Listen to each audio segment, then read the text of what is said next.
the point was that when it flying west or east and it turned heading north or south, then it's no longer in that frame, or then it's just traveling sideways at the speed of the Earth. Right. Which makes a lot of sense, you know? Yeah. Yeah, but this plane has engines, guys. That is what they tell us. They have engines so they can correct for Coriolis. And your drone does this too. Yeah, so then I asked them, so how does my balloon, my hot air balloon that has no propulsion, how does that correct for Coriolis? And then they explained, no, you know, it's about the time and the distance. But then again, a bullet also doesn't have its own method for propulsion. But a bullet does experience it, but this doesn't. And it's like, how does a hummingbird do it? Yeah, the hummingbird's got those like side-on propulsion jets. Yeah, they must have. They have boosters.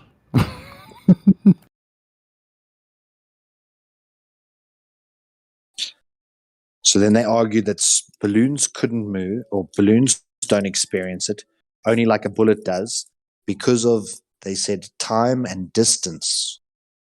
So I said, okay, so a bullet travels 1,000 feet, and it takes 3 seconds, versus a helicopter that travels 30 miles and spends 2 hours in the air. How can something that travels further distance and is in the air longer have no deviation, but something that's in the air for 3 seconds and only travels 1,000 feet does, if it's time and distance dependent? It's like, wow, I wish I'd recorded this. But I like to get them stuck in their double speak and then really like try and get them to see it, but fuck.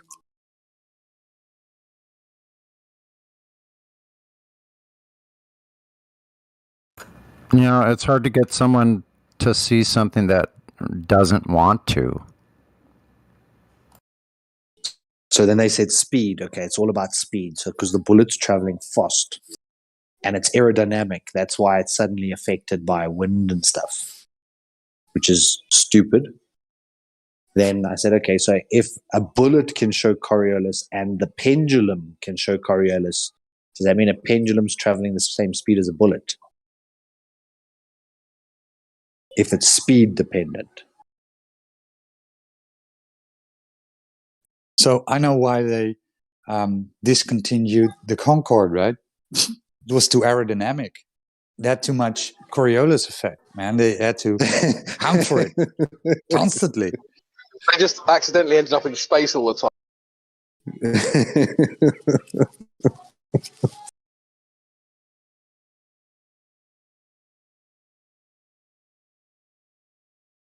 So the SR-71, right, just could fly really high and then just wait till the Earth turned underneath it because it was so aerodynamic.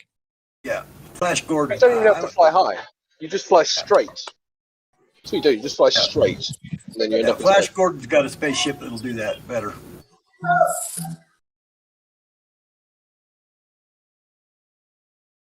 Yeah, I wondered how Globus would. I think I know how they would explain it, but they claim asteroids and meteorites, right? So when does this thing catch up with the spin of the Earth? Because all we see is a straight line, right? You see a straight line, and then that's it. We never see it deviate because it was never attached or velcroed or on the Earth, right? So it has to have its own vector, but we never see we never see this deviation. So with that velcroing, the only thing I've ever heard them say is that the same way that a water wheel has just like small little paddles, and then it pushes a whole stream of water below it, that the mountains on the Earth behave like paddles. That the mountains are trapping just enough air at the ground level to create that water wheel effect to get the circulation started. But then you would have 1,000 miles per hour winds at the mountains, right? Yes, you'd be feeling like the most intense effects at the mountains. Or upward draft, like intensive upward drafts because of the, more so than what we just generally find due to heat, upward draft. But you would have wind flowing. So Yeah, it's ludicrous. basically, this is the lower pressure at height killer, right? Because if the mountains would push the air forward, then the air would move upwards and create more pressure at the top of the mountain. Or am I? Yeah, very, very good point. Or no, would that be pressure at the base of the mountain because of the weight of the air pressing against the base? And then if the air's flowing upward, then it wouldn't really have too much pressure still. You're pushing a column of air upwards, so I would think that there would be more pressure at the side of the mountain then. When it leaves the top of the mountain, it has no longer a quote unquote force pushing it, right? Then it could dissipate again. But I would think that you would have more pressure on the side of the mountain going upwards. But they also say that the Earth is smoother than a cue ball, right? So put a cue ball in water and spin it around and see what effects you have, you know?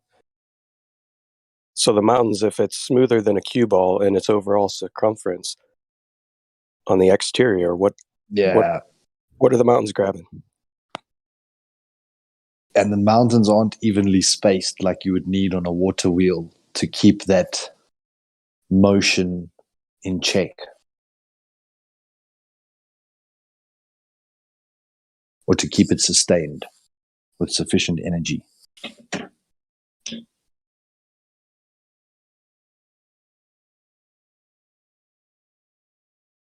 They have cool stories, but that's really all it is.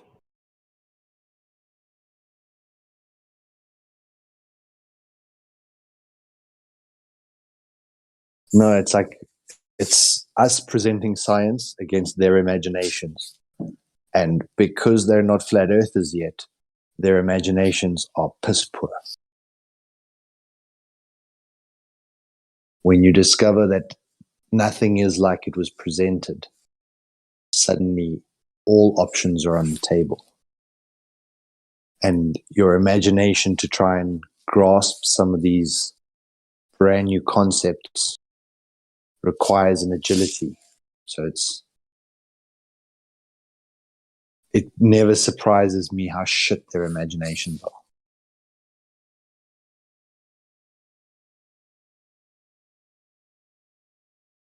But I think it's why they come back every day, is because they know we're going to ask them a question to which they've never heard that question posed before. And they won't have necessarily the answer at hand, which means they get to use their imagination. Mm-hmm. Then they get to scramble around. But you know what I see as the only way that they can go is just to keep piling these presuppositions on top of it till they have volumes and volumes and volumes. They have no other choice of all these deceits and deceptions and false presumptions. And it's just piling up. It needs to just go right in the rubbish bin because it has no basis in reality as a foundation.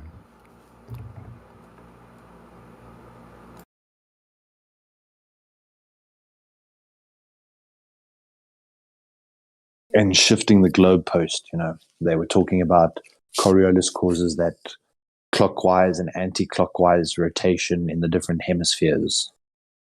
And so then I posted earth.nullschool.net, where you can go select the different barometric pressures and you can see all kinds of systems moving in every direction in every hemisphere.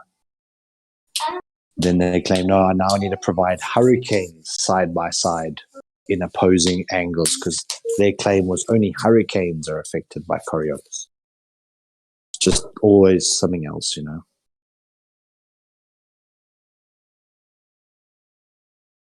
Yeah, but that's again convoluting because Coriolis is the apparent deviation.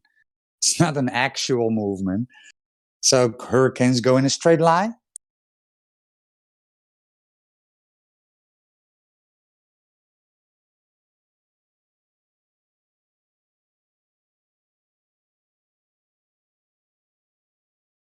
It's I just actually had magic. I had the remnants of a hurricane over me right now in Kentucky. Y'all know a hurricane made landfall in Louisiana here. I don't think it was too damaging though. Tell me, Dave, someone was making a claim that this hurricane, what's it, Rena, why Rena or something, that it's spinning a different direction to the last one that hit you guys? Or is it in the same orientation? Do you know? It seems the same to me. I mean, I'm just getting the remnants. It's raining, you know, but I'm sure the people on the coast would tell you it spins the same way or something. It's all bullshit. Or it's Coriolis. Well, it is actually spinning, but like Roger was saying, it would only be an apparent deviation while it stays on a straight trajectory if it was truly Coriolis effect.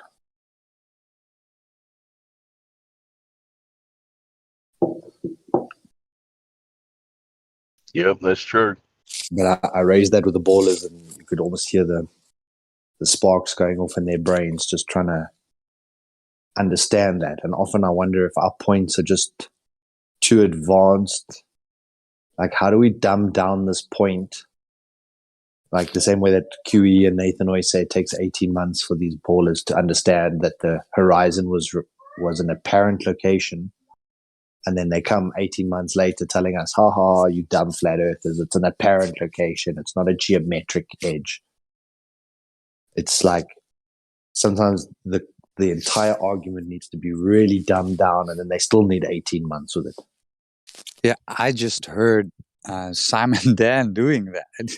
He said nobody claims that the horizon is Earth curve. Nobody claims that. And then a few moments later, he said, "Well, the boat isn't going." Oh no, he's showing Black Swan, right? So he's showing. He first said nobody claims that the horizon is Earth curvature. Then he showed the Black Swan. Then he showed the second image, right, with not the bendy cranes. And then, oh, what's that? It's Earth hiding the second oil rig. So these guys. Those guys are so dumb. They don't. Most people that come in here that have used that argument, those two separate pictures, don't even know where the second picture or the screenshot came from. And I went and searched it out and found out which one it is from BMLSB's channel, right? So they didn't even know, like, and also like the conditions of the waves and all that. They want to forget about all that. You know, at 1 foot, a 5 foot wave. Yeah, that's going to be a blockage from the wave itself. Yeah, even if it was only taken in that split second where that wave was obstructing it. Yeah, I have an image where the wave is almost completely from the same video. It's called magnification. Yeah, I just posted that video if you want to have a laugh.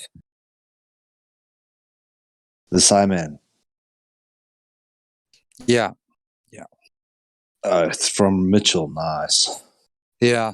Mitchell gets him on it, right? Because he says, well, so he replaced the bit where he says, well, nobody claims the horizon is Earth curvature. It's apparent. It's never geometric. It's apparent. And then he goes over the Black Swan, and then the second image, and then he says, well, what is that hiding the second oil rig? It's Earth. So flip flop.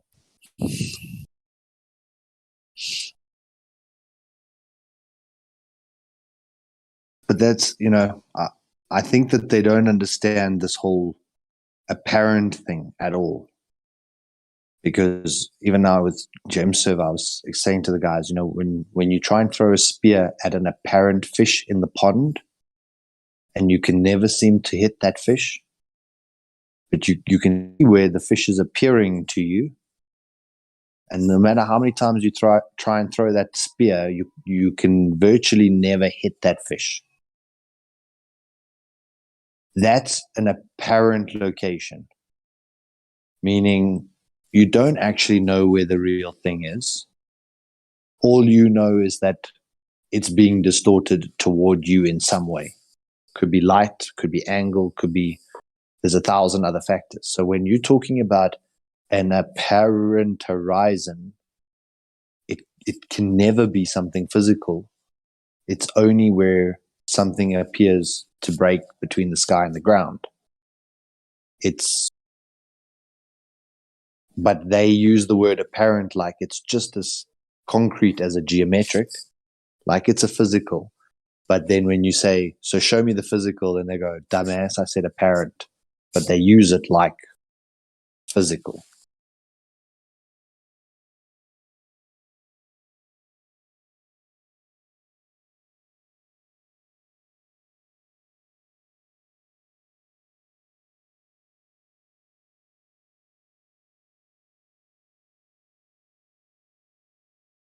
So when you try and explain apparent deviation of a cyclone, they can't understand it. It's like the word apparent just doesn't compute.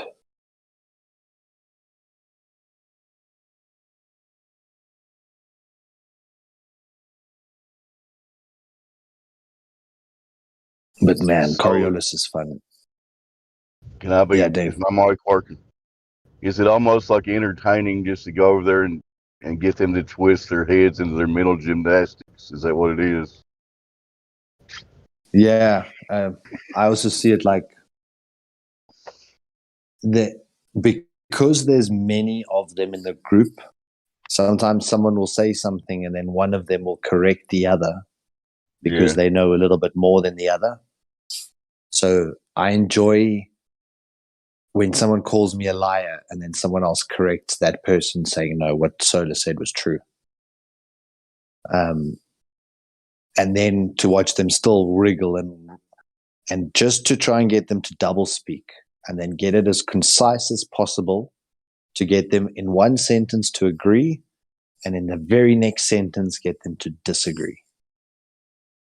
Yeah, that would be cool. Sometimes they are, well, I get it a lot, but if you're talking to someone as dumb as like the redneck hillbilly or one of those, they're just going to spout off shit nonstop, call me a retard, say, I don't know what I'm talking about. But it's occasionally you meet someone who sounds like they are intelligent enough to catch this. And then they follow you, but then someone else will deliberately strawman the point right at the end to give them that cognitive bias so that they feel like they were still right in assuming they were right from the first point. But getting someone to, like this whole Coriolis thing, they said to me, balloons don't experience it. And then when they brought up the time and the distance aspect, I said, so if a balloon is in the air for a specific time and travels this amount of distance, does it now experience Coriolis? And they all answered yes. So now I need to figure out how to take that to the next point, but still keeping it concise enough so that when I go back there the next time, I know they all have to say yes because they're all agreeing with this time and distance bullshit. So then if my balloon traveled just as far as the sniper bullet, it should have experienced just as much Coriolis. If it was only in the air for 3 seconds like the bullet, because once I start adding the time aspect, then that balloon must experience Coriolis more. But at the beginning of the conversation, they were saying balloons couldn't at all. And then by the end of it, they're saying, yes, a moving balloon crossing a northern latitude will experience Coriolis. Okay, so there is a way that a balloon can experience this. So keep going, use your imagination some more, and dig it out of them. And then, yeah, I really should record this stuff. Damn. Just to hear the contradictions that were said in that hour.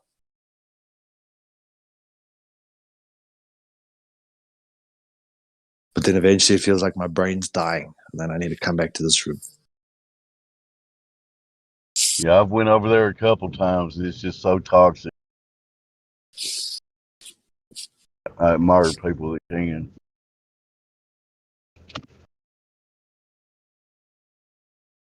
But I'm sure you had plenty of numpty clips. You just need to record next time.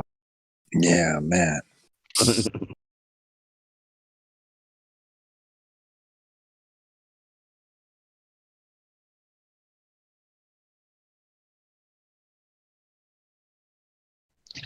We've had a VC verified join us, a Demo Glue. Are you there? Probably didn't pronounce your name right. Somebody else tried. Ademoglu.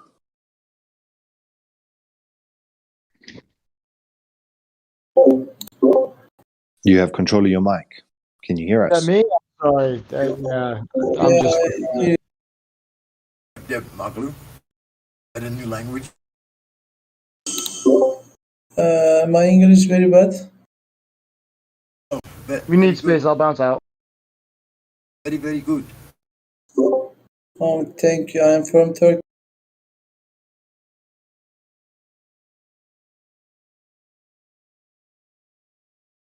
Did you say from Turkey? Yeah, Turkey. A lot of history in that. A lot of history in that part of the plane.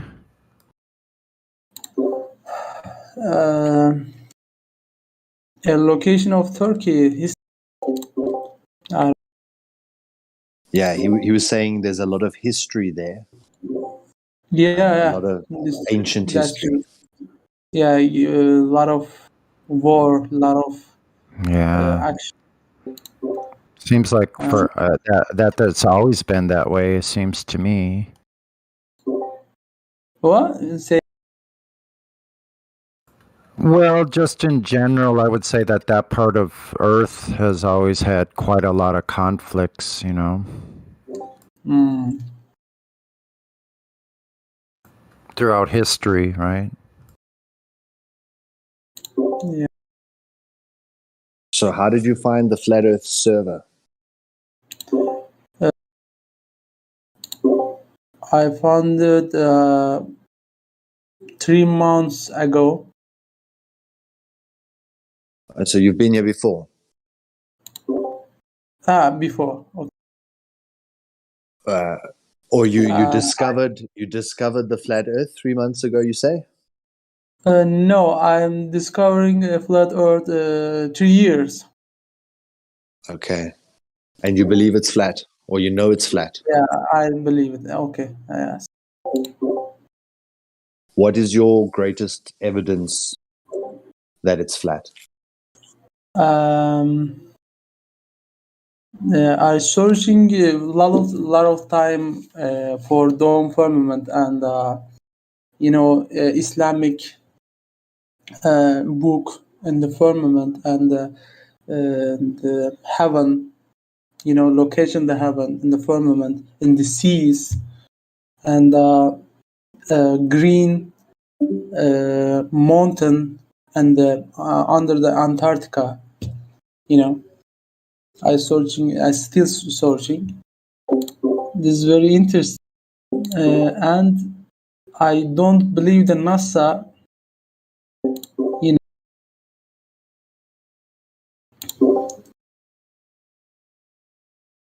Are you using push to talk? No, my PC. Okay. Reason I ask is that the last little bit of your sentence is getting cut off. I think you're muting yourself just too soon. Maybe just finish the sentence and then press the mute. Okay. So the firmament, so religious books, seeing it in the Quran, that's what's made you think that this place is flat.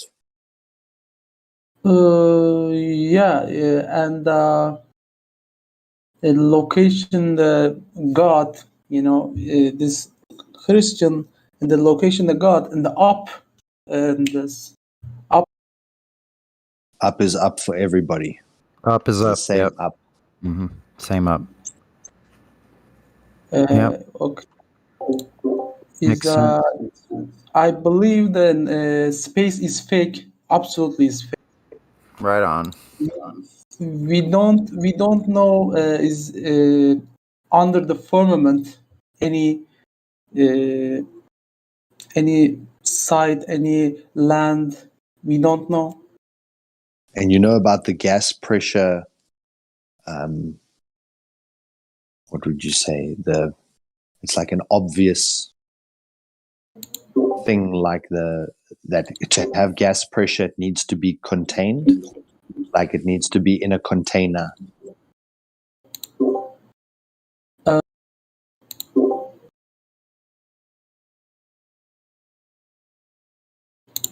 Wait a second.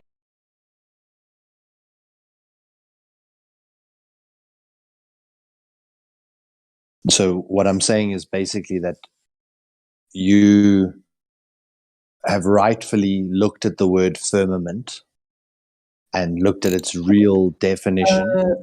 You can look my Discord profile photograph. Yeah. These photos may be created by Christian religions. Yes. Yeah. Quran is Muslim man is say the arsh and this heaven up to the water, the firmament. And do you know that there's actually a scientific way to prove that it has to be there?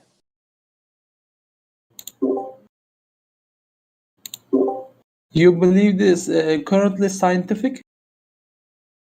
So the Bible and the Quran state the firmament is there, but there's also scientific proof that there has to be a container because we're breathing pressurized air. So the only way to have any gas pressure is to have a container. Wait a second. You say the firmament is atmosphere catments, like layers. No, so the firmament to me has to be something physical, has to be something we can tap on, or something that's solid, Yeah. because of the necessary.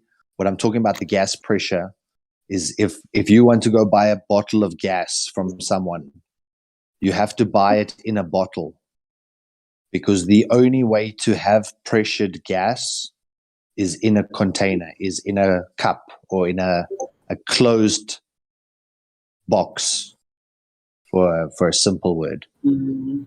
You can't just go and say, I want a kilogram of gas, and then they just give it to you, but there's no container, because the gas is going to expand everywhere until it's in a container. And the fact that we're breathing air means we're in an environment that has to be closed, has to be sealed, has to be completely closed off from anything else for us to have the air pressure. You say we can the other side, the underside of the firmament, we can go on. We can't. No. Wow, this is very interesting. You believe the water above?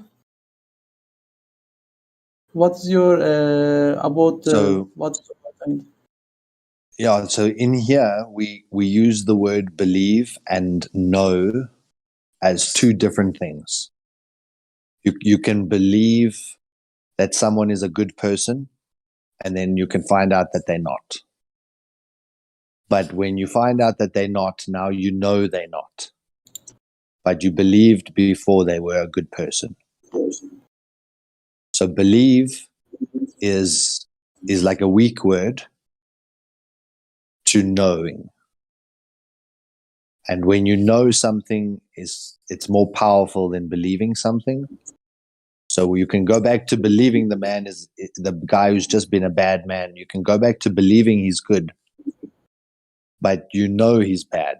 But you can keep believing he's good, but you know he's bad. So there's a little difference when it comes to waters above the firmament. I believe that because my books told me that. But can I know that there's waters above? I don't see how. I can't get outside the firmament to see the waters above. So for now, it must stay believe. I believe there's waters above, but I can't say no. But I know there's a firmament. Not I But believe I there's, am, yeah, not that I but believe a firmament because of a book. Is like yeah, I know me is a too. firmament because the book, firstly, but secondly, science also supports the book, which Mm, is then is like a foolproof. And this specific one, this gas needs containment. It's called the second law of thermodynamics. So it's a complete law that has never been demonstrated not to occur. So the fact that it's not occurring means we have to be contained. So scientifically, you can also back up the firmament without it just having to be a belief. a lot of Hollywood movie, and firmament and information and sending the people, you know, any cartoon movies and Simpson, and firmament like for cartoon movies, a glass, dome glass, maybe you see that. Yes, all the time. Yeah.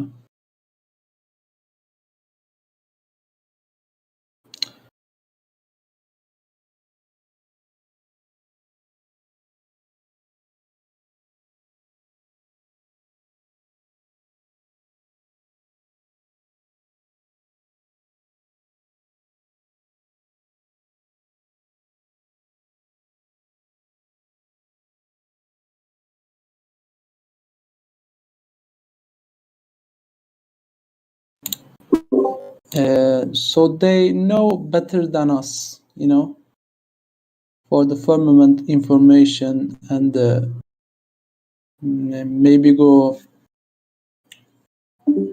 under the firmament. We don't know. And this Amiral Birch, he's go to uh, Antarctica and very good sites and very big land. He's searching the land.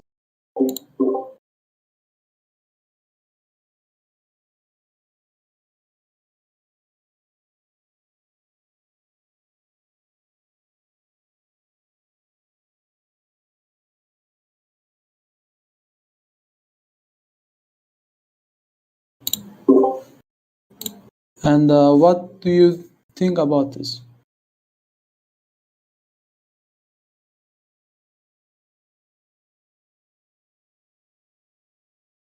Sorry, I missed the question. What was your question? If I'm not roboting, he was talking about Admiral Byrd, talking about I'm more land. Oh yeah. Well, could be, bro. Could be. I mean, he was on national television, and he died a year after he was on television, and his son also died, if I'm not mistaken. But yeah, what can we really get from it, right? He told us there was more land beyond Antarctica, and on the other hand, he was a Freemason, so could be just another story, right?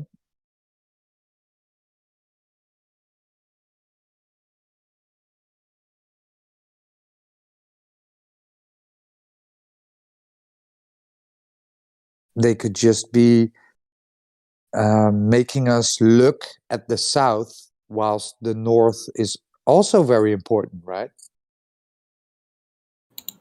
Yeah.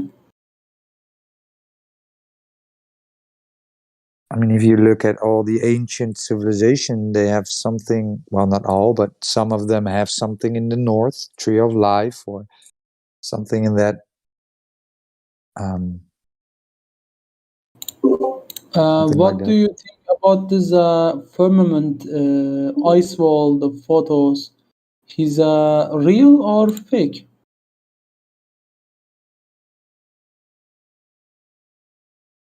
Well, we see pictures from the Antarctic ice shelves, and Yeah. we have been told that the Antarctic is the highest land on Earth. It's not a secret that there are ice shelves there, so that I don't think that would be any problem. Yeah, behind this one photo is behind the uh, mountain, you know. Maybe you see that mountain, behind the mountain ice wall going to up, and photograph picture inside. This very I nice haven't. photo. Okay. Yeah, have any of you guys heard that? I think it was on Taboo Conspiracy. He had a video where there was someone who said that they'd worked in Antarctica and that they'd been stationed going to the dome, and that it was like this blue ice. Yeah. It was like a super frozen ice layer, and Wow. had some visuals and stuff, but it was obviously super confidential and he wouldn't give credentials. So the story's kind of weak in terms of can you take it to the bank, but it fits in with what they talk about when oxygen freezes, O2, it does make this white crystal or crystalline type structure. So I've heard of discussions like that, but then Richard Byrd's operation was Operation Fishbowl, Yeah. where they were trying to find that outer. Wait a second. Sorry. Operation Freshball is a dome, and the atomic bomb in the attack the dome, or this is Same one. test. So, Same one. it was, they did Operation Fishbowl, and it was Yes. part of a larger project called Project Dominic. And Dominic. Dominic with a K means of the Lord. So it was Fishbowl of the Lord. And they went outwards south to try and find this extremity. And then that was 1967 or 1966 that he returned, saying that there was more land. It was in the 56, sorry. Then the next year, Richard Byrd died. The next year, NASA was founded, and the Antarctic Treaty was signed that no one would ever venture southward again. And then they started shooting the nuclear bombs Later, at the sky. Americans die. They found Antarctica, or and before or die Amiral Byrd, or after? Just repeat, Richard Byrd. Yeah. Yeah, he died after returning. After returning. Okay. After he returned from Antarctica and told them that he discovered this land and that he wanted to go back with another team to go explore these lands, he suddenly died in his sleep, of 100% natural circumstances, quote unquote. And then, like I say, they founded NASA, set up the Antarctic Treaty so no one's allowed to go there anymore, and then started shooting rockets at the sky. So it was part of that whole within about 18 months. And then they were shooting up 500 to 1,000 kiloton nuclear weapons, the ones that they dropped on Hiroshima were like 1/10 of that size. So they were shooting up nuclear missiles that are 10 times larger than what we were sending to Hiroshima. Yeah. At what? Why would you want to go blow that up in the sky above your civilians unless you were shooting at something?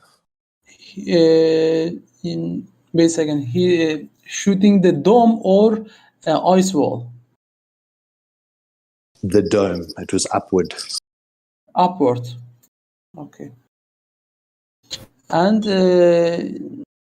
nothing the damage for the firmament, or is correct. So there's speeches from Hillary Clinton saying, you know, we've put cracks in that highest glass ceiling. Wow. When you dig deeper, you see something called Libyan glass, where they find this blue, pure crystalline structure in Libya lying in the desert sand. So you find breadcrumbs and you have to try and figure out, do they fit together or not, you know?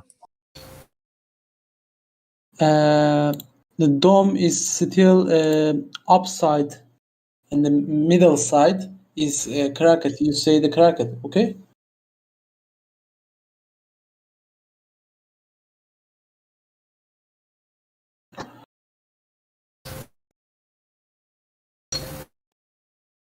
Upside the firmament.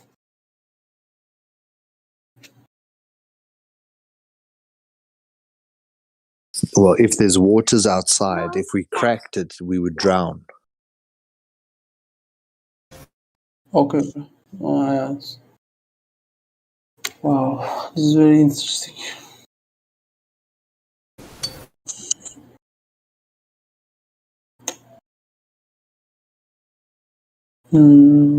Admiral Birch, he's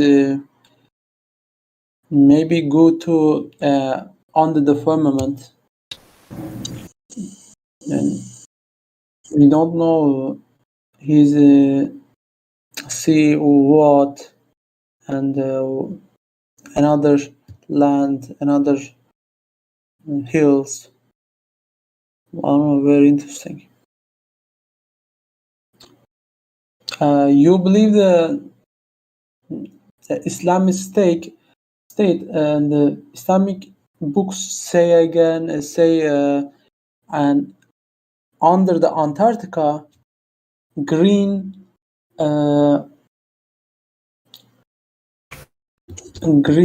mountain, but this mountain not normal mountain. This mountain like wait a second, very interesting material. Wait a second. Emerald.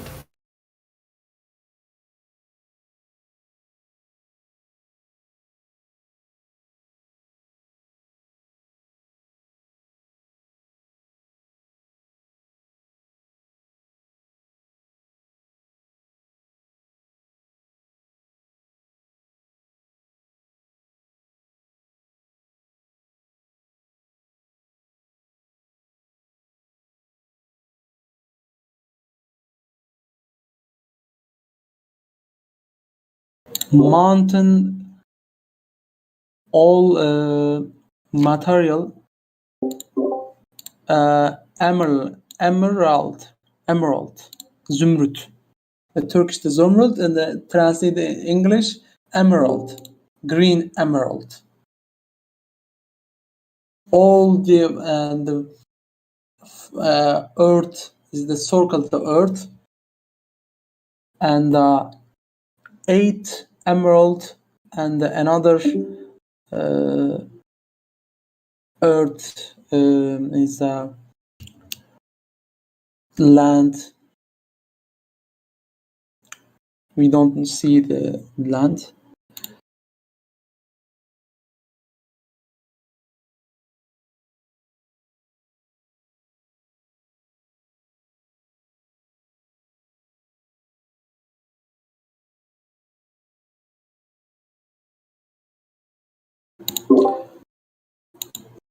And what about the thing, the angel?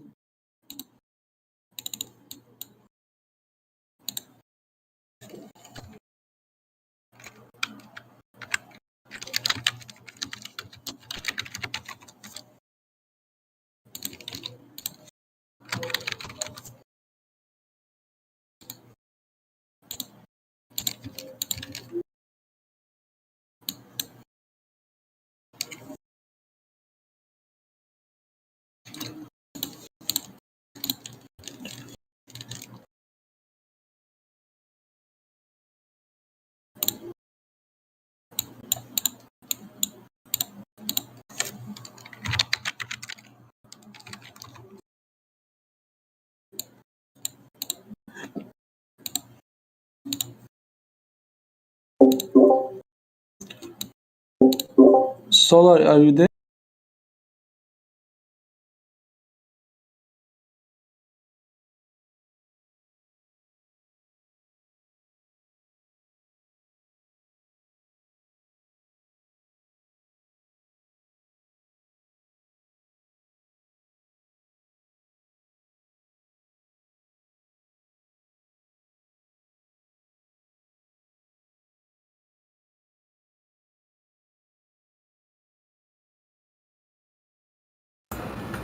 Well, welcome to the server. Anyway, nice to meet you.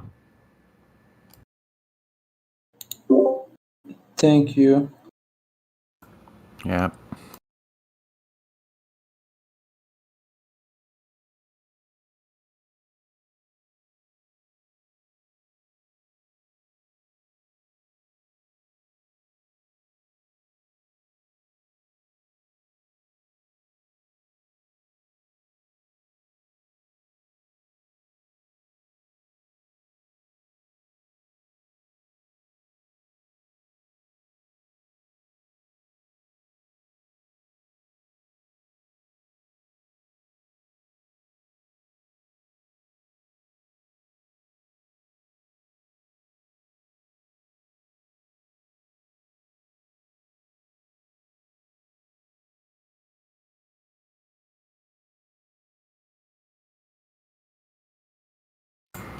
I get so lost and I lose focus. When looking through my own documents and memes and pictures and images and websites, and it's it's pretty intense. All the information. I have to go make another cup of coffee or something. Get off it for a little bit.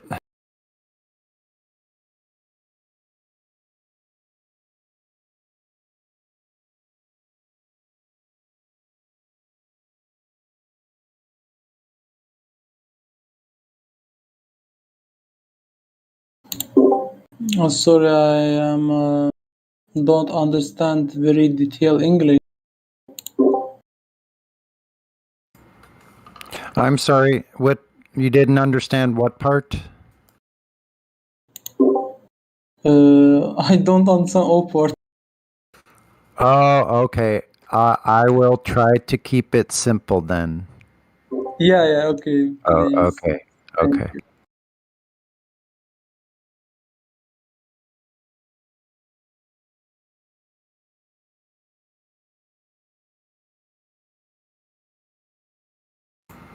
Like a kiss. KISS. Keep it simple, stupid. Yeah, that's a good saying. Excellent saying.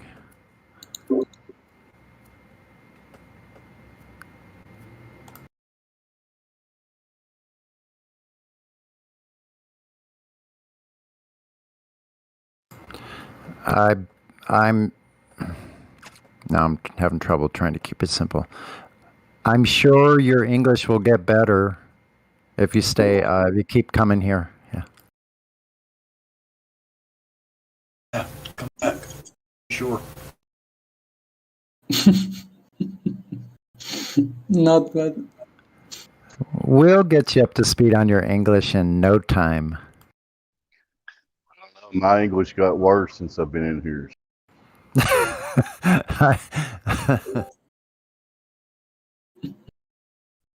Earth a glob. Wow. I've been told a few times I don't even speak English, so I don't know what that's all about. It's probably a Glover that's saying that. Yeah, I think it was. I am Glover. You're not a Glover. Yeah, absolutely. I'm not Glover. I'm from. Yeah. I mean, you said it. The sky is always above us. Earth is always beneath our feet, you know, basically. I mean, unless you're looking up in a mountain or something. But when you get up to the top of the mountain, Earth is still beneath your feet. Yep. What do you think about under the Antarctica, the mountain, all mountain color is green. I don't know about that. Are you talking about the different kind of ice or something that they were talking about? Wait a second, I translated. Yeah, because I know there was some group that was saying they found some kind of different ice that they couldn't drill through, that it had self-healing properties.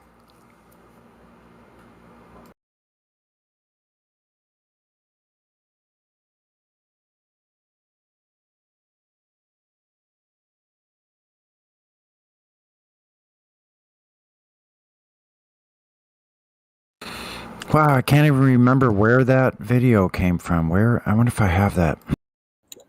I say again, green emerald. Green emerald. Oh, okay. No, I didn't. That's the first time. That's the first time I've heard that. Green emerald and circle the earth, and again the circle the earth, again the circle the earth, again the circle the earth.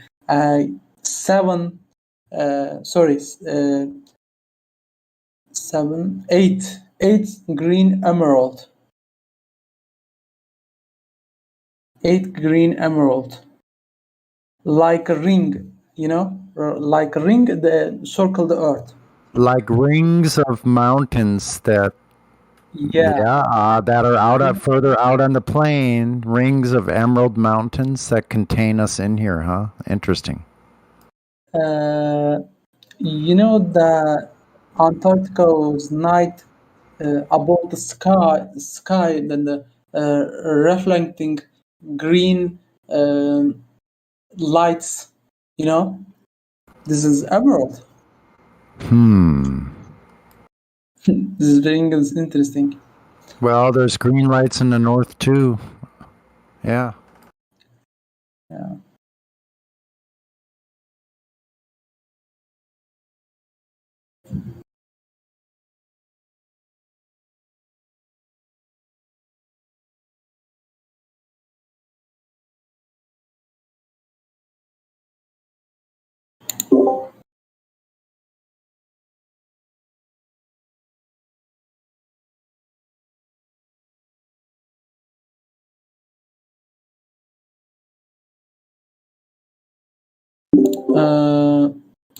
Are you there any Turks here?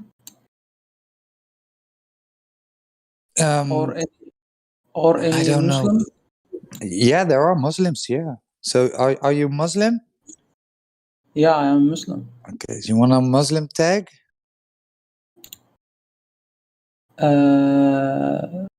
Yeah. Okay, cool. You have it. So yeah, if you scroll down, there are Please special- tag for Flat Earther. No, that one is earned. Okay, so I can't give you that right now.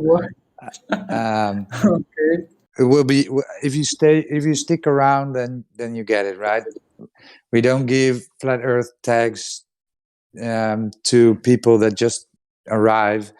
We had some problems with fake flat earthers. Okay, they pretend to be a flat earther, so just stick around and it will be fine. Thank you. Okay. No problem. So if you scroll down this server, you can find the Quran channel where you can chat with other Muslims if you want.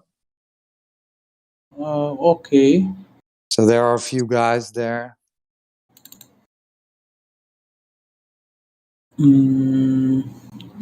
Wait a second. Yeah, you might find some resources there. I don't know what's in there, but you could check in with that every now and then and see, if anybody's posted new or if there's a conversation there. Do they have a voice channel in that? Yeah, they have a In voice there? channel. Is that a voice? Yeah. Yeah. Well, that's pretty cool.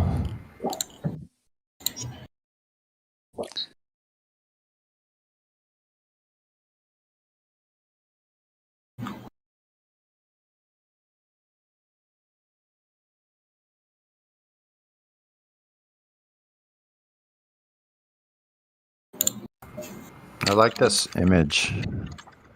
That black and white image. My image. No, the image I just put in the live stream voice text. Okay. Oh, yeah. Yeah, the black and white one. So I think it's from an XR-71 flight. I don't know. They said they were 300,000 feet. Is that correct? Am I off on that? That's what I thought. I thought the Blackbird went almost up to that too.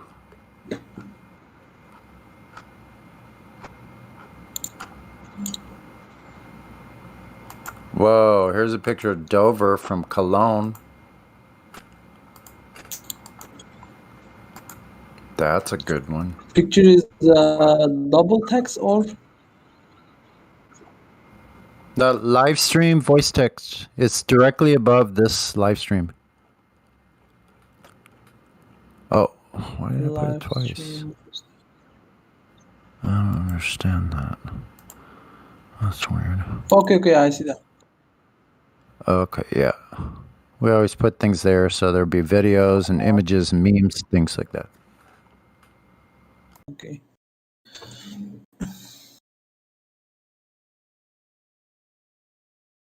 I can send the photo or not.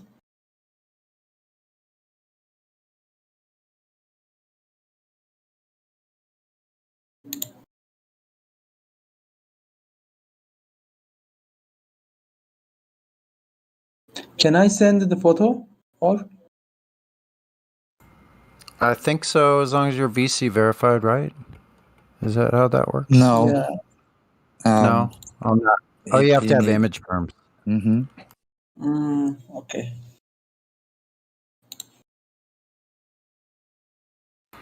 But if you could DM it to one of us and we can look at it and then post it for you.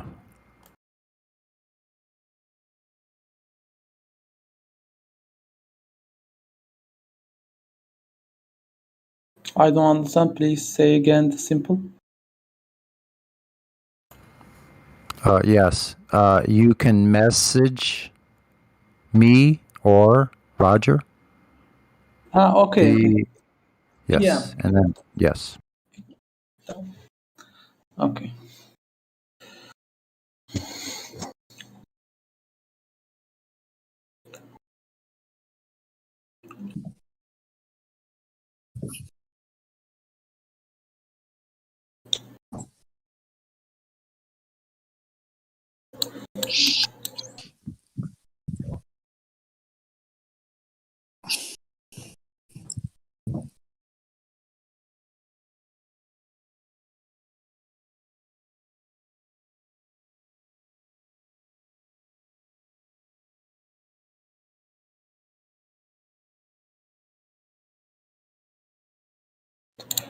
And what do you think about the West Side? West Side.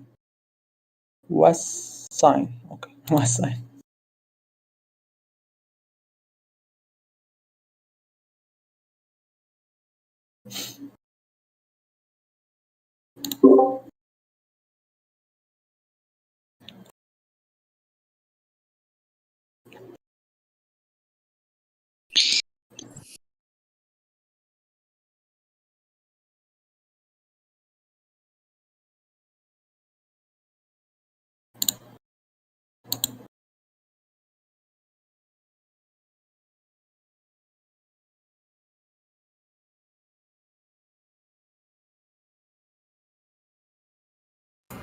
Is that a spiral of love? Are you here?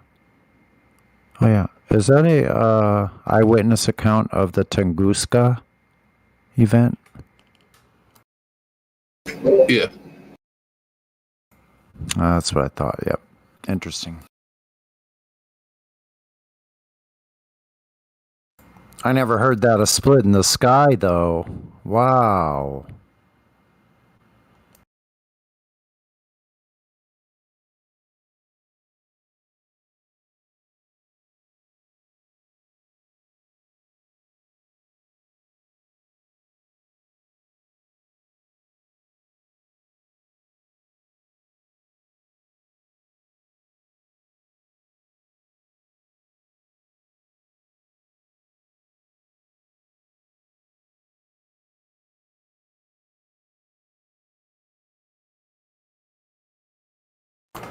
I don't know. I'm almost preparing myself to start seeing something coming from the sky. I don't know why I'm thinking that way, but I don't know. I just get this feeling that something's going to be coming out of the sky. I don't get know this what. feeling.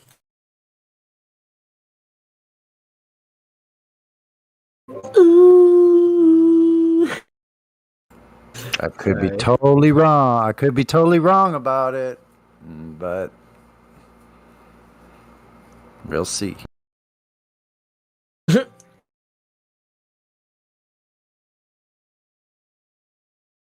The moon is gonna be in a different spot. It's gonna be in a different area. Because the moon rotates around the earth. And the earth rotates around itself. Never mind. I'm kidding. Hello everybody. Hello and welcome to 24/7 Flat Earth Discord. I'm Master Chief. How you guys doing? Yeah, what, like my intro? I came up with it myself. Nice intro. Thank you. As I bow down.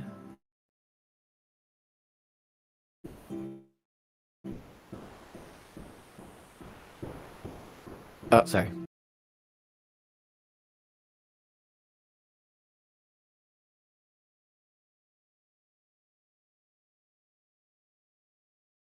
I had my meditation music playing, and then I'm dimming it.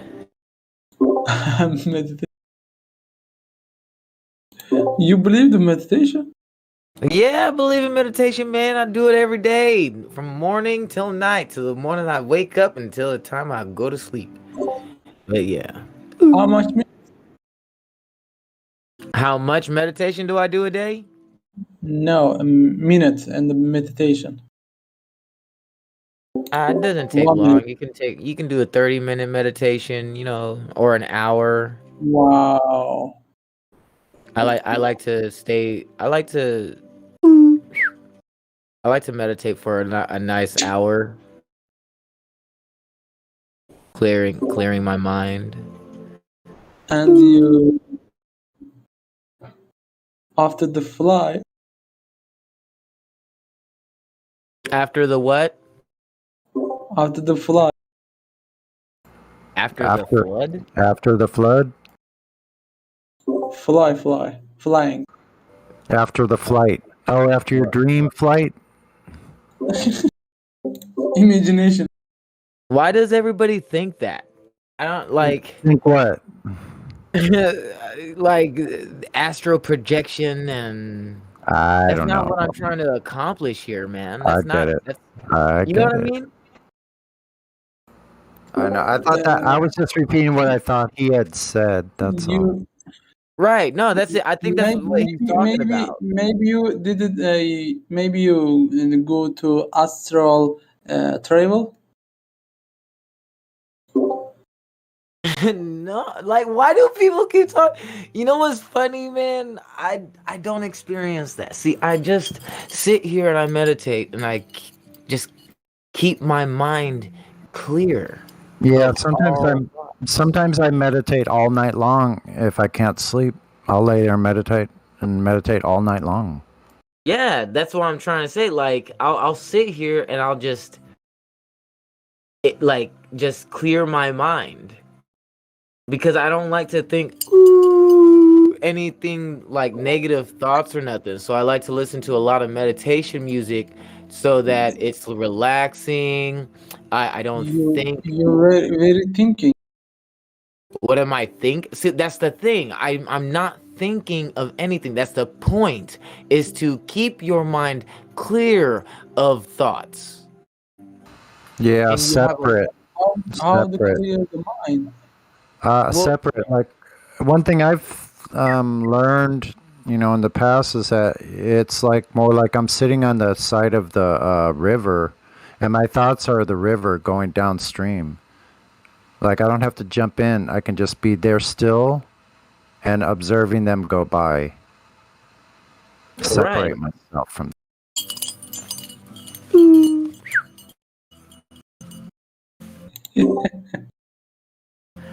Like when people try to meditate, like what are they trying to accomplish? That's what you gotta think about. I can meditate. You can? I can't.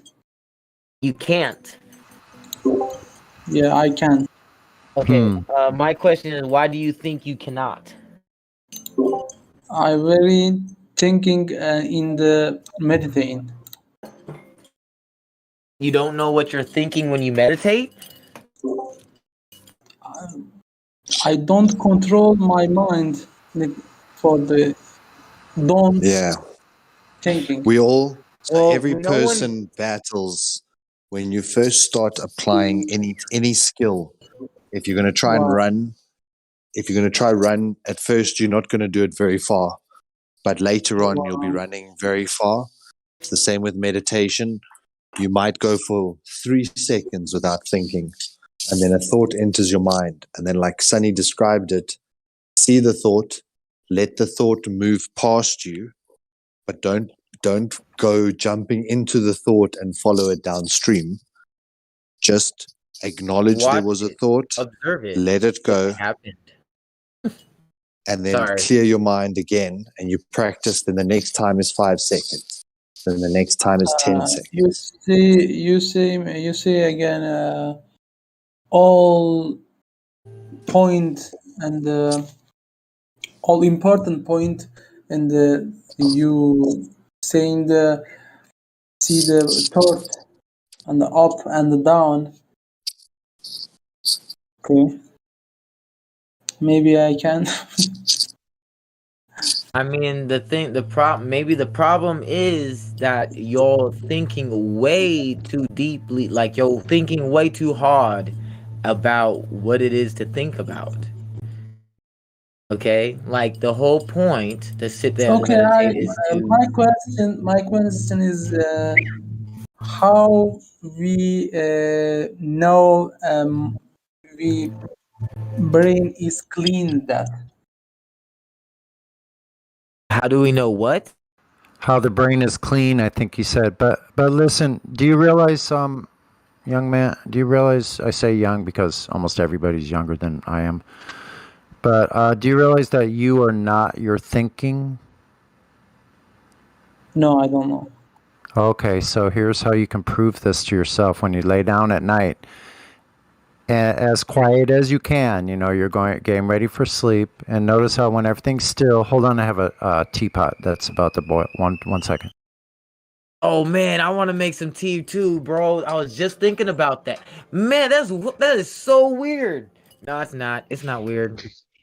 The kettle's on the boil, and we're so easily caught. Yep, exactly. So we're just like-minded, Sonny. That's all it is. No, yeah, I say teapot, but I'm boiling for water for coffee. But anyway, what I was talking about, exactly. Wow, that looks really uncannily similar to my teapot too. That looks exactly similar to my teapot, bro. Anyway, so getting back to what I was saying. So you're not your thinking. So you're laying in bed. Here you are again. You're nice and still. It's quiet, dark. You're about to fall asleep. You can watch your own thinking.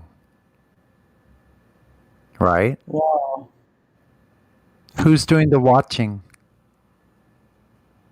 I think a nice way You to or your analogize. eyes?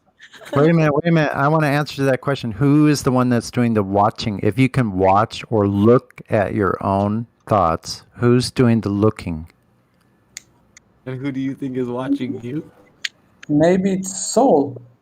There you go. So you are not your thinking. You are the one that's inside watching. Yeah, So, this is all the illusion. so Yeah. I also used to, like you, think meditation was Illusion. I would think it's impossible, because how do you get to the point of truly not thinking? And then I realized the whole point is to realize you're the driver. This body that you're in is like a vehicle, and you're actually inside or driving this vehicle, which means the thoughts or the hunger, pain, or anything that happens to the vehicle, you as the driver can choose how you want to deal with it. Whereas a lot of people almost are just reacting to whatever happens to them. And if you're reacting to whatever's happening to you, is like you're the passenger. Stuff is happening to you. You're not driving it.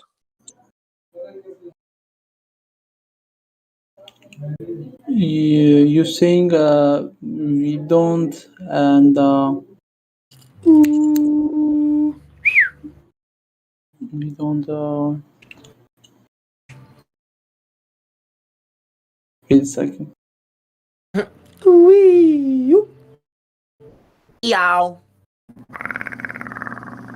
Sorry. Meow.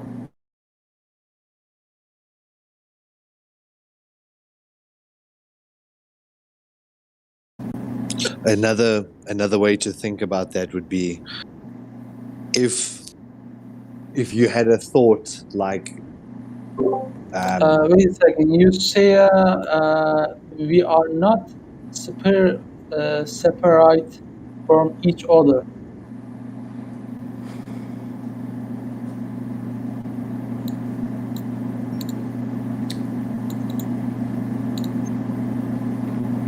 I don't remember saying that.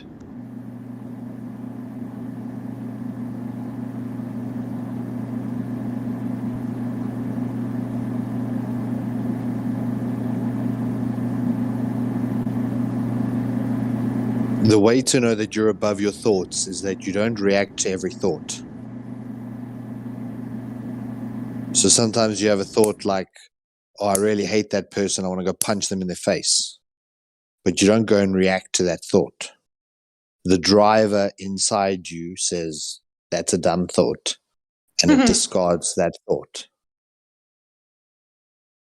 So when you meditate, you get better at understanding that you're the driver, and whatever thought is entering you, you're still in control of. I started having conversations with it saying like, wow, that wasn't a very nice thought. Like maybe we could be a little bit more pleasant.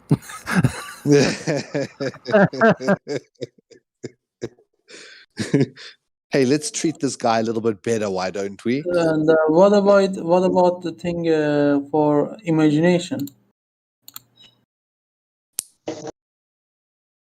What do you mean? What thing? For the reality, for the dream, and I don't know. Very interesting. How do we know our whole life is not a dream? How would we know? It's very interesting, yeah. Well, I didn't come up with that. Rene Descartes did.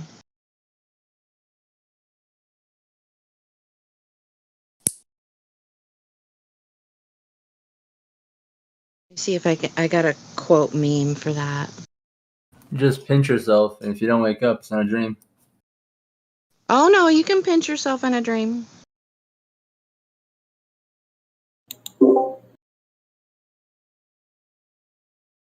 Okay, I found it. Kenny. Forrest, is that you, Forrest? Run, What? Forrest, run!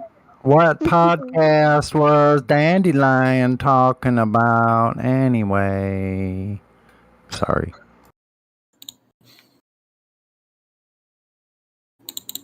Wait, what about a podcast? Yeah, I was wondering what podcast Roger and Dandelion were having a conversation about a podcast, and I'm just wondering which one it was. Oh. It's probably Indio's. Yeah, so if you scroll a few messages up, well, let me tag you in it. Okay, I can find it. I can scroll easy. So yeah, I was doing stuff that day, and these three guys and a girl, if I remember correctly, came in, and then it was a little bit of flat Earth, and they were like in a half hour or an hour, and then they went into how they found their faith and were talking about how they found God, and a girl even told about holding her cousin's hand on the ICU, and it was really weird. And then I finally had a moment to jump in. I was like, guys, it's all fine. It was very windy, so that messed it up a bit. But it's like, guys, it's all fine. Yet you found your faith. But this isn't a religious service, so let's get it back to earth. And because everybody was like, these guys are a bit weird, man. And then luckily gospel took it over, because it was very windy when I finally got to jump in and take it back to earth. But it's a really good podcast. Indio also, because he hit the nail on the head. These Globers always think that we were religious freaks, right? That we know that the earth is flat because God made it that way. But that's not the case. It's measured, right? We have a creator. I mean, I couldn't tell you who it is, what it is, but the base premise is. Sorry? Oh, go ahead. I apologize. Yeah, I'll just wrap it up. The base premise is that the earth is not a ball. It measures flat. That is why we are here. Not because some book told us. So some religious book. But okay. Here. All right. Yep, those are just like cherries on the sundae. Those other things, besides the measurement, the empirical evidence that we see. Anything else is just sort of icing on the top. Well, I would say the main reason why flat earthers believe in a creator outside of religion, organized religion, is because the awesomeness of the creation, it couldn't be done by chance. There's no way. And any intellectually honest scientist will tell you that. Most of them believe in a creator. When they, I think I've heard some of them make reference to like the math of the universe is so intricate that it's not possible for it to be come about by chance. And I think there's a meme for that. We have one somewhere. I don't know. Like the airplane dropping or something. I forget what it is. Do you guys recall? If I'm explaining it enough. Sorry for the crickets.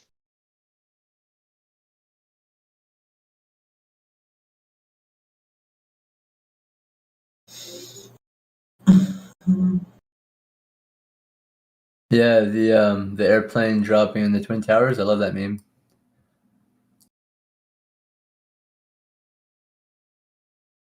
Man, I like what Napalm just posted by Bill Hicks. Have you ever seen that? Mm-mm. Oh, he does it in a stand-up routine. I can read it if you want. Yeah, go ahead. That'd be cool. The world is like an a ride at an amusement park. And when we choose to go on it, you think it's real because that's how powerful our minds are. The ride goes up and down, round and round. It has thrills and chills, and it's very brightly colored. It's very loud, and it's fun for a while. Many people have been on the ride a long time, and they begin to wonder, hey, is this real? Or is this just a ride? And other people have remembered, and they come back to us and say, hey, don't worry, don't be afraid, ever, because this is just a ride. And we kill those people. Shut him up.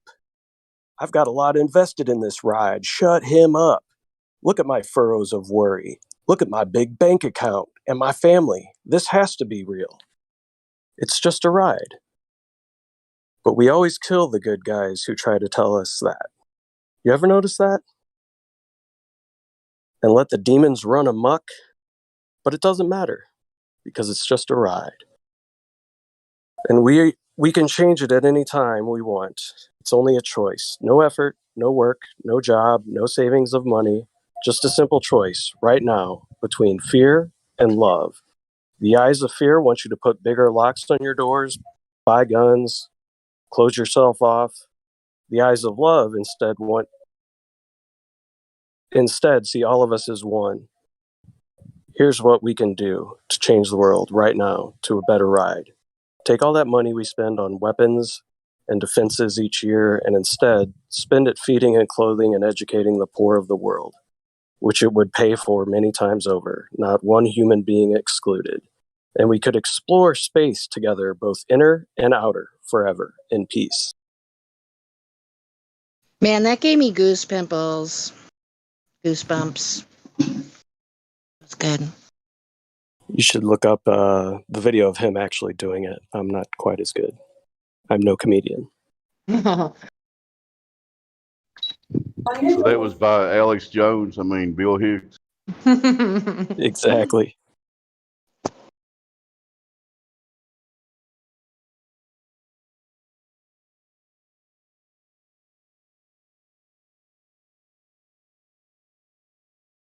The part of the last part he missed. I missed outer space. What's that? Yeah. What is outer space, man? And we can explore space together, both inner and outer, forever in peace. You know, the outer space, this, past the part we can't walk to yet. Oh, okay. Maybe, yeah. The outer part of our realm.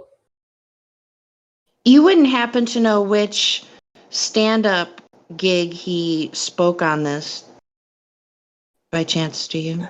I don't recall. I remember there was some type of Western sunset in the background kind of thing on stage. He was wearing a cowboy hat, maybe.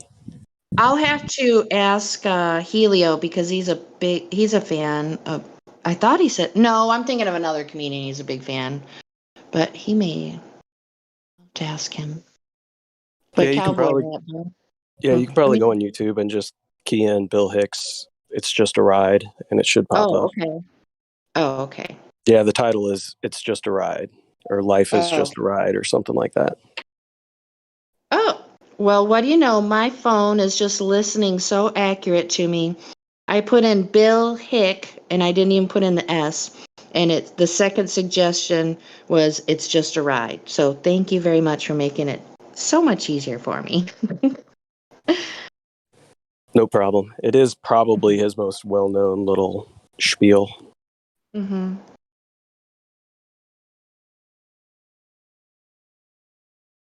But he's got a lot of good old stuff. When he talks about people in marketing, he's like, anybody in the audience in marketing? Oh yeah, you are? Go kill yourself. You are the worst people on the place. He just goes off on people using people's psychology against them to market stuff to them. That's probably the one I posted. Is probably not the full version. Oh, here we go. Well, the Revelations. That's not it. Okay, somebody's referring to it as a documentary. I think there is a documentary of his life, and because he You died know what's fairly funny, young. bro? I was in sales selling resorts, bro, and I also attempted to kill myself, man. It's just funny how you said that. Yeah, he was saying it in reference to, just people utilizing known psychology of human beings against them to sell them things. Yeah, no, I get it. I understand. And see, like for us, the ones that were learning how to do it and learning how to sell, we were just following steps and programs, right? We would follow, you say this to this to this to lead them to get them to this part to then eventually say, yes. Hell, then what's gonna make it so that you don't, you know what I mean? Like, then what's stopping you from making the decision to buy this item? It can Yep. help you. It benefits you. And It can do this for you. It can do that for you. And then they manipulate your mind into thinking I'm buying something, right? yep. Then you get to the close, and it's like that credit card number is again, please. Yeah, right. Exactly. But see, there's good salesmen and then there's honest salesmen. There's salesmen that go out there to try to get the money, and then there's honest salesmen who don't care about the money but actually care about customer service. Yeah, Who actually care about their customers. the same tactics that are used on the micro, for like, selling cars or things door to door or any of that. You can see it being used on the macro as well when you look at media and the way that they sell wars and all that kind of stuff. It's very similar. Yeah, tactics. it's ridiculous, man. Once you know sales, you can see it. It doesn't matter. If you're a salesman, you know the tactics, you know the speech, you know the talk. You can walk the walk, you talk the talk, you know how to do it. Sorry. I go to sleep. Good night. Bye. Yeah, Good night, Adam. All right, man. You have a Very good good night, night. bro. Have a good We're night. gonna be here 24/7, all day, every day. I trying We're here meditation talking about the for curvature you. of the earth. 3,958.8 degrees. I mean miles. Degrees. Wait, Yeah, wait. before you go, there's a lot of information on this Discord. So go down each link and look for videos and links, and there's a lot of information. Yeah, there's a link all the way down at the bottom called FE Tools. Thank you. You can get all over there. Thank you. See you later. Bye. Take it Cheers, easy, man. bro.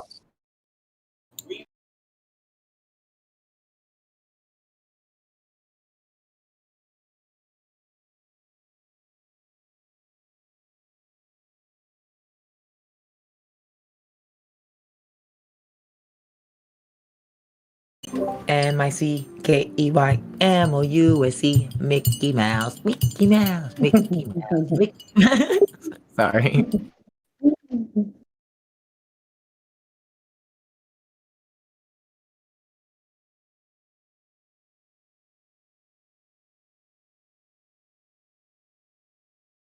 I just saw the voice. I saw the text with the monkeys taking the hubcap. Hey, we can sell these for some bananas.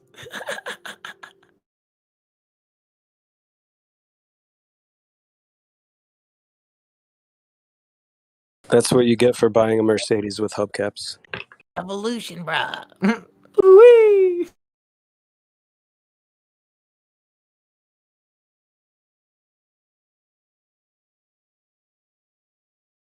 Convince the whole world that we came from monkeys. Sorry. Did I sound like Beavis and Butthead there? I like Beavis and Butthead. Yeah, that was kind of the attempt. It was probably a bad attempt. Well, don't give up. No such thing as a bad attempt. Yes. What Butthead? Because at least you tried. I think I see them. The cornholio. Packing to go to the lake. Oh, I'm sorry. That's a pretty good Beavis. That's I'm a waiting pretty for good Beavis, man. Seriously. That was thank the you. weakest attempt ever. Do the TP for your bunghole. But TP for your cornholio. I can't do it. I can't do it. No, dude, it sounded good. The DP in your cornholio. That was- That's the way. I like it.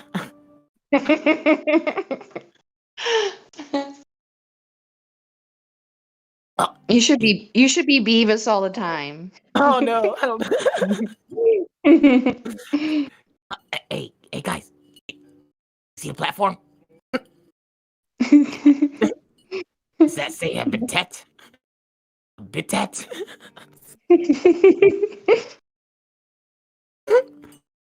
Platform habitat. Oh. Uh-oh, I have ticks now. Uh-oh, shit. Uh-oh.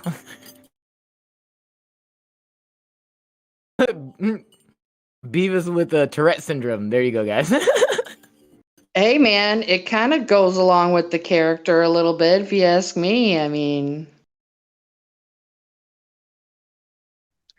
Hey, Jim. Hmm? Jenna, you've got the Call Me LFM is in here. Do you want to try to talk to him? Yeah, why not? I got a few minutes before I gotta go. How are you guys doing? Good. To know.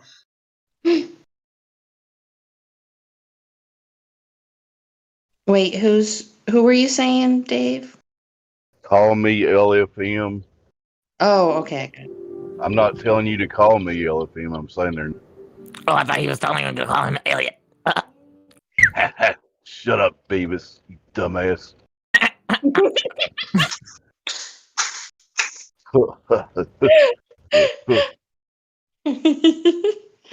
We're just over here listening. Beavis, shut up.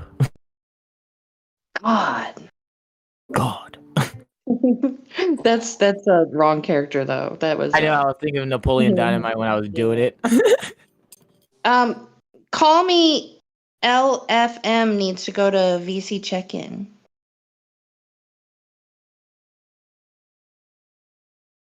I mean, I don't think we're unmuting people in the live stream, are we?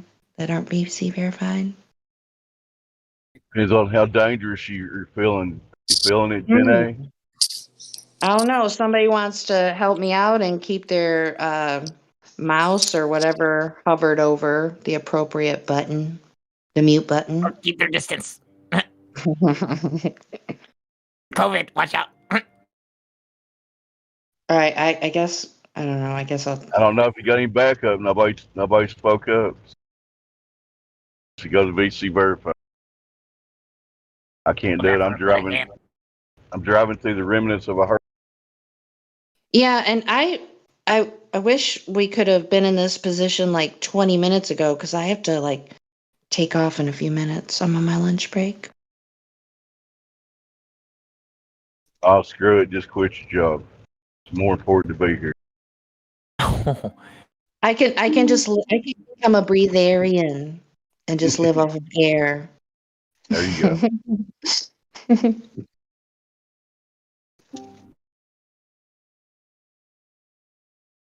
Yeah, who needs money? We can just live off of air. Money, money, money, money. Money. Yeah. Yeah, the creator gave you a digestive system for no reason. Yeah.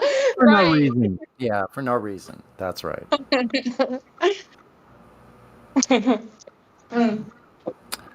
You have to have that. Just take your lungs. Yeah.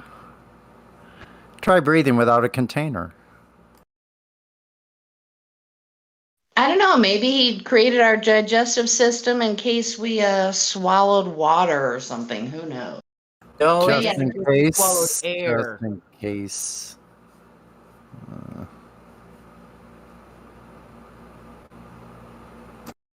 But that is an interesting point. That's pretty simple. We have a digestive system for a reason.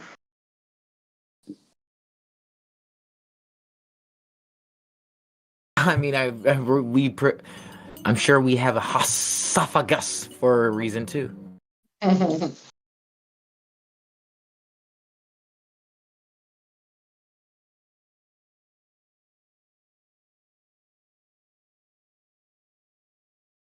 You know what? That cat does not care about that money. It just like, what are you trying to do? Touch my face? Like, get out of my face. Dude, what the fuck? Motherfucker, what are you trying to do? Bitch! No, I'm just kidding. Yeah, like, what are you doing in my area? Right? Cats don't give a fuck about money. You're in my area. Like, this is my body is displacing this particular area at this time. So Get out of my bubble. Get out. you're in my snowflake. You're in my snowflake bubble. Stop it. Gotta be easy on the globe. I pop easy. I don't like it when you do that. There's something wrong with you. Why are you talking bad about my scientist? Why are you talking mean? You're talking mean to my scientist. Why are you yelling at me? I didn't do anything. Oh gosh. We'll have you rolling on the Sonny and Enoch show. I mean, Enoch and Sonny show. Well, either way, you get the idea. I don't know if you guys know who I'm trying to copy, like who I'm copying right now. I don't know, but it's hilarious. I don't know. Okay, it's from Mad TV. If you guys seen Mad TV, Oh yeah. he's Stuart! like an adult. Mom, what are you doing? Oh, I love Stuart so much. Don't! Look Yeah. at me. I Stop! love Don't! Ow! I think I have an old ice cream. playlist. I think I have an old playlist of Stuart. Yeah, videos. that's his name, Stuart. Yeah. Okay, I got it. I'll share it. My ice cream. Stop.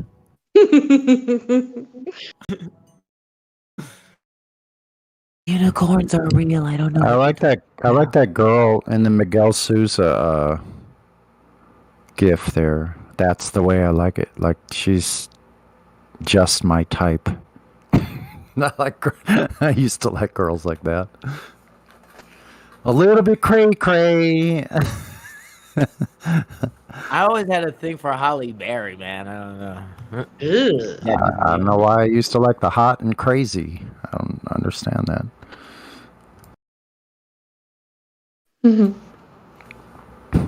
She was awesome as Catwoman.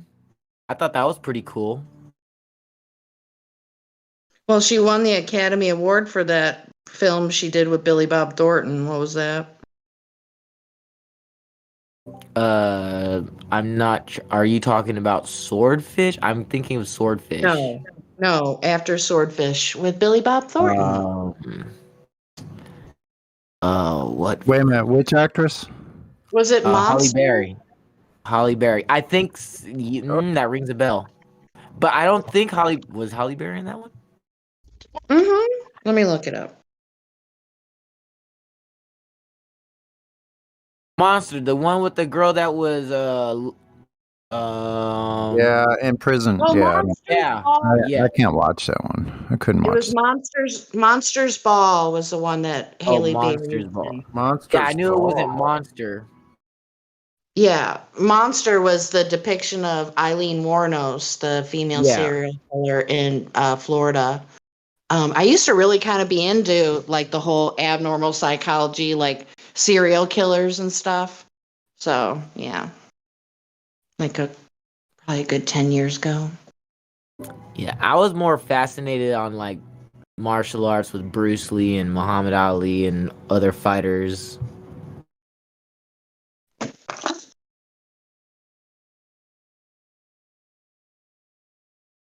Bruce Lee is my inspiration, as well as Muhammad Ali and Mike Tyson.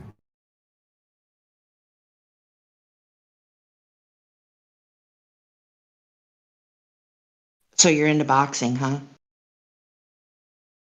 Yeah, a lot of boxing and Chinese boxing.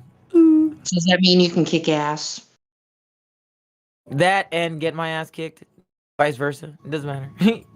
Oh, okay. At least you're I'm honest and not kidding. arrogant about it. Cool.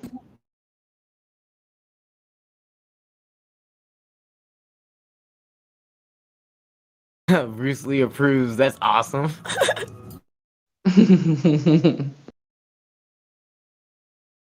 All right, y'all. It's that time. TTFN. All right, Jenny. See you when you come back. All right, bye. See ya. Bye, Jenny.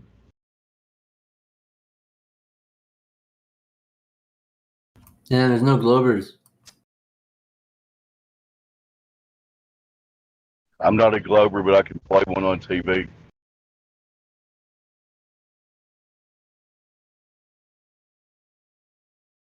Yeah, man, it's no fun without any Globers. Yo, Master Chief. What's good? Uh-oh. How long ago did you become a flat earther? How long ago did I what? Did you become a flat earther? Let's see. What? Ooh, I've been coming here like 3 months now, 4 months now. But Oh, really? before being it, no, I think I was in here about a month or two. I think so. Wouldn't you say so, Sonny?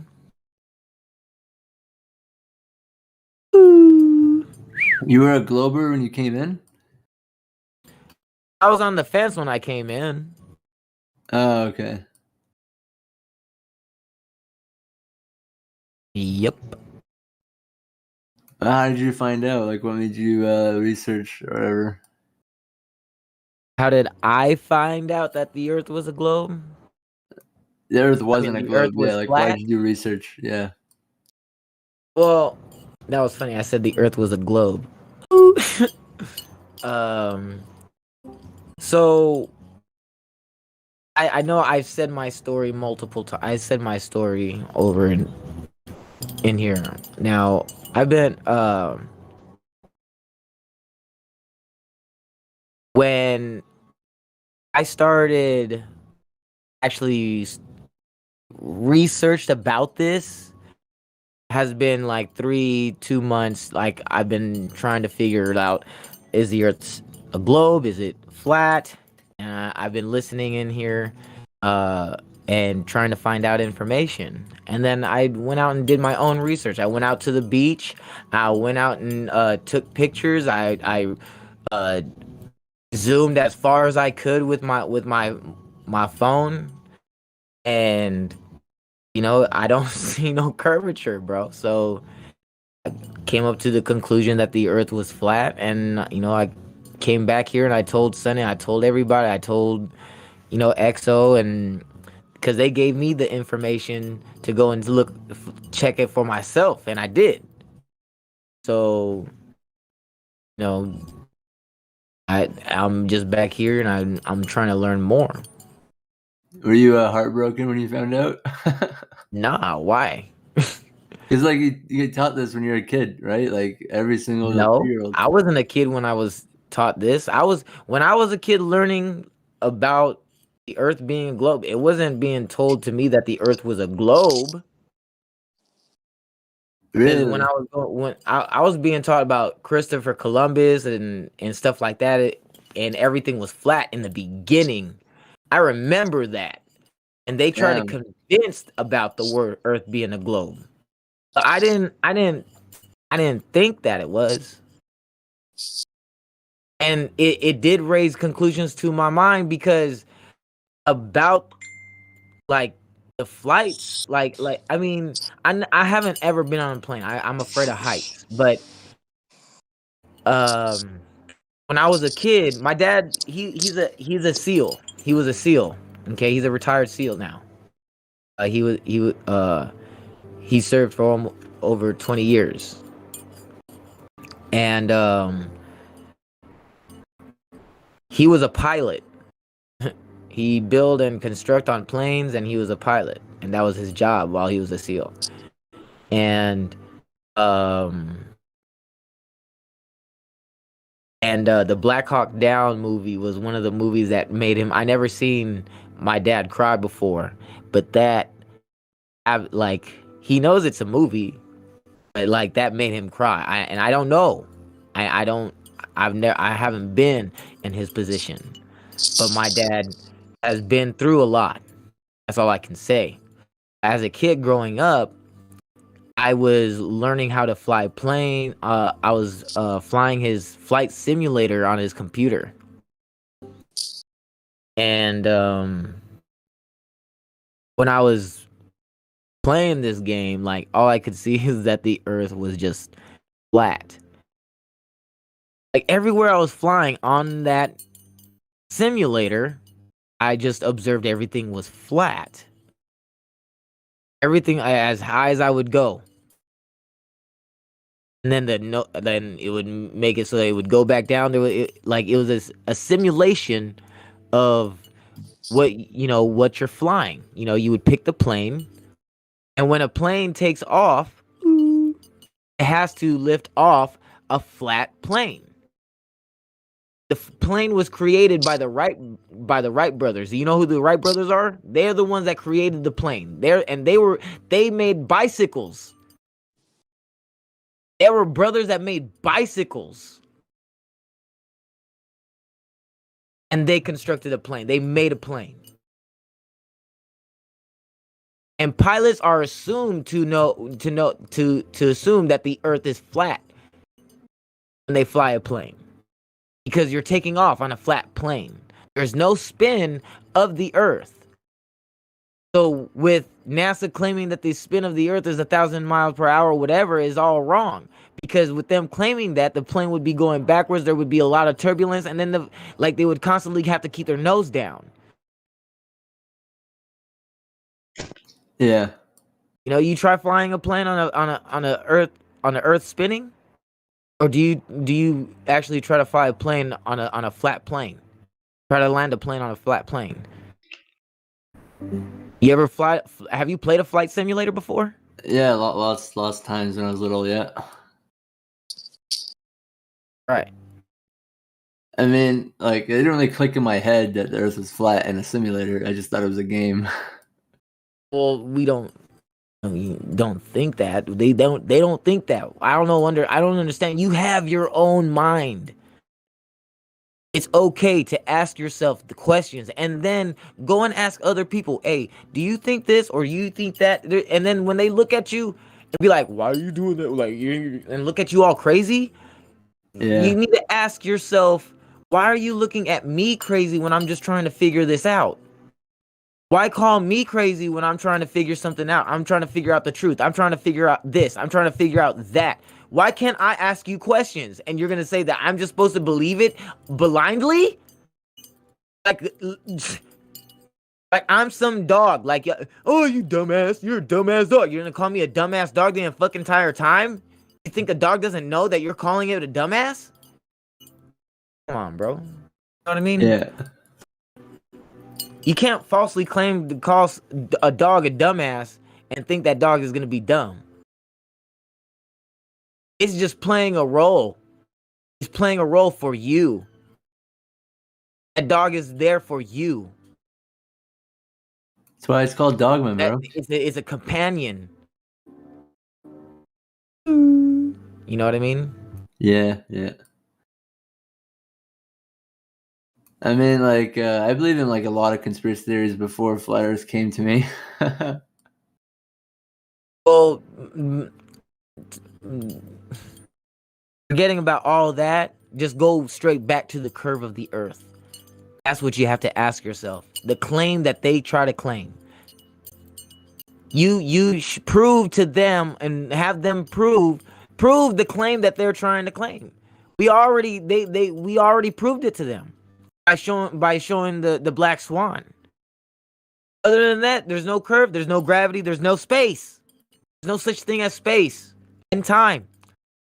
Space and time is happening now. Every second, every minute, every hour that's passing by, every day is coming, every month is happening, every year is going on. And it's a repeated process. Yet we're sitting here lying to each other, telling each other that the Earth is a globe, lying to people. They need to stop lying to each other. They need to stop lying to people. They need to stop lying to people, telling them that the Earth is a globe. Because you can't prove that a gas is you can't prove gas pressure without a container. So it's a citation.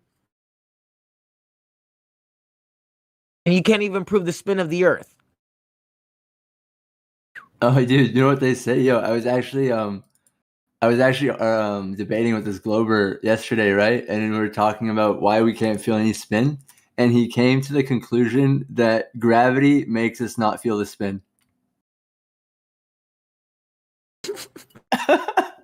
So now you need to ask them how exactly gravity is affecting the vestibular system, and they need to provide specific technology or specific actions that are being caused in the vestibular system, which is a bioelectrochemical gyroscope. Ask them what the difference between density and ask them what the difference between density and buoyancy.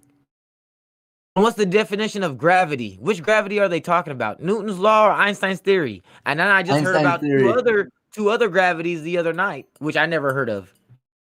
Yeah, they talk about relativity. It's like relative to us. It's so dumb.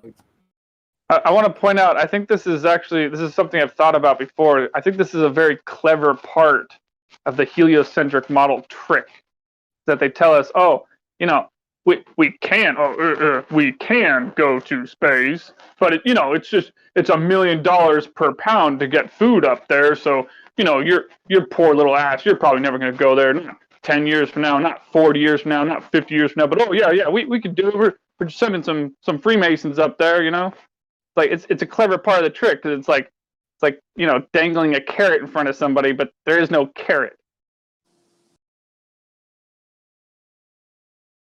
There is no curvature. Curvature is the imaginary carrot. Yeah. Wait, one more super funny thing. This different Glober debate, right? For gravity. We're talking about solar eclipses, right? And I showed him. I'm like, dude, if the sun is 93 million miles away, the light has to come parallel, right?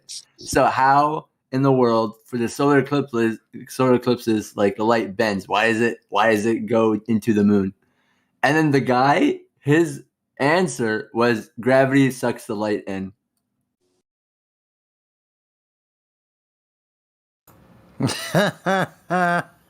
Really? Yeah, I mean, serious. He said gravity bends light. Dude, they just use gravity for everything now. Like, yeah.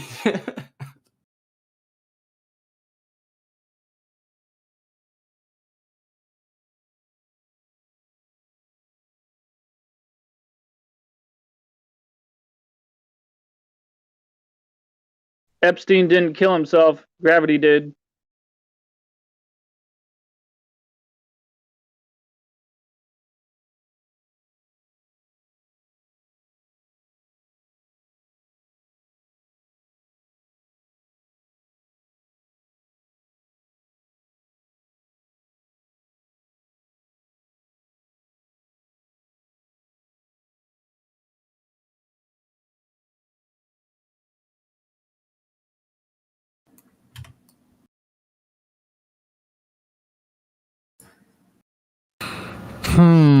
Well, we have someone new here named Call Me LFM, so he's not verified yet.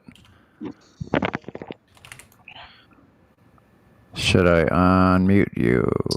Looks like he wants to say something. Hello. Hey there. How you doing? Doing all right. How are you? Pretty good. I was just looking at the VC voice text, and it looked like you had something to say, so I... No, I mean, I didn't specifically have anything to say. I just kind of wanted to get officialized. Okay, well, someone needs to VC verify you. Exactly. Could probably do it here, unless a moderator has a...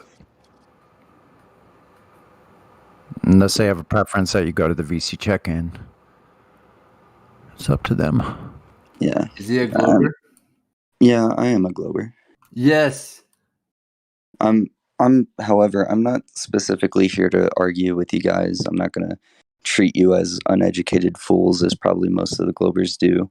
I'm just more interested and curious as to how you guys got your mindsets behind the flat Earth. Perfect. I mean, like, we can argue all day, but, you know, the stuff I can offer, you guys fundamentally don't believe in the first place. There's kind of no point. Yeah. Yo, flat Earth Solar. Yeah. Yeah, you can talk to this guy.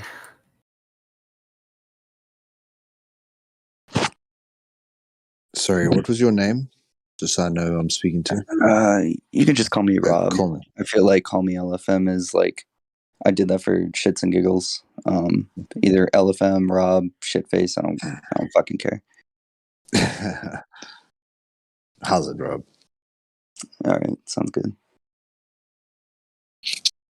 So, you know, there's three basic fundamental aspects to this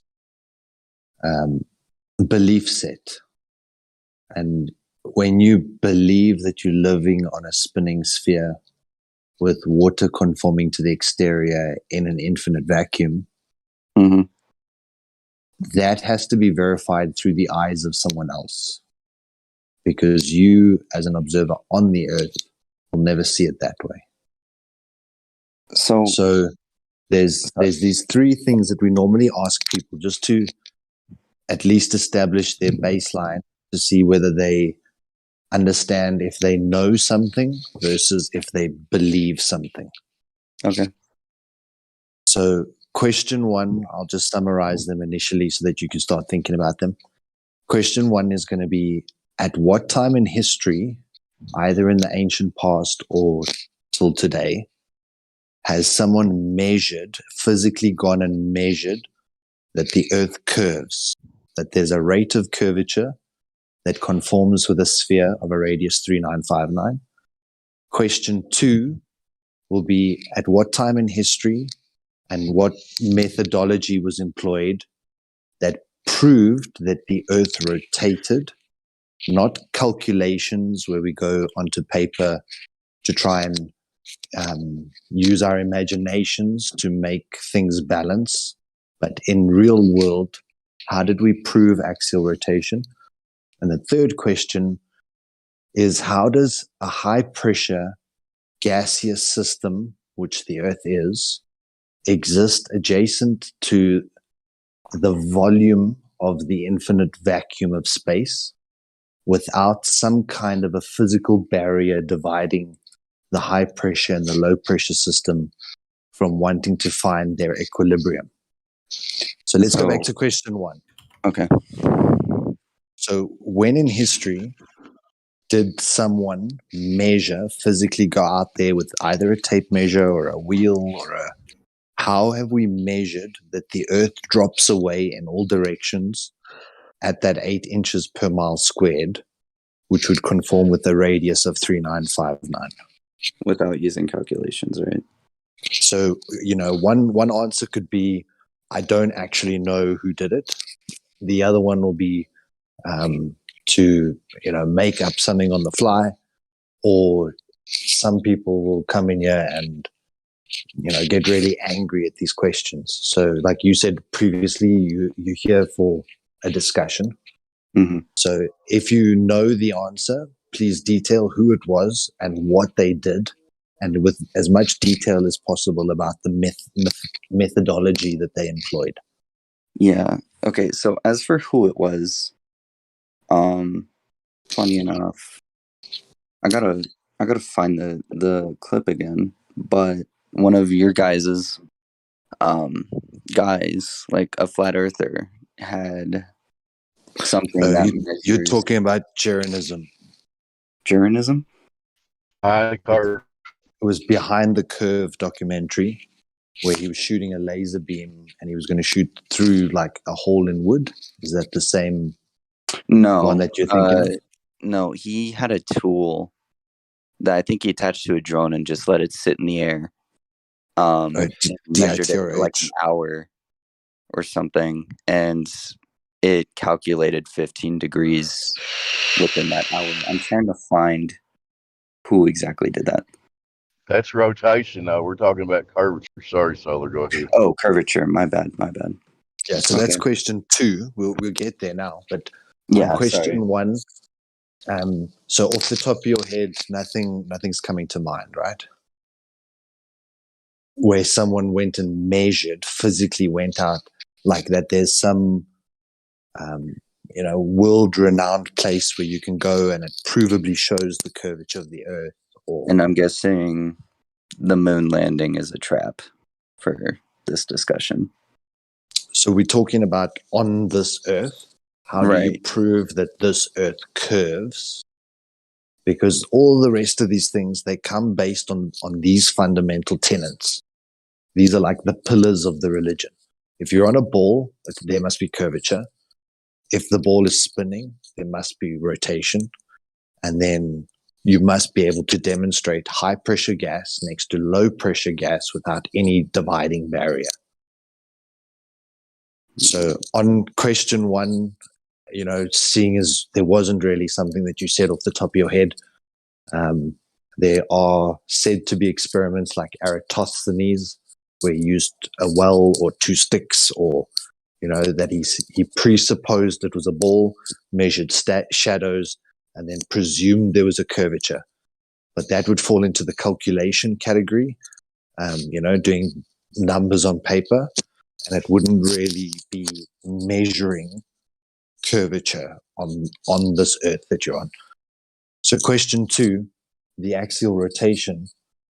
Where in history or how can we, as like us individuals, how can we demonstrate that the Earth is in a rotation eastward, so much so that if you were on the equator, you'd be moving at 1,000 miles per hour? Okay, well, I mean, besides, the sun going from east to west every day, because I'm guessing you guys believe that the sun moves above us, right? Like I said before, with that one guy who might be still is a flat earther, who kind of just had the drone in the air to measure if like the Earth is moving without it, and it did by 15 degrees in an hour. So how did he show you that it moved 15 degrees in the hour? Did the drone come down in a different state? So the instrument used itself, I don't recall the name.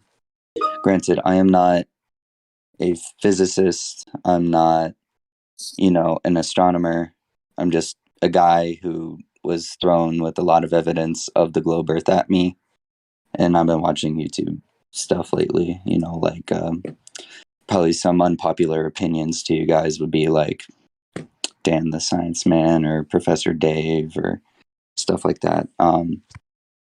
Okay, so you've been watching people who don't ever represent our actual arguments. They always try to provide a false straw man. Maybe. I'm not going to really disprove or prove that what they say is concrete, but it is backed by evidence of what they say. Granted, I do believe in the calculations more so than a flat earther would. So I guess it's easier for me to do so. Because do you see how you use the word believe? How you believe in the calculations? So that was just the distinction.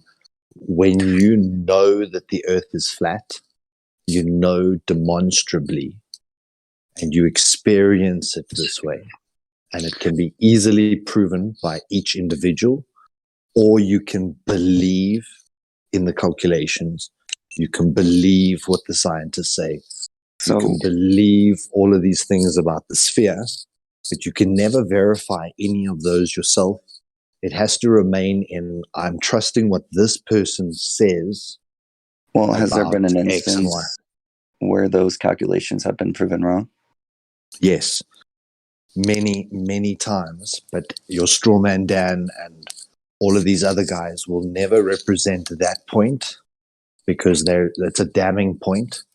So they'll bring up fallacious aspects of what they interpret the argument to be, and then try and pick apart those as though they've dismantled a flat earther's claim, whereby they've deliberately cut out the entire portion of the claim. Simon Dan will never come on any of these discussion debates or discussion forums. He likes his pre-recorded, pre-edited stuff where all of his outtakes can be removed. So back to the second question, where could we prove here on the earth, prove as in unequivocal, empirical, we do this thing and it shows the earth is spinning at exactly the speed that they say that it is? How would we do that on the earth? Well, I don't think, it's really a matter of can we prove it on Earth, because Earth is such an astronomical size that it's, easy. No, it's not. No, they gave us the dimension. The radius is known. How big is it? What's the radius? Sorry, Roger, go ahead. Yeah. I mean, it's a few thousand, So you don't know the radius? I mean, I could Google it, but you guys don't trust it. Okay. It's like I said, it's hard to argue and it's hard to question with you guys because you're you don't even know the radius of the globe Earth. So how can we take you seriously if you come here defending gravity and? Well, my objective was never to argue, right? Okay. It's just to understand where you guys. But you're still defending something that you know nothing about. So if you don't know how much curvature is required by your system, then you wouldn't know how much drop over a certain amount of distances either. But I'm not inherently defending it either. I'm just here out of curiosity. Why? Yes, you are defending it. You said you had proof of the globe, so we want to see the proof now. I never said I had proof. I never once said that. I can never have proof of the globe. Anyone can climb a mountain and look over the horizon and may or may not see the. Okay. Then you said you had evidence. Then you said you had evidence for the globe. So that's what we want to see. Going back to the first question, Flat Earth Solar uses the term measuring tape, and I thought that might have been a little confusing for you. So you wouldn't use a measuring tape because those things bend. All right, so you can't measure curvature with that. What we would need you to do is find one way or another to construct a straight line over multiple miles and then show us where the Earth is deviating from it. Do you understand that? Yeah, I get it. But like I said, the reason why I'm not defending it is because, one, what is the importance of a flat Earth to begin with, or a globe Earth to begin with? Two. No, what's important is evidence. Evidence is important. It's reality, right? If I Earth didn't doesn't come here curve, I didn't come here with evidence and proof. Okay. I'm just a globe earther, and that's based off of what I've been taught growing up. Okay. Yeah, well, I don't want a copy of your holy book. I don't want one of your pamphlets. I don't want to listen to you like a Jehovah's Witness. No, I'm not interested. Look, I think I'm not trying to give you any of that, Orion. Yeah, guys, I think this he's been pretty straightforward. Yeah, I'm not trying to disprove anything. I'm not going to go all scientific on you because, one, I don't know what the hell I'm talking about. I just know the things I watch and the things I grew up with, but I'm not a specialized physicist or astronomer. I can't give you, these complicated, calculations or proof or evidence off the top of my head. That's, I didn't specialize in that education. I just you gotta learn to eliminate the word calculation the way you just used it. You gotta try to eliminate that from your vocabulary. I'm not saying don't ever say the word. I'm just saying try to do your best to recognize that a calculation is a bunch of numbers on paper, and a bunch of numbers on paper do not dictate reality. I can write 2 unicorns plus 2 unicorns equals 4 unicorns on a piece of paper. The math checks out, but that doesn't mean that there are 4 unicorns in reality. Okay, but math was always just about counting numbers, not, based on reality. It can be, depending on the problem at reflect hand, reality, and we but base it can our... also not reflect reality. So what I'm trying Yes, to say it to can you and it is can. when somebody writes on a piece of paper a bunch of calculations that have to do with the alleged curvature of the Earth, and then point at that piece of paper and say, you see the math checks out. The Earth's a globe because the math checks out on this piece of paper. See how that's not evidence? That's not a direct measurement? You understand that? Right. I just don't require direct evidence to believe it. Why? Well, yeah, okay, to believe it, I get it, but that's a you don't definition of a require direct evidence religion. to believe it. I mean, my question is to you, though, do you want direct evidence? I don't really care specifically. Who cares what the shape of the Earth is? So then why are you even here? What are you doing here, dude? Because I'm interested in your guys's Oh, so you're mindset like behind it. another person writing a book about flat earthers? I don't get it. That's really No, I'm odd. not. I'm just curious. It's really just curiosity. Like, why? So is you can't say who cares, and then I'm curious. Okay, sorry. Which one are you? Are you curious or don't you care? Okay, I'm curious. I'm sorry for saying I don't care. Sorry, I was never really good at talking. I'm kind of socially awkward. But what would be the I don't know, end goal? Like, let's say that the Earth does turn out to be flat. What exactly is accomplished by it is kind of my true intention here. Why would they People lie? know the truth. Why would they lie? Why would they lie? Why would they lie? And in terms of they, I'm guessing you're talking about big corporations, Why don't you government. tell us, why do liars lie? Why does any liar lie about anything? Well, humans can lie to protect, and humans can lie to destroy. I mean, They can or they do? Well, they do. Yes, All they do. humans do. Do you think they were protecting you when they told you that you live on a planet in space? Lied to you about that? You think they were protecting you? Well, who are they protecting? I don't freaking know. They're protecting themselves. I'm asking you, buddy.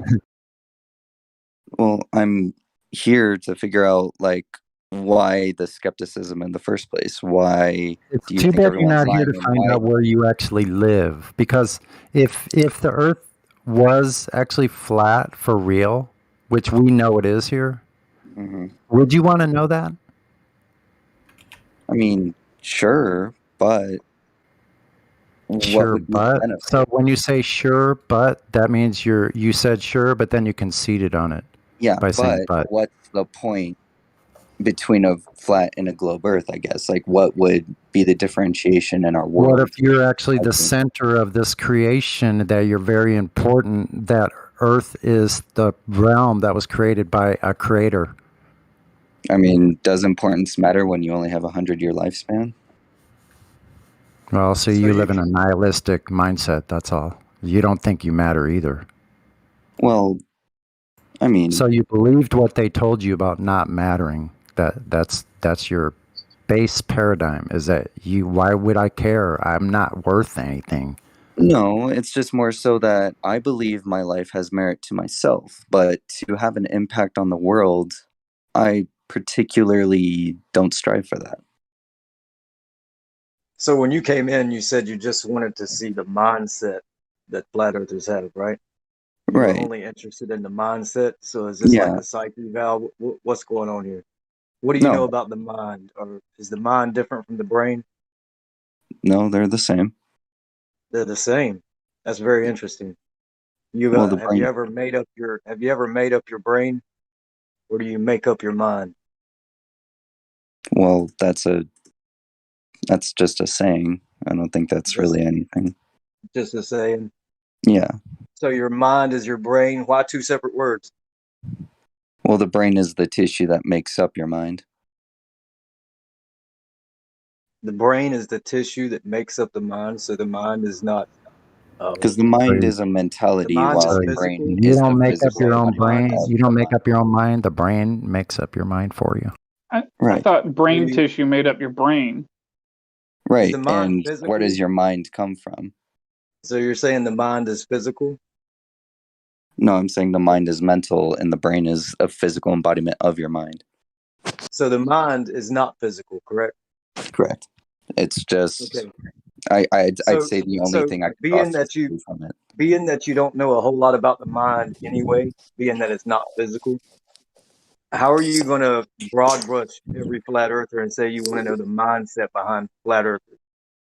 Because they don't all agree, right? Right. But like I said before, I'm here out of pure curiosity behind the mindset. I'm not here to disprove or prove anything. Yeah, you're I'm not not here smart for enough to evidence do or so. anything. It's kind of like a psyche eval. Or are you writing a paper or something? Or No, I'm not. I'm literally just a dude who's chilling and wanted to and was interested in flat earthers' mindsets. That's it. so do you go around and just you're interested in everyone's mindset and you really don't care about impacting the world or anyone else's world around you, just your own? Or what's real, only what people think. So you could go down to the corner. There's a village idiot down there. You could ask him what he thinks too. Just go around asking everybody, what do you think? No, not what's really real. Don't tell me what's real. Just what do you think about it? I mean, Is it that such how a you bad approach thing to life? be Is that how curious you about? approach life? Do you No, approach it's life like that? no. I'm just Then why curious. are you doing it here? Does the truth matter to you? I mean, yeah, the truth matters to me. Of course it does. I don't think So I'm wouldn't really you want to interested. know for sure if the earth is curved or not? I mean, I just know that it's curved. Okay. But Oh, you know it. So can you show us the direct measurements or how it is that you know it? No, as I said specifically, I grew up knowing it because of Knowing everything it. I've been Wait, shown around me. wait. You got to stop saying knowing then, It was because you said it was you're born knowing knowing something it. without any proof at all. That's not knowing. That's belief. knowing's having knowledge. Do you have knowledge of the curvature or no?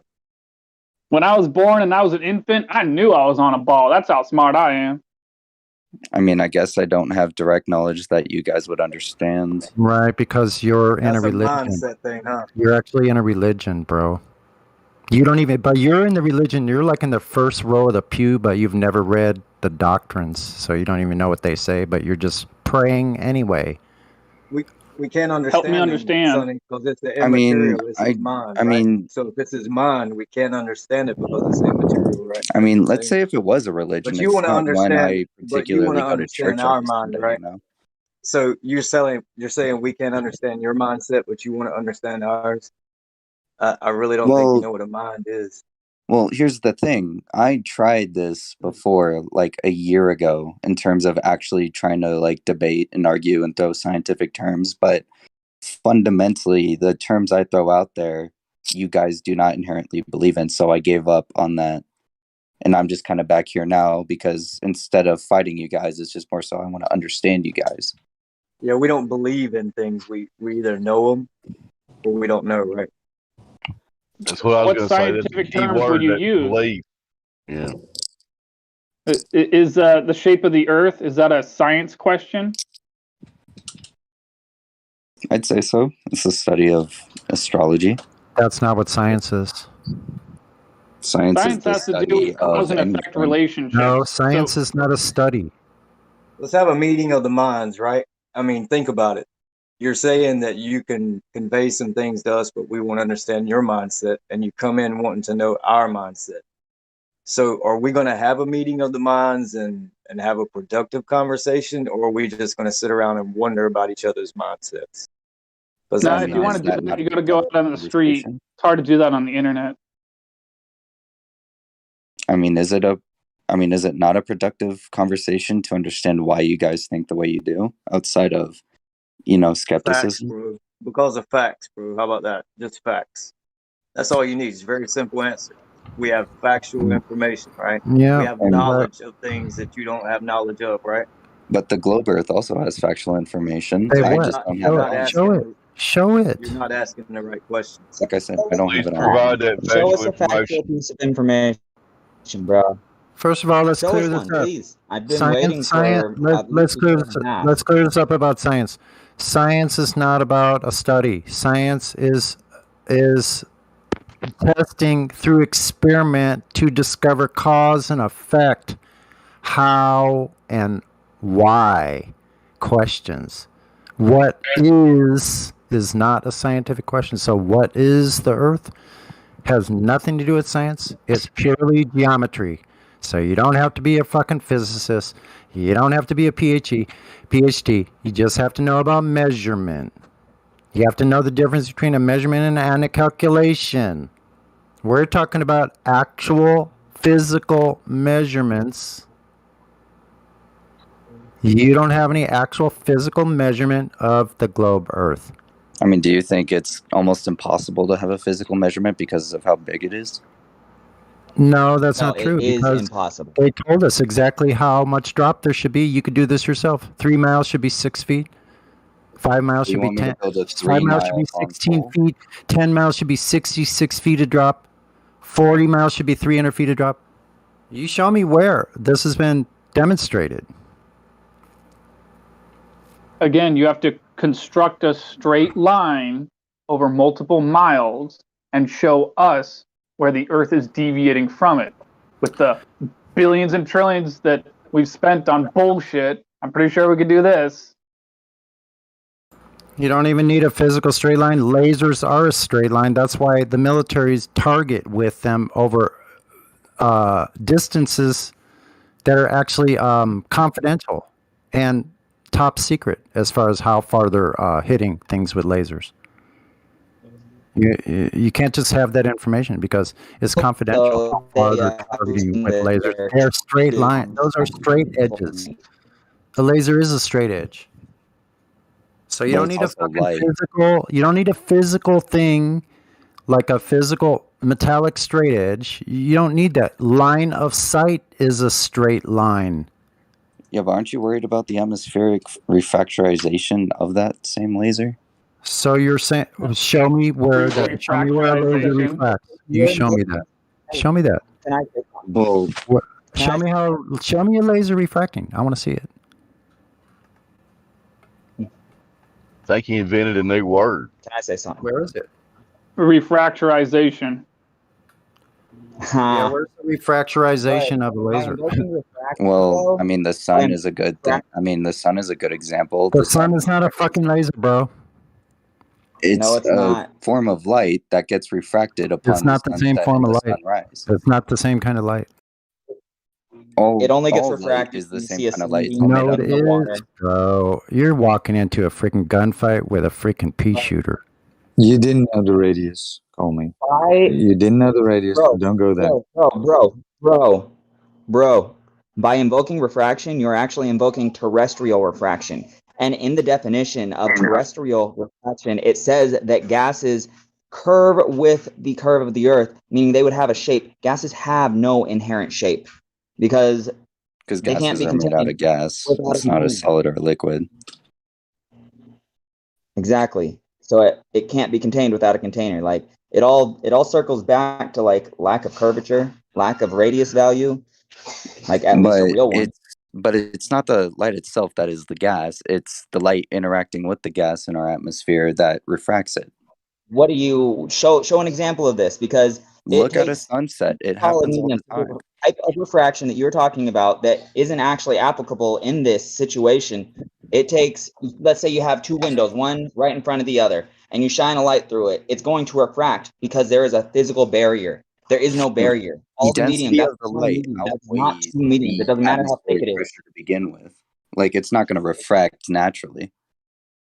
Exactly. It doesn't refract naturally. That's my point. The Earth light or barrier for light. It is not two barriers. It is barrier. Well, I'm saying that the sun's light can, because its light majorly outfracts the atmospheric pressure. A standard flashlight won't. A laser can't. Atmosphere. Once again, gas doesn't have an inherent shape, bro. It doesn't need one. It's dense. It doesn't. No. It's still one medium, though. It's still one medium. The word atmosphere is the He just said paradox. abstract. Yeah, I saw Guys, that. I heard that. he doesn't know what he's talking about. Words, but I'm saying like the guys, sun's light will get refracted by the we atmosphere. never got through the third question.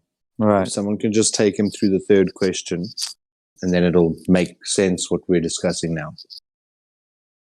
Sonny, you want Do to you do know that? of any way that anyone's ever demonstrated gas pressure without a container? Because they say that the vacuum of space exists next to gas pressure, but as far as we know, we cannot have gas pressure without a container or a vacuum without a container, and you can't have a vacuum next to gas pressure without a solid barrier.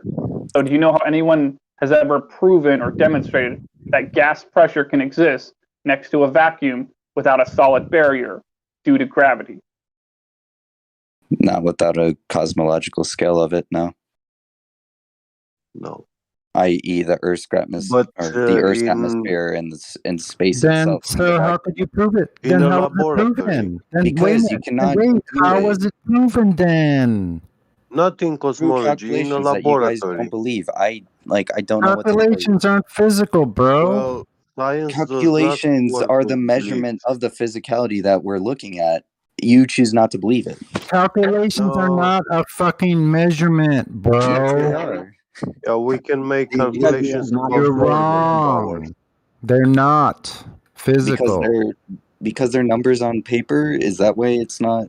It's not Do real you unless know there's I can real data to mathematically back it up. If you don't have an actual physical measurement or some actual real numbers from something real, I mean, they had to and get and those it's, calculations from a sort of physical measurement that they did. I don't have that I technology. can make the calculations of a freaking monkey with wings in space. Yeah. You said that you don't have that. That's all right. You can go and find it, provide, and put it here. How rich do you guys think I am? Like, No, man, it's all right. You can. We can find out. We can Google it or whatever, and we can find who measured it. But I was looking for it and I didn't find. Can you help me to find it? Yeah, find I'm out looking which 6 that years. did it.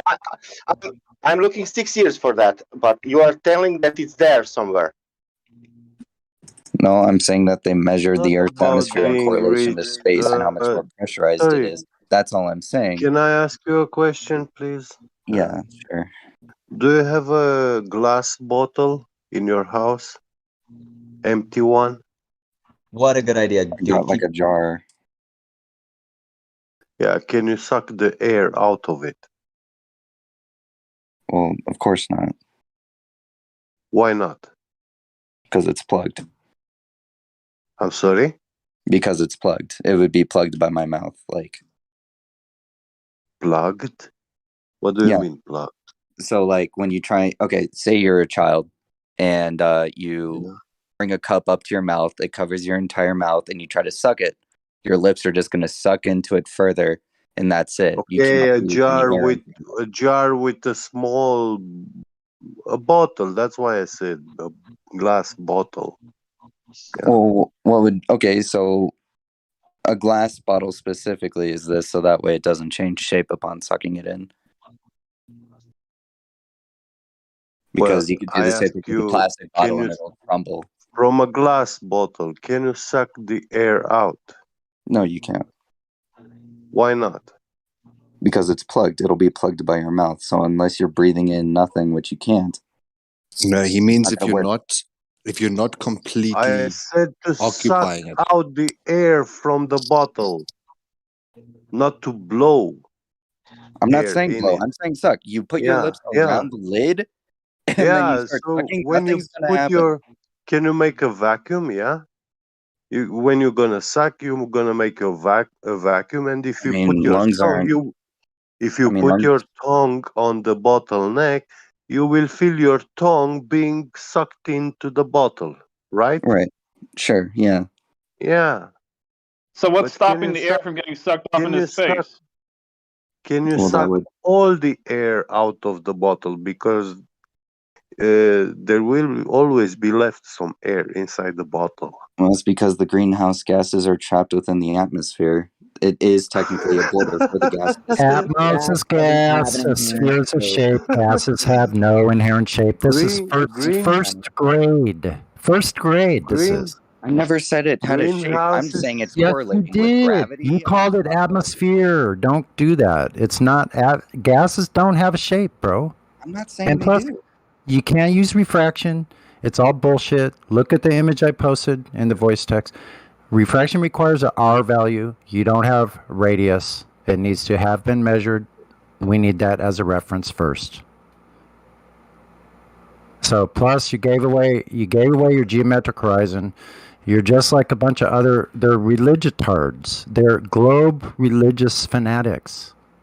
That's why you found yourself amongst, and you're going along with their nonsensible. You're going right along with idiocy. It's retarded. Sonny, I heard the conversation. He's like very curious about what we think. So let's give him a little bit of. That's what I'm telling him. What I think. I think he's retarded. You want to know what I think? I think you're retarded for believing in a freaking clown globe bullshit religitard Freemasonic space monkey religion. That's what I think. I think you're diminished in your intellectual capacity.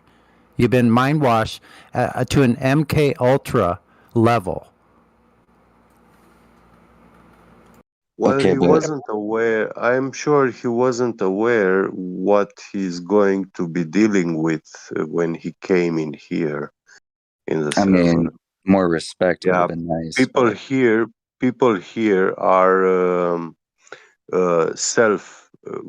vast majority of them, they are self-educated, meaning that they started searching and reading and learning natural sciences, facts, things that we cannot undo. So when we're talking about the inner workings of nature, yeah, that's science. Belief systems, they belong to religions, and there is a fine distinction between the two. Science does not work with any belief systems. So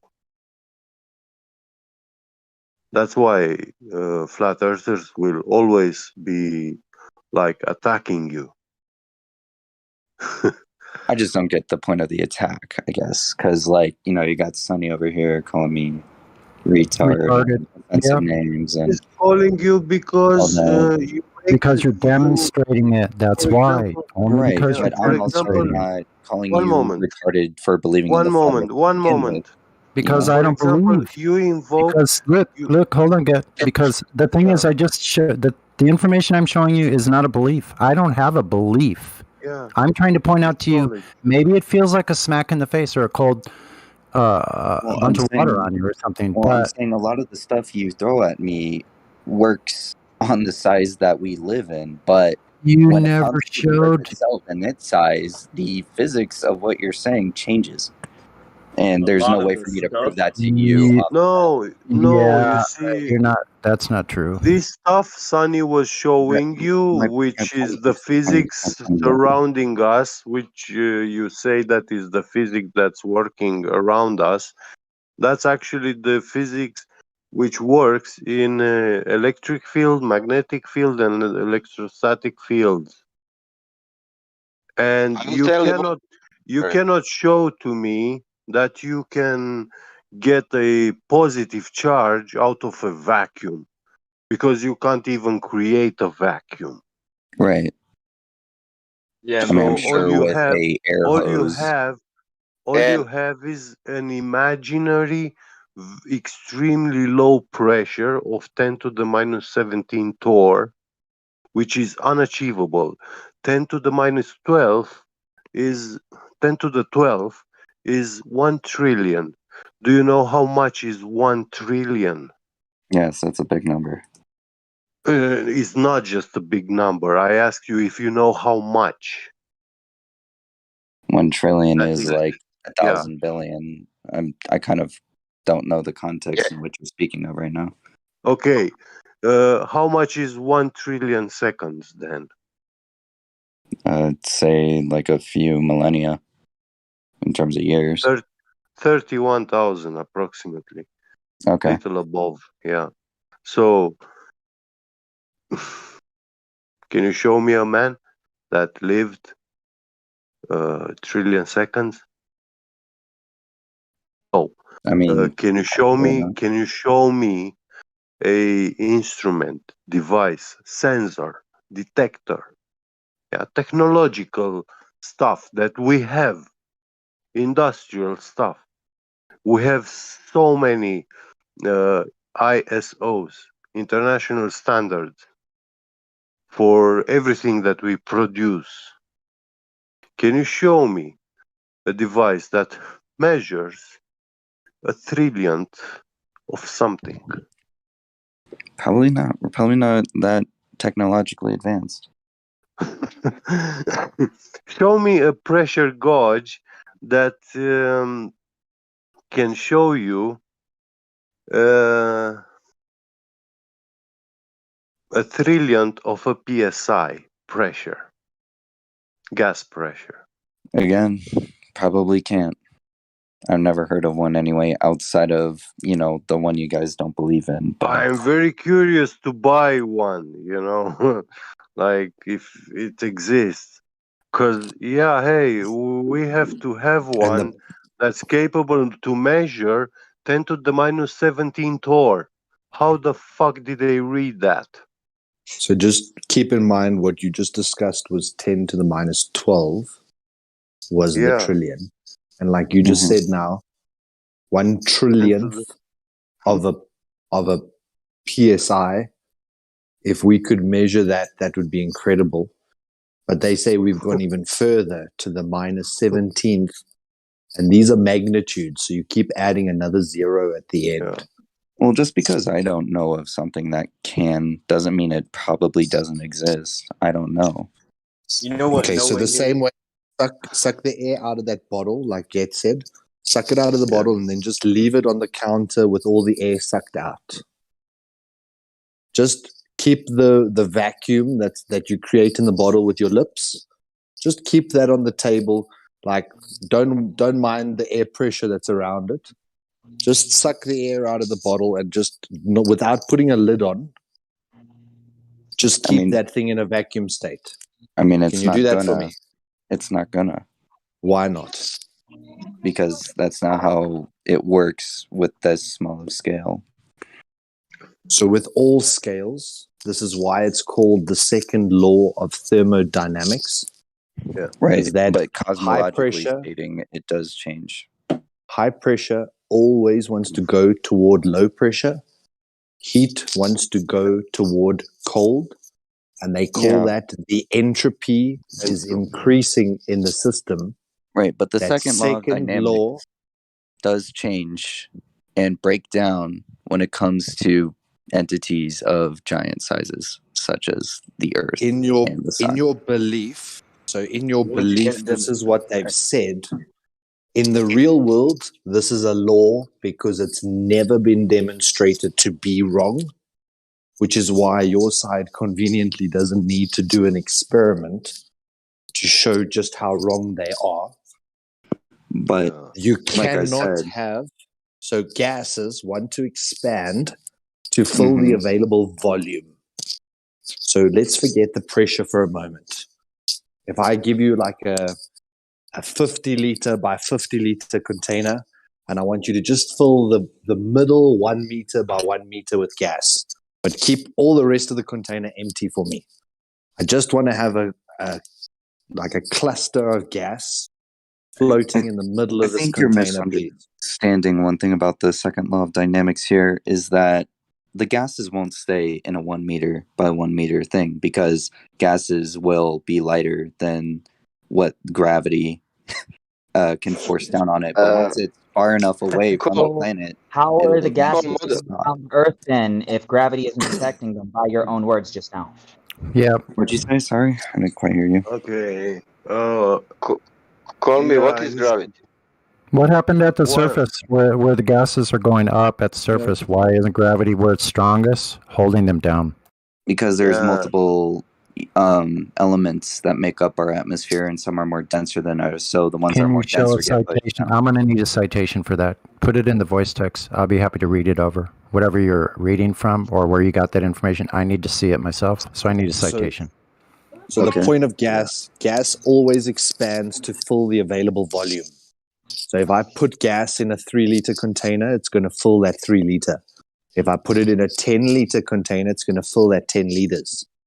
And then eventually it's going to equilibrate, and it's going to find its balance inside that container, unless there's some divider whereby I can now create two opposing pressure systems within the same container. The point is that you can never create any air pressure without that first container. And if there's an adjacent pressure that's in a differential to what you've created, unless you keep it divided, you will not maintain that differential. That is the law. That is the law that has never been demonstrated to be contravened or proven wrong. So this is the third question that we asked you. Right. How would you demonstrate? So I'm not saying point to the sky and say, I believe that that's what's occurring. We're saying here in the real world, show me one high pressure gas system next to a vacuum system without any dividing walls, without any containers. Don't take the gas from a container and pour it into a second container that might be open. That's a demonstration of two containers. I'm saying, show me gas without a container separated from another higher or lower pressure gas system without any barrier. So if you were in the ISS and there was a puncture, what would happen to the air in the ISS? Would it get sucked out, or would the ISS just remain fine? Well, maybe at very, very cold temperatures, you blow hot air into, what you're saying here, it probably would stay in there. Have you ever watched a space movie? I mean, sure. Yeah. What happens in a space movie when one of the doors blows out in the spaceship? The vacuum gets sucked into the vessel. Sucks them out. So everything that's inside that vessel instantly wants to be ejected out of that thing, correct? Exactly.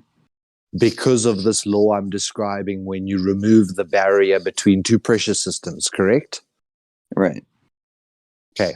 So now imagine there's like a giant shield around the earth, and I make a little pinprick in that shield, or I open up the door to the shield that's holding all the air in the earth.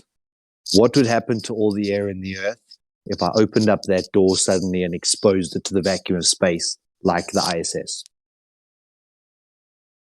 Probably someone gets sucked up, but then gravity and the cold would just keep it there. But that's, again, what I know about it. Can I explain why why did you lie to yourself? Can I? Oh. Well, the first thing is that gravity thing, what you are using, that's bullshit. First thing, gravity never ever, listen this, but very honestly I will tell you, gravity never ever was scientifically proven. And it was like we have two gravities, even that is the biggest problem. Both of them, they are pseudoscience. 3 of them, even worse. Yeah. All of them are pseudoscience never ever proven. So How you can use something how to use something to keep gases, what is never proven. Yeah.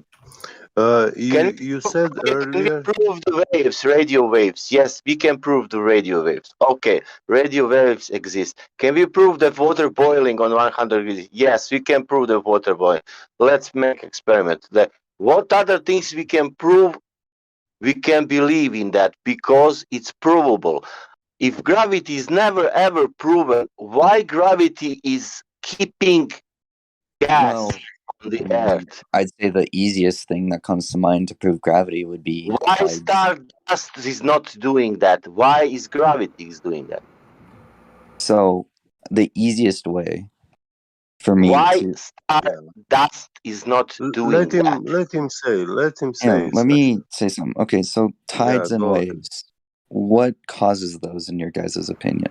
Because to me, it's the moon's gravity. You All about don't have opinions. the You're in the wrong moon. You fucking don't server. have It's not the the moon opinion creating server. tides and waves. But before going into this, I would like to to explain to you why you were lying to yourself about gravity. You said that gravity is too weak, and the air is too light for gravity to act on it, but it still holds it somehow magically, you know.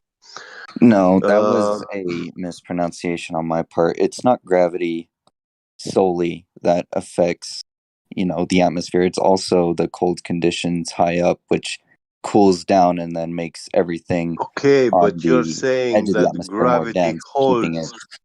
gravity is holding the air, hot or cold, it is holding it. That's part of the scenario, right? yes. Okay. Yeah. No, he's saying the bending of space-time keeping gas down. One moment, I just got here. Now, we have graphene aerogel, which is 7 times lighter than the air. Why graphene aerogel is not rising like helium does?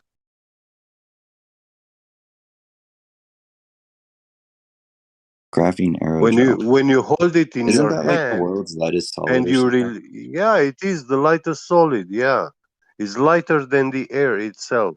So when you hold it in your hand and you twist your hand, it will fall down to the ground.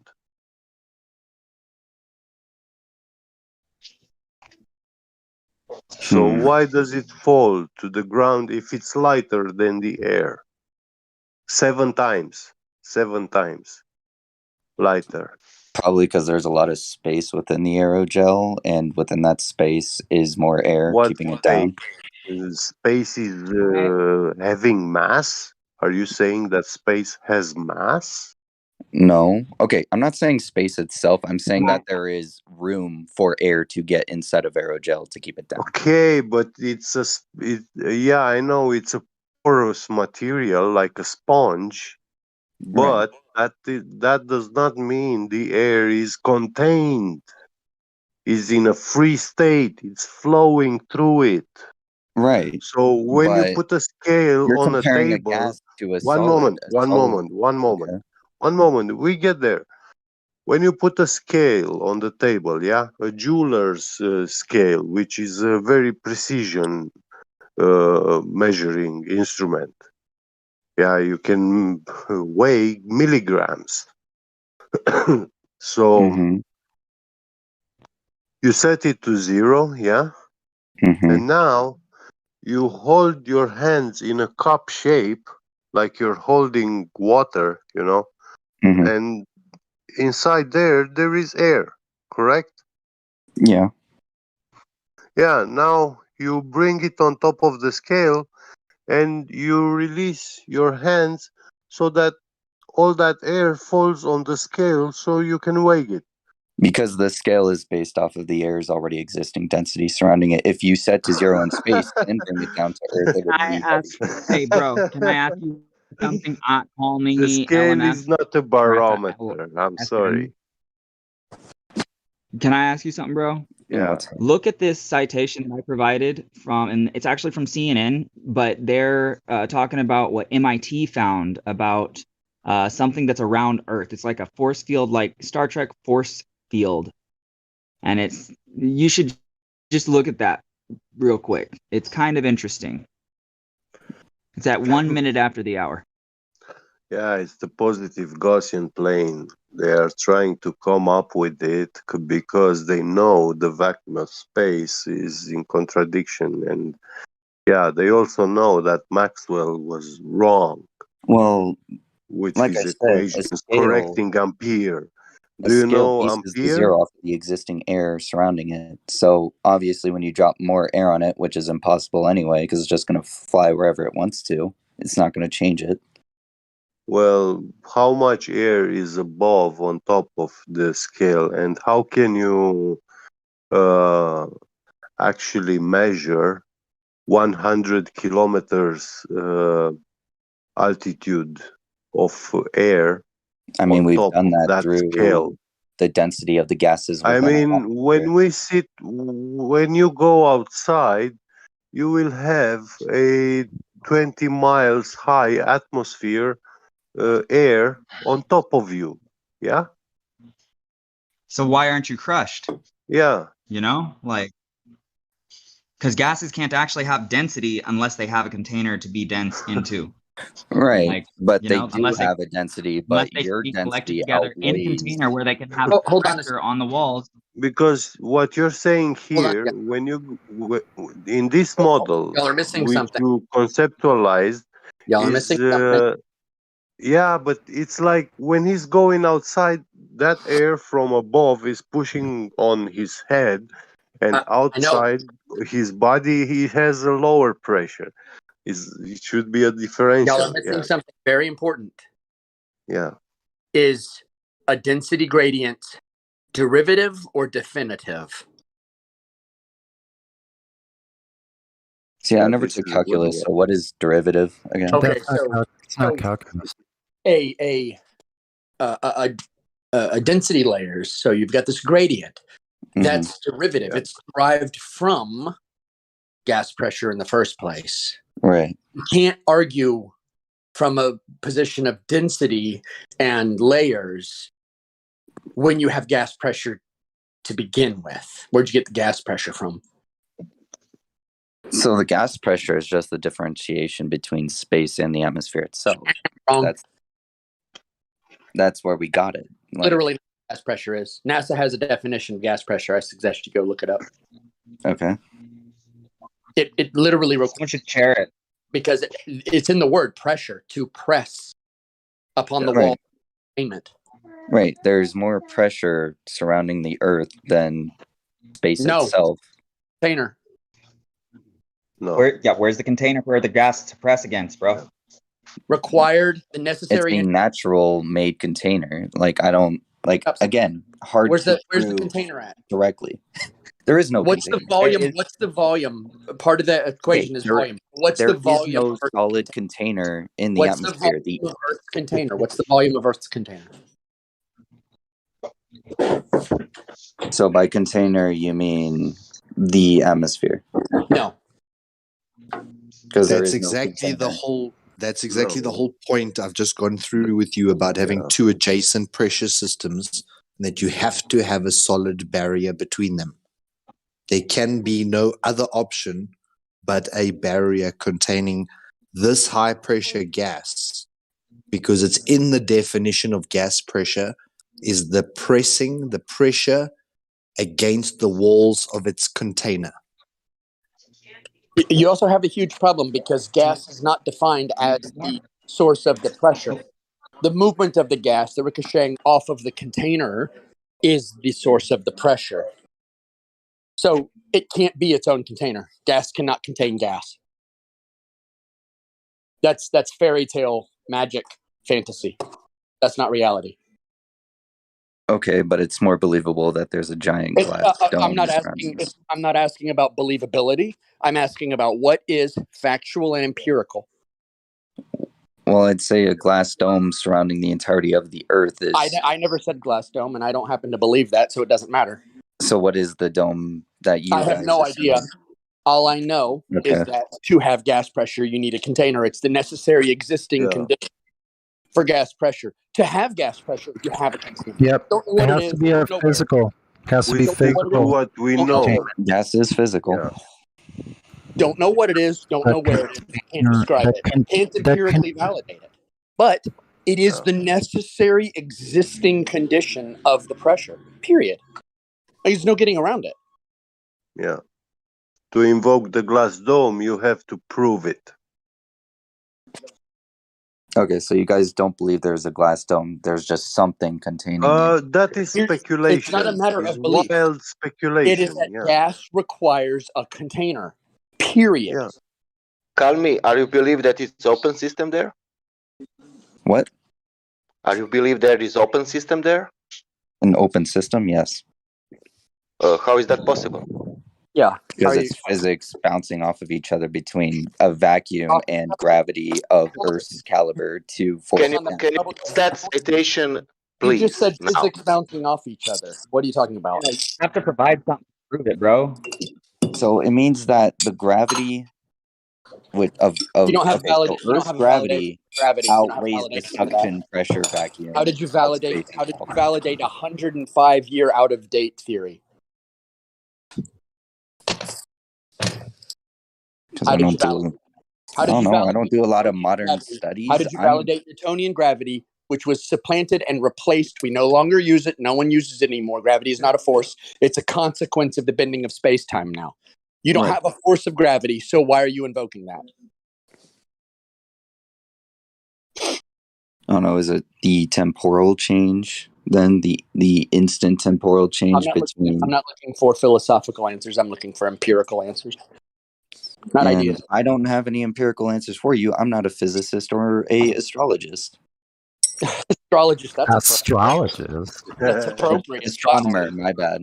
Yeah. The whole point of this, bro, is to show you that you don't have any evidence, you don't have the answers, and that what you believe is just a belief. And that's okay. It's not like it's a problem. All of us started where you are. It's just you got to let go of your pride and just admit it. You know, just admit that you were wrong. Everyone has just to. a good tip for you is that astronomers don't have empirical proof either for gravity. No one technically does. They don't have it. That's not true. We So that have, means it doesn't we have exist. gas pressure.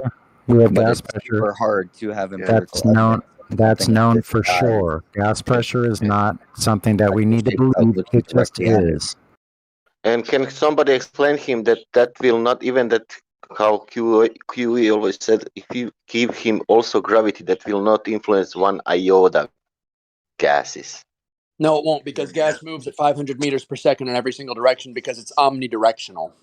Gravity has a single vector of force, which is down towards the center of mass. That accelerates. Gas moves in every single direction, including up. Right, but Which means, are you saying that it goes up and then burns its bra at a certain level in rebellion and says, "I'm just not going past here"? Is that what you're saying? I'm saying that. Okay, then why does it go up at 500 meters per second and just decide to stop? Because it's getting pushed up by density, but as density falls, it starts moving more slowly until it eventually just stops. No, in your model, that would be not density.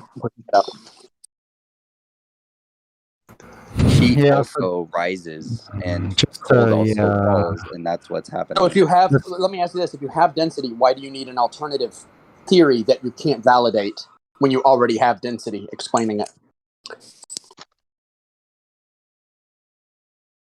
I mean, gravity and density go hand in hand, don't they? No, they don't. No. We had density before we ever had gravity. Never needed gravity. Gravity was reverse engineered into everything.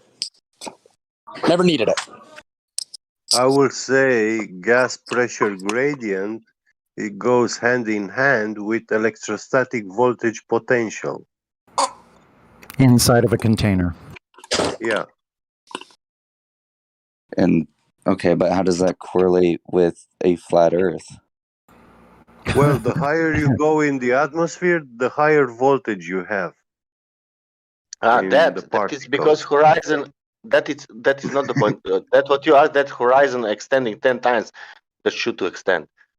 Well, I'm just trying to figure out where the connection between flat Earth and this dome. Okay, the first connection is. I told you the first connection is here. The horizon should to be on 1 foot observation. Should to be 1.2 miles away, but it's not. It's more than 10 miles.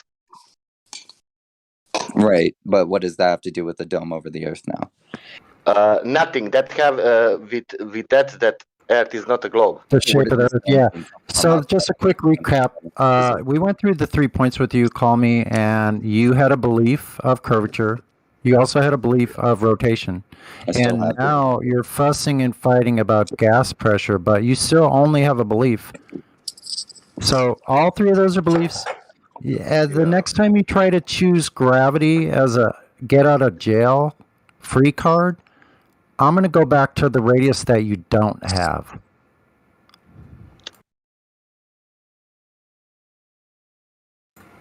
Because that's how far in the weeds we are. You never had a radius measurement in the first place, so it's never been validated that Earth is a globe at all. Period. Number one, that is required by your gravity to have a radius. Everything is based on the Earth's radius. Everything. Right, but you're also forgetting I did not come here to disprove or prove Yeah, no, I've heard this Sophist act before. You're not the first one that tries to get out of making a claim. We're used to it here.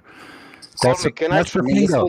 You don't even have a claim. You don't even have a claim from any source of the Earth being used as a sphere.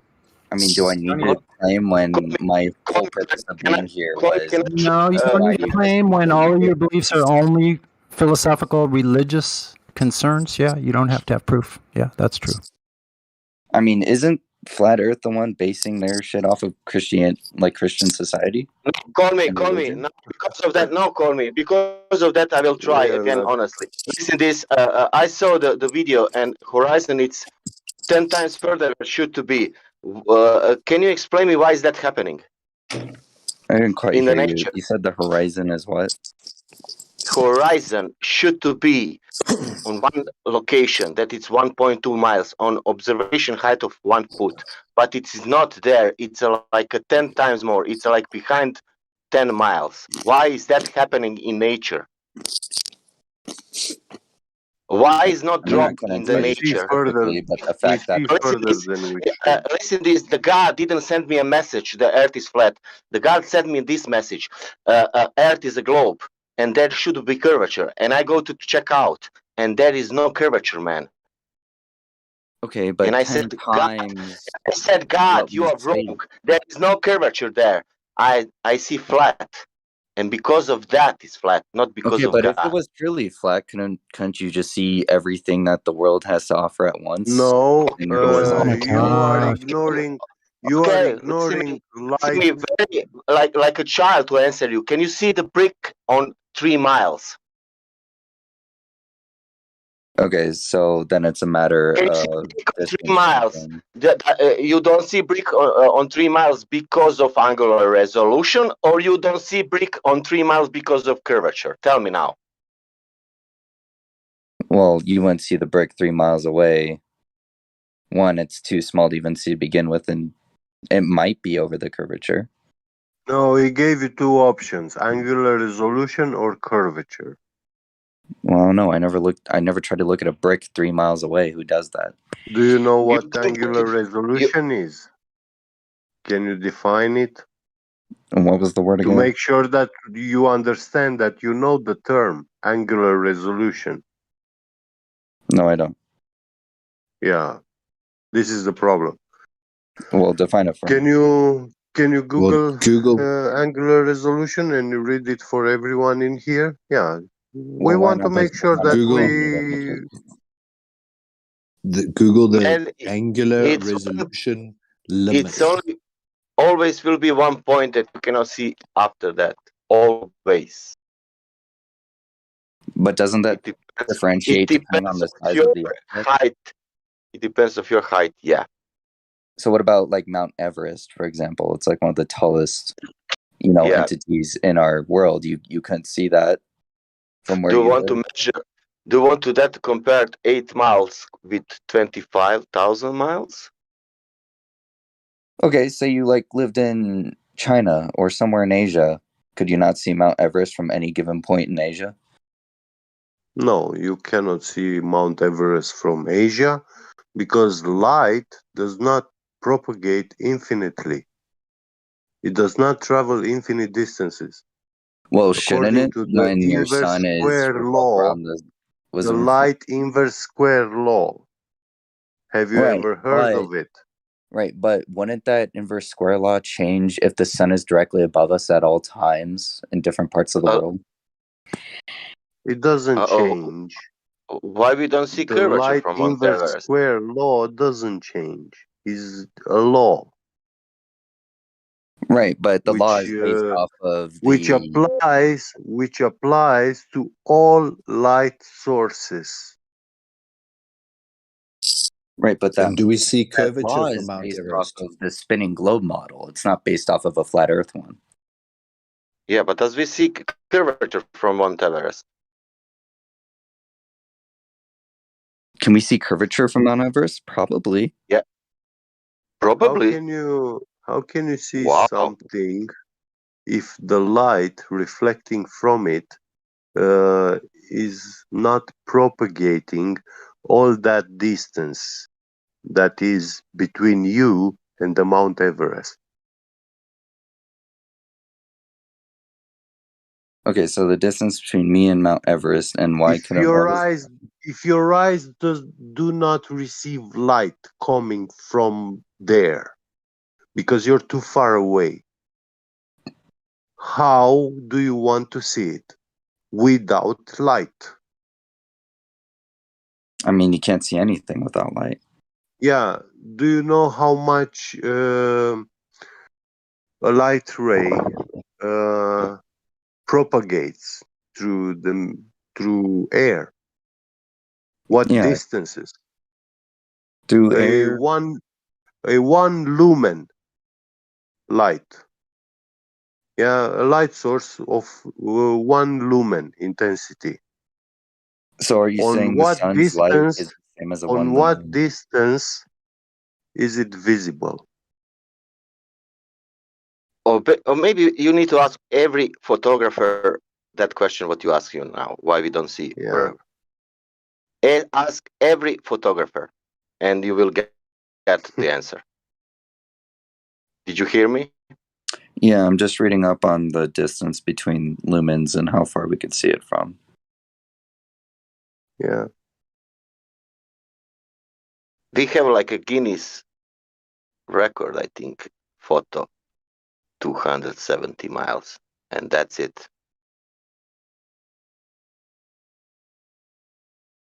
I mean, this kind of doesn't make sense. So apparently from what I'm reading here on alkanlighting.com, to determine the needed lumens, you will need to multiply your room square footage by your room foot candle requirement. For example, a 100 square foot living room, which needs 10 to 20 foot candles, will need 1,000 to 2,000 lumens. So it's what, for every 100 square feet, it's like 1,000 lumens. Yeah, if you want to illuminate it with 1 lumen overall, the whole But aren't they room. talking about a Look at the square inverse. of Look at the inverse square. The inverse square law of light shows that for each but this is based off of distance that it spaces. travels. I want to know what it's like on an open space. That's the inverse square law of light is how you calculate at what distance the light source is going to be diminished. Yeah. So it's for growing operations, for all kinds of things where they're growing indoors. Right, but are we applying candles or are we applying the sun's light? Can you look the picture? Can you look the picture? Sunlight, 20 minutes of DDR. And does the sunlight differentiate from what we have to be the sun's lumen power? Yeah, the sun's lumens reach between say about 7,000, 8,000 lumens, up to about 10,000 lumens, based on whether you're close to the equator, various slight changes. So call it 8,000 to 10,000 lumens per square foot. Now, when you're calculating distance, with each halving of the distance, there's a squaring function where that light is now divided over 4 quadrants. So every time the distance doubles, you've got a square root function of the amount of intensity of light. Each of the 4 quadrants now gets a quarter of what the original source had. And when you double that distance, each one of those quarters becomes another 4 blocks, and that quarter percentage of light gets shared amongst those 4 blocks. Okay. So light cannot travel indefinitely. It's called the inverse square law of light. It occurs But what with we have all here light is that every time. Like the thermodynamics second law is a law because it occurs every time. right, but you stated that the sun gives off what 6,000-7,000 lumens or something like that. Yeah. On the ground. On the ground level, yeah. But that also is dependent Yeah. on altitude. So that little piece of ground which is reflecting light is reflecting with a light intensity of 6,000 to 7,000 lumens. So you will be capable to see it from many miles far away, but not infinite distance.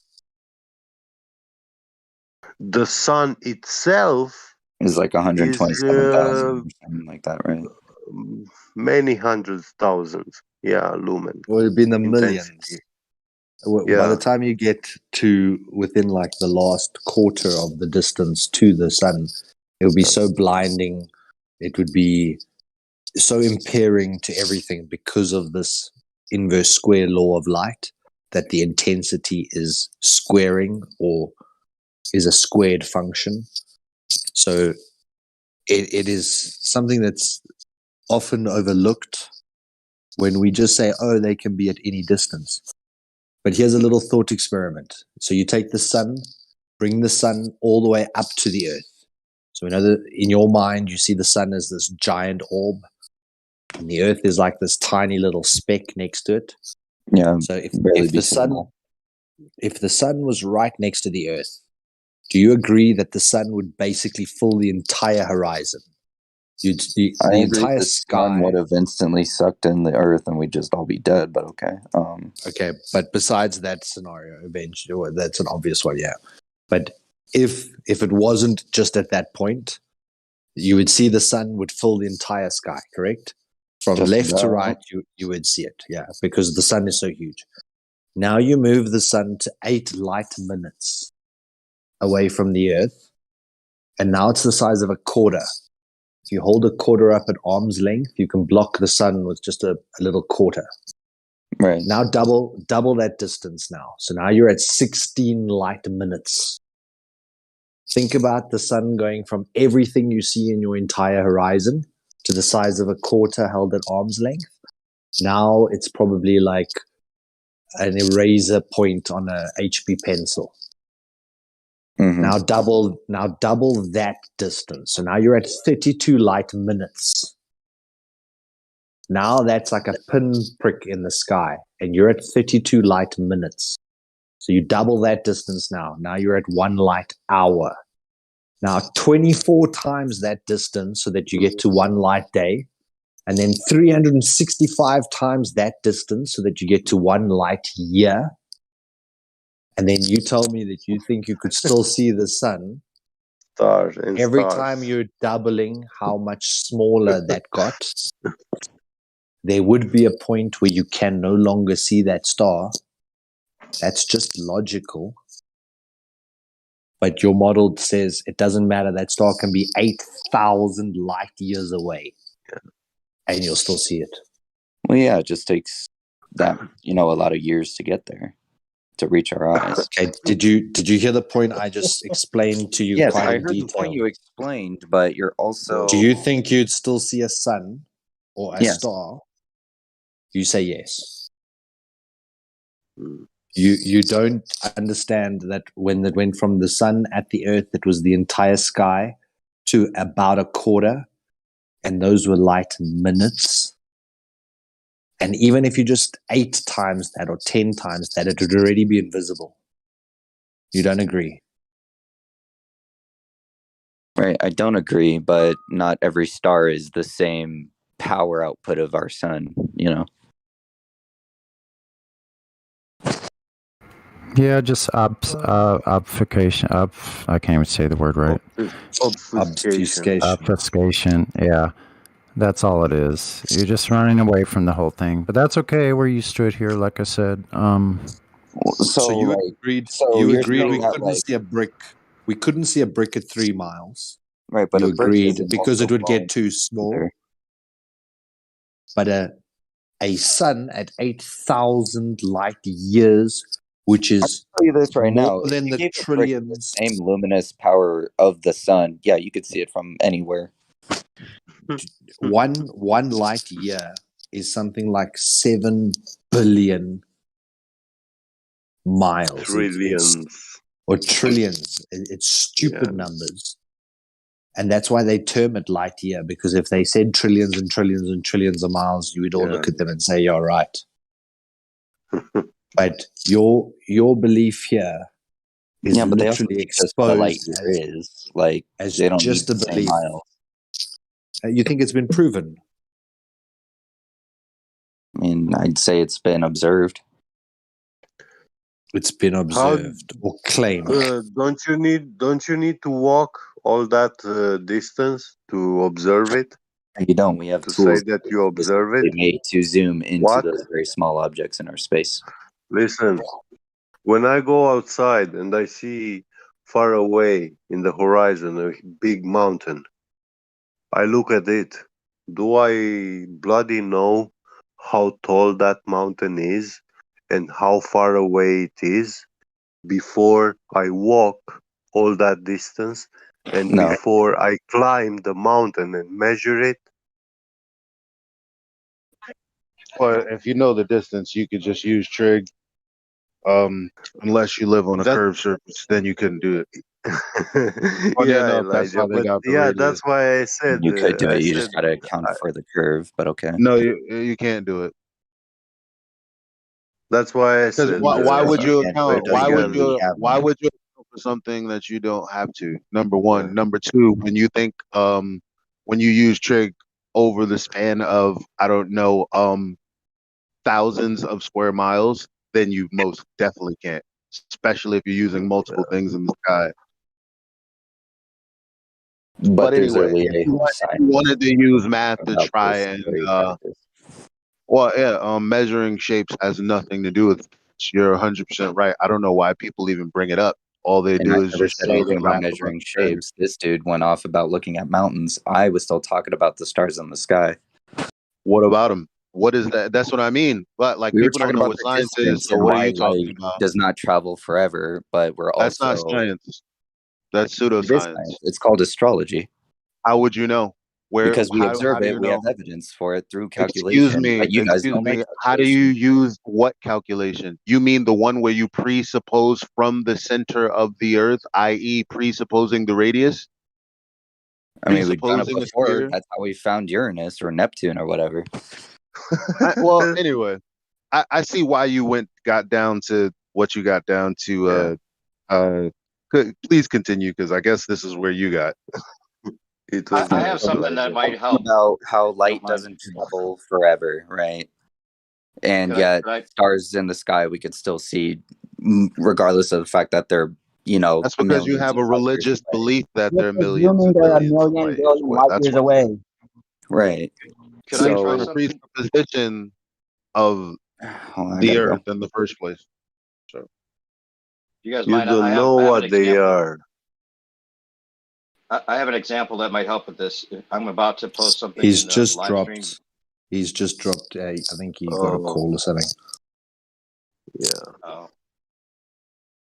But no, Solar. he can't be genuine because he's following along, and then at the last minute, he didn't have the answer when we started the discussion, and then midway through, he's got a pre-programmed answer that sounds like a Simon Dan answer. It's Yeah, like it he's does. Totally does. looking through his Notebooks. He came in here in a white lab coat, playing with the guinea pigs. That's what With- he thinks he did. without even knowing like the radius. It's astonishing. Yeah. Well, I'd like Well, to just if he's- mention now that the gang is all here, I believe I'm wrong about the moon yet again, which sucks.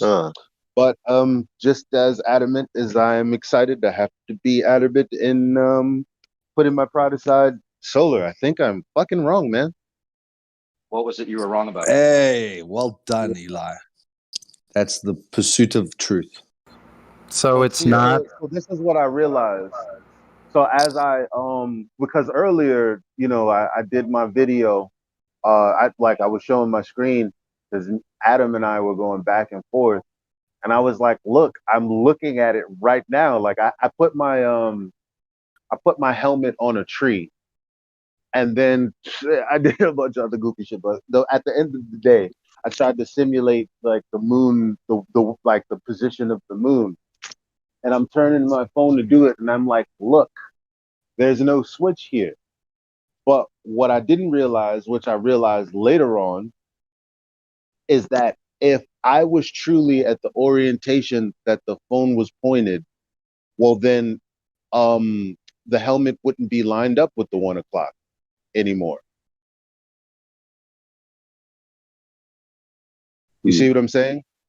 So like if I'm looking at the moon and it's at like say the shadows at the 12 o'clock, and then I turn towards it, and if it's arcing around me, I'm kind of it's not going directly over me, but also diagonally. Then if I'm spinning in that direction, it's no longer at the 1 o'clock. It does exactly what you would think it would do on a ball, which is funny.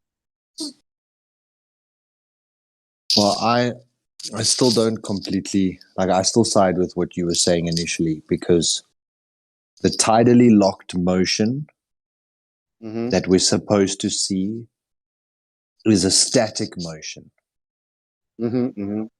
Meaning that it's locked so much so that we shouldn't notice it. And it only keeps the one side to us. Now, like I was saying, if you take a rectangular box that has a bottom and a top, and then you place it in front of you, like in front forwards wise, you're going to see the top and the bottom. Then if you make it blast off like a rocket, but it's going to come down on its head behind you. Then as soon as you turn around, the head, which is going down towards the earth now, is now upside down. So as long as that box stays in the same orientation, you'll get that 180-degree variation when you look east or you look west. It's like the counterclockwise versus clockwise rotation of stars. When you're looking south or looking north, you've turned around. So that's what's causing that slight difference in those two. But this thing, like the rocket has to take off straight and stay straight and then hit the ground behind me straight for that 180-degree thing to take effect. If I start spinning this rocket like a Catherine wheel, like one of those fireworks that spin around in a circle, then it doesn't neatly turn over to 180 degrees behind me.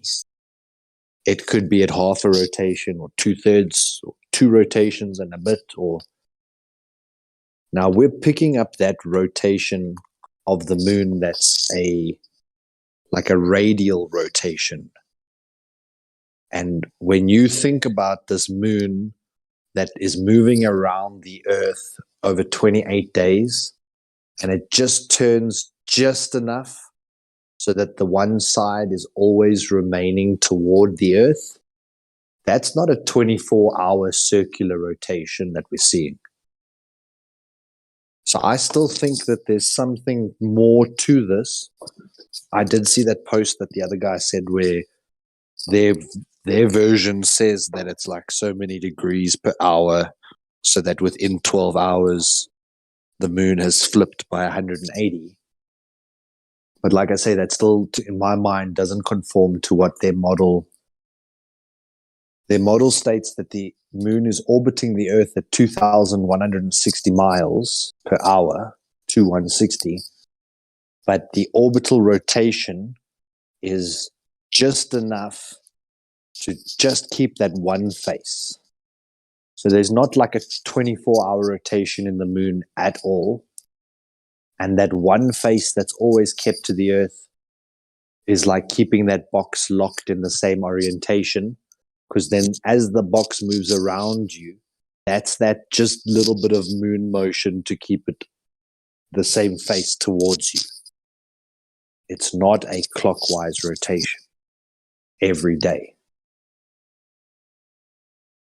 But I think it's the bull model just once again waving their hand and saying, yes, no, this makes sense in our model. And you say, well, can you demonstrate it? Like, no, we don't need to demonstrate it. It makes so much sense already. Well, the reason that I'm going back on my what I think is right is because my premise was that it definitely isn't a perspective view. So then, what is it? But I realize it is a perspective. And if I'm to simulate me spinning on a ball, and then it's to arc around me and end up from east to southeast to southwest to west, then whatever motion that's causing, well, whatever motion I'm doing to spin kind of towards it and have it go off to the side would explain to me the clockwise apparent motion, because it's not actual. But my initial argument was that it would have to be, and that's why I'm going back on it, because I do think it could be apparent. Like I said, I took my phone and I began to spin it so that, or rotate it so that I could see what I saw as the moon would, as if I were looking at the moon rising in my sky. But what I realized is that the phone itself, which is like what's supposed to be simulating the moving Earth, it's no longer the one with the moon when I do that. So if I were to imagine me standing upright and that being an upright position, then apparently it would have moved from my 1 o'clock to my 3 o'clock or 4 o'clock.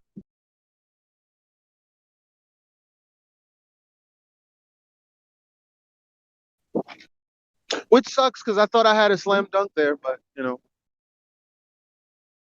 it really sucks.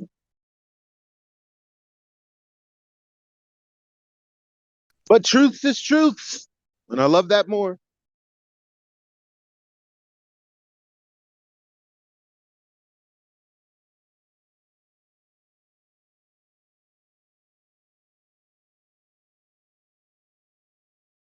That's the thing about me. Whenever I do think I made a mistake, I correct it immediately, just as publicly as when I made it.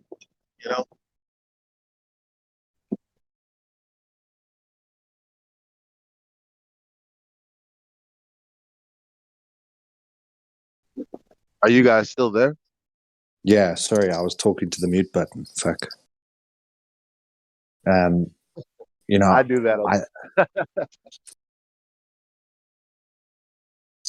Like I say, I still think that there's two motions here. And I think that the globe's just done a hand wave dismissal. This fits our model. We don't need to look any further. Like I say, if something's moving around me and it's just rotating on its axis just enough, like very minute amount, just to keep its face toward me, and it's generally like in the same vicinity, because it takes 28 days to orbit the Earth once. So this moon is supposedly moving pretty slow, and that face is static towards us. It's not like the Earth that spins on its axis every day. Yeah. So how are we getting a 24-hour rotation on a moon in a clockwise fashion from something that only rocks maybe like a quarter of a degree, just so that the face is always remaining to us? Because the whole movement we're supposed to see of the moon is the Earth spinning. And the moon is just standing there stationary, not spinning. Or just spinning enough to keep its face toward us.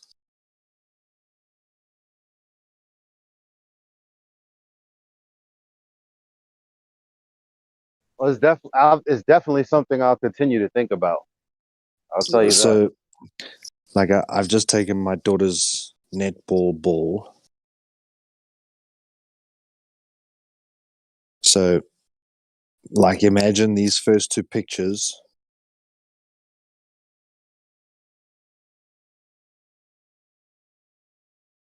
Can you see them?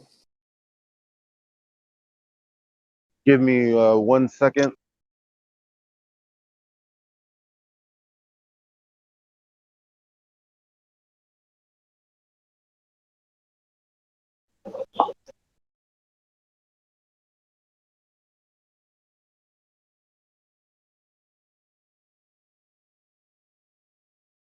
Yeah. I see. Okay, so that ball, the one on the top one is like a bit more to the right, and the bottom one has moved towards the left. So I had to rotate the ball a little bit in my hand so that word netball is facing the camera. Yeah. Okay. And then this third one is now the motion that we're picking up. Yeah.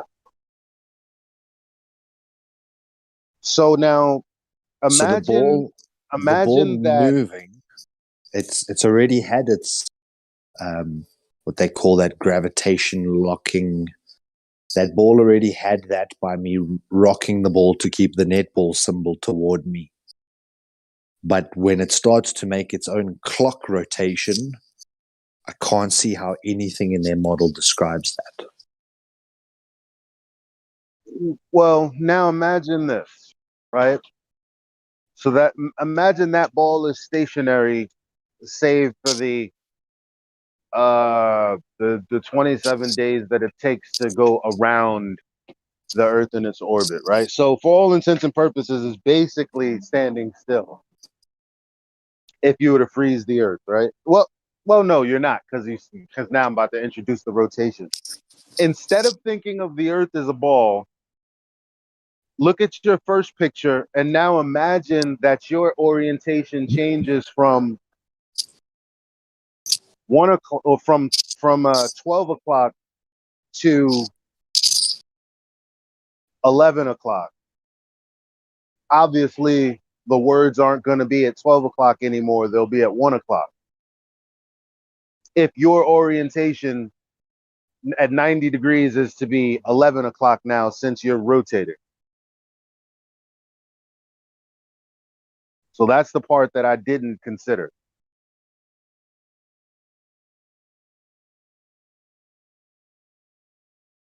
Yeah, I don't know.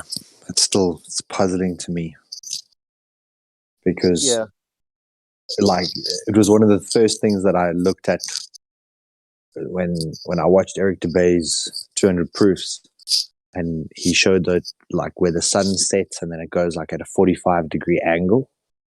And I thought in my mind, if you're on like this merry-go-round, every time you come around, whatever's outside of the merry-go-round moves across your vision at the same height.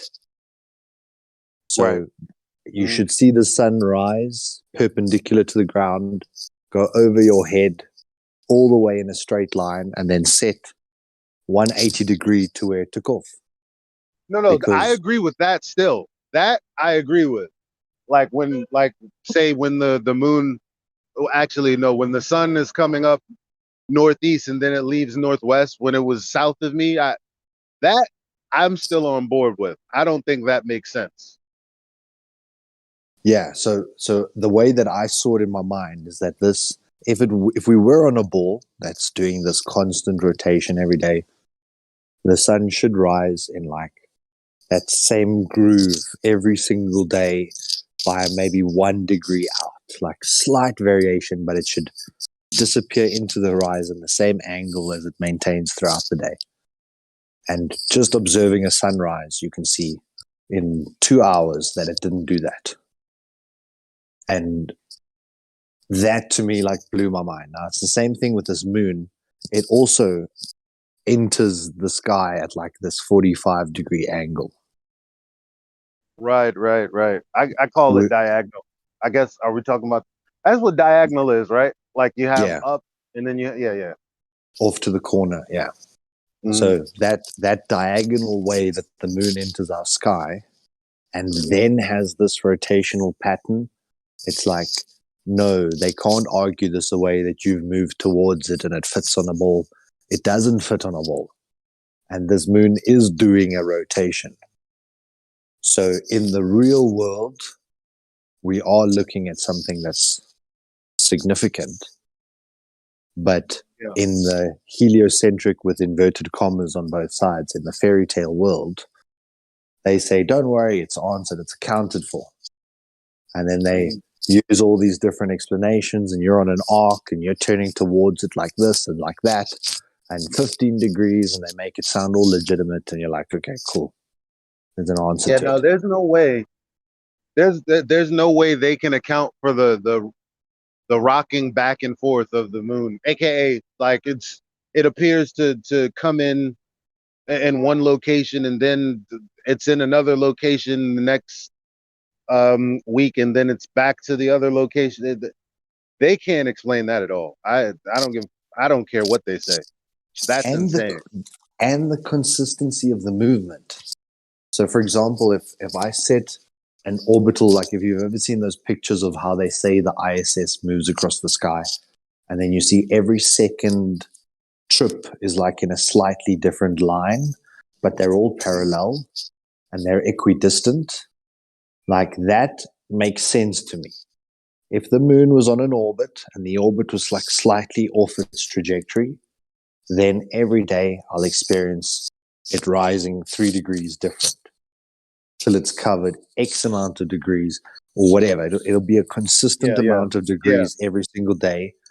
And the moon will sometimes come up right next to the tree that it arose on yesterday. And then the next day it'll jump 4 trees.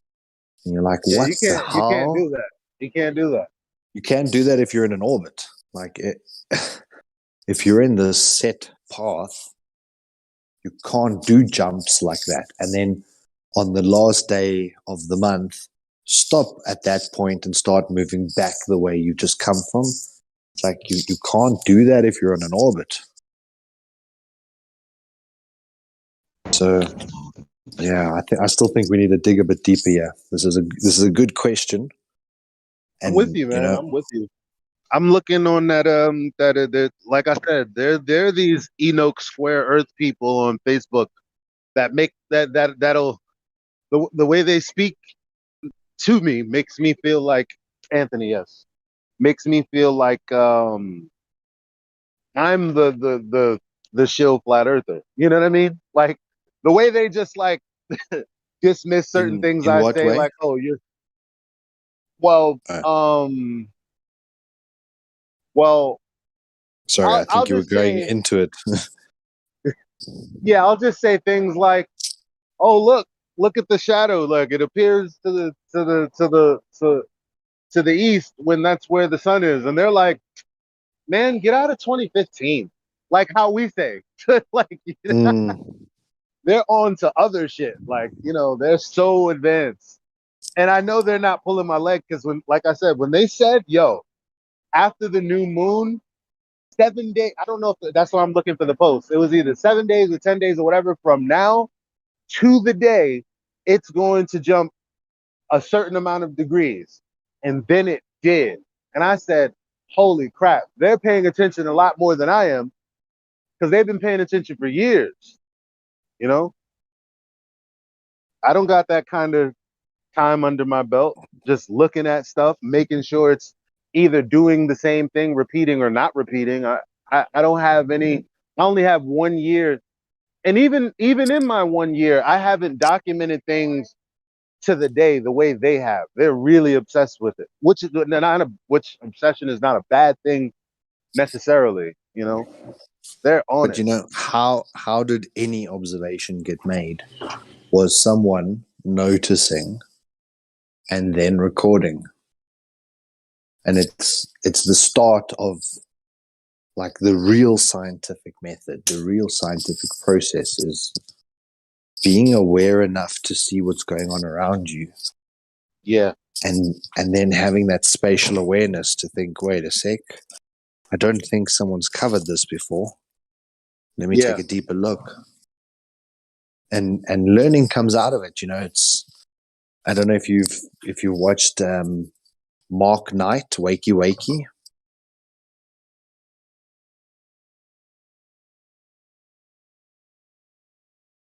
Hey, have you watched Wakey I don't Wakey think I have. stuff? What's that? Oh my word. Okay. I'll Nice. send you a Yeah, link. send that. So Wakey Wakey is also a guy from 2015, right from the beginning. And he is an astrologer. So he like writes all that shit about you entering Mercury's conjunction and, you know, all that kind of stuff that we normally thought was hocus pocus before we discovered that the stuff's actually close and related to us. And he became one of the first flat earth astrologers. And he started to implement the flat earth understanding to when these things are in alignment and what conjunctions happen at what. And you must see the stuff like he's been talking about, you know, the US elections or like different political things that have happened according to the stars. Wow. And it's, but from a flat earth perspective, most of the real hardcore stuff has been recorded, but we just don't know how to read their recordings. Like they just scribbled a 1 and a 19 and then a 72 and a this, and you look at all these numbers and you're like, what the fuck's going on? But he's disseminated a lot of this information, and it's amazing when people start taking like their flat earth understanding and then implementing it into that next level. What did you say those guys were? You say square earthers. Yeah, The ones Enoch that were Square teaching. Earth. Yeah. I haven't heard that. Is that Pac-Man Earth? Is that where the sun goes off the one side and then reappears on the other side? Or is it just the squared circle? I don't think they're like that because their whole deal is the same as mine pretty much. That the sun is a projection and it's like, you know, some kind of great mechanical work in the sky is why we see what we see. So it's projected. It makes I see where they're going. You know, I can't say it makes sense to me all the way, but I say it makes sense up until the point that I have my same speculation that the light is projected from not here but elsewhere. They just have a whole reasoning or a whole kind of reification model, if you will, behind it. Yeah, I think one of the most trippy models I ever looked into was what they called looping Earth, where it's like the square rectangular version where the sun appears to move from the right-hand side all the way through to the left-hand side, like perfectly straight on the equator. And then the map is like the normal Mercator projection, what we experience, but that when you enter the left side, you're now on a new Earth terrain. And that there's like an infinite number of these Earths. We just happen to be in this one while the sun moves across like all of them daily.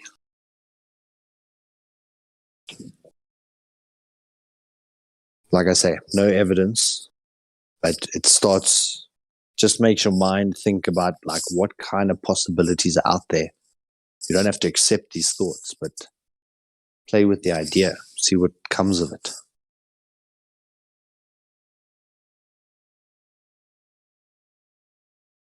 Yeah, I'm looking for that moon jump. Look, they got videos on it right here. They got these people are very peculiar. Why don't you DM me one Look, of them? it says it right here. Yeah. Get ready for a big moon jump.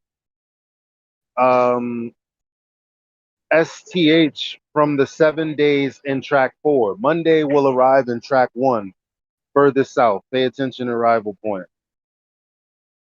Now you see tracks that's described in the book of Enoch. that the sun is on this track for this many days, entering through this window and exiting through that window. And then it makes a path around the back, and then it comes out the other window. So, like the Book of Enoch describes it as like a very physical thing moving through these like window gates that then some people postulate are like portals. Mm-hmm. But what was mind-blowing is like the Book of Enoch describes how many days in each month you'll get either an elongation of day or the shortening of day. And they're random numbers. It's not like how we these days want to put everything into a neat, like bundles of 10 or bundles of 20.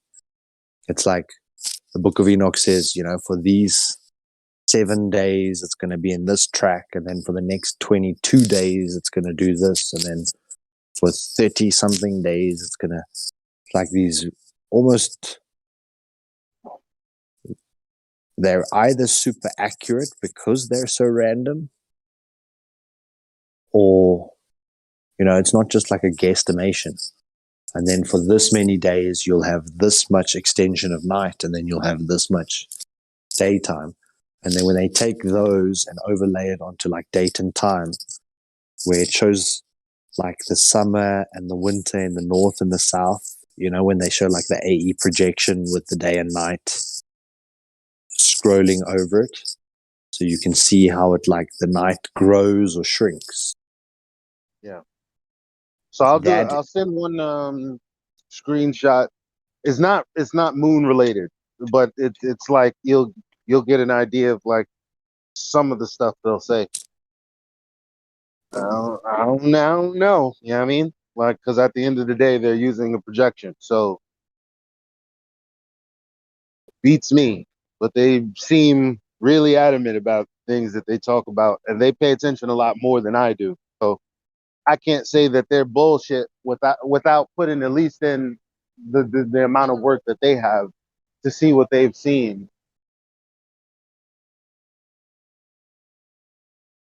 Here we go. Yeah.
So I don't even know what it is they're saying.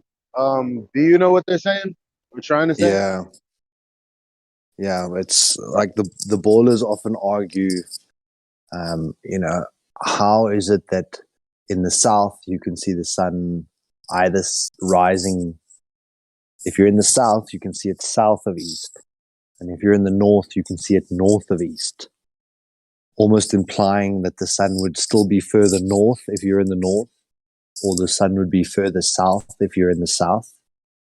So they're implying here that there's like two projected suns or two projected moons into the system. Now, the way the flat earth has explained this is that you have an apparent, so you've got those personal atmospheric domes, and you might both be looking at the same light source, but seeing two different locations of that individual, whatever it is that you're looking at. So if you take it too literally, then you can say, yes, they're two suns because there's two apparent locations that the sun can exist in. It's not a physical ball. So if you think about it as a physical ball, then there would almost need to be two. But that argument that the ballers make about the sun rising north in the north or south in the south is negated on the equinox. Now, this one's talking about the solstice, which is almost the same thing. But on the equinox and the solstice, the sun rises at 90 degrees east. Or, yeah, I think it's 90 degrees east and 270 west, or vice versa, or 180. No, it's 90, 270, 180 degrees apart. So it rises at 90 east, sets at 270 west, everywhere on this plane. Now, even the flat earthers, I've never seen anyone describe how on that day in the year, every single person anywhere on this plane will see the sunrise at precisely 90 degrees east and set at precisely 270 west. And then every other day of the year is like, okay, who knows? It can be anything. It can be south of where you are, it can be north of where you are, it can be anything. But on that one day when every person, whether you're in the tip of South America or you're in the top of Alaska, you're standing on the North Pole or you're at the equator, every single person sees it rise east and set west, due east, due west. And that's still... I've said this before. Well, Miggy and I pointed this out, and that there is no answer for that. No, not on any flat Earth reification or globe Earth reification. It's just something that happens that no one really speculates about. Yeah, and you know when these sort of Pac-Man square Earth people, they often want to look at the sun as though it's something very tangible and physical, like it's moving across the sky and then exiting here and then coming in here, like a car going on a highway. Which but if it's weird because a light they do source think it's a projection. That's the thing. That's what's weird. So let me try to find another. Let me try to find like another post because they most definitely think it's a projection. They don't think it's something physical. Well, so like, you know, when we shoot light through a prism, it can splinter. And, you know, when we had that, you guys in the States, you had that solar eclipse. And then there was all those photos of people taking photos of like their driveways with 1,000 solar eclipse shadows on the floor. As the light was coming through the tree, it can project. Did you see those pictures that I'm talking about? Those little circular things. Like those half moon. They looked like half yeah. moons, but it was actually the sun in a solar eclipse. And yeah, they were saying that it could be coming through the tree, like the tree leaves, and then splitting up into mini refracted versions of what you're actually looking at. Now, in the beginning, I also thought, like, how is it that I can see the sun rise and someone in Australia is still looking at their sun, and then someone on the east coast of America later on in the same day will see that same sun? Like, I did also entertain the idea maybe there are multiple. Maybe they move on a circuit. Like maybe a day for the sun is like 2 days and we see a second sun. How would we know that the sun we saw on the second day was the same sun we saw on the first day? We wouldn't. As a matter of fact, no one can. I mean, how is it that the next day the phase is different of the moon? I know it's not the sun, but like this has been asked before. It's like the next day is just a different phase. And there's no gradual change. It's just what it is. And it can be the same with the sun in terms of sunspots, where some days they say, wow, there's a lot of solar activity today, and the sunspots are doing all kinds of crazy shit. And then the next day it's like there's one sunspot. And if there was, you know, then that Kenny, what's his name? that British guy, Kenny something. He did that egg Earth, like where there's all those different layers of Earth. So you've got like what we know as the AE projection, and then there's like an outer layer where there's another sun and moon system, and then there's another outer layer with another sun and moon system.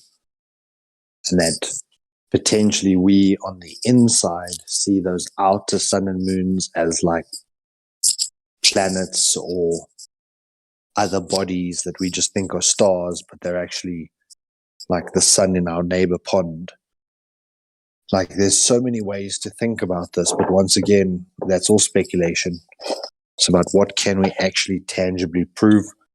That's why, to me, seeing the sun circling in the northern hemisphere to create that 24-hour daylight that stays above the horizon, to me is like dead set. The sun ain't looping. It's not jumping through no maps, not hopping off this end and coming back on another side. That shit is circling.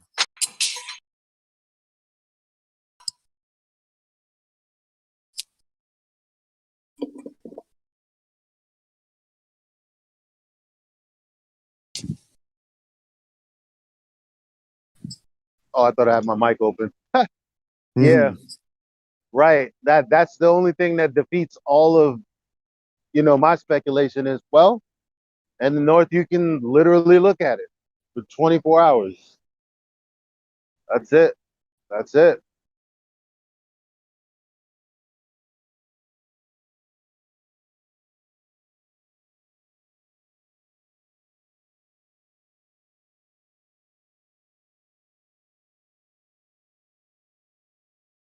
And that's the crazy thing is this is how we want to speculate. We're not trying to be right. We're just we want to figure out what the hell is going on.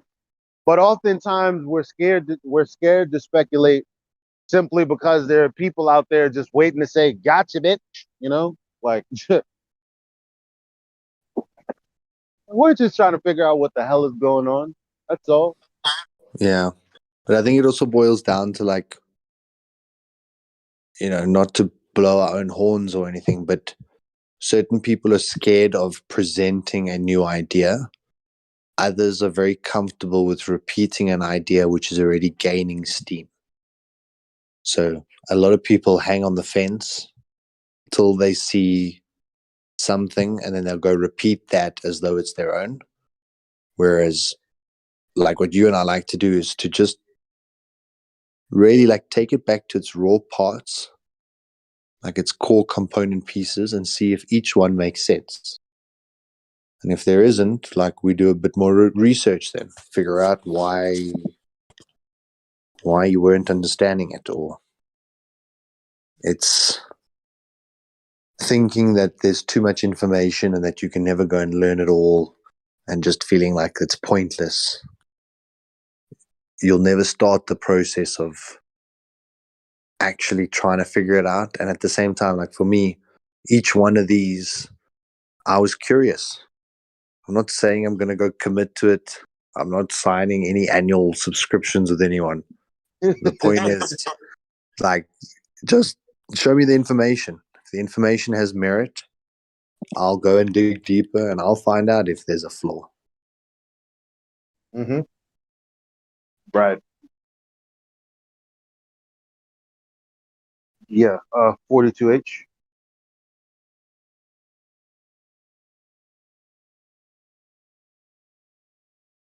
Thank you very much. Have a good night, sir. Oh, sweet. Times aren't going to be this easy, folks, as hard as you think you have it. Man, get ready, but enjoy the moment. As messed up as things seem, please enjoy the moment. The normies think that, the internet is just like this thing that's like, there's a whole bunch of satellites. You'd have to blast them with the EMP for everything that. No, it's just a couple of keystrokes. Like people are grossly they're misunderstanding how these things work, which all stems from their belief in the heliocentric model anyway. It might not even be that. It's just their belief in some things that they haven't actually looked into. Nobody knew that everything was connected by undersea cables till I said it. Not here. I mean, like, in my circle of friends. They thought like everything was done using satellite. I'm like, what are you talking about? Which I didn't know until until I looked into it.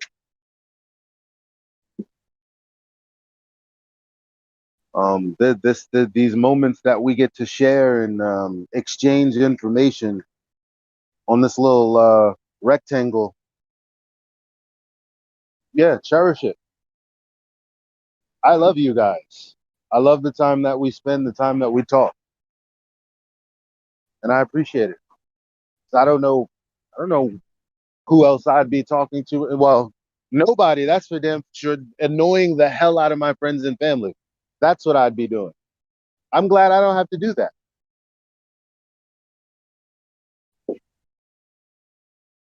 So, yeah, since I found this place, it's like I completely dialed back from, what would you say? I wanted to say sharing this information, but I think they feel like they're being attacked or bombarded by stuff which they never requested. It's unsolicited knowledge. But what's peculiar is that, I can come in here and I can find someone who I can have a topical discussion about pretty much anything that's on my mind. So I have no longer the need to do this, trying to get people who are asleep to try and even just think about the first thing. And now at the family gatherings, people are starting to ask me, what do you think? Because I'm keeping quiet. Yeah, and yeah. they can see I've got a different view, and they're kind of curious. Before they were like, damn it, shut up. Now they're kind of like, well, tell us your point. I'm like, well, you're not going to want to hear it. So but now they want it. Now you want to know. No, it's all right. It's all right. No, tell us. No. I don't know if I should. No, I get what you mean. Now they're like, oh, well, you probably think that this is that. And, so now they're trying to presume to know what my reaction would be. But it means that my seeds have been planted. So I just smile. Yeah, I was talking about this story earlier with my son. I'd obviously he knows, what I talk about. He's heard me debate like fiercely in Gym Pandas, like long before I knew about this place. And so I used to get really loud, 1 o'clock, 2 o'clock, 3 o'clock in the morning, just going ham. And I don't do that anymore. And it's like, and I've also given him a thorough understanding of my position. And he's never said, no, that's dumb. That he's like, okay. Because really, I'm just sharing information. What is he going to do? Go, that's fake? Like, I'm not sharing him flat earth information. I'm just sharing him information that he's never looked into. So, eventually, like I slowed down with that. I just, carry on with my day and my life. When it comes to things like this, I kind of just leave it to this place. And so one day I brought him out to see the red moon. And out of that experience, he says, so if it's not what, because I didn't tell him, I just brought him out to see the moon. I didn't tell him, yeah.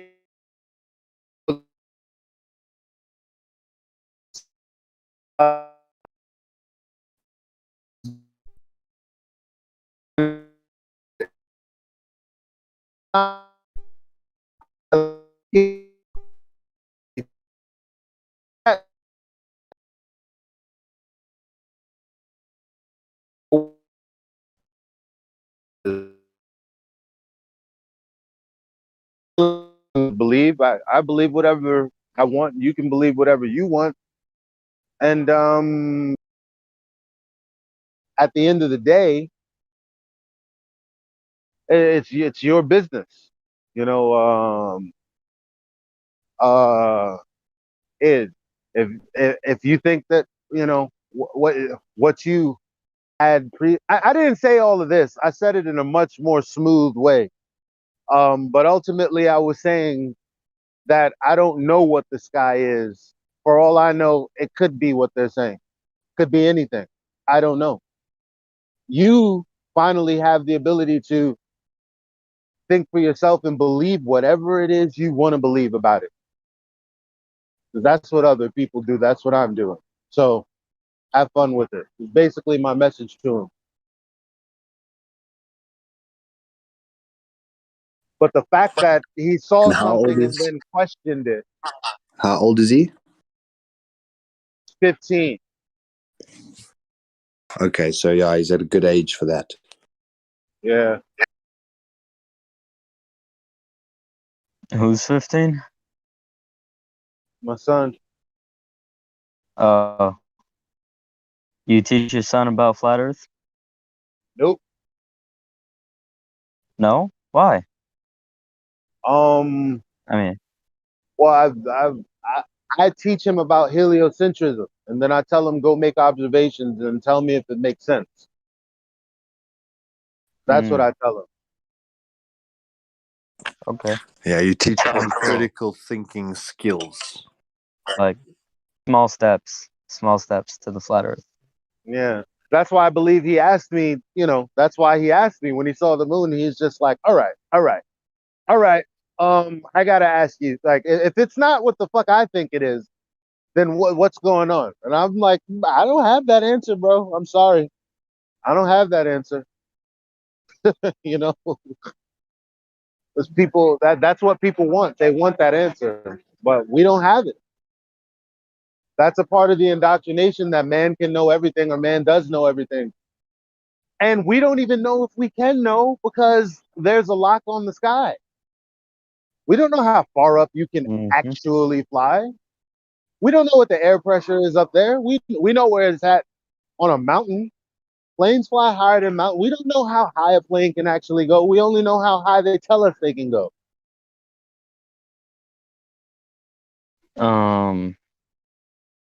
Yeah.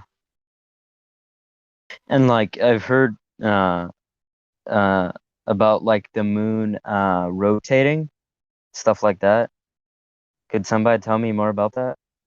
Because I've never like the moon rotating. Rotating how? Like the face. It rotates. The face, like how it's tidally locked, quote unquote, in the heliocentric model, or No, the moon rotates like it does a cartwheel. oh yeah, I was the one that started talking about that. Yeah, I don't know. But tell me about that, bro. I don't know. I had a speculation. I no longer stand by it, so I don't know. Yeah, because I just watched a video, like a time lapse of the moon, and like it was rotating and stuff, and I think that's really interesting. Yeah, I have no idea. Sorry, brother. Thought I did.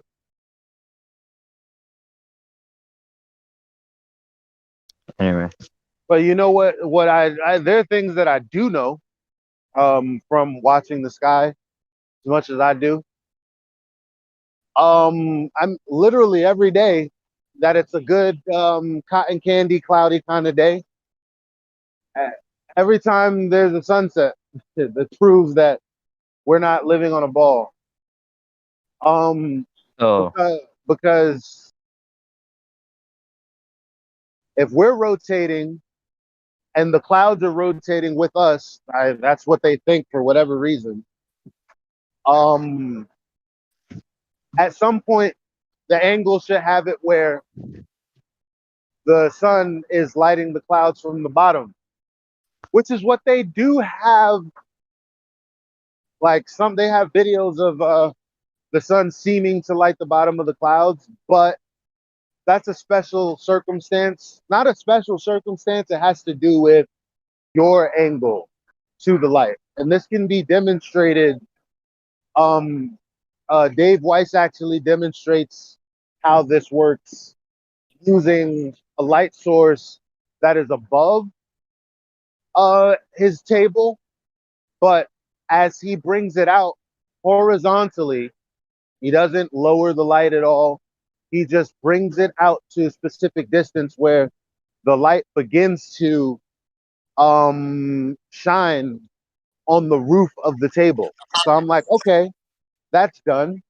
Now, as far as the spin of the earth and the how the light is working, well, even when the sun is seen in Australia, and I'm here in New York City on the East Coast of America, I'm still, even when the sun has gone beyond the horizon for me, I'm still looking at the clouds lit from the top. So there's never an instance where they're lit from the bottom, ever, from my ground perspective. That debunks it for me. Very simple. Nobody can tell me, no, that doesn't happen. I mean, just go outside and look at the fucking sunset from the ground. You'll never see the clouds lit from the bottom. Never. From the ground, of course.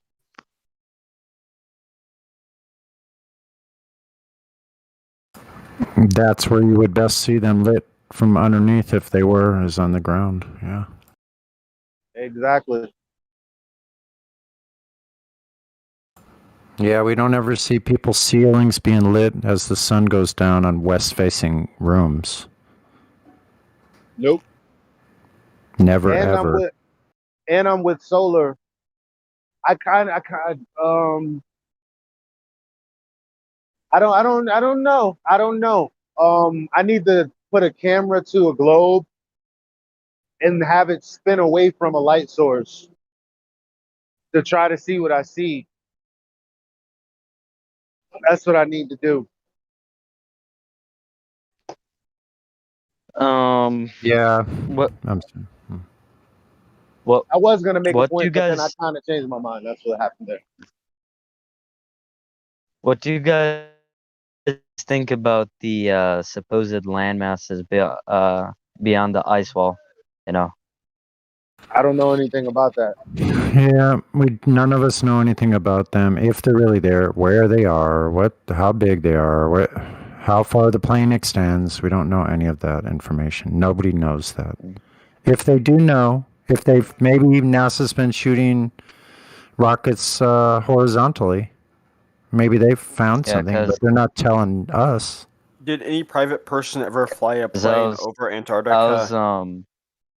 No. I was just watching this small clip of an interview with Admiral Byrd, and he said that those like land masses the size of, North America beyond the ice wall, and I think that's really how does he interesting. know?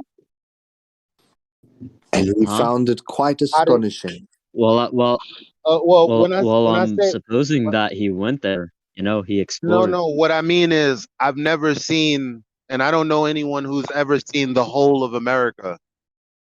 So that can't be what he means. But what does he mean when he says that there are land masses the size of America? Because surely, since no one's ever seen a Like the continent, size, and the like around the size, like the size of North America. but no one's seen anything the size of North. No one's even seen North America. This is what I'm trying to What get do you to. mean by that? Well, has anyone taken a snapshot of the entire North America? No, because it's not possible. No, that's like impossible. Right. So how does he know that there's a landmass the size of North America? I need more details. That's all. I don't know. That's what he said. I'm just calling him. Yeah, that's why I'm asking, because I don't know. I don't know how he would have done that. I know he damn sure didn't see it, so I'm trying to figure out what he's. I don't know. There's no information there for me to go off on. I mean, like, we can estimate how big it is, you know. We've like trekked it and like drawn maps and stuff like that. No, they haven't. They made maps, maybe of the place they were at, but all of it's wrong because they're saying that Antarctica is a tiny little freaking island, basically. What? Yeah, they're saying. Yeah, do you know how small Antarctica should be around it at those latitudes? You know how big that should be? It's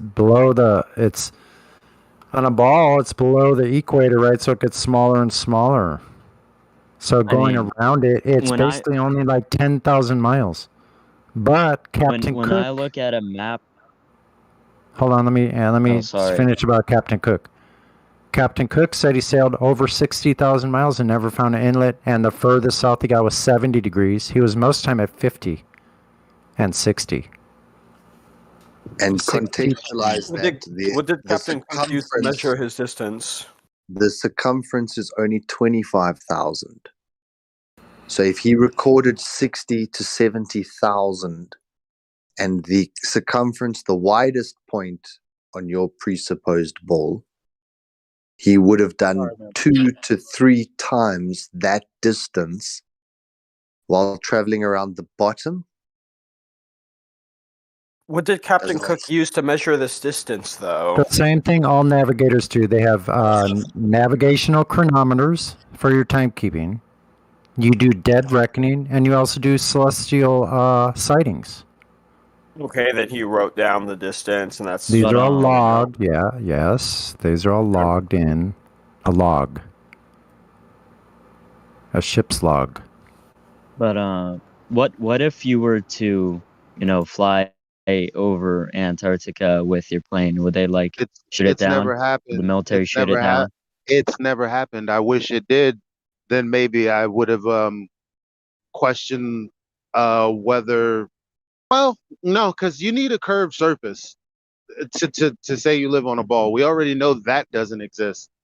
So at the very least, if someone were to fly over Antarctica ever, which they've never done, I mean, you know, straight across, through its central point, if they would have done that, I would have had to scratch my head because I wouldn't have been able to explain that. Seeing as that didn't happen, I don't have to explain it. Now, that'd be a really nifty thing if the globe earthers had that to argue about. But they don't.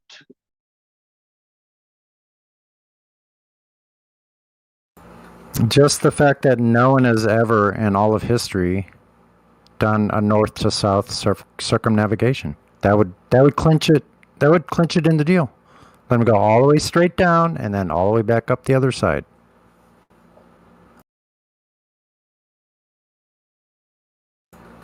And then we need to see the telemetry data.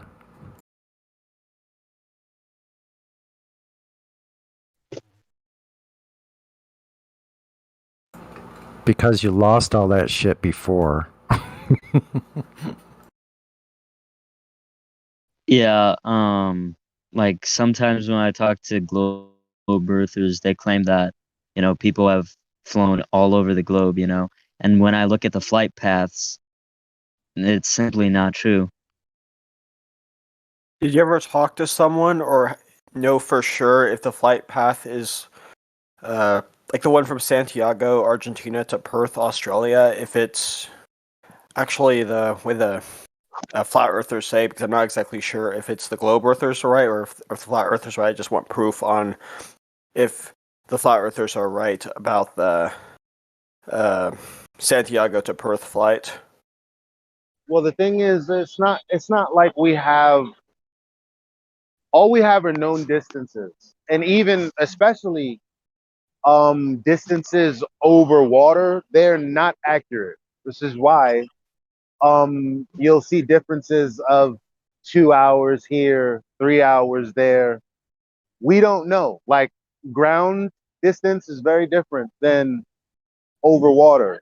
So But they that don't have any Santiago, definite distance, you know. but that Santiago flight that is in question, Jeranism brought this up about 4 years ago, 5 years ago.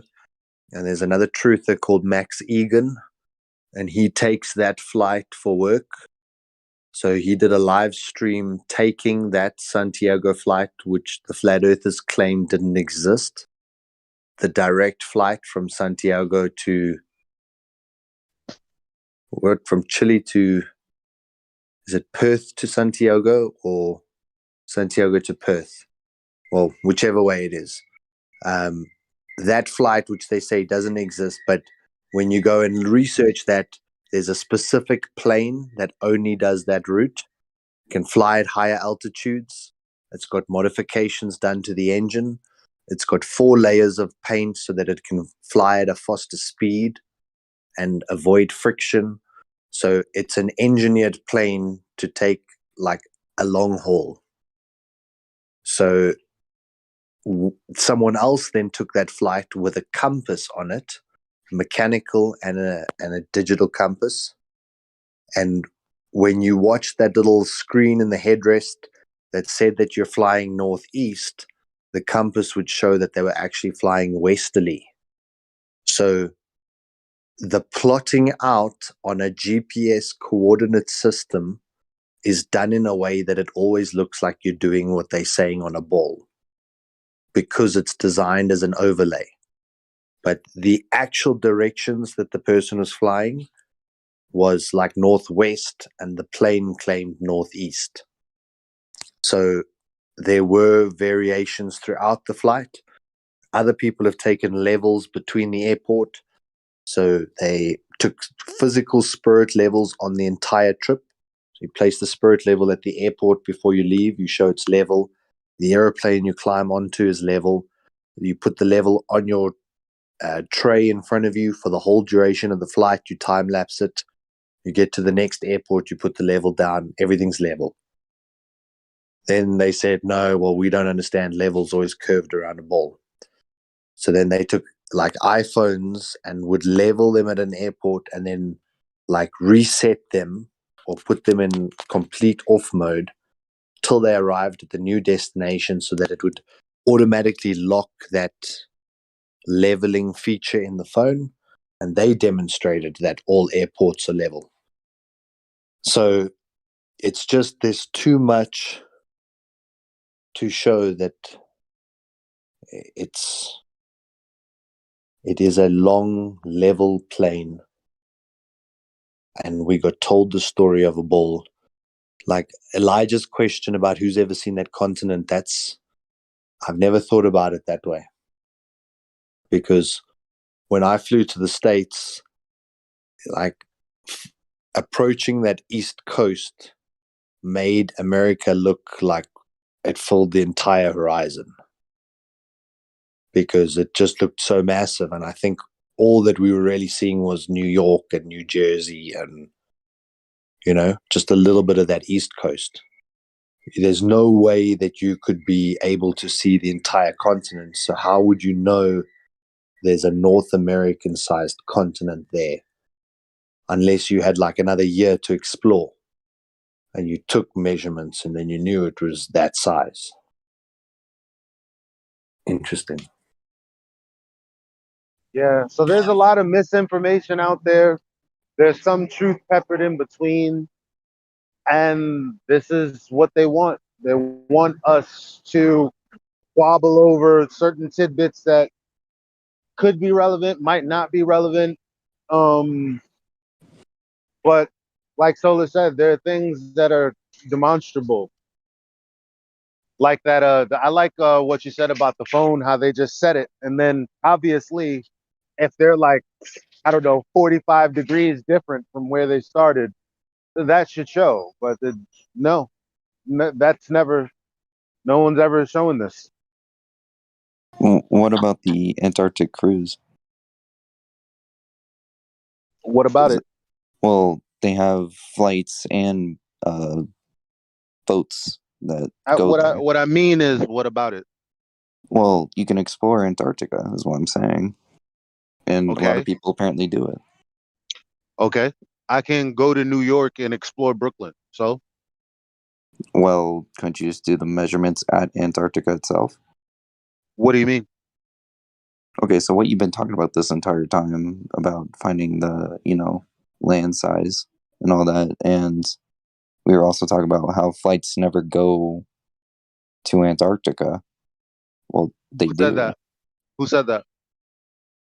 Didn't you? No, I definitely didn't say that. That would be a dumb statement. Who said that? I think we said commercial flights don't fly over Antarctica. Meaning they don't slice through the midpoint. Gotcha. They don't go the entire diameter. Well, part of the through the cruise, you middle. could just go straight to the South Pole, like right in the middle of it, have a compass out and realize that it's always going to point north in a circular motion because you're right at the... Compasses don't even work there. What do you mean? Yeah, they do. They still point south, and then when you get to the South Pole, it's going to change the direction of that south. Way So you need to faster do some than anywhere else research. on the road. You need to do some research on that because compasses are non-effectual once you get past the 80th degree south. The compass points in all different directions. They call that magnetic declination. Right. And in some areas in the south, you can have 180 degrees. So if your compass is pointing north, turn around, and the opposite direction is north. So they tell you to stop relying on the compass and to use your GPS coordinate system to map out the next steps. So going to a place where they place a ceremonial pole in ice and there's no way to prove that you are where they say you are, except that they say that you're there, is not exploring there. And what any flat earther who's ever raised this kind of a consideration says, you're not allowed independent exploration. That means not guided tours. It doesn't mean 3 days in Antarctica to go see some penguin colony. It's not what they want you to see while there. No one is allowed to take even diesel or petroleum with them past the 60th degree parallel unless it's one of these guided tours to preset destinations. Yeah, but do you think that's more of a safety precaution than a don't want you looking at anything precaution? Well, that's kind of irrelevant, right? So are there safety precautions on Mount Everest that they say to people, no, you can't just go and climb Mount Everest? Well, there are safety precautions. It's just you got to know what you're doing. Yeah, but each to their own. So you got to know what you're doing. So someone isn't just going to rock up in Antarctica in board shorts and think But they're there going to have go been individual explorers for Antarctica. Wait, no. How could you not laugh at you're a robot? They're not gonna roll up into Antarctica in some shorts like, all right, my man, let's figure out if the Earth is flat. Yeah. Do you know you would have to carry your own poop and urine, and you would have to carry everything. You cannot set anything down and store it for later use. You have to carry everything, all your fuel, all your food, all your poop, all your waste, everything. You have to carry it, and you can't use any internal combustion engines. Good luck with that. Well, you can only carry but so many ounces of liquid also, and only but so much food. Isn't that also the case? And everywhere else in the world, we have this thriving ecosystem with like 10 million different organisms and species all interacting. Fuck it, let's cut it down. Let's turn all the rainforests into toothpicks and napkins. But, you know, when we go to ice and we see like there's penguins and fucking seals, then we sign this treaty to protect the fauna and the flora. So everything that Sunny just described now is to protect those valuable one species or two species that are crazy enough to go and try and continue life on the ice. But all those places with 10,000 species, who gives a damn? Let's destroy it like left, right, and center. But this one space on the entire Earth where there's like no life, let's sign a petition to save life. Right. Solar. It's like They're Death having Valley. they're having droughts in many places. They're not like, let's scoop up some of this ice and let's help these people out. They're not plundering it like they're plundering the rainforest for my notebook paper. Well, I was thinking the other extreme, like Death Valley. There's no gates at Death Valley or military presence or any kind of people that demand you go a certain way or do a certain thing. And that's pretty much the same as Antarctica, desert wasteland, no life, no trees, nothing. And no one's telling you there, hey, you got to do this, you got to do that. Never happens. You can go there wherever you want, explore and do whatever you want. Nobody cares. Good example. Because in the real world, as an adult, you should have the choice. But if you had like this little slave population, like for lack of a better example, let's call it like a flock of sheep. I had this flock of sheep and I don't want them to go wandering.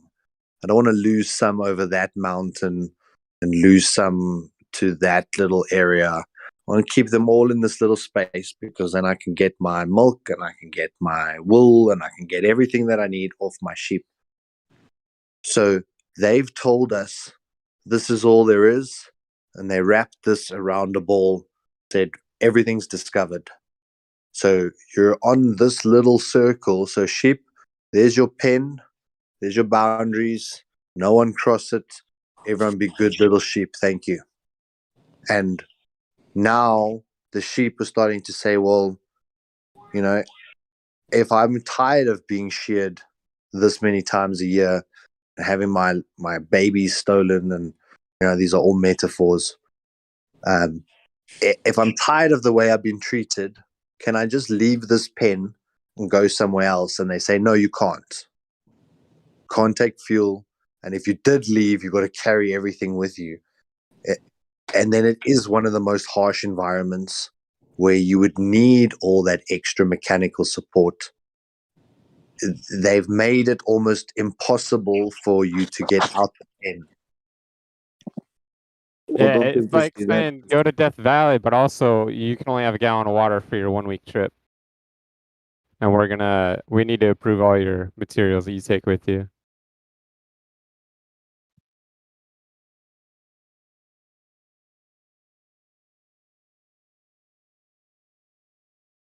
Can you think of any other place on Earth with these kinds of consideration and restrictions?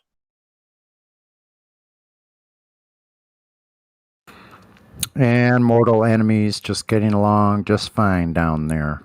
No problem. We're all going to agree to this. Yeah, but otherwise we're going to kill you. Yeah, The White House. Russia and US hate each other, except when they're putting the same astronauts in the same rocket, going to go spend a month vacation up in the ISS. Mm-hmm. And then everyone's all buddy-buddy, and the Russians and the Americans all smiles, thumbs up. And then the next day it's Putin and Biden or Putin and Trump. Something about this tension stirring between these two powers. But yet, on weekends and 3 times a year, it's like pally, and according to this Antarctica agreement, permanently for the last 50 years, no problem. This agreement never been challenged. No one wants the extra resources. No one wants the militarily strategic position of being able to attack 3 continents at once. No one would want that.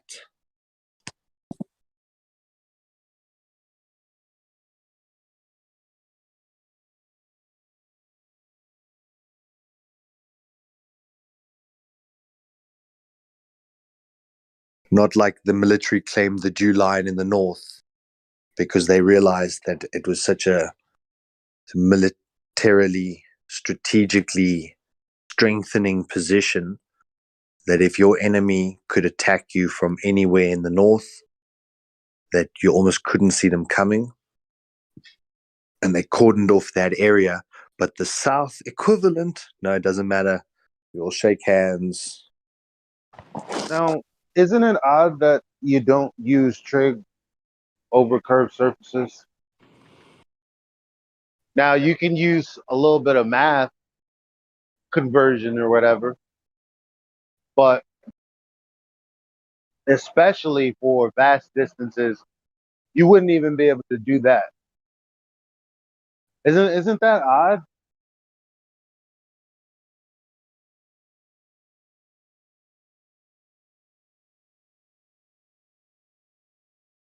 Do you know what I'm talking about? Are you even there still? Are you Or did talking to you? me? Yeah. I've been Or reading up on Antarctic explorers. There's been quite a few over the centuries. And they were yeah. unguided. Oh yeah. Why don't you share that information, brother? Don't hoard it. All right. It's just a quick Google search. All right, send it. Matter of fact, most of these guided, like, tutor stuff for the Antarctic were based on the same pathways that these explorers took, because that was the safest routes. Are you telling me this whole time all I had to do is look at the front page of Google? I mean, I'm not gonna question that, but okay. And when they say cross Antarctica, does it mean that Antarctica is like this big round circle and then there's like this little tail that juts out towards South America? And they normally just cross that little piece of the tail and then they say that they've crossed Antarctica. It's like maybe a There was a third. recent explorer, I think in 2016, Scott something, who actually mapped out his exploration live, and he did cross it. The rat tail? I'm trying to find him. So just no share one. whatever you just already found. That'd be great. Because Then we're not south. allergic to information. We actually require more. Mm-hmm. But then north-south circumnavigation would be possible, and it would have been done. And when you go and look at the But it would flight, be inefficient. Oh, no, not yet. no, a flight. You think a flight would be less efficient than walking across the ice? No, I'm saying a flight across the Antarctica to get to one side or to the other is less efficient. When you're flying in the stratosphere at 30, 40,000 feet, you're flying permanently at about minus 30. I wouldn't say permanently, it's really just flying- until you're out of gas.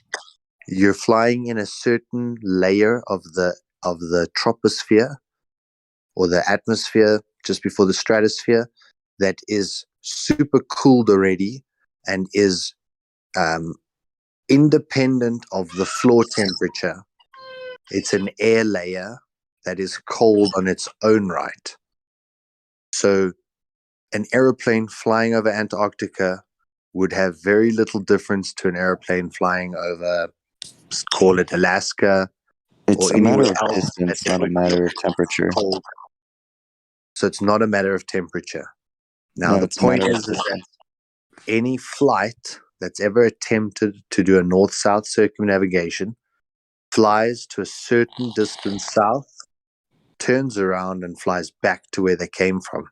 All right, because as you Now, stated earlier, I would- compasses and GPSs fuck up So below I the would 18-degree line, and that's what planes run on. So when you go and look into these guys' stories further, you'll see that they started at a certain shoreline, went to a certain point in the middle of some ice sheet, and then turned around and came back and got their trip back to where they needed to go, and they claim it as a crossing. And sometimes they just come to a slightly different shore than the one that they came from. It looks like a little pizza slice. Right, which is took why out I'm the talking petrol about slice. Scott, because he went from one side to the other. So no one has, and this is the crux: is that this article is fraudulent I'm to try and talking. make Okay. people who don't want to investigate, like you, search Google, find the first article, says Well, he did it. For You one, I'm stop still looking. investigating. At Two, this I'm not point, talking about all those explorers. I'm also talking about the most recent one. I think it was 2016, where he actually crossed it and went from one side of Antarctica to roughly the other. how do you know he crossed it? What Because evidence it do you live. have? And while it was live, it showed you what bearing he was taking. Yes, it showed you the direct trailway that he went. In CGI, right? In a computer-generated image of what they suppose he did.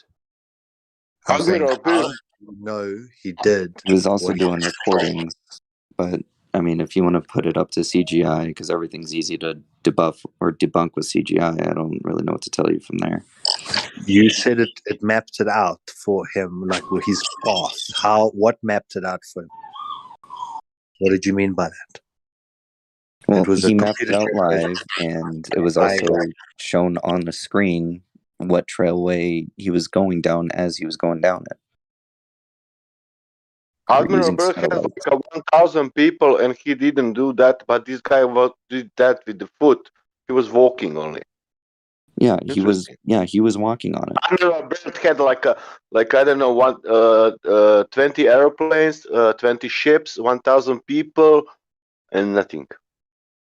But this guy said, "I'm going on my own with my foot because it's easier than Admiral Byrd with 1,000 people and that all ships and airplanes. I don't need that shit." No, he's an explorer, and it was his job to do that. Now, Yeah, there's no did you- Wi-Fi did you- down there. Did you hear me? What did I say? Admiral Byrd was also explorer. He took 20 ships, 20 airplanes, 1,000 people, and all other equipments and everything, and he didn't do that. But this guy, he is an explorer, and he did it with the foot. He walked. No, it was him and his brother, and that was it. What? I'm trying to find his goddamn. So I guess what I'm talking about is a direct flight from, like, say, Argentina to Australia or the other way. Is there anything like that?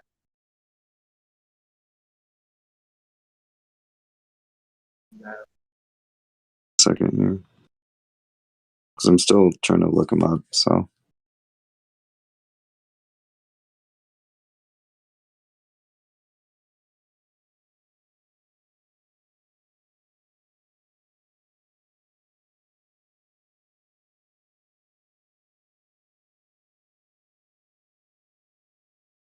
Oh, I know his name. This would be so much easier. I got a question though. Why are you looking at stories to try and find out if a story is true? Why don't you look at the information that says whether or not? Because it's not it's not just a story. He maps it. He goes through. No, that's not what I'm saying. That's not what I'm saying. I'm saying we're saying that you can't go to Antarctica because of these reasons. I can't go to Antarctica because I'm broke. Listen, and there's these rules set out. But instead you go, okay, well, instead of me looking to see what I would need if I were to go, I'm going to look at someone else's stories to see if their stories are true. Well, if why I not wanted look to go, there's the Antarctic cruise, but I'm too broke for that. No, Oh. I'm saying if you had $500,000, you wanted to set up a little team right now, you're not even thinking that like that. You're questioning other people's stories. Why not think about it from your own perspective? I Because want it's to do pointless this. if I don't have the resources to set out and do it. I'm getting you into a little thought experiment, right? Say you had $500,000, you wanted to take this trip, you had the means and resources. Now, what kind of rules and regulations would I have to follow, right? You haven't even The looked rules and into that. regulations at that point is just really survival. No, you're outside of the my question is jurisdiction of the government you haven't even looked into it. You're just making things up and saying, well, it could be this, it could be that. Why don't you look at the Antarctic Treaty? Why don't you look at what it says? Why are you looking at other people's stories? Man, can you have 500,000 pounds and go from England with the ship from England in France like this? You know, I buy the boat and I'm going. No. Regulate international relations with respect of Antarctica, Earth's only continent without a native human population. For the purposes of the treaty system, Antarctica is defined as all the land and ice shelves south of 60 degrees south latitude. The treaty entered into force in 1961 and currently has 54 parties. The treaty sets aside Antarctica as a scientific preserve, establishes freedom of scientific investigation. Do you see how it said all the shores below 60 degrees south? Right, Can you because in a globe Earth model, that's how it would work. And in a flat activity. Earth model, that would also work But precisely the it same. also says it bans military activity on the continent. So what exactly is going to kill you out there outside of the freezing cold temperatures?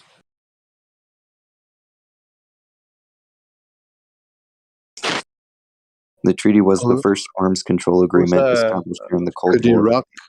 Could Iraq What ban the, activity? listen, Or what Iran? that got with well, all that why would you hold on? Why'd you ask that question? Because it says it right here in the treaty. No, but who said that that's not? Who said that it's the case that if you did this, you'd die because there's a military force there to stop you? Who said that? Because it bans military activity on the continent.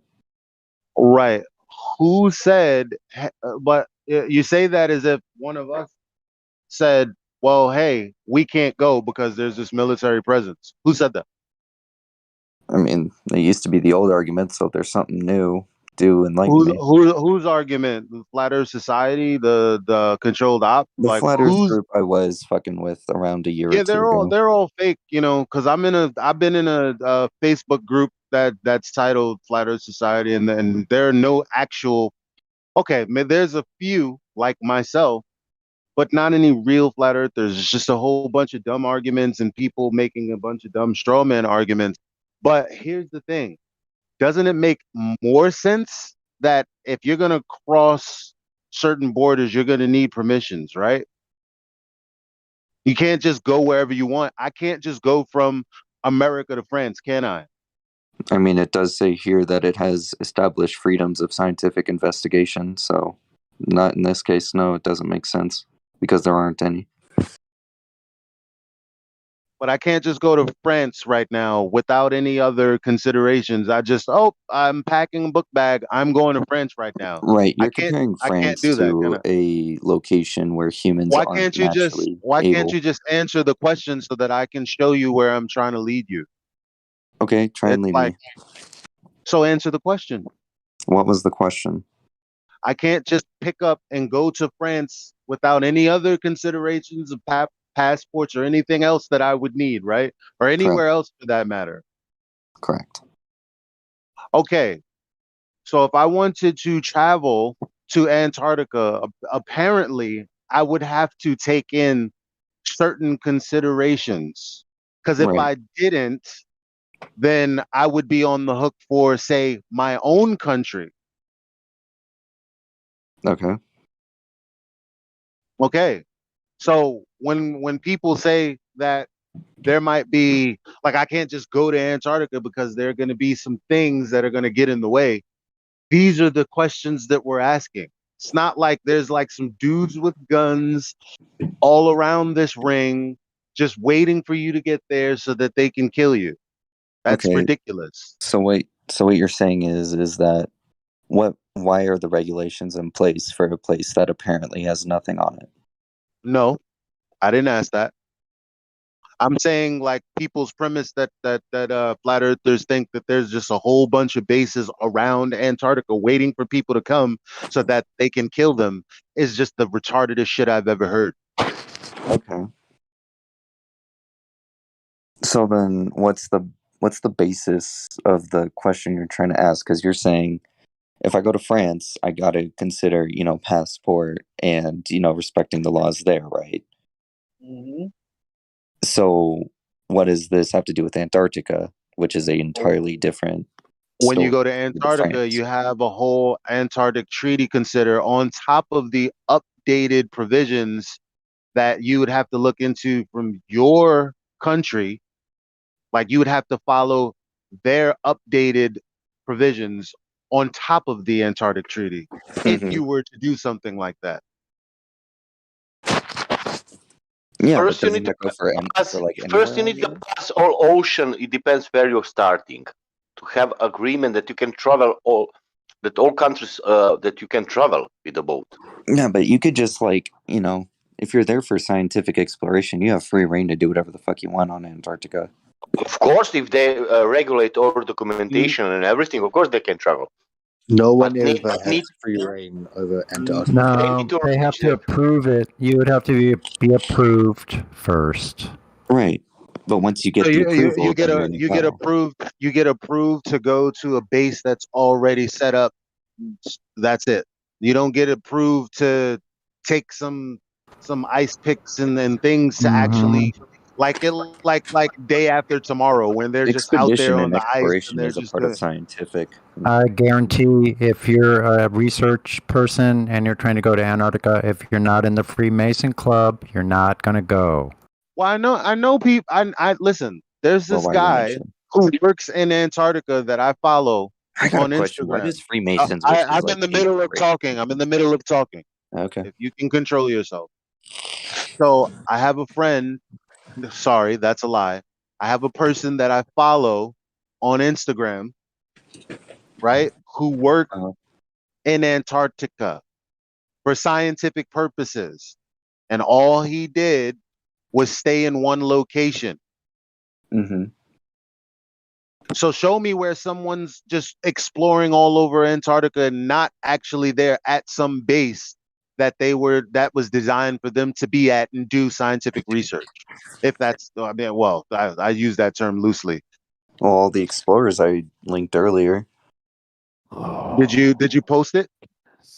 I don't know. Can I post in the server? I don't know if I have link access. Where should I post it?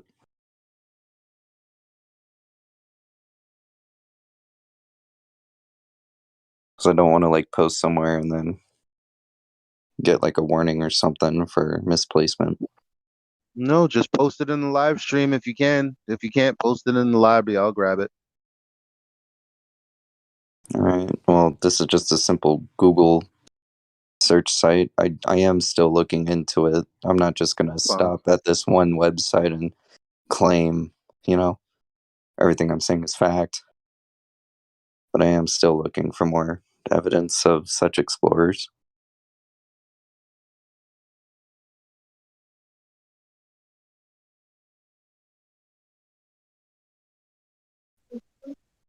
Yeah. From over there. Picking over. But there have been polar explorers in the past, and there still are today.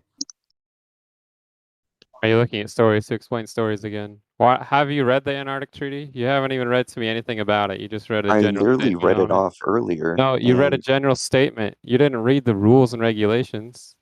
You didn't tell me how much And fuel also, I I'm can not the have. one who started this. This dude wanted to know if there's been anyone who actually freely explored Antarctica. I gave him a source. So whether it's stories or whatever, that's honestly your opinion at that point.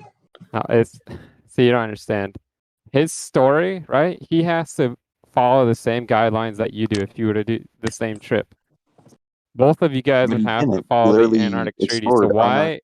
He explored uncharted territory. Why wouldn't you? If both parties would have to follow the same regulations set out by the Antarctic Treaty, why wouldn't you go to that? Why do you go to their story? They both have to, if you and them have to both follow this regulation set out, why not just read that?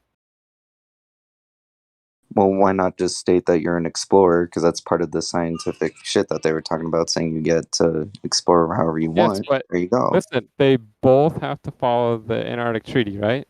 Yeah, and that's part of the Antarctic Treaty. If you're there for scientific purposes, you can be freely at Antarctica. Yeah, so they got approved for that. So what are the other things that they had to do to get that approval? Be an official explorer and a scientist. So if I say I'm an official explorer and I'm a scientist, I can go and do all these things. That's it. That's all I need. If you have the proof to back it up that you're a scientist, and if you have research theories and yeah, stuff like that, I'm an independent researcher. I go to XYZ Community College. I'm here for explore the penguins and take ice samples. That's it?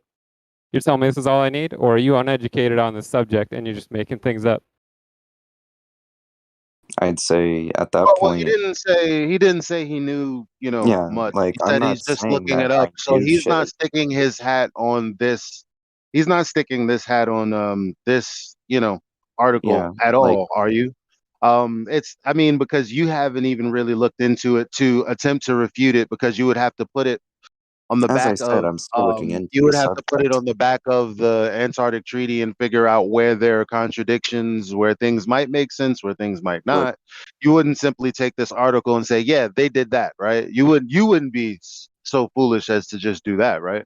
as I said while posting it, is I'm still looking into the subject. Here's an example, though. Well, it's not an example, it's something you posted, you haven't looked into it yet. I What I'm skimmed trying to it do is I'm trying to help just you. looking I'm at trying to show people who you. actually explored it. Yeah, but you understand You what don't I'm know that. saying? Do you know Yeah, that? I understand what you're saying, but Oh, okay. I All mean, right, anything fine. in history would be a story then. Like the Holocaust was just a story. Like it's the same type of shit. What? No, No. it's not the same type of shit. People lie every day. Do you not follow the news? I mean, I've What do you been mean? following the news on this hurricane going on, but Okay, no, I'm talking about news about political events and things like that. They lie every day. Just open up a yeah, newspaper. Open up a everyone knows. newspaper. Like, Hold on. Open up a newspaper. Look at the headline, and then read the last line yeah, of that article. Yeah, everyone boom. knows They not to lied. trust politicians. That's why you get your information elsewhere other than the Okay, news. well, it's not just politicians. It's the because I don't talk to politicians, right? So their words are their words are not even their words, but people's interpretations of their words are communicated through mainstream sources. This right here is a mainstream source. I'm not talking about politicians. I'm talking about what mainstream sources say about political things, and mainstream sources are 9 out of 10 times wrong. So now I'm looking into this mainstream source to figure out, hey, is there anything, any meat on this bone that I can work with and try to? That's what I'm saying. You're saying, well, there's an article, so there you go. And I'm saying, no, hold your horses. Let's look through it. Okay, so That's anything what I I was thinking, send in Charlie. links And is and basically just false by default Did I say it was no, false? I said because something everything that's on the internet is like hold mainstream on. I media. said that it's a reality that when you look at anything given by the mainstream, all you as an individual have to do is look at the headline and then look at what the last paragraph says. And oh, lo and behold, they actually lied. That's what I told you. I didn't tell you everyone's lying.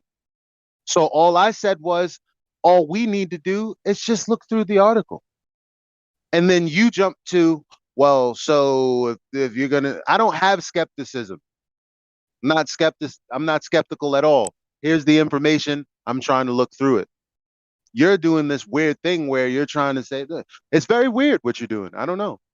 Well, what I'm doing is trying to learn more about the topic in general. I'm just Oh, am going to I? different sources to We're find it. doing the same thing. You're a human. I'm a human. We're talking to each other. You provided something I asked for.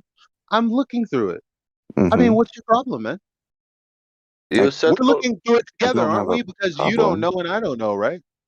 Yeah, Because I you just don't said have a you're just looking problem. into it. So I you just said wouldn't call me. question the, the validity of like a very, crazy well, thing that people well, did. the reason that the Earth is not a sphere is very simple. All this extra stuff we're doing here is just to figure out what it is they're saying, right?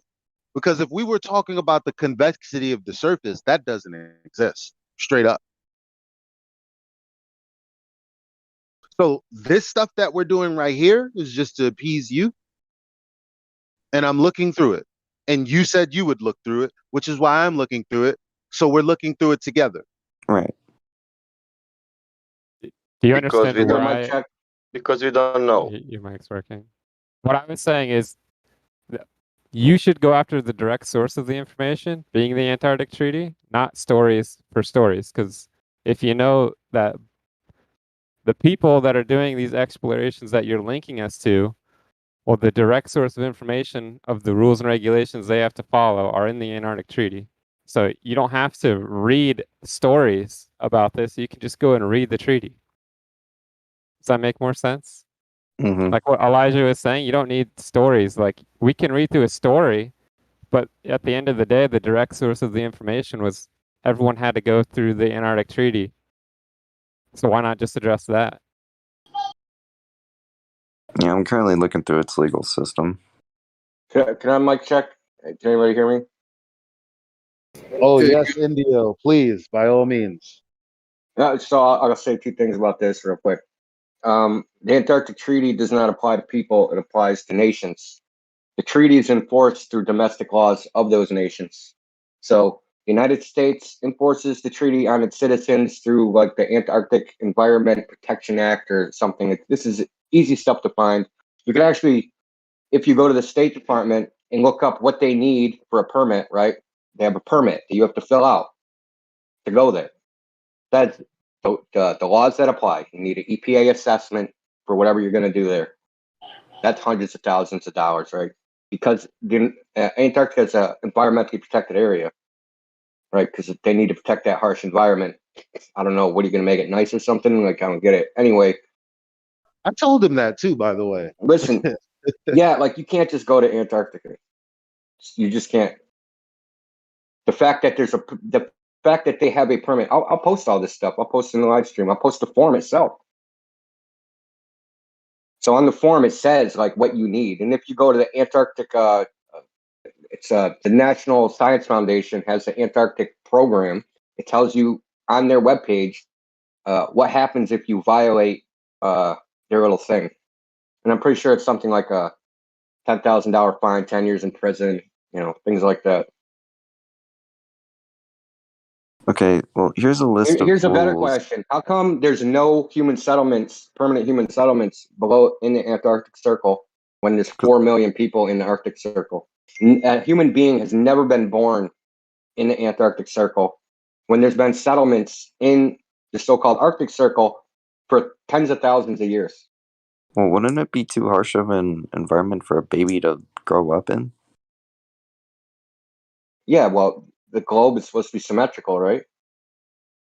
But what does that have to do with the baby's environmental protection in a very, very deadly area? The point is they're not this.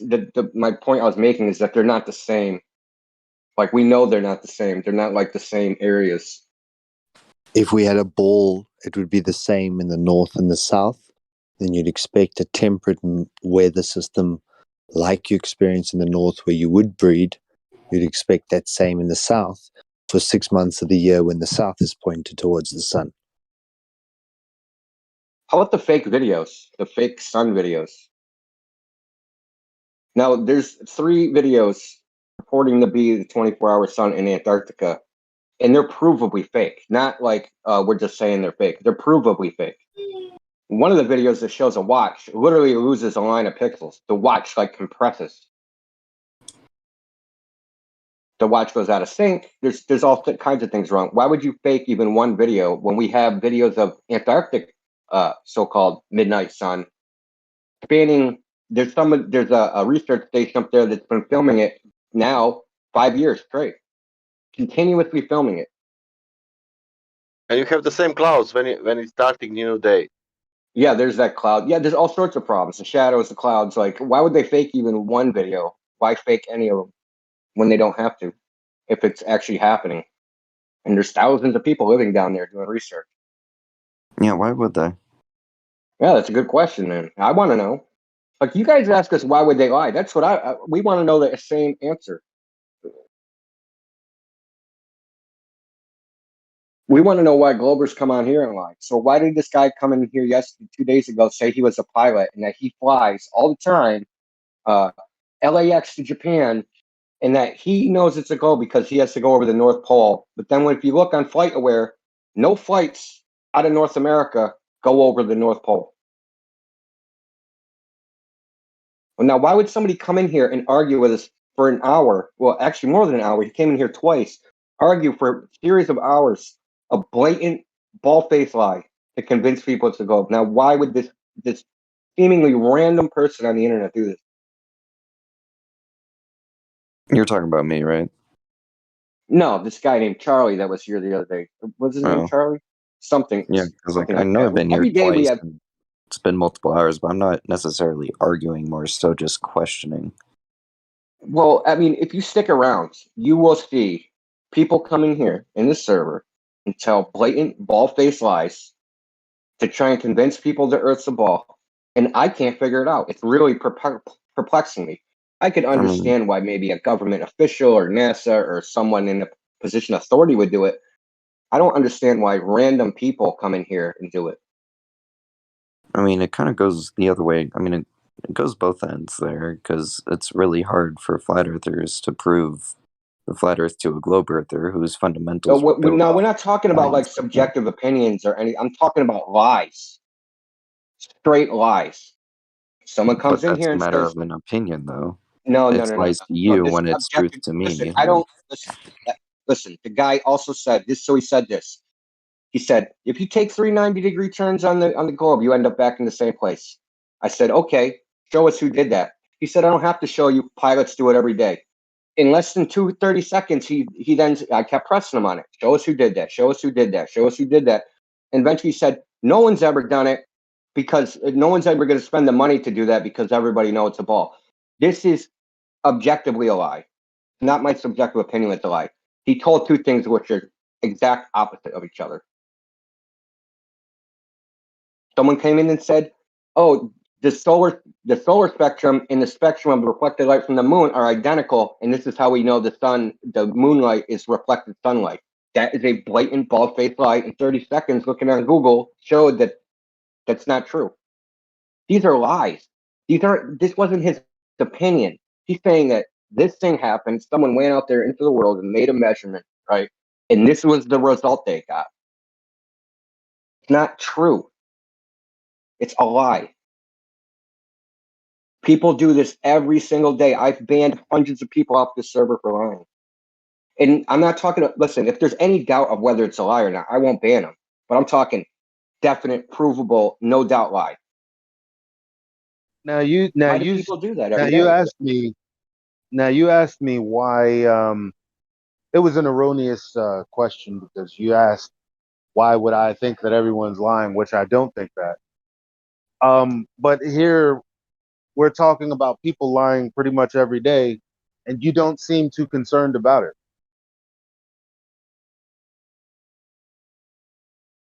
So if the guy says he flew out of LAX to Japan and he flew over the poles, and then you look on FlightAware, and not a single flight ever has gone over the poles to go to LAX. FlightAware are flights that actually happened.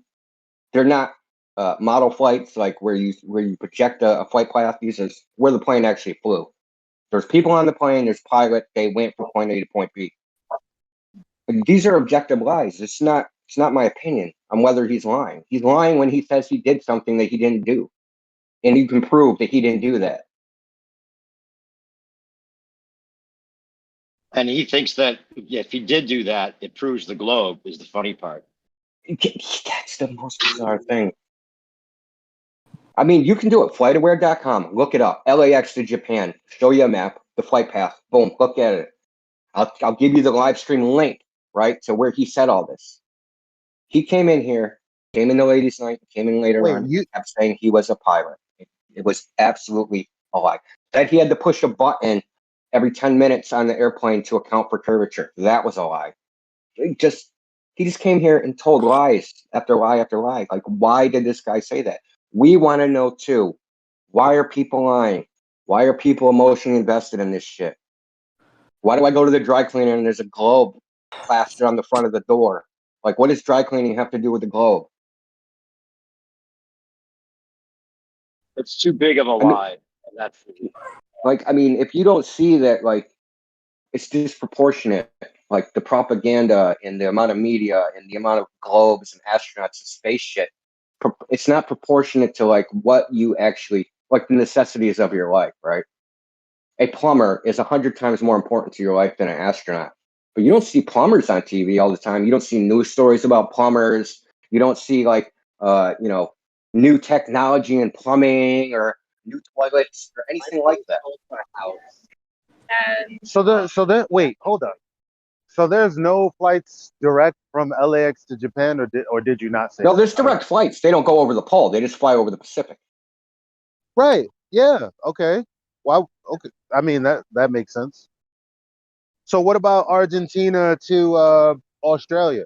Anything like that? Well, I mean, there's one flight I know of. Supposedly Max Egan rode that flight, and then that had problems. Where he took a compass with him. When the compass started showing he wasn't going in the right direction, he stopped filming it. He admitted Because I'm looking here, and it says there are no direct flights from Australia to Argentina. So I don't know. It wouldn't surprise me. I mean, because it wouldn't surprise me if he was lying. He might have been lying.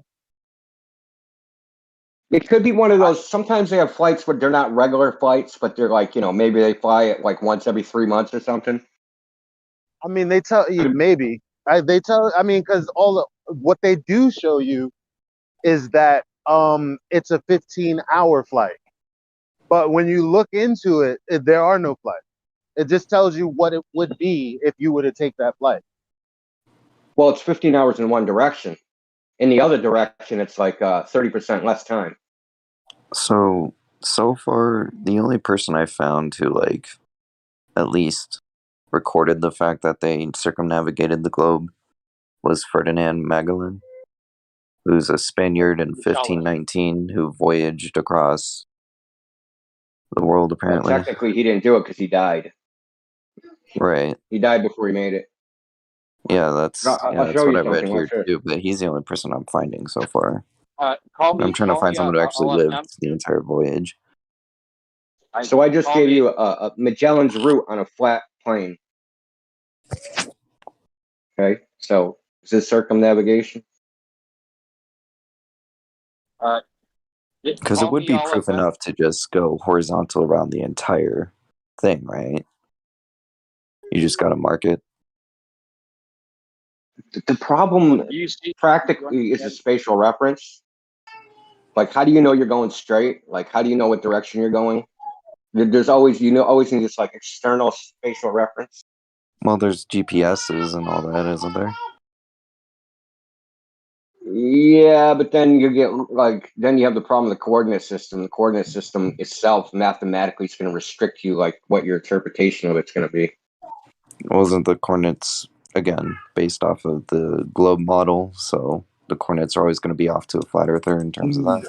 No. Well, no. Listen, no. What I'm saying is, listen. Okay, if you have a coordinate system, all those coordinates have to be equidistant from a point, right? Whatever it is, right? So think of Cartesian coordinates. You can't express certain things in Cartesian coordinates, like because those are squares, right? But if we change the coordinate system to say skewed diamonds, you can't express some of those positions. They don't transform from one coordinate system to the other, and you just can't express them. So, like you can't make a straight line on a globe. It's impossible because an axiom of spherical geometry is there's no such thing. Yeah, there's no such thing as a straight line on a globe. That is an axiom of spherical geometry. You're not using spherical geometry if you have a straight line.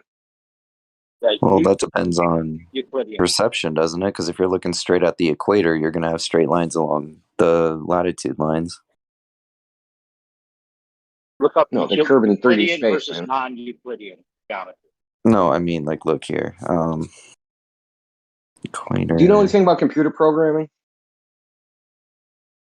I just know a want to thing use or an two, analogy. but not in too deep.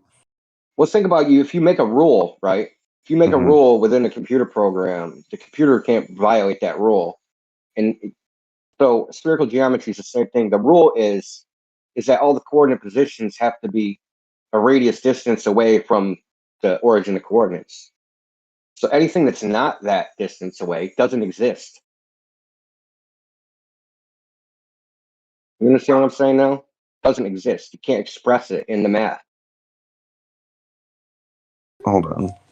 I'm not sure if this really says anything to you, but like here's a picture of like what I'm talking about when I say the perception of where you're looking at the Earth. I know it's like a drawn thing, but the latitude lines are straight from that perception or perspective. Yeah. I get it. Where'd you post Yeah, I it? get it. No, I just DM'd him. It's a cross section. So actually, what was happening is you're making a cross section of a ball and then projecting it onto a plane. You can express straight lines on a plane, but you can't express them on a ball. Well, that's where the longitude lines are curving, right? And that's why we use a geodesic system to represent three coordinates. Yeah, we use non-Euclidean geometry. That's a new word for me. And look at any city grid from a bird's eye view, and every city grid is straight lines. That's Euclidean geometry. It doesn't work with a ball. All of those lines would be curved over miles and miles. Right, Oh, yeah. because but again, the straight lines are just if you're looking at it completely sideways, like if you're looking straight at the equator. Of course, they're going to look like a bunch of circles from like one of the poles. No, but look at any actual bird's eye view of a city, and you'll see miles and miles of straight lines. It wouldn't be that way if it was a third surface. Couldn't. So you said bird's eye view of a city.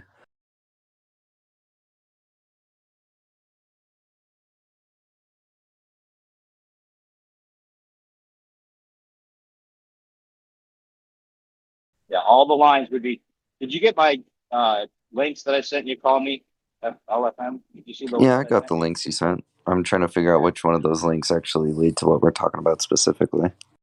Well, earlier you were talking about the light from a star. Yeah, I'll repost it in a live the stream when I luminous posted power. before. Yeah, if you look at that, what I just posted, and then if you look at the GIF that it was the P900 picture of Polaris, you're getting a lot of definition there, and you're talking about 40 times 6 trillion miles. You realize, I mean, you can't even write that down.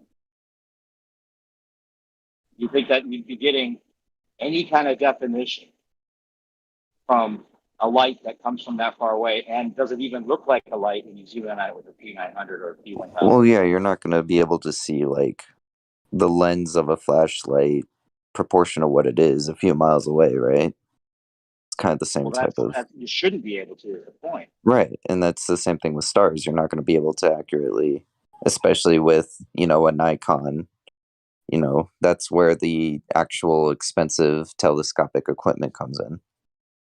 Well, that's the thing, is that P900 is capturing definition from that Cold F star. stuff.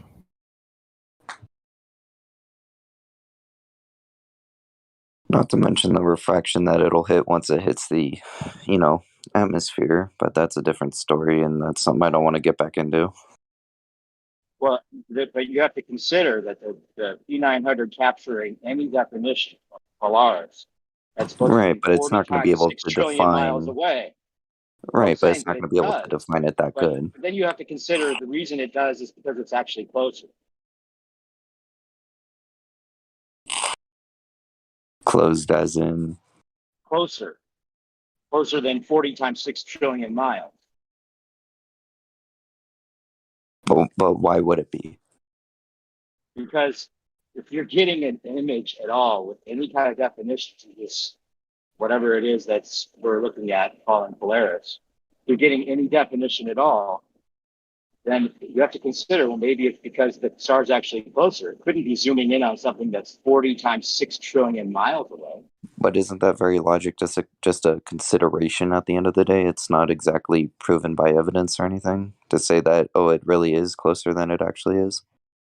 I would like to hear how you think it would be getting any definition with a $600 camera, and you're talking about 40 times 6 trillion. You realize how many miles that is? No, okay, so in your question, the appearance doesn't seem to be focus or in-camera issue. And even if it were, is this what you might guess you'd be seeing from a light that's 430 times, that many trillion miles away? Right. Right, but at the end of the day, you're asking me a question that's based off of consideration when you could use the actual expensive equipment made to look at cosmological entities to find that out yourself, and not a Nikon, which wasn't made for that type of research. Getting at the Nikon doesn't need to be made is the point. The Nikon zooming in all these stars. You can zoom in on these stars and see definition that you wouldn't be able to see if it was actually that far away. Is the point. There's no way. Right, but that's because of the refracturing of the atmosphere, giving you that false definition to begin with.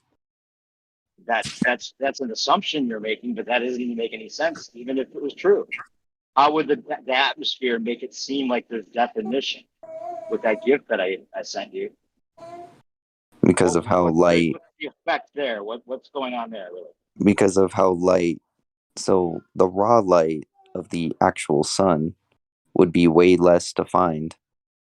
Then by the time it hits the atmosphere of Earth, it's going to get distorted and defined a little bit. So you're going to see little curves and little lines here and there that aren't actually part of that, cosmological entity. Because if you look at it through the actual, technology we built to look at those entities, it's going to look a bit more, even more so defined because of it. It still doesn't make any sense because I just reposted the GIF there for everyone else to see. You're looking at snapshots of it, different angles, different definition lines. And the brightness of that star to reach us from 40 times 6 trillion. I don't know if you're actually actualizing those miles in your head. I am. They talk to you about the inverse square law as far as light goes. And just in general, realize it's an extreme claim that the star that we'd be seeing a light from that far away, and that we'd be getting any kind of definition with a $600 camera, regardless of the atmosphere or any of those kind of conditions, magnifying it, whatever you want to make, a justification for it. You have to consider that maybe the truth is the reason we're getting a lot of these definitions from these stars, not because the camera is not good enough to see it, it's because the camera is good enough to see it and they're a lot closer. That has to be within your consideration if you're looking for the truth rather than just trying to defend the globe. Right. And I'm trying to come up with different things. Like it could just be like the radiation waves that you're seeing and not the sun itself. But radiation again, waves, how does that work? I'm saying it could. Like I'm coming up with different things here because I don't know exactly why. Right, but you have been on the table is the option that it's actually because it's closer, and they're not really trillions of miles away, right? Is that even in your thinking that that's a possibility? I mean, I'd like to say it's a possibility because of all the, stuff you guys don't believe in that I do that shows evidence for it, but cannot use in this argument because it would just be falsified by you guys anyway. I mean, let me see here if I can find, decent astronomical research on this topic. You sound like you're just going round the mulberry bush there, dude. You got any proof? I take it you believe in the flying spinning ball. I'm sick of listening to this garbage. Do you think you live in a flying spinning ball? Yes, I do. Yeah, so where's your proof of curvature? Any direct evidence of curvature, I cannot say. Yeah, where's your proof of spinning? You think the Earth rotates at 1,000 miles an hour? There are experiments to find the rotation of the Earth. There's never been any experiment that's ever been completed. Hold on, guys. Hold on. Everything is still cool and copacetic. Just dial it back a little bit. So I would have thought he would have said no. There's no direct measurement or detection of it. However, there are these experiments that supposedly prove. We'll see what globe earthers do is take these so-called, they're not experiments, but let's call them that, so-called experiments, and what they try to do is prove the no. Do you get what I'm talking about? Right. For example, the Foucault's pendulum or whatever. That's the shadow thing that you guys kind of laugh at. Well, the pendulum's attached to the Earth, so how could it be measuring separately? Well, before we get into the minutia of it all, I'd like to read a quote. Because it's swinging freely? Before we get into the minutia of all of this, I'd like to read a quote, if you guys don't mind. Before. Okay, give me a second to find it. Is this it right here? Actually, I need to get my quotes in order because, I mean, these quotes right here, that's pretty much all you need to know that you don't live on a ball. And that, you know, if you so choose to look at things that way, that would be, you know, a belief or philosophy, if you will. Loosely use the term philosophy there. While you find that quote, just real quick, call me. You know, you've heard of Occam's razor, right? I'm sorry? Occam's razor, you know what that is? Yeah, I know the term. You know what it means? It's just kind of like a double-edged sword or something like that. Oh, no, that's not it. Okay, let me see here. I found it, by the way, but you can finish the Occam's razor point. The answer with the least amount of assumptions is most likely the answer. It's the simplest explanation, gentlemen. It's Occam's razor. It's probably the right answer. Right, making fewer assumptions based on as much evidence as possible. Right. So Okay. the reason that you don't feel the spin of the Earth is either A, because you're not spinning, or B, fill in the blank. You know, because what? Speeds that or B, you're spinning and you don't feel it because why? Right? I'll give you because of the consistency of the accelerate, the angular. Sorry to interrupt you, sir, but maybe you could turn your mic levels up a little bit. I'm having a hard time hearing you myself. Okay. Well, isn't B centripetal force? Well, if you realize that the only thing that they ever say is because you don't feel it on a train or a plane, the actual speeds while you're on the train or a plane, that's just the same as spinning in several different directions at millions of miles per hour. It's just the same. You would feel it if you. False equivalency. Well, you would feel it if you run back and forth within that train or plane. No, I'm not talking about feeling the train or plane. I'm talking about the equivalency that they try to match one linear direction of a train or a plane. When you're talking about the difference between that and circular motions at millions of miles per hour in several different directions, you actualize those speeds at all? You know what the speeds are? Like how fast? Like 1,000 miles per hour based on the Earth's rotation. Faster than the speed of sound, right? Faster than the speed of sound, which is 700 times. But right there, you got a problem. Then you're talking about how fast around the sun? About 67,000 miles per hour. And then how fast does the sun go? About 500,000 miles per hour. And then how fast does the galaxy swirl? Millions of miles per hour. So you're talking about several different vectors. If I could just say about the Earth rotating your thing, it's the air is rotating with it. That's why you're not seeing that 1,000-mile-per-hour wind. Right. So that's a second law. That's a second law. That's a second law of thermodynamics. That's a second law of thermodynamics violation. No, my bad. That's a first law of thermodynamics violation that you just punted there that no heliocentrist would ever agree with.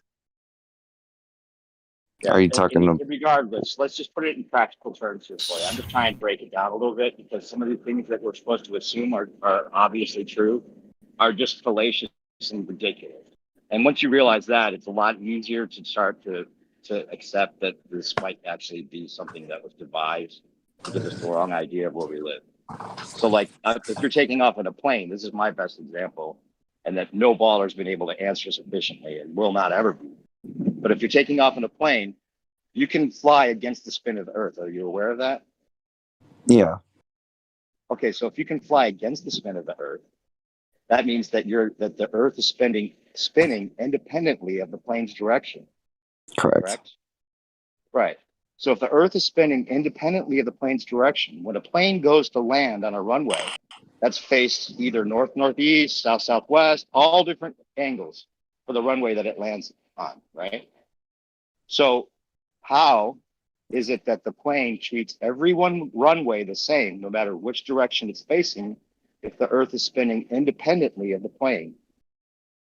Because the Earth It would isn't spinning crash. fast enough for the rotational axis to be anywhere over 15 degrees per hour. Well, no, you realize that 1,000 miles per hour is an actual speed. It's not Right, just because you but think of 15 it as degrees one per hour rotation. is the It doesn't relative matter. speed. 15 degrees per hour, the Well, relativity of this is how you trick you. Because they say it's relative to a larger number, doesn't make it slower. It's 1,000 miles per hour, literally. Yeah, but something that so you're hold also up, comparing 1,000 miles per hour hold on up, like a hold card, up, like a giant ass hold globe. up. Thank you. So, two things get conflated whenever this topic comes up, and I realized this having or being in the middle of a debate some months ago. And first of all, this 15 degrees an hour comes from a perspective of a plane that isn't moving as you're watching the sun move above you. It has nothing to do with how fast you're spinning. So this is why I don't like this. I don't even like this argument really, because further on in the offset, they're detailing how something is moving above you, not how you're spinning. It has nothing to do with that. Yeah, the reason I bring it up is because it's something we've all done. We've all been in a plane. We've all landed on the Earth from a plane. And as you're landing, you're looking below you at the Earth that doesn't move at all in relation to the plane, no matter which direction you're landing. So if you were landing with the spin or against the spin, there would be a big difference in what you see below you. But there is no difference. All the manuals say treat the Earth as if it were a motionless plane. All of the flight simulators work with the basis of a motionless plane. So there would be a difference between the flight simulator and what you actually have to deal with once you actually get in a plane and deal with flying against the spin or with the spin or at a different angle. You would have to calculate for what they call a Coriolis effect and how you would have to time your landing for a runway that's not even in front of you. You would have to like time it so that you're hitting the Earth as the runway approaches. And then you would need Dyson ball wheels and you wouldn't stay on the runway. Do you get that? You mean the Coriolis effect force only affects things at a great not the distance. effect, not the effect. Coriolis force. Like say I'm running, say I'm running, right? I'm running, aka I'm moving, I'm running, and the force I feel from the branch that I didn't see in front of me clotheslines me. That is what is considered to be the Coriolis force. There's nothing like that anywhere on Earth. It never happens. And you would have to account for that. Even if it was small in a plane, but it's not. It would be ridiculous. You're talking about 1,000 miles per hour or 700 or whatever the latitude is that they say you'd be at. And then you'd have to say, okay, now I'm going 200 miles per hour in a plane and I'm facing a little bit south-southeast or a little bit north-northwest. There would be a big difference in how you would treat that landing strip. There's no arguing that. I've tried with the best of the ballers. And I've even tried to see if they can give me the math on how they might calculate for that. And that's an unfair question, according to QE. I can't ask Matthew what those calculations are because it'd be unfair to even ask him to calculate it because it's ridiculous. So, it ends the argument. If we can go back to the beginning, when Breaking Down the Wall of Lies asked you, is there any evidence of spin? And I said, well, I would have expected you to say there is no direct evidence, but you brought up these so-called experiments, which aren't really experiments in the scientific sense. But I mean, if you want to challenge me on that, we can talk about it. Just take it for granted for now. So let me read this quote for you. And then you tell me what you think. Right? So this quote is coming from someone by the name of John Martin on cosmicquest.org, whatever that is. Right? So, how to commit the fallacy of begging the question. When a conclusion to be demonstrated is assumed into a premise. So, funny enough, they're going to be using the Michelson-Morley experiment to point out the begging the question fallacy. Okay. So, 1, an experiment is set up to demonstrate the motion of the Earth through space. Okay, well, first of all, that's anyway, I'll keep going. 2, a positive result is expected from theory, which is actually just a hypothesis because it's not a theory. 3, the experiment produces a null result. 4, the null result has a cause.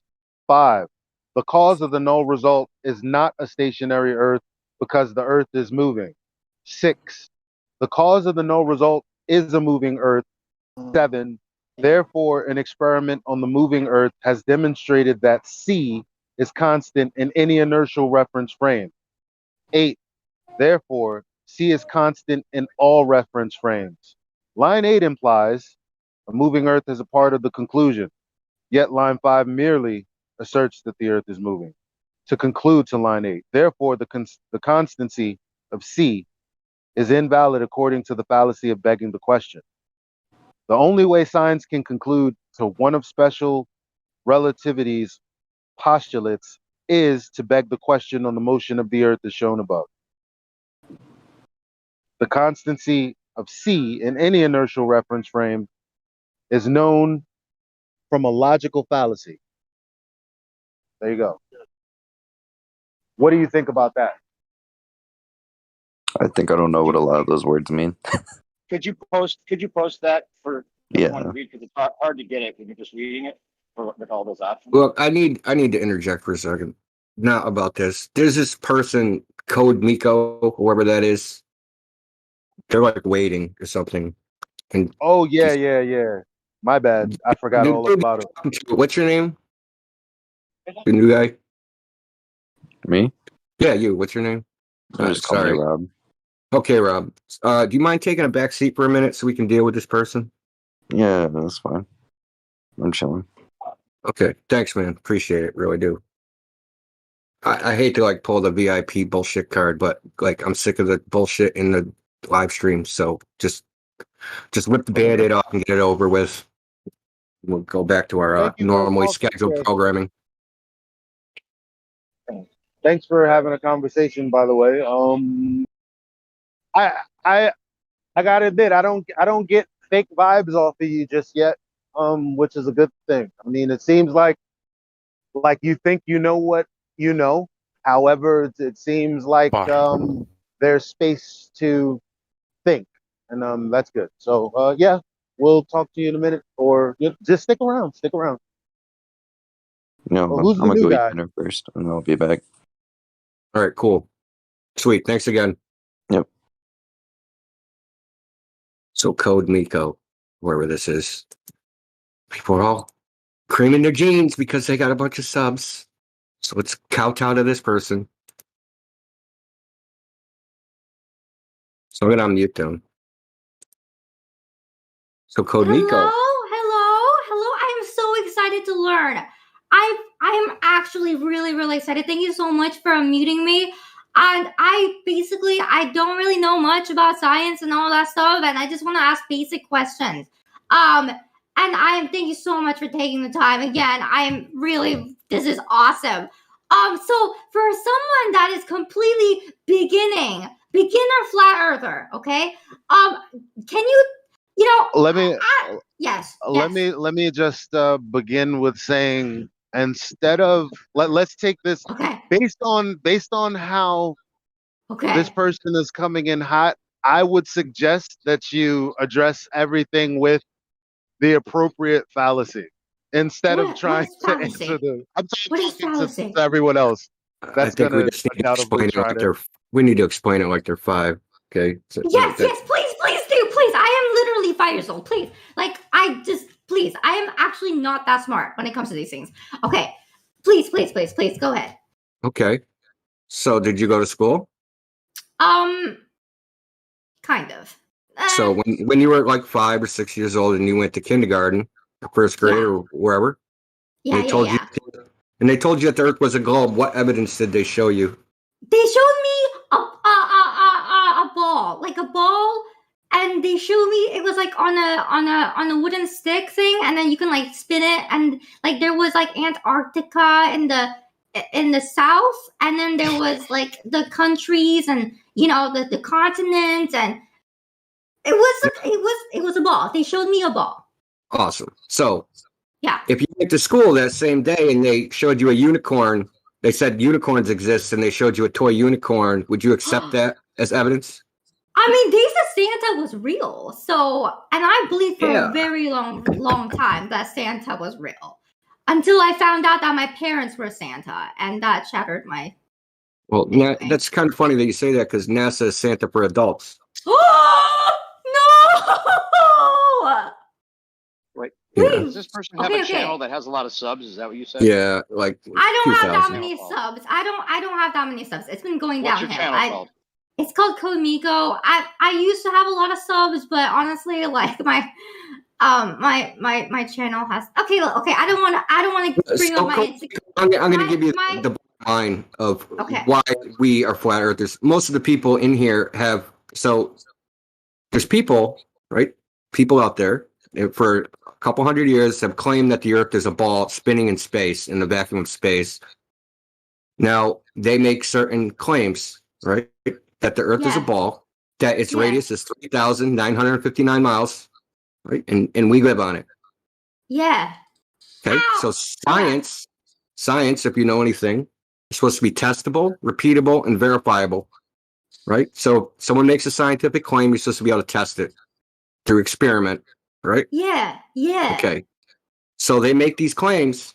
So most people that are flat earthers have gone out and tested these claims themselves to see if, the claims are true. And it turns out they're not. But tell me more. Okay. So I'll tell you how I You have to, but please explain it to me like I don't know anything. Okay, I need it takes a long time for me to process. Okay, so I don't know where to start. Okay, so we can see things that are way too far away, and this is so. For instance, you can go to Lake Michigan. You can go on with the far end of the lake. You can go on the other side of the lake, namely Warren Dunes, and you can see Chicago 52 miles away. Now, if the Earth is a ball, yes, you can. Some of the longest distance photographs from that level are 308 miles. Oh my God. So 308 miles is about, I don't know how good you know geography. It's about Boston to Ottawa, Canada. Wow. So you can see it. See that far, right? But they claim that the Earth is a ball of 3,959 miles radius. None of the city of Chicago should be visible. It should be over the curve of the Earth. It should be not visible because it's on the other side of the ball, right? Yes. So these observations that people have made have led people to say, hey, something is not right. We need to look into this. So people have gone out and made observations, tests with lasers, tests with infrared cameras, tests with radio waves, tests with microwaves, tests with you name it, to see if the Earth really is a ball of the size they say. And the results of these tests are that it's not. Okay, so here we have experiments you can do for yourself and test them, right? Or you can believe strangers that say the world is something else. So we choose to believe what we can test and prove for ourselves by direct demonstration versus what people claim it is, right? Strangers, because people that work for NASA, they're strangers to us, right? I don't know anybody that works for NASA.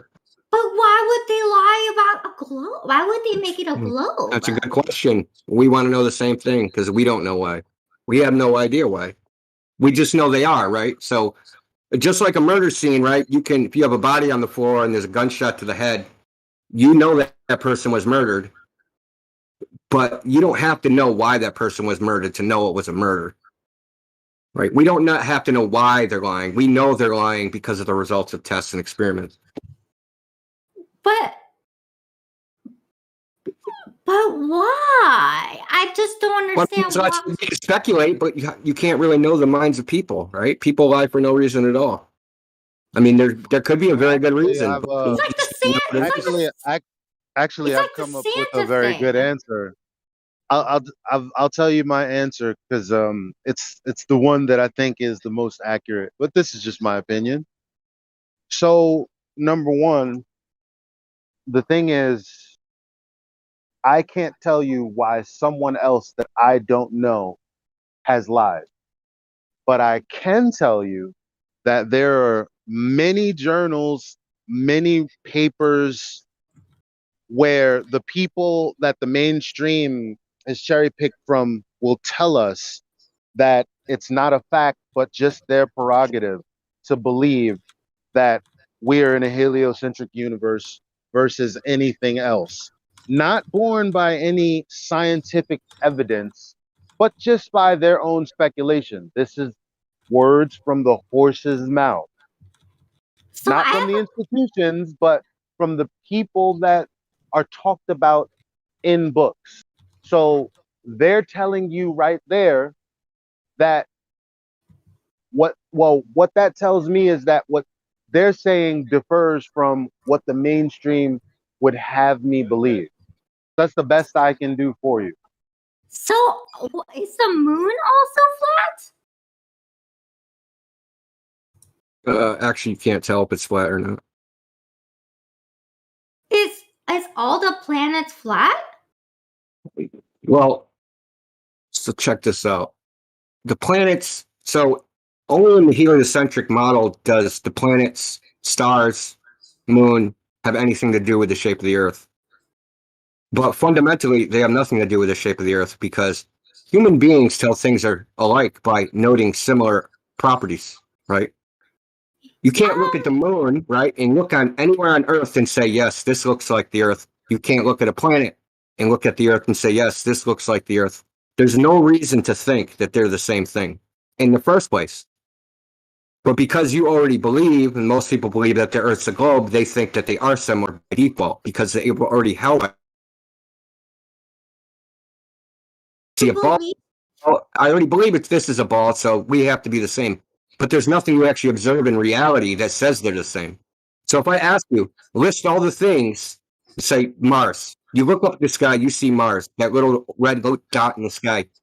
List all the things that you see on Mars from here that are similar to Earth. What do I see in Mars that's similar to Earth? Yes, from here. Like if you took a telescope and looked at Mars, and then you looked at any part of Earth, what would you see that's the same? I don't know, like lights and fireflies? Fireflies on Mars? Well, I mean, like, are you asking what exists on Earth that looks like red dot? Listen, exactly. Nothing on Earth looks like a red dot. Nothing on Earth looks like Saturn. Nothing on Earth looks like any star. There's no reason to think they're the same in the very first place. I see. I think I kind of understand. So is Mars not a planet? Before you ask another It's question. a planet. Is Mars? Mars is a planet. Planet is defined as a wandering star. This is how this is the word, what the word means, wandering star. So planets are stars. They look like stars, but they appear to move, right? So they gave the name. They gave those things that they looked at the name planets. Earth can't possibly be a wandering star because no one ever seen the Earth in the sky appearing to move, right? So Earth is not a planet. So the Earth isn't a planet. Not even by definition, it's not a planet. What is it then? Where you live. So home? Yeah, home. Home. So look, let me ask you this. Okay. How would you prove the shape profile, or dimension of something? I would. I don't know. I would just. Okay, so a table. How would you prove the shape of your table? It's flat. I just, But how would you prove it? Not just like looking at it, because you can look at tables from different angles and it looks like different things. But how would you prove what it is? You'd get a tape measure, right? Yeah. You get a tape measure. You'd measure its dimensions. You'd measure its profile, and then you would know exactly what it is. Yeah. Yes. So that's what we do to the Earth. So you tape measure the Earth? We tape measure a section of Earth large enough to draw a conclusion. So the Earth is 72% water, correct? Yes. Okay. So when you see pictures of the Earth from space, those images show the oceans are curving around the ball, right? There's 72% water. You see curving water everywhere. So whatever the water's doing, the surface of the Earth must be doing as well. So all you have to do is measure the water, then you know what the majority of the Earth's surface is doing. So if you go out and you use lasers, right, and you shoot a laser along a long section of water, if the surface of the Earth is curving and the laser is going straight, eventually the surface of the Earth and the laser should get farther apart from each other, right? Yeah. The Earth should curve away from the laser. Yeah. This does not happen in reality. One, but I mean, how do you? But how does? But when you point your laser at the ocean, at the beach, doesn't it just disappear? Like how do you see it? You go to the others. Okay, so one test they did was in Lake IJssel in the Netherlands. Took a laser 10 feet off the water. So they put it 10 feet off the water. They shined it 25 miles away. So 25 miles away was a target. Now the gold model predicts a target. They're shooting the laser at a target. Okay. 25 miles away. Okay. And if you do the math, that laser 25 miles away, because the Earth is supposed to be curving the water, right, should be 440 feet in the air 25 miles away. So if you're 25 miles away, you should have to look up to see the laser because you from that laser. But when they actually did this test, the laser was at the same elevation as where it started at. So if the laser's straight and the water stays parallel to the laser, then the Earth is flat. That's the conclusion that can be drawn. And this isn't just one test. This is lots of tests. There's at least 20 tests where these types of measurements have been done. Two lasers, three lasers, double lasers of different frequency, longer distances, shorter distances. You can do this yourself. See, we don't try to convince anybody to believe that the Earth is flat, to believe the Earth is a globe. We try to convince you to think for yourself. And if you really want to know what the shape of the Earth is to go out and test it yourself, because these tests are pretty simple. Wait, so if I want to shoot a laser and I just shoot a laser and then 25 miles away, it will be on the same place. Look, if you shot a laser across a lake 25 miles long and you got to the other side, according to the globe, if the Earth is a globe, you should not see that laser. Yeah. But you can. Oh. Have you ever heard ships go over the horizon? Have you ever heard of this? No, I have not. Okay, so one of the so-called globe evidences is that if a boat sails away into the ocean, you'll see the bottom of the boat disappear first. Yeah. Then the mast, and then the top of the mast, and eventually it'll disappear because it's going over the curve of the Earth. Yeah. Yeah. Well, this is a rigorous test of that claim, that if you go far enough away, something is going to go over the curve of the Earth and you're not going to be able to see it.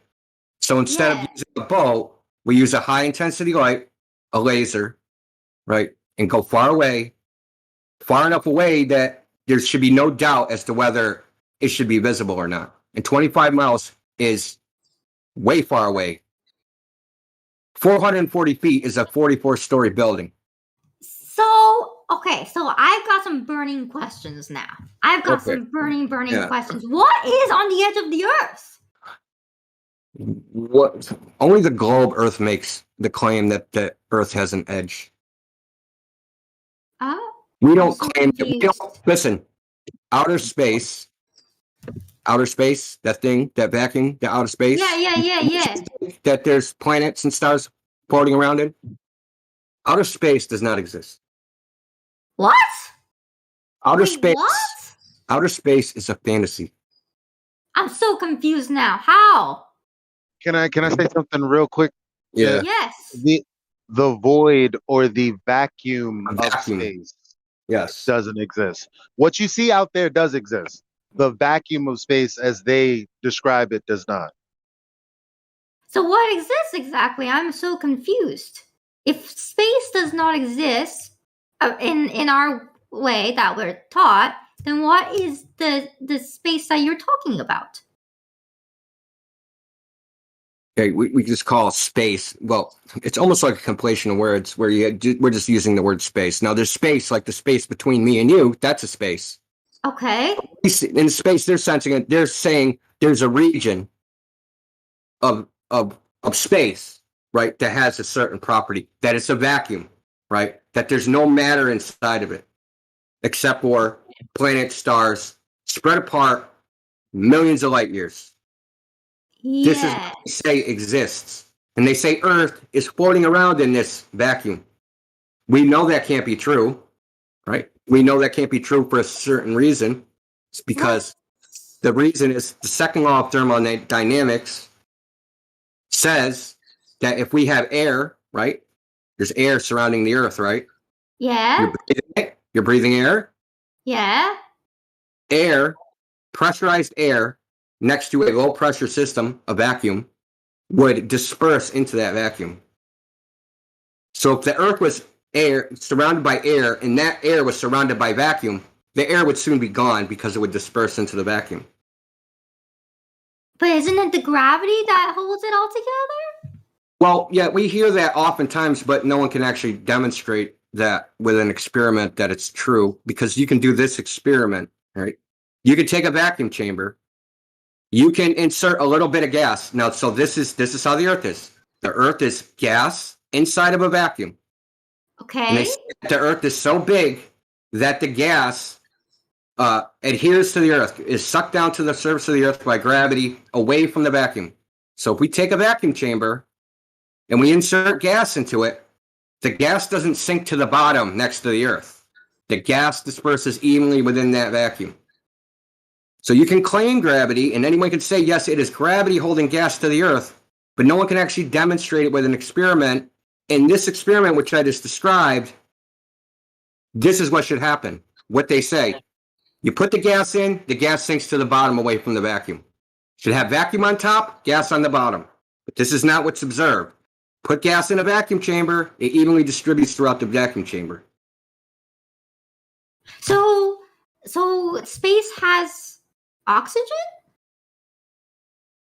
There is no space. There is no outer space vacuum. But what is outside of the Earth? Nobody knows. So there's no edge. There's no edge. That exactly, because that was the point, right? The edge. So when people say, hey, is there an edge? They're thinking that the Earth is a disk in space orbiting the sun or floating around in this outer space vacuum. No. The Earth is all there is. The Earth is not embedded in some larger space. Everything is embedded within the Earth. The Earth is the embedding space. It's not the other. So okay, so like I looked at some flat Earth maps, right? And they have like Antarctica and at the edge of like an outline, and then the center is like the North Pole. Yes. Right? So I wouldn't call that a flat Earth map, but we can go with it. but what does a flat Earth map look like then? If there's no There's no edge.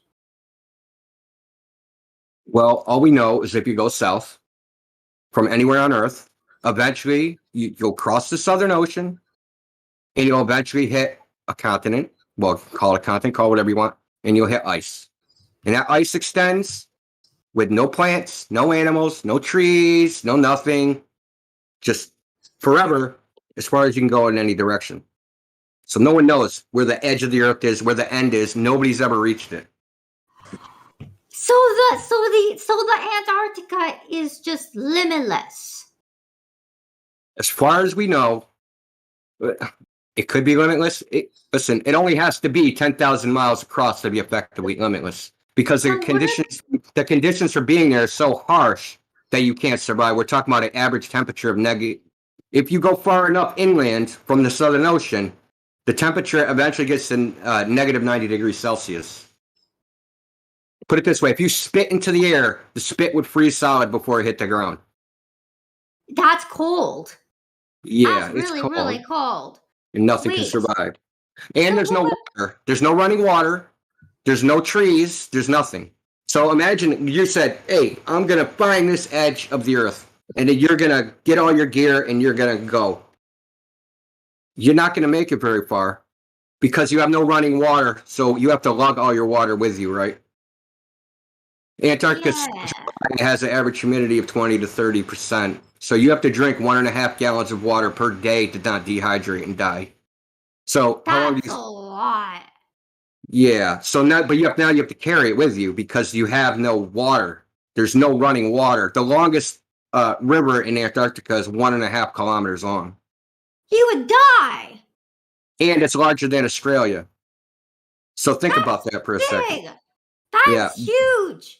Five rivers of running water, the longest being 1.5 kilometers, and it's larger than Australia. You're gonna die of dehydration.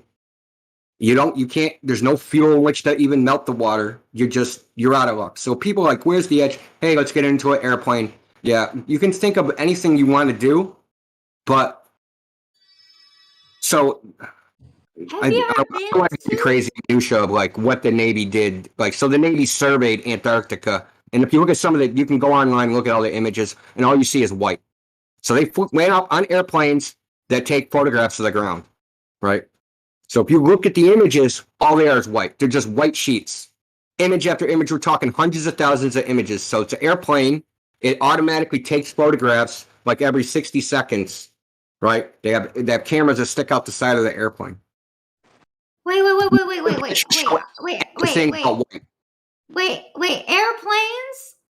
You're saying that when we're going on the airplane? Yes, they survey Antarctica. What you think is I'm Antarctica? So have you ever been on the airplane? Have I been on an airplane? Yes, many times. How come it like there's like, you know, like how come you can go around like, you know, like you go from one direction of like Europe and then to like Asia and then back to America and then back to Europe? Right, good circumnavigation. Yeah, Because you circumnavigation, the key word is in it, circle. You go in a circle. Oh. When you navigate with a compass, the compass points north. Oh. Right, and so if you're always going right-handed to north, you eventually just go in a circle and end up back in the same place. What about the sun? Why is the sun in one part of the earth and then not the other part? Because the sun circuits above the earth. It does the same thing. It circles above the earth. So the sun is smaller than the earth? Possibly. And then it circles around the earth. Above the earth, yes. Above the earth. Why? How? Why? I don't know. Ask God. How would I know? I didn't make it. I see. Oh, I have so many. I'm so Why intrigued. is water? I mean, come on. What about satellite? Well, you know the satellite stuff that takes pictures of the Earth, and what about satellite? Well, the problem with satellites is we can't verify their existence independently. So the So they commentators don't. ask a Glober, they'll say things like, what about satellites, like you just said? I said, okay, where is this satellite? Well, they're up in space. Okay, so give me, like, measure, like, where it is. Do what's called triangulation. Triangulate its altitude and speed, right, and size. And no one can ever do this. So, like, there's a difference between claiming things exist and actually being able to prove they exist, right? So the claim is there's a space station. It's going around the Earth at 17,000 miles per hour. It's 300 feet wide. Okay, so there's this claim out there. So ask a person that thinks that this is true. Okay, now let's prove this, right? We're going to prove that it's at 300 miles or 250 miles elevation. So we're going to triangulate it using telescope or whatever you want. So that means you view it from two viewpoints, you get an angle, and then you do some math, and then you get its altitude. No one has ever done this. No one can ever do this. Right? There's so many problems with it. I'll give you an example. Okay. Have you seen photographs from that claim to be from the International Space Station? Yes, NASA. Okay. Do they show around Earth? I mean, it looks round to me. Okay. Have you ever done the math or geometry to figure out whether it should look round from the altitude they are at? I don't really know how to do math. I only know like multiplication and addition and subtraction. So I'll tell you. From the elevation of 250 miles above a ball that's 8,000 miles in diameter, the horizon would still not be curved. That's nowhere near high enough.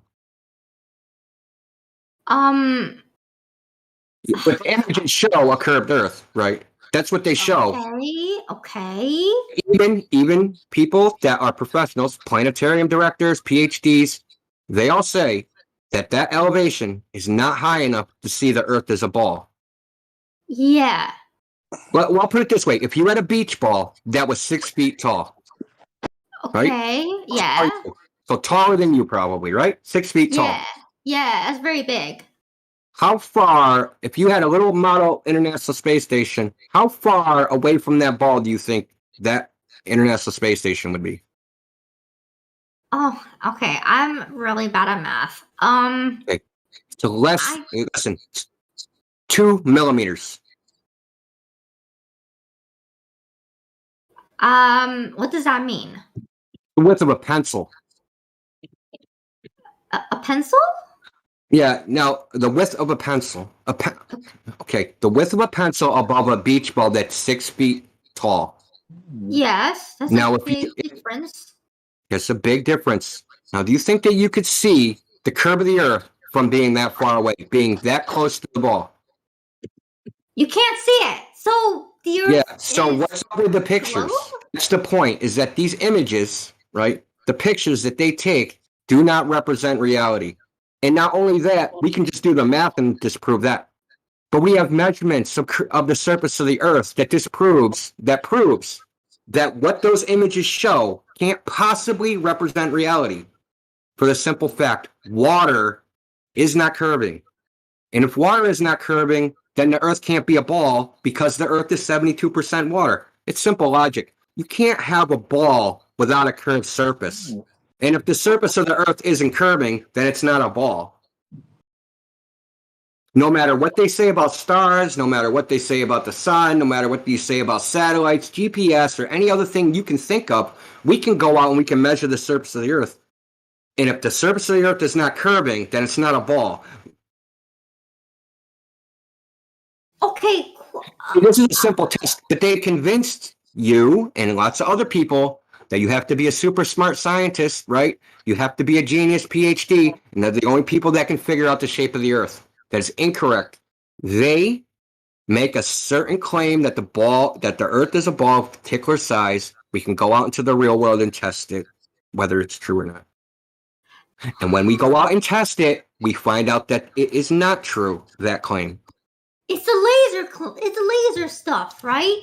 Well, that's one of them. I mean, laser test is one. There's optical observations. I'll give you another, for instance. In 1918, that's a long time ago, right?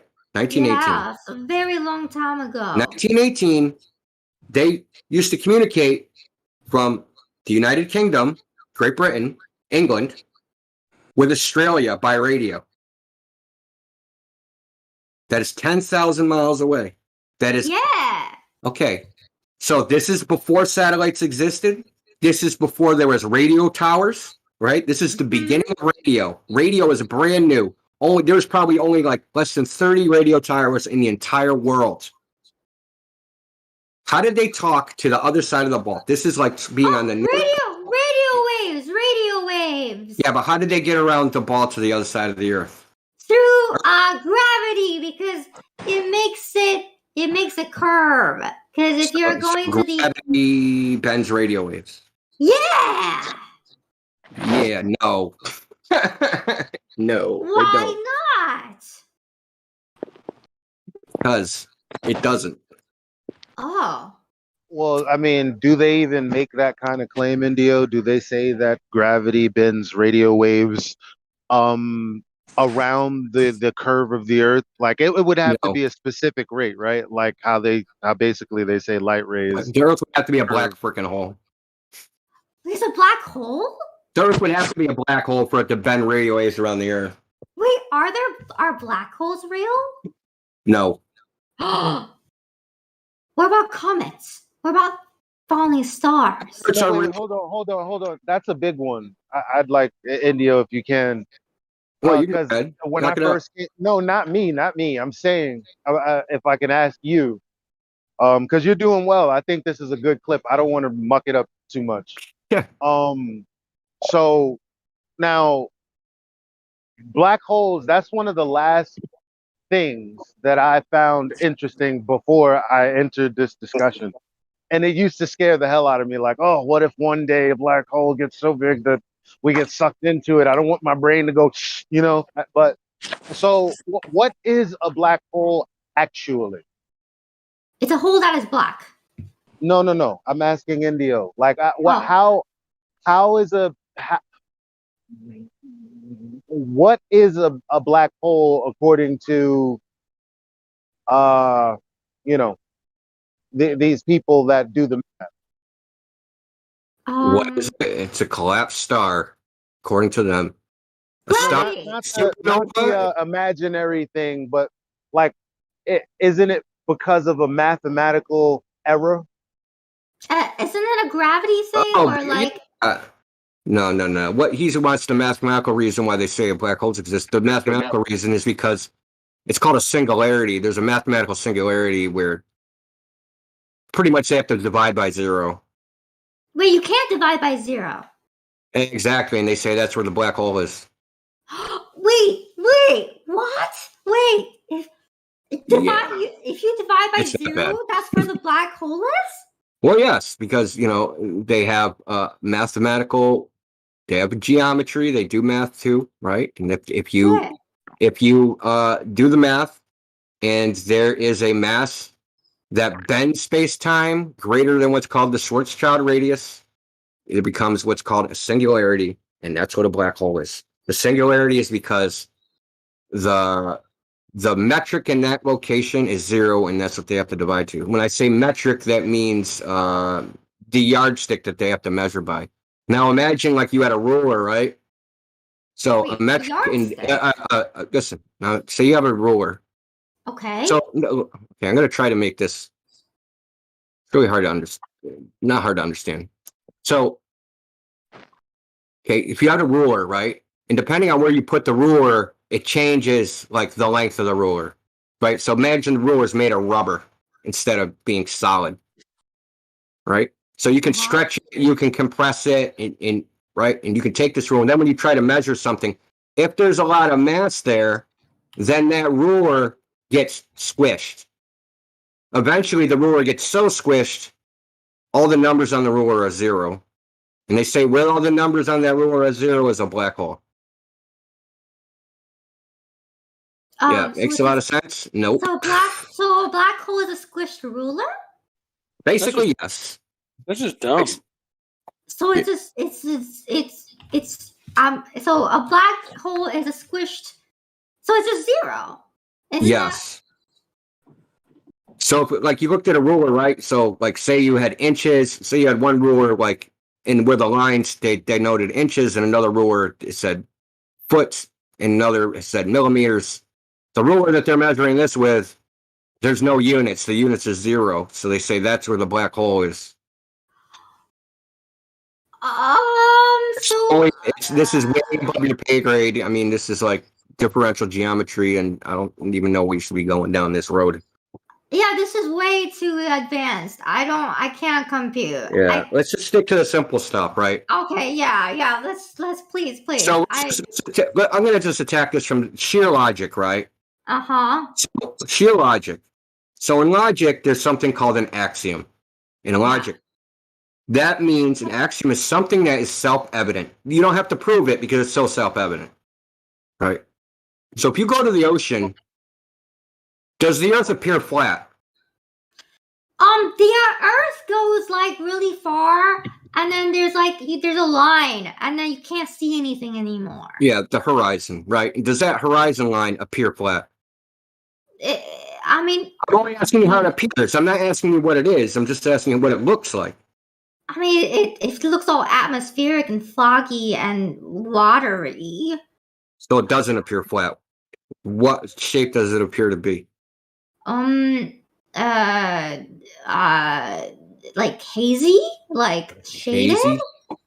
Like like when you look far out, it gets all shady and like hazy and like Yeah. kind of Yeah. like you it see spray and fades. all that stuff. It fades. Yeah. Well, on a clear day, you can actually see a well-defined horizon. So you go anywhere. You can climb to the top of Mount Everest. It doesn't matter where you go. The Earth appears flat. If you go to the desert, the Earth appears flat. This is why thousands of years ago, they thought that the Earth was flat, and people think that it's an archaic idea. But that's the way the Earth appears to everybody. This is an axiom. This is a logical axiom. It's self-evident that the Earth appears flat. I don't need to convince nobody of it. I can just say, hey, just go outside of your house. Go on your roof, take a look. Go on top of a mountain, take a look. I can go to the ocean, take a look. The Earth appears flat. So then it actually is true that you can see like Russia from Alaska? Yes. Yeah, that's well known. You can see Russia from Alaska. They're only like 7 miles apart or something. Oh my gosh. The Aleutian Islands are something like 13 miles from Russia. That's not very far. That's crazy. So when have you become a flat earther? Like when did you like, because everybody's taught that the Earth is a globe. When did you figure out that the Earth was flat?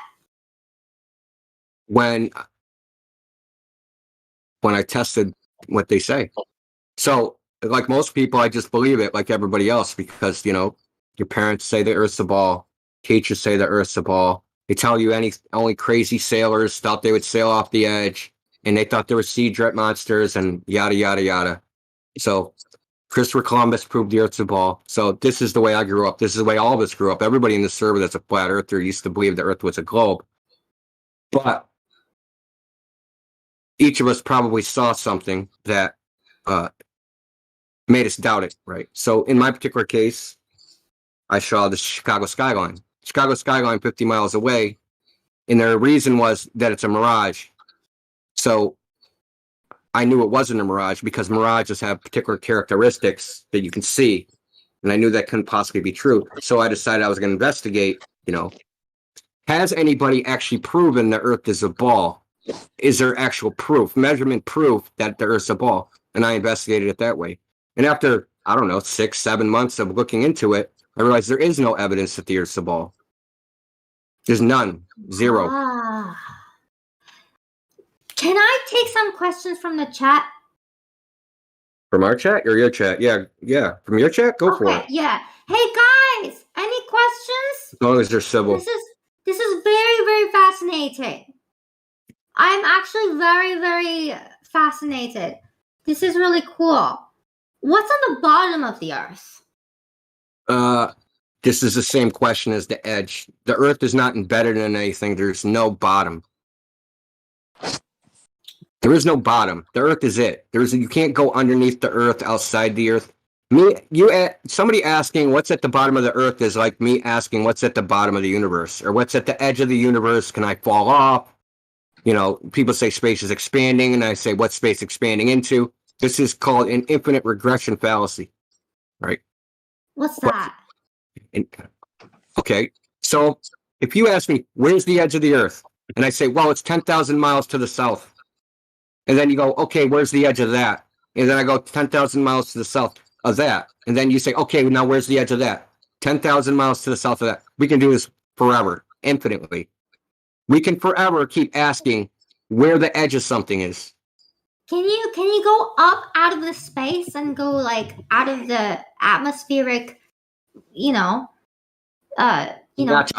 If you watch a rocket take off, you do a time lapse, it makes a parabolic arc and comes back down into the horizon. A parabolic arc is just the McDonald's arches. They go up, they come down. And then so they never go to the space? No. Then where do they go? Space. There's a lot of questions about where they go. I mean, there is video of them pulling towing rockets into Miami out of the Caribbean, because they launch off Cape Canaveral. So, I mean, where do they go? I don't know. So the moon landing is actually not real. The moon landing is phonier than a $3 bill. Why did they do it? That's a good question. I don't know. The moon landing is one of the easiest things to prove is fake. It's literally, seriously, one of the easiest things. Do you believe in aliens and stuff like that? No, not at all. Ah, I see. Aliens. Legal aliens, yes. What about the International Space Station? I think I covered that. So I covered it. What about it? There's three International Space Stations. One's in Building 9 Space Mock-Up Center, Houston, Texas. The other one's in the Neutral Buoyancy Center that NASA owns. And the other one's purported to be in space. What about meteor showers? What about them? What are meteor showers? I don't know. So have you ever heard of rains of animals? Raining animals? Raining animals. I don't think I've never seen rain. I've never seen it either, but it's well documented. You can Google it. Just look up rain of animals. So there's been times where frogs, fish, birds, you name it, cows falling out of the sky. Did they fall from space? Did they fall from space? There's cows falling out of the sky? No, Google it. I never heard this shit before. I just Googled it and I'm like, what? Rains of animals, man. Did they fall from space? What? Just because things fall out of the sky doesn't mean they came from outer space, man. Things fall out of the sky. Okay? Sorry. I've heard of birds and fish. I'm sorry. Where do you think cats and dogs comes from? Wait, are you saying that they actually rain cats and dogs? Yes. It's well documented. It has rained cats, dogs, fish, birds, cows, you name it. Wait, where? When? All over the earth. For the last thousands of years. For thousands of years. There has to be some logical explanation for that stuff. Wow. Why don't you Google it? Fishes too. Rain milk, rain, listen, it's documented. All sorts of things fall out of the sky. Frogs. Wait. But hold on a second. Wait, no. Don't wait. Before you ask another question, would you mind Googling images of it and sharing it with your chat? Just share it with your chat so they see what we're seeing. Okay, rain. What's it called again? Rain of animals. Rain of animals. Images. Okay, here. Hold on. I'll show them.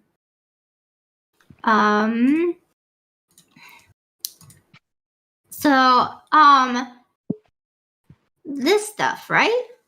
The rain of. But I have a question. Have you ever experienced this? Personally, me, no, never. But if you have never experienced it, and all of the data is you experience, like you said that everything that you document is something that you can measure and experience, right? But you've never experienced it, so how do you know if this is true? You're confused. You're confused. I never said I had to directly do it myself. Oh yeah, I'm actually very It confused. depends on the nature of the claim. So this is how you evaluate. So Carl Sagan, you know who that is? Carl Sagan was a famous astronomer. Okay, he did a series called Cosmos back in the 70s, and he's famously quoted a couple quotes. I mean, he believed in space. He's the one who actually came up with the theory of the greenhouse effect. Based upon his observations of Mars, he came up with the idea of the greenhouse effect. So anyway, which we're living with, what they think global warming is caused by and all that stuff. Anyway, that's neither here nor there. One thing he says, extraordinary claims require extraordinary evidence. Do you think that there's a place you can go to where you drop things and they don't fall and you float around? Do you think that that is an extraordinary claim? I mean, if you go up into the airplane enough, you can if you go past a certain point with an airplane, you can go to a place where you get a ooh, like the gravity doesn't, affect you as much anymore, and then you can come back down with the airplane and. Yeah, you're talking about a zero-G plane. That's because the plane is falling. When you're in a zero-G plane and you're so-called quote-unquote weightless, you're falling. You just can't, you and the plane are falling together. You just can't tell the plane is falling because you're inside. But if the plane was transparent, right? The plane was just made of glass and you could see outside. You would see that you and the plane are just falling together. Oh. You're not weightless. It's just alongside you. Oh, I always thought that you were just flying and No. floating. And this is what they call that's a space station. The point I was trying to make, though, is have you ever been to a place where you could drop something and it doesn't fall to the ground? No. Water! I've been to the water. I've been in I guess. swimming. Yeah. You can like drop something in water and then. Well, I meant air, but whatever. You air. know what's crazy about water? You're on the Earth where it is claimed that gravity is pulling things to the ground, but when you're in water, that's not exempt. You still have a ground, but you're not being pulled towards the ground. And in fact, a lot of people float. Some better than others, but there's no force of gravity pulling you to the bottom of a pool or a lake or an ocean. Wait, but I fall down when I'm very bad at swimming. I actually almost drowned a few times. I go dunk into the water. I definitely sink. I don't know what you're talking about. Have you ever swam in an area like an ocean that had that was more dense with salt than say a lake? See, the Salt Lake City in Utah, I think. Is it in Utah? Well, if you swim in something very salty, you will float much better than in a freshwater lake or something like that. Yeah, because of the salt, right? The density or something. It makes you float or something, right? Yeah, so your ability to float is medium dependent. Gravity be damned. I'm sorry? Irrespective of gravity, your floating is medium dependent. So it depends on the medium, aka the salt water, not gravity. But you can't. Couldn't you still fall into the water and drown? Right?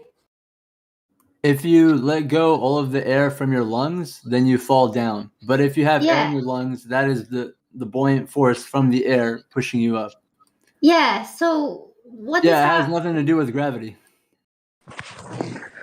But doesn't gravity sink you? And then if gravity were to sink you, then you would not get back up. All right, you know how strong gravity is? Let's just think about this. You know how strong gravity is? It's very strong. It's very, very strong. Okay, now the Earth is spinning, right? Yeah. All right, perfect. And it's orbiting and it's going through space, right? Yeah. Okay. So now we take all these speeds. Now all these speeds are circular motion, okay? Anything on an object that's going in a circle will try to counteract this force. What is the force that is holding us on? Gravity. See, so gravity is super duper strong. Okay, you need to remember this. It's holding all the water, it's holding all the buildings, it's holding everything on Earth. Okay? Yes. Okay, we both agree that gravity is super strong. And if gravity was true, this force of gravity would always be constant because it said that we're moving at a constant speed, therefore we don't feel the motion, yada, yada, yada, correct? Yeah. Okay, in that case, we would be flat on the Earth because of how strong gravity is. Like, the fact that helium balloons can fly and that butterflies can fly proves that gravity is not there. There's no downward force pulling something to a big mass. That doesn't exist. Amen. Okay, so what we got off what I was talking about. So it's talking about fantastic claims. The claims that people say about outer space are fantastic. They really are. They're outside of ordinary everyday human experience. No one you know has ever dropped something and it didn't fall to the ground. No one you know has ever floated. No one you know has ever experienced anything that they claim the properties of space have. No one's experienced that. That's when it comes to an extraordinary claim, yes, you do need to demonstrate that. It should be provable yourself. So a tenet of science is all claims to theories must be falsifiable by experiment. Okay? I don't have to falsify that myself. I don't have to do it directly myself. But in practice, I should be able to. Right? I shouldn't have to, but I should be able to, in theory. The thing is that their claims can't be demonstrated. They can't be practically demonstrated in any way, shape, or form. Right? They can only be conceptualized and thought about. So, see, this is kind of like where flat earthers come from. We're empiricists, okay? We are direct realists. We don't care about concepts and ideas. We want practical demonstrations of the claims. If you're going to claim you're in space, right, we want you to demonstrate it. You're going to claim that there's an International Space Station 18,000 miles in the air, or 250 miles in the air and going 18,000 miles per hour. We want you to be able to measure that. You're making a claim of a speed, a distance, and a size. We want you to be able to measure that, or me to be able to measure that myself. The thing is, we can't. So it's just a claim that stands without evidence. So claims like range of animals, those are well documented. And I'm sure if I wanted to, I could go to the places where they were and dig up the corpses of the animals. So it's, but what's the difference between well documented and someone else is well documented? Like, because anything could be well documented, right? Well, I doubt a whole town was lying. I mean, the whole Earth is lying by saying that the globe is round. How many astronauts? How many people do you think have claimed they went to space? But isn't the entire Earth saying that the Earth is round? Isn't everybody saying the Earth? Yeah, but who actually was? Who is in a position to know the shape of the Earth? Know for a fact, not believe, to know. Astronauts. So how many of those are there? I don't know. It's less than 600. There's None, 600, really. 600 people. What do you mean, not really? No, I said none, really. None really. Yes, exactly. 600 people claim to be astronauts. That's over a period of 60 to 70 years. That's 10 a year for 60 to 70 years. They claim that they went to space and circled a ball Earth. It's 10 people a year. Get it? Astronauts. Yeah, exactly. Not. Astronauts. What does knots mean? What does... Oh, like these nuts? Like Astro, these nuts? No. Like that? No, tea nut. Huh? Holy crap! Somebody take the freaking energy drink away from her. Oh, come on. I'm always just hyper.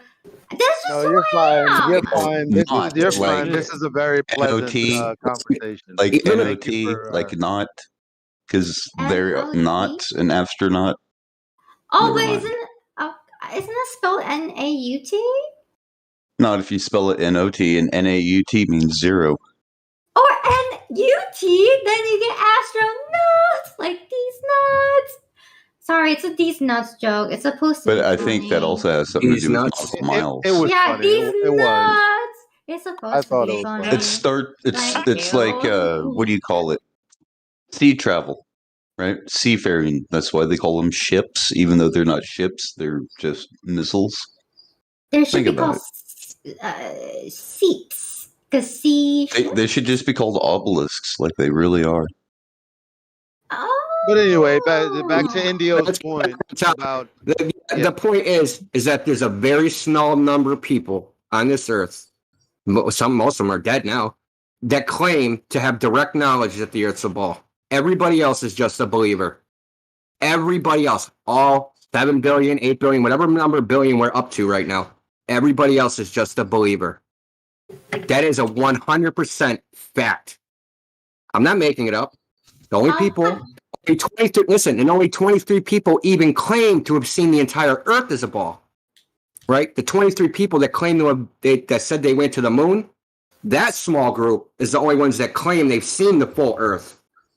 Okay, so this very small group of people, you have 8 billion people saying, yes, I'm going to believe this very small group of people, and I'm going to base my entire existential reality, my life, and all my life decisions on their words. That is the ultimate tomfoolery, man. It's silly. And another That's thing no that I want to tie in, another thing that I want to tie, just to tie into Indio's point. So now there's a whole town, let's say, like he said. Do we think that a whole town is lying? Okay, maybe they are, maybe they aren't. But I can go to this town and investigate. Can any of us go to space and investigate? I mean, we could. It was way too much money. By becoming an astronaut? How many and how do you you know what's funny? My entire time in school, no one's ever told me how I could become an astronaut. They just said I could be one.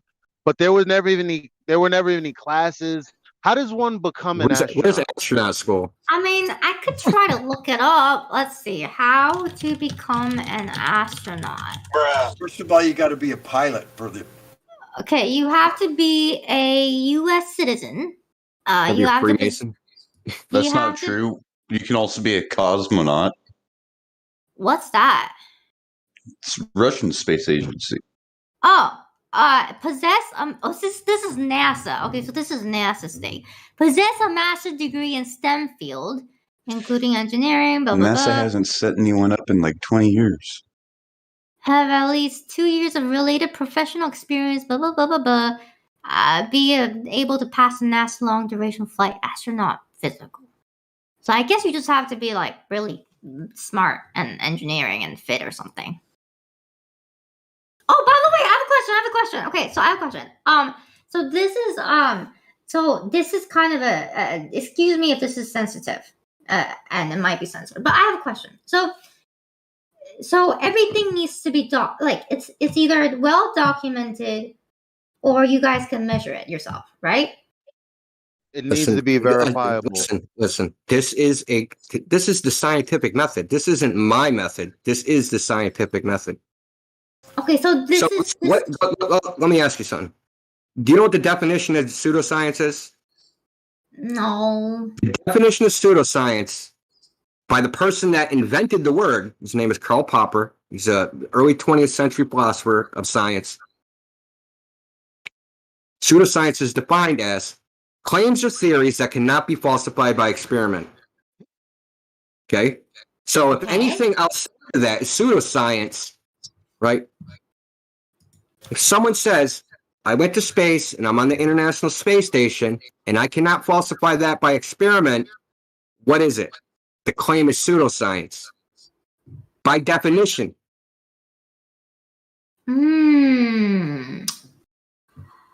I see. And I'll give you a reason. The reason that is, and there's a very well-founded reason for that.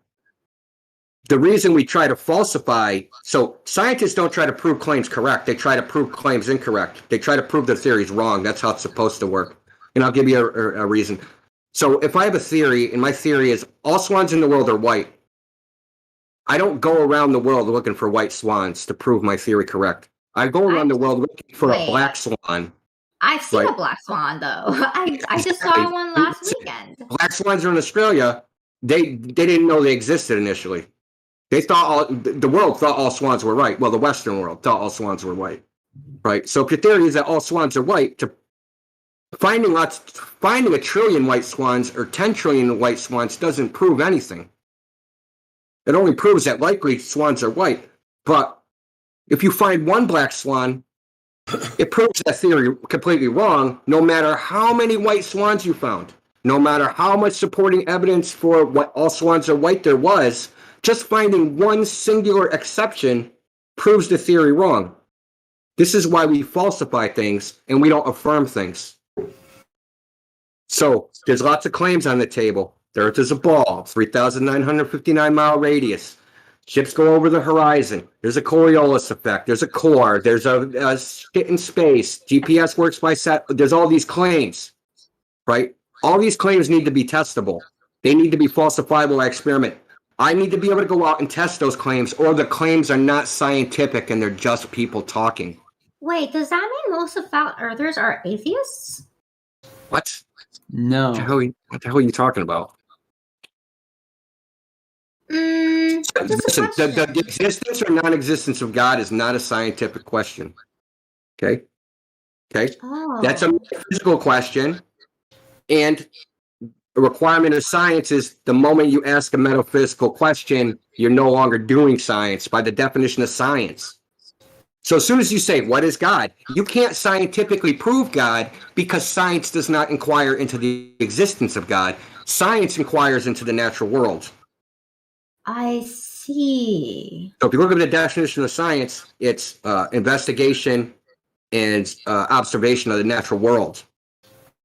It's not investigation and observation of the metaphysical world or the spiritual world or some other world. It's the natural world.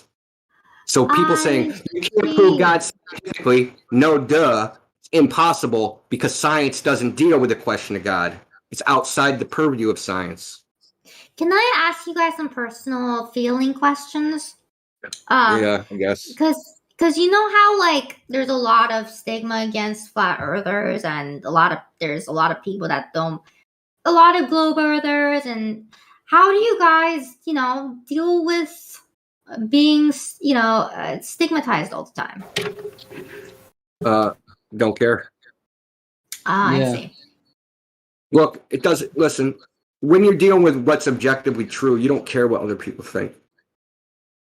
Right? If a bunch of people came up to me, the whole world thought that water didn't boil at 100 degrees Celsius at standard atmospheric pressure, they could pick on me, call me names, they could do whatever. I know it's true, and I can prove it. People can pick on me and say, yes, the Earth isn't flat, it's a globe, blah, blah, blah. They can talk all they want. I can prove the Earth is flat. I know the Earth is flat from direct experience, my own personal observations, my own personal measurements. I can prove it. They can claim it's a globe, and they can't prove it. They can only talk. So why do I care what they say? Because talk is cheap, right? Mm-hmm. The way to prove something to somebody, if I want to prove something to you, I just have to practically demonstrate it. Are you going to deny your own eyes? I mean, honestly, I deny a lot of things. I'm like, I have those. Hey, do you guys ever have those existential questions where you're like, what am I? And then you're like, what am I looking like? The Earth is an existential question. Huh? The shape of the Earth is an existential question. Is the shape of the Earth an existential question? No, I'm saying it is. It is an existential question. Where am I is an existential question. True. True. Very, very true. This has been so fascinating. Wait, so what age did you become a flat earther? 5 years ago, so 40 something, 43. Wait, so you've been a globe earther for most of your life. Yep. First movie I ever saw was Star Wars. Well, how do you feel about Star Wars now? It's fiction. It was fiction before, it's still fiction. I mean, do you still like Star Wars? Yeah, I watch space movies.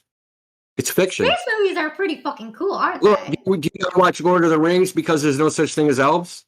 Dude, I love Lord of the Rings.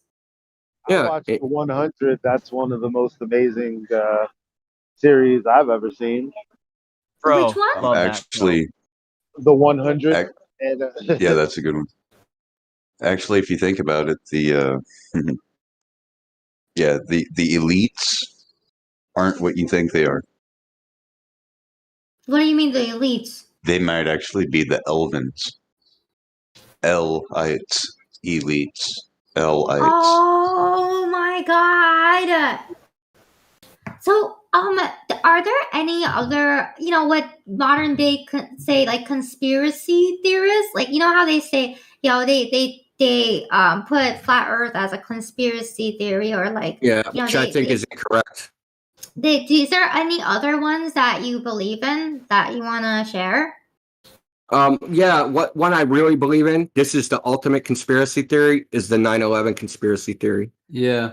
The official one. See, I believe the official one, the official conspiracy theory, that there was 19 hijackers that hijacked 3 planes and 2 planes knocked down 3 buildings. I believe that conspiracy. Wait. Guys. I actually don't think we can talk about this on my platform. Yeah, no, sorry. You know the 9/11 commission report that was released by Congress. That's the No. I really Building really 6. No, I really can't. I really can't. I believe in that. The official story is a conspiracy theory. You know that, right? Anyways, let's 19 people with something I box believe cutters, in 19 hijackers. wait. Conspiracy theory. is a conspiracy theory against Timothy McVeigh that he was a patsy the whole time. Time out. Are you trying to convey that it is okay to talk about, or No, we can't. No, not you. I know. I'm trying to help sorry. you out. Because it's just like when we say we can't bring up the Fauci, blah, blah, blah. I don't even want to say it because now we have 2 streams that are worried.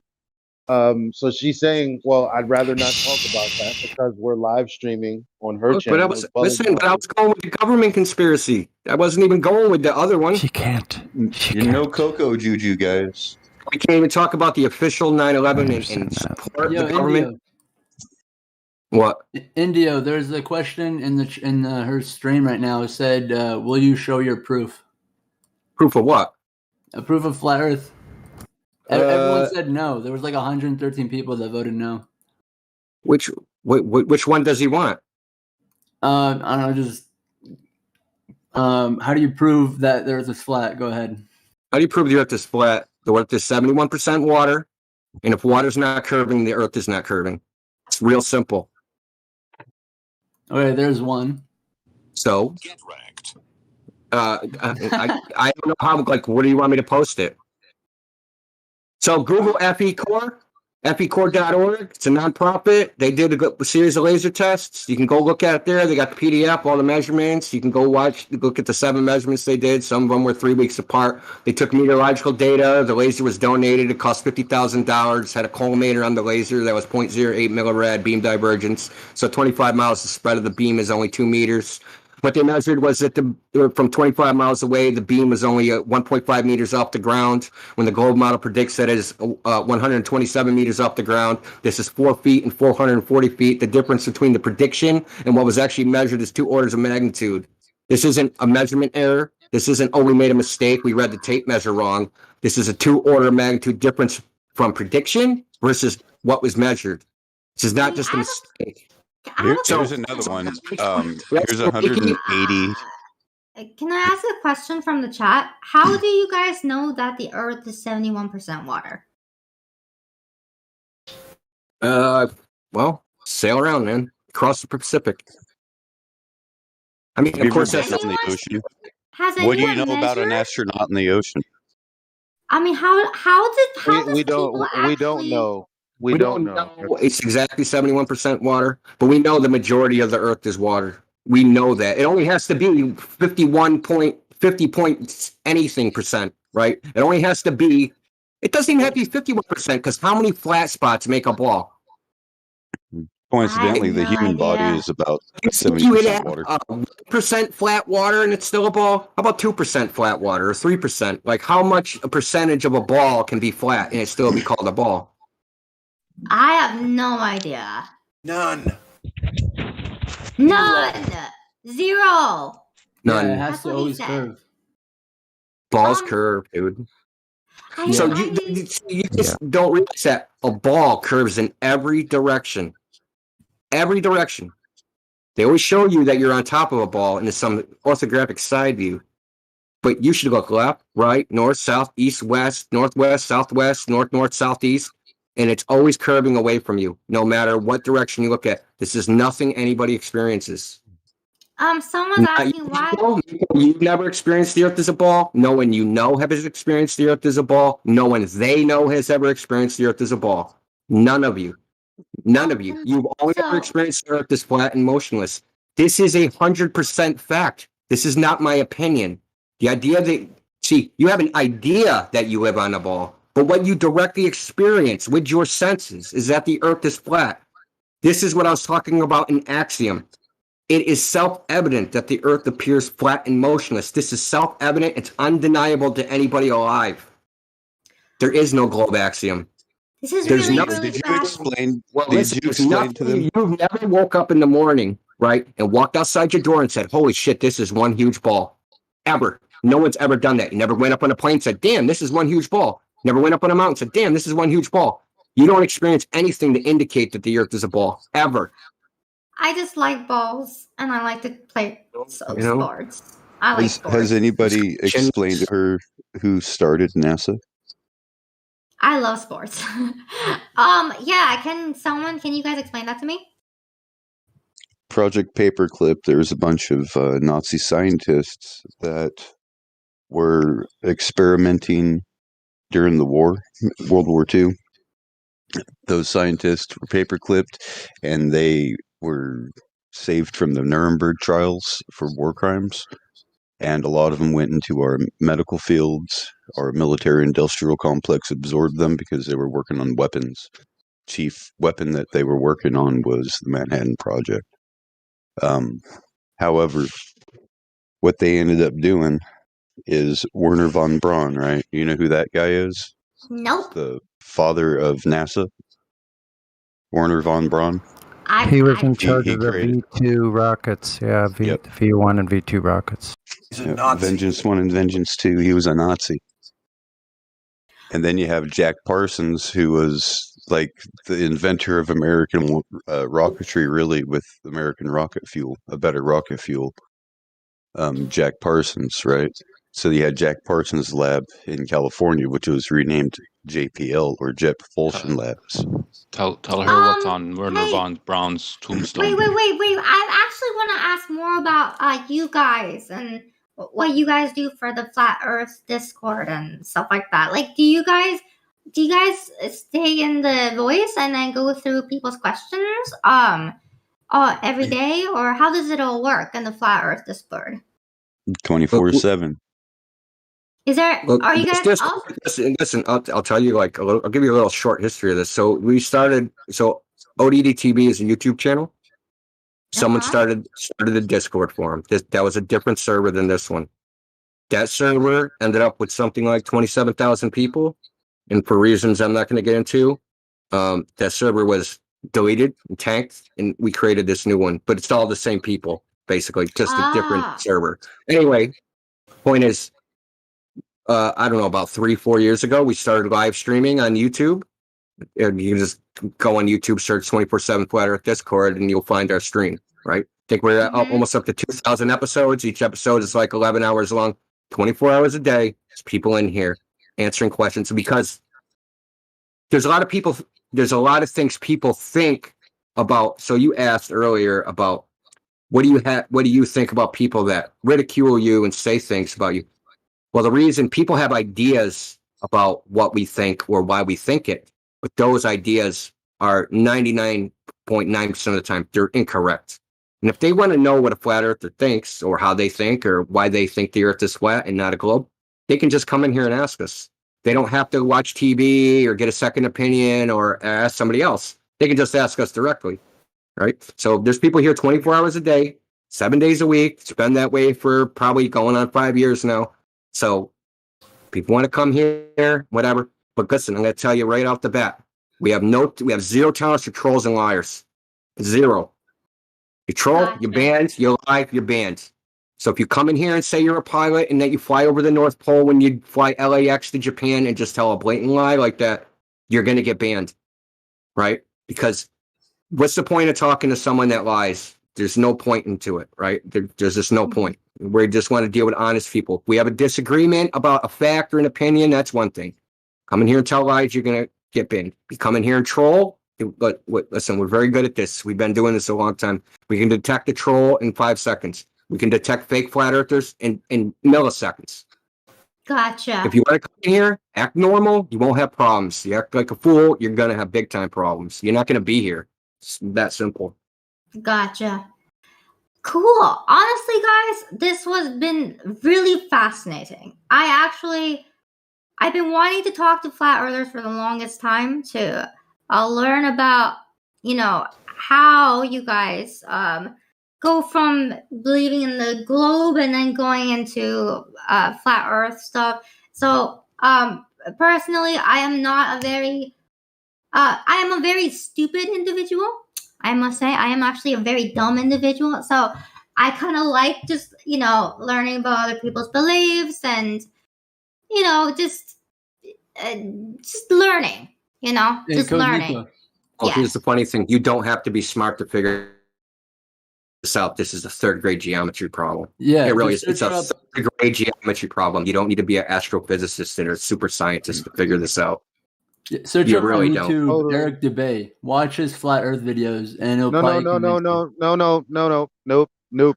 So let me piggyback off of what Indio is saying. So it's a 3rd grade geometry problem, right? So if I were to ask you to go on YouTube and look up in the search key distance to the horizon, the answer that they give you is based on the dimensions that they claim the Earth is. So based on the dimensions that they claim the Earth is, they'll tell you the distance to the horizon is a small formula away. And you can figure it out using this formula. Okay?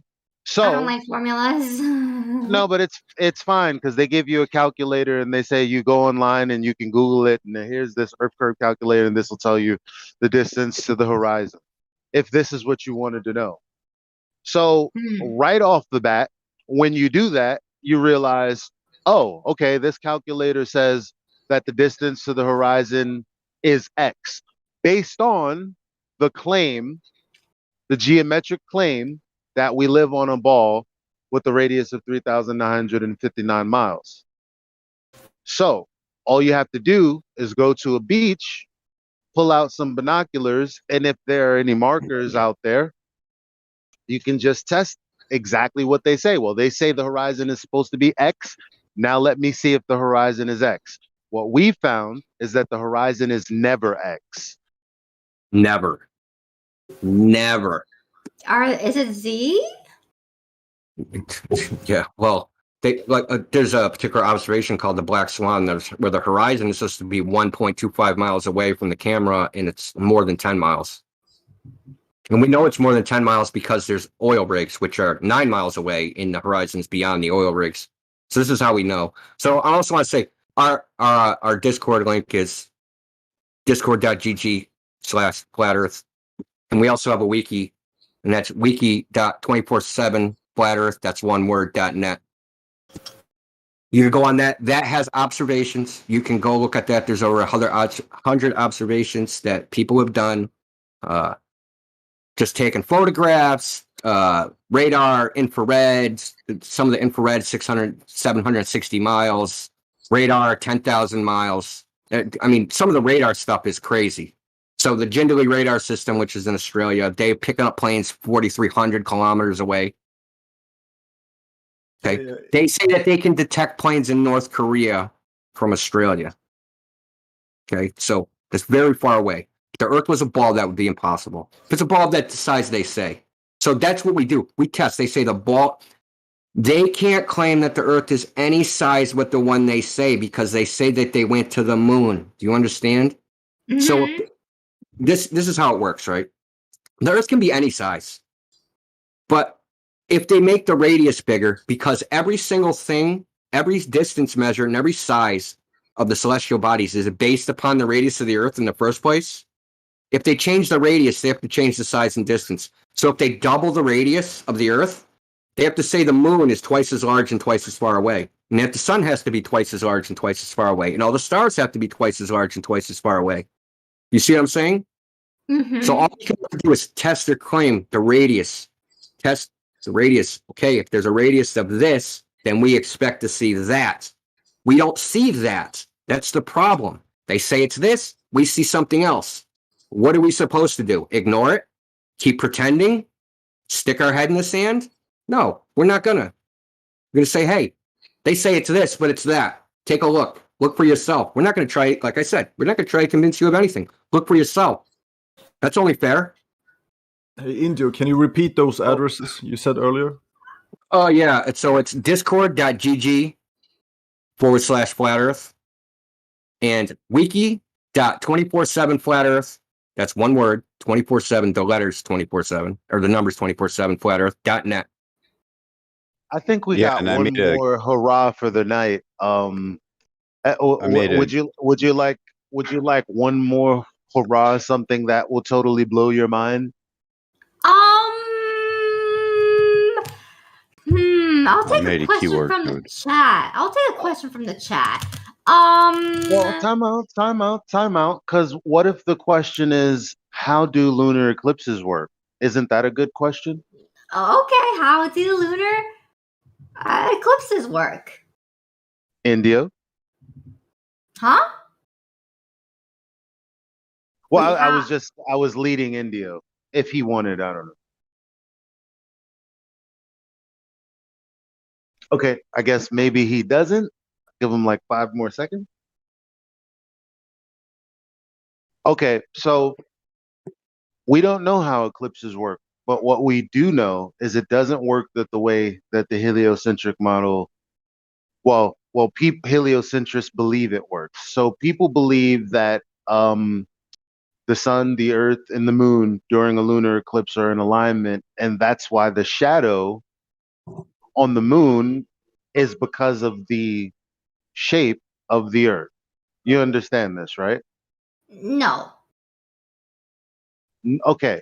Well, that's what they say. They say that the shadow that they see on the moon during a lunar eclipse is the Earth's shadow because it's in alignment between the sun and the moon, the Earth, that is. You understand? Sounds like doesn't sound like it doesn't sound logical. What do you mean? It's not my Like, story. I mean, that doesn't make any sense. It doesn't? No, can you say that again? Well, they claim that when an eclipse happens, a lunar eclipse, Okay. what you're looking at is the Earth's shadow because it's in between the sun and the moon. So it's blocking the sunlight. Yes. What's blocking the sunlight? The Earth? The shadow. That's what they claim. So the Earth is blocking the sunlight. That's what they claim. And causing Of the the shadow on the moon? moon. That's the what they moon. claim. Okay. Blocking the sunlight of the sun. That's what the Earth is doing. That's why they claim the shadow. As a matter of fact, how about you look up Hold on, I'll find you. Is some- it Photoshop? No. What is No. it then?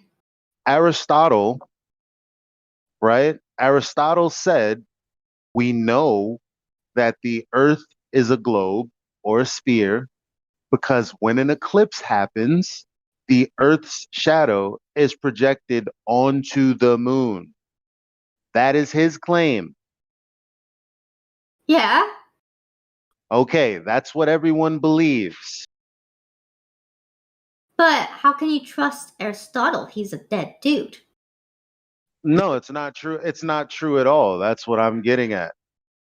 That's what So Globers the- believe. But I mean, if you don't understand, if you think it's ridiculous and you don't accept that as a heliocentric claim, then great. I mean, there's really nothing else to talk about. We're in agreement. Well, what is it then? What is it? Who knows? Yeah, we can't really test it. We can't really test it. It could be like a third celestial body covering the Earth. We can't really go up there and test it. So Like another moon? yeah, like a black sun. That's what like ancients said, but we really don't know. Yeah, that's what so Anaxagoras, which is another Greek philosopher, he claimed that it were gaseous bodies that were spherical that were blocking the light, and that's like what a- it is. That's Like what a he black claimed. sun. Like a black sun. I guess it could be. Well, we it's a don't know. dark body that black emanates no hole? light. Like a black No, it's hole? just a Not a dark black body hole, that not a black emanates no light. That's a black See, the hole, isn't moon, it? the moon emanates its own light. It's not a reflected light. There's no hot spot on the moon. So it's like a thing that where light can't escape. No. So that See, is a black okay, hole. just based off the logic of a black hole. Okay, gravity. But A isn't black photon, holes is, a photon is something that has zero mass. So how Okay. does something that has zero mass, which means it's not affected by gravity, affected by a black hole? Doesn't make sense. Yeah. Also, like solar I'm so eclipses, solar eclipses themselves disprove the globe, like just 100%. Why? What's a solar eclipse? Do you know what that is? It's when the sun gets blocked by a big gigantic something and it gets all black and thingy, you know, like like a Okay. ring. It's like a ring. The sun turns into a ring. Okay, I'll explain this to you, and you can search this up and agree with me. I'll tell you the globe model, okay? Okay. Okay, so what they say is that the sunlight, gets blocked by the moon, causing a shadow from the moon on the Earth, causing a solar eclipse. That's what the heliocentric model claims. But what is it? What is blocking the sun? The moon. The moon is in front of the sun in a solar eclipse, blocking the light. Okay. Okay. Okay. In that case, if you look at any image on solar eclipses, it's all like cartoons, but it gives you a picture. Okay. We have measured the shadow from a solar eclipse, and Google even tells us. I don't know if this is facts because I haven't tested myself, but Google says the shadow of a solar eclipse is around 165 miles. Okay. Okay. Okay, and now the moon's diameter. How much is the moon's diameter? Do you know how big it is? I mean, from the sky, from my observable eye, it's really small. Yeah. Okay. Heliocentric model. The diameter of the moon is around 2,100 miles. Okay, it's around there approximately. That's big. Yeah. That's pretty big. Yeah, it's pretty far away too. That's what heliocentrics claim. Okay. Now they claim from Eratosthenes' experiment proving that Earth is a globe, like two shadows and stuff like that. That claim meant that light from the sun comes parallel because the sun is so far away. Okay? Okay. You can test this. Any light source that is far away, the light from the light source will become parallel to any object that it's casting on. The light will come parallel. Okay? No, that's not true. Okay. If it's far away enough. That's not true. Well, that's what they say, but that's not demonstratable. I'm so confused. I mean, yeah, now. on their scale, we can't demonstrate. Yeah. We can't demonstrate 93 million miles away. Yeah, I agree. But the claim is, as that far away, light will come parallel. Okay. Okay. Okay, now when light comes parallel from the sun, it should cast the entire shadow from the moon on the Earth. Now, the shadow from the moon on Earth is, I told you, like around 165 miles. Okay? Because the moon is smaller than the Earth. Yes, but the moon's diameter is 2,100 miles. Now, anything casting a shadow on a curved surface will have a more distance of shadow on that surface. It won't be less. That makes no sense. Why not? How can light? Okay, when light comes do you know what parallel means? Isn't it when two things are like the same, like they are lines, and then they're like the lines are next to each other, like They go on and they do not intersect. Yeah, they don't interfere. Yeah, they go straight. Yeah. They go straight. Yeah. So if it were to hit the moon at a straight line, it would cast the entire moon shadow on the Earth. The entire moon's diameter of 2,100 miles on the Earth. Okay. And because the Earth itself is curved, this shadow should be larger than 2,100 miles. Okay. That's not what we see. What we see in the heliocentric, they claim that the light bends, goes to Earth, and then the shadow becomes super tiny. That's why it happens. That doesn't prove that doesn't prove parallel light at all. That actually disproves parallel light. And the heliocentric model doesn't explain like solar eclipses. That is not an accurate representation of what a solar eclipse is at all. So then what is a solar eclipse? In the flat Earth model, the moon and the sun are approximately the same size, 3,000 miles above Earth, and approximately 32 miles in diameter. So they're the same size? Yeah, so when one thing gets covered, it casts a shadow on the Earth. And because of their small sizes, that logically makes sense. So they're very of small. why the shadow is so small. They're small planets. They're small planets. Well, okay, we can't You tell. know what a planet is? Yeah, planet. When you say planet, do you say sphere? Do you mean sphere? It's a sphere? I mean, we don't know if the sun is sphere, right? Well, hang on. Do you know what a planet is? It's a planet is a place where I mean Star Wars, the I don't know, the Mars and Uranus and Pluto, I think is, I don't know if Pluto is a planet or not anymore. They keep What he's asking is what does the word mean? A planet is is it a sphere? Like what? Okay, what is it? What shape is it? Like? Oh, it's a. I mean, it's a globe, but it's not. I don't know. I don't know. This is a quiz. I can't think. The etymology of the word planet is actually wandering star. So it's just a moving light. Okay. So it's just a moving light. Got it. Yeah, so I'm asking you, like, when you say planet, what shape do you think of? I think of a big gigantic ball. Like a big sphere, yeah? All right. Yeah. Now, when we see the moon, can you tell it's a sphere? Or can you just see one side of it always? I mean, no, sometimes it looks like a little crescent thing, and then sometimes it's like a big ball. Sometimes it's like a half a ball, and sometimes it's a gigantic moon. Sometimes, when it's a full moon, it's like giant. Right. If you have a telescope, you can see sometimes, it's not all the time, I'm not sure if it's all the time, but if you have a telescope or a really powerful zoom camera and you zoom into the moon or you look at the moon, you can see stars through the moon. That right there proves that it's not a giant solid rock. You can see stars through the moon? Yes, you can see stars through the moon. This has been proven many times. What? Really? Yep. Yeah. How? Well, I'm telling you, it can't be a rock if you see stars through the moon. Can I look this up on Google? You can try. Yeah, I don't know if you'll find it on Google, but we have PDFs, I'm pretty sure, and like pictures and videos. So what is the moon? Is it just a projection?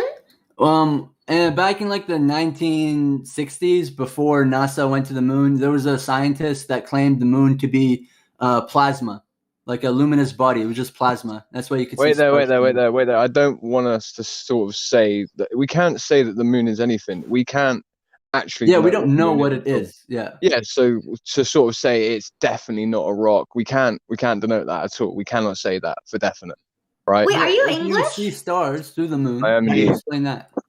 Hold on. Yeah. Wait. Crack. Answer the guy's question. Ask him again. Ask him again. Ask Crack Villain what you just asked him before I interjected. He asked if he was English. No. Oh, yeah, Okay. yeah. No. Fine. The I'll previous. ask. How do we see stars through the moon then? How Or we see planets stars? even? All right. So potentially, how we could see. Right. Again, it would be speculation, but at the same time, what do we have we have air, right? We have the atmosphere itself, right? So potentially, just potentially, the moon itself, when we see it in the sky, right, and we see it in, let's say, the blue day sky, for instance, and you can even see stars behind it at that point, or even in the night sky, we don't particularly know what's going on, but we do know the way that, let's say, refraction works, or let's say the way that light bends to our eyes. So there's the potentiality, right, that obviously as we're looking at the moon, that it's not even necessarily the moon that we're looking at, it's potentially an apparent position, correct? So again, no. Well, you answered it. Well, the reason I say no is because I had been arguing about this and watched the video, which is really cool. If you want it, not anyone, if anybody wants a cool moon video, I can share it in the chat. With him saying that it's definitely not. So rock, the reason, yeah, we can't say what it is because we can't verify, so we can't say what it is and what it isn't. But I would say that you can't see things through physical things. That's something that I would say. But Yeah, when it that's a comes fact. to saying that we might be looking at the apparent moon, my question would be, when does it go from actual to apparent? Of course. I think the moon is sus. I think so too. It's very sus. Yeah, we all think that. We all think that. Sorry. No, we don't disagree with each other. By the way, Code, there's a question on your server. Oh yeah, so this vote box, my chat can make these questions and then pop it up in my chat, and then they interact with that. Everyone here did different research on different things, so we know different stuff, but we all agree that the Earth is flat, 100%. That's so interesting. Yeah, with the speculations, the only things we can't test, like the moon or what the sun is, like we don't know these things, right? So that's where the assumptions come from. But everything else we agree on. So, before I wrap it up, I want to ask you guys like personal, like favorite stuff. Like, what's your favorite movies? What are your favorite games? What do you guys like to do like for fun? Oh, hey, anybody that plays Call of Duty Mobile, add me, Flat Earth Guns, or look up my my clan, Flat Earth 180. No, I need your UID. It's not bad. So yeah, Flat Earth 187 is the name of the clan that I'm in. So if anyone is interested, there we are. Utility room. Yeah. What are your other favorite games? You guys play anything like Apex? Yeah, somebody's calling. Do you guys ever? Yeah. Yeah. What about your Computer favorite movies? I like Matrix. Matrix is pretty good. Matrix is Yeah, pretty awesome. Matrix is solid. Yeah. Matrix is That's a good Illuminati favorite movie. My favorite movie. What? Yo, would it's Level. I Level. The film Level. can't even. Dude, that's pretty good. Yeah. Yeah. What's your favorite movie, Craig? Braveheart, brother. Braveheart. I feel like people Oh need to yeah, that start is a watching good it one. as well, That's a man. good We one. need to realize Braveheart. about freedom, right? Listen, that movie has a lot in it that you need to sort of understand. You know, you need to understand that we actually have to adopt this sort of mentality right now as well. This is the time to be adopting mentality such as that. So everyone give it a rewatch. So guys, since you guys plug something in my channel, can I plug something to you guys? All of course. Okay, okay. I am sponsored by G Fuel, and if you guys use code Miko, you can get a certain percentage off. I think right now it goes up and down. Sometimes you get like 10% off, sometimes you get 30% off. Like it goes up and down, but code Miko, it's my only sponsorship. It's G Fuel. It's See, really awesome. It's a See, I really knew good you caffeine were. drink. I knew you were on some sort of energy drink. G Fuel makes your energy go crazy. You can go 24 hours on this stuff. The caffeine is crazy. Whoa. It's like, yeah, Oh it's my better God. than it's better than You're coffee. scaring me now when your What face about got closer what like about that. just some Wow. like I'm sorry. coffee and Sensimilia? It's like sugar water. But yeah, I I can't tell really if your face is real or not.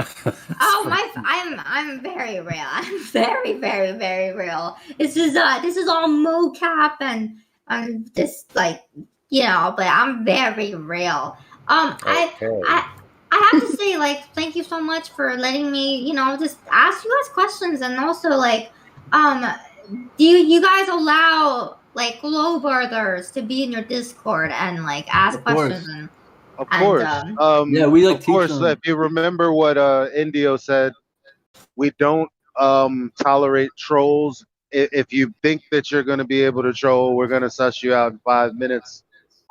Or maybe less. I'm so glad that Indio had the conversation with you, because it could have went any kind of way. But I was very happy with how the conversation went. And What is anyone who has questions, they're free to come in and ask us. No problem.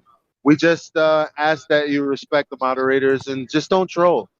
Yeah, What fake is flat earthers exactly- too. What do you mean, Elijah? Shouldn't I have spoken to her for a minute or two? We just really want people, you as well, to question more. What is a troll in terms of your guys? Is it people that come in and they claim to be a pilot, but they actually are not? No. So you know how when Indio asked you, well, Indio said something. He said a specific term. I can't remember at the moment. But okay, let's just go with pseudoscience. He asked you what pseudoscience was, and you said no. What is that? So you were very when you were having a back and forth with him, you were engaged in the points that he was making, and if you didn't understand what he was saying, you was asking him what he meant. Can he elaborate? This is characteristics of a genuine person seeking genuine knowledge. Now, a troll, if I were to say, well, hey, well, right. So if I were to say, hey, well, they claim that the Earth is a specific size, and this claim isn't true. Here's how. A troll would never engage that. They just ask another question. And then another question. And then another question. Without regard to anything that they've been told. And then they top it off with, why does this matter? Why does this matter?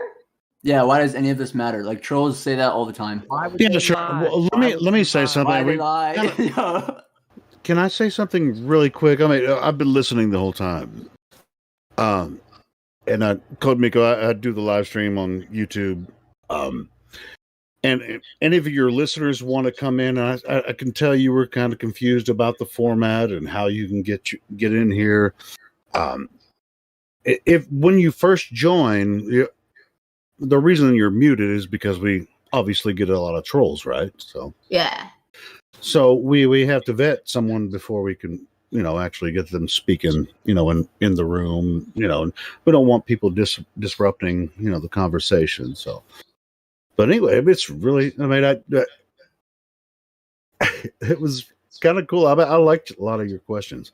So anyway, so people, if you want to join the, your listeners on your Twitch stream, if you want to join the 24/7 Flat Earth Discord, when you click the link, then find the VC check-in room, and we'll get somebody there to check you in and get you a VC verification, and then just you'll ping a gold, ping a mod, or Yeah. ping a silver member, basically, right? You know, you That's- type at, yeah, you're that's- going to be able to press S. Yeah, that's basically the You're way gonna it get works. I mean, yeah, if you jump in the live stream, you're not going to be able to talk.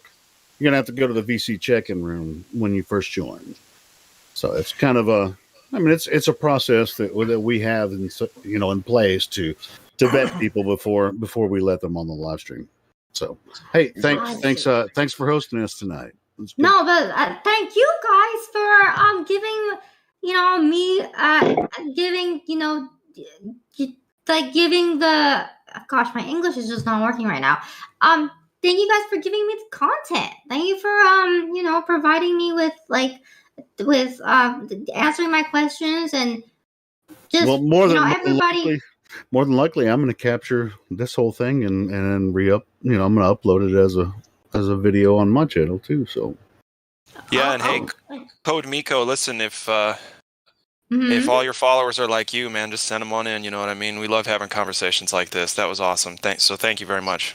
yeah, I've been in your sorry, chat I just missed it trying to get people as well. over here, and it's like if you got, I mean, they seem pretty enthusiastic in your chat. So I was like, get on in here. They seem to like my name already, right? They're like ass crack villain, but like again, it's just crack villain. All right, it's nothing like that. It's nothing to do with that. Okay. Everyone's had a problem with the name at some point. I don't smoke crack cocaine. Don't worry about it. I'm not a villain. It's nothing to do with that. Okay. Again, I'm getting a lot of DMs, guys. That's why. Awesome. Well, thank you so much, guys, and I'll be around. All right. Thank you so much. All right, see ya. That's pretty amazing. That. All Goodbye, right. everybody. Bye. Thank you. Take care. Good night. Have fun. That's great. Yeah, I have to Having end my guests. stream now too. I'm a couple hours over, but I'll download the Twitter stream. Now, and Howard, then I'll, Howard, That was then I'll, weird, man. Oh, it was weird, but it was supposed to be. I mean, it was pretty cool. I thought it was going to be weirder than it actually was. No, you have to Sorry. think about this. At one point, there were over 5K people in her stream. wow. Yeah. No, it's So cool. Indio did a very good, very, very, very good job. I didn't even think that it was possible. But he did an excellent job. I don't think she's dumb at all. I think her interest was PK. Oh no, you could tell by the questions she's heard about this shit before. Or I think it could be a guy. Could be a guy using a voice changer. I mean, it's definitely a guy. Yeah, it's a guy. Whoever it was. No, it's not. Well, time out. Hold up. Okay, well, it doesn't matter if it's a guy or not. Hold on. First of all, again, this person has almost 400,000 subscribers. If you look at her moments, like the little short clips, that you can see the actual person. Okay, so let's not start trash talking a young person. Chill the hell out. No, I'm not. Yeah, I mean, she's got a Twitch persona, but I think the person was interested. No, sure. I totally If you think get that. what I'm saying. But it was a voice changer. Yeah, all of that taken into account, I still think the Twitch persona will say one thing, but I think the actual person, whoever that is, was actually interested because she asked like real questions. But by the way, we're off the air now on my channel now. We're probably still live on Rogers. So regardless of if she was interested or not, that was a really good conversation to have on air because a lot of information came out, and it also showed that perhaps even when you try to troll us, we might just turn it around and you might learn a thing or two. So you know what I mean? I think that was great. I think that's what most people are scared of. They might have Earlier, I had said, why are we giving the troll attention? But then Crack Villain reminded me that any conversation about this stuff is good because we just got to get the true information out there, and especially when people come in, they want to put it on a big channel like that, super duper, because that just means the truth can get out there a little bit easier. So There's that was someone awesome, it guys. comes down to the audience at the end of the day, right? It comes down to the audience. So Yep. the Be on the people that are lookout for- listening, and then it also comes down to also the people that are around yourself as well, right? So a lot of the time, me and Eli was talking about this the other day. It was like, we don't care if we didn't get anything out of this. The last however many years it's been that we've been in here speaking, right? The point is what we've gotten out of it is basically very critical ways of thinking, right? And different ways of looking at information. And that's really the value of it. And again, it's about your small circle. And I always say this to people, because people are like, well, are we even making a dent, right? I have lots of godchildren. When my godchildren, and this is something that we have to realize, when my godchildren started going to school and we started getting letters back because they were causing problems in school, and I'm not saying it was just them, they were talking about pockets of children in school, right? Saying effectively to the teacher, well, gravity has no scientific validation or backup for it, so why are you even talking about it? Why are you making me state that in this test that this is an actual fact, right? Again, it's borderline and propaganda, right? It's borderline propaganda, guys, and they're actually supposed to be laws, frameworks of laws, in fact, that actually say this is something that we should not be doing, right? I mean, we they shouldn't teach be teaching evolution stuff in as school, fact. right? Of course, They all teach these things fall under evolution that. and shit, like it's fact or something, Mm-hmm. So it's okay. It's not surprising they teach the heliocentric model like it's fact, even though it's not. By the way, guys, be on the lookout for the epsilon. The epsilon. What does that mean? What's the epsilon? It comes after the delta. Isn't that a 5? Oh God. No, take like on your computer or whatever, like open up my profile and then scan my profile picture with your QR scanner on your phone. No, I'm all right. Want to now? You sound a little spooky, man. What the Sorry, Oh, that it'll wasn't take you. It'll take you directly to a website. I'm not sponsoring your OnlyFans.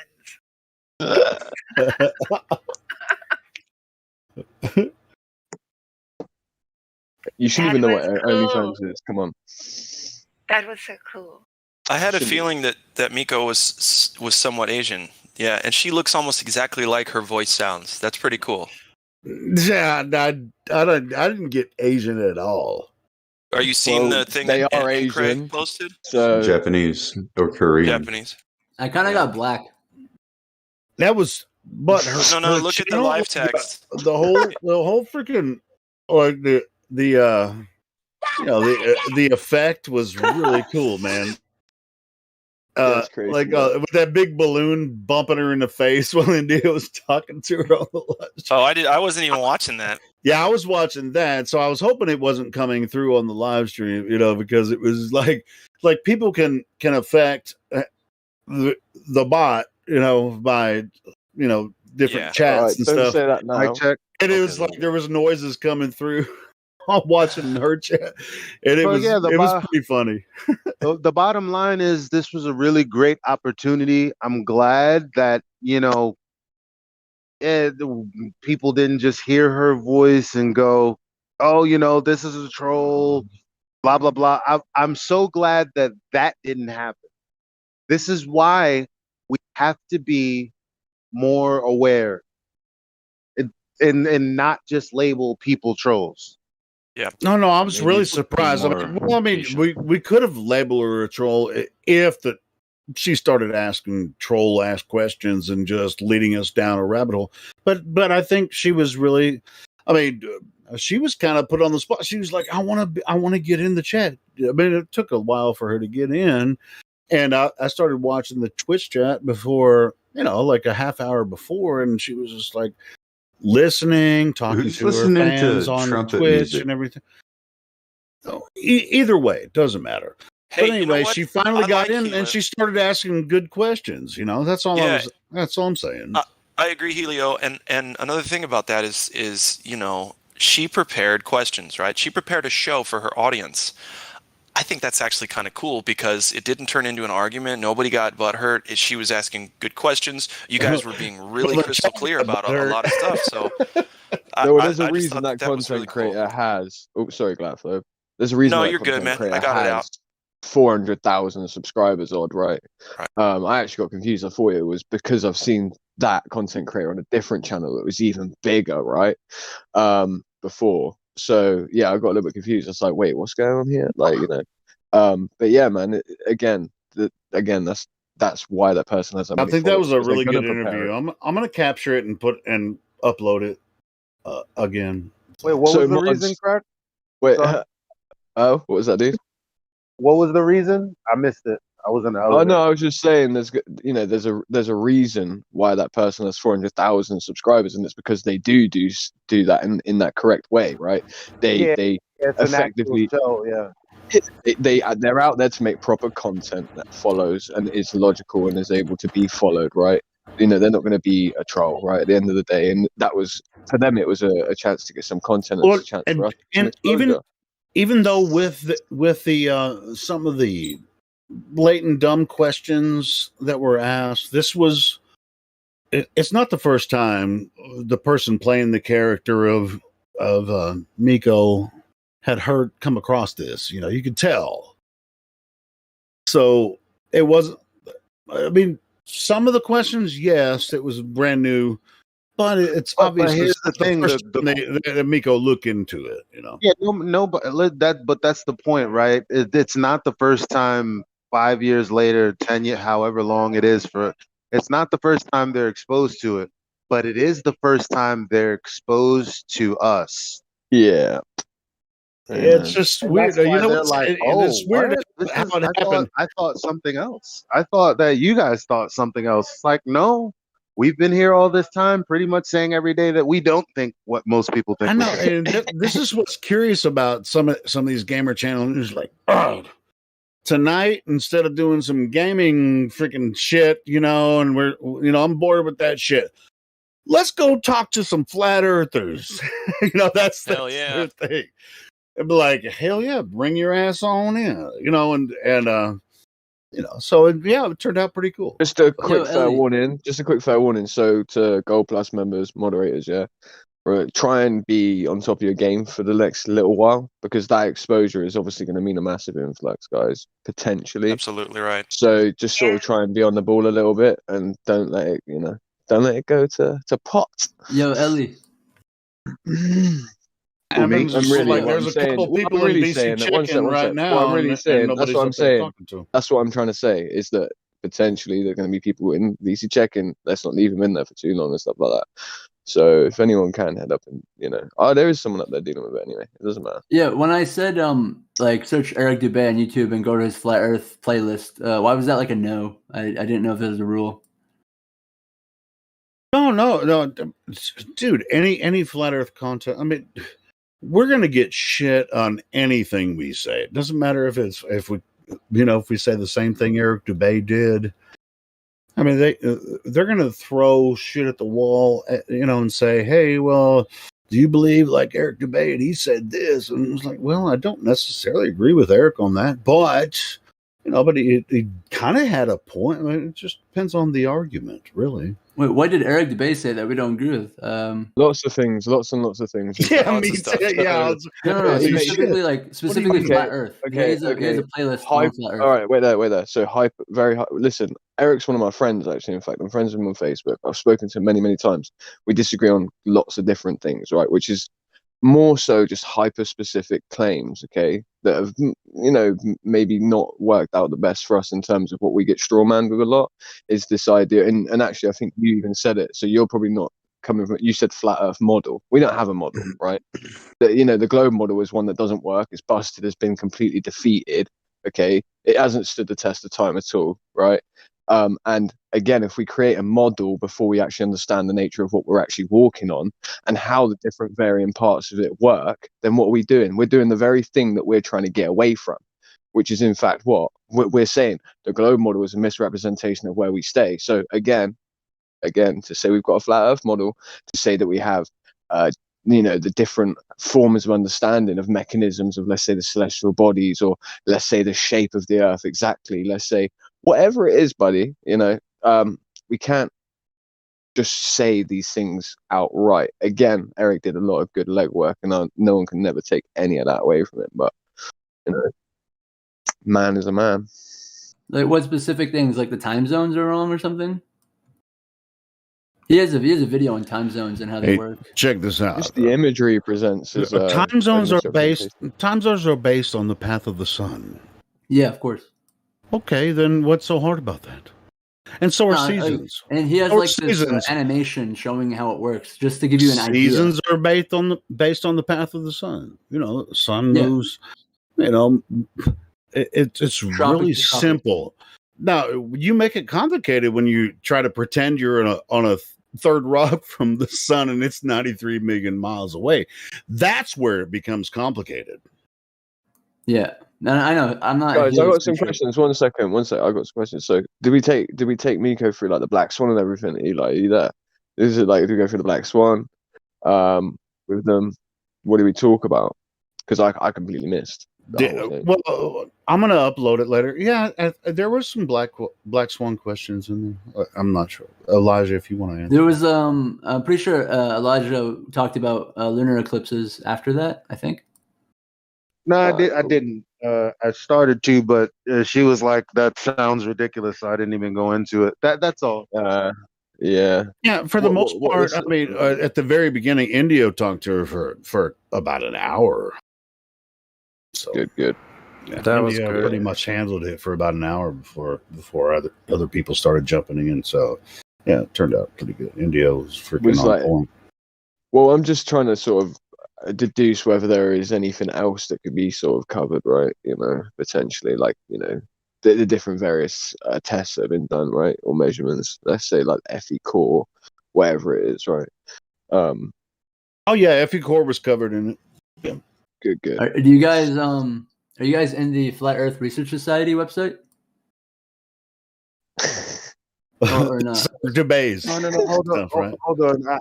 I'm this. You have one more chance. I'm about to ban you, and I'll tell you why.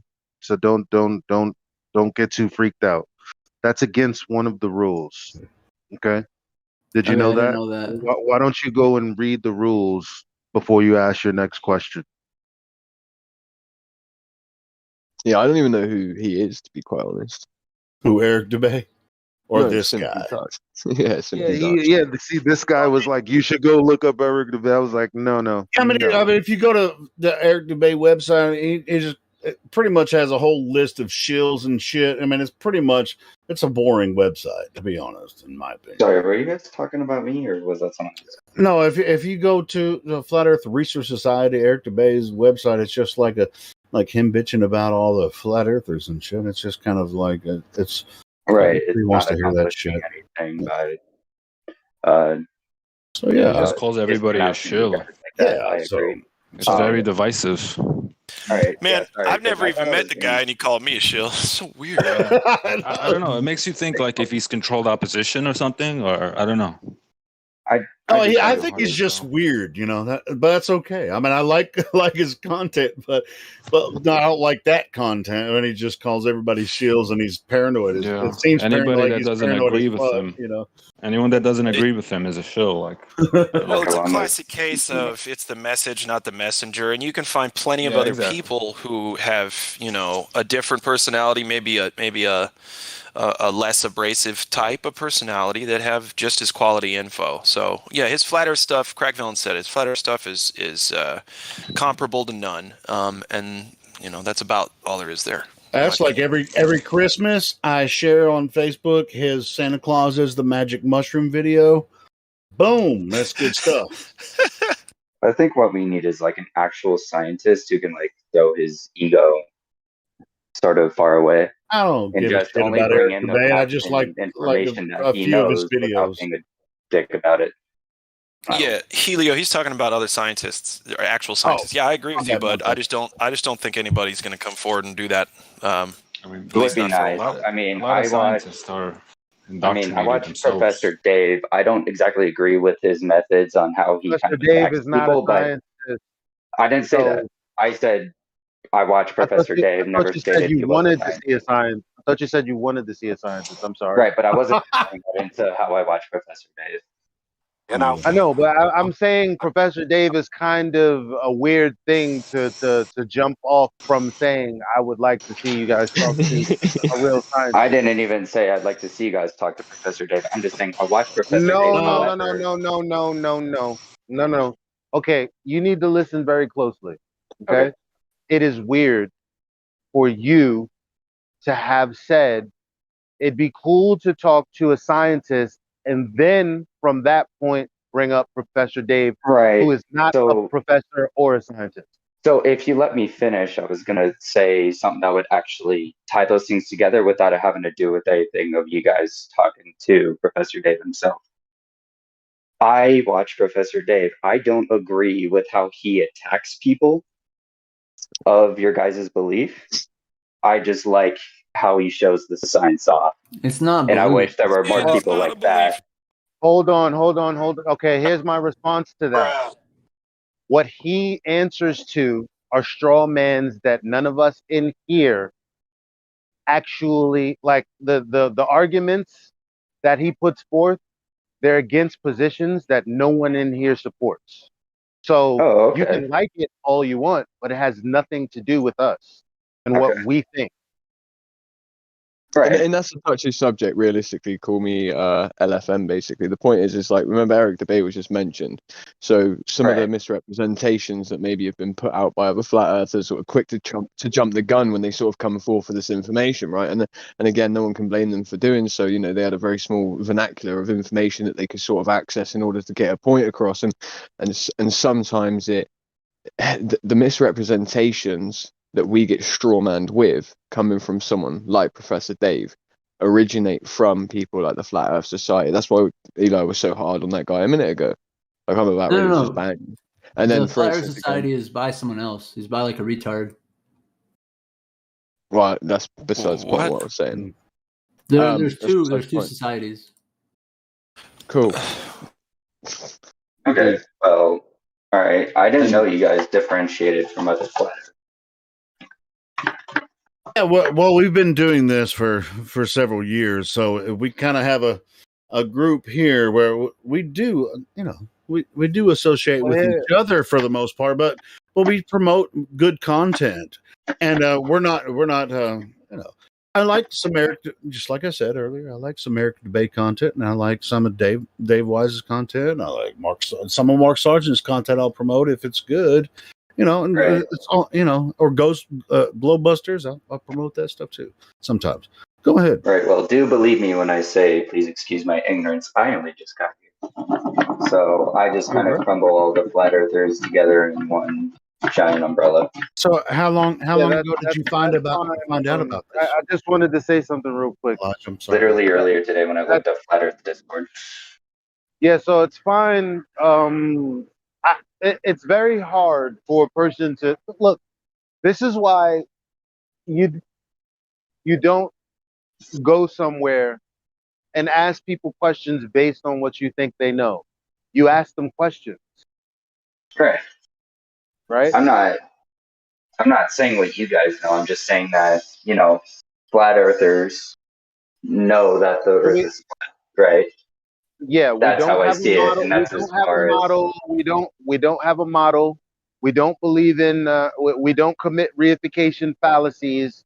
If anything, we'll give you a conceptualization because most people don't know how to take in the information and it hurts their brain. So we'll say, okay, we'll give you this if you're begging for it. Okay, but outside of that, there's no actual model. There's no flat Earth map. There's none of that. right. Well, speaking of, how long do you think until you guys actually get to like There an will actual never be a model because that would be a reification fallacy for us to say this is our reality.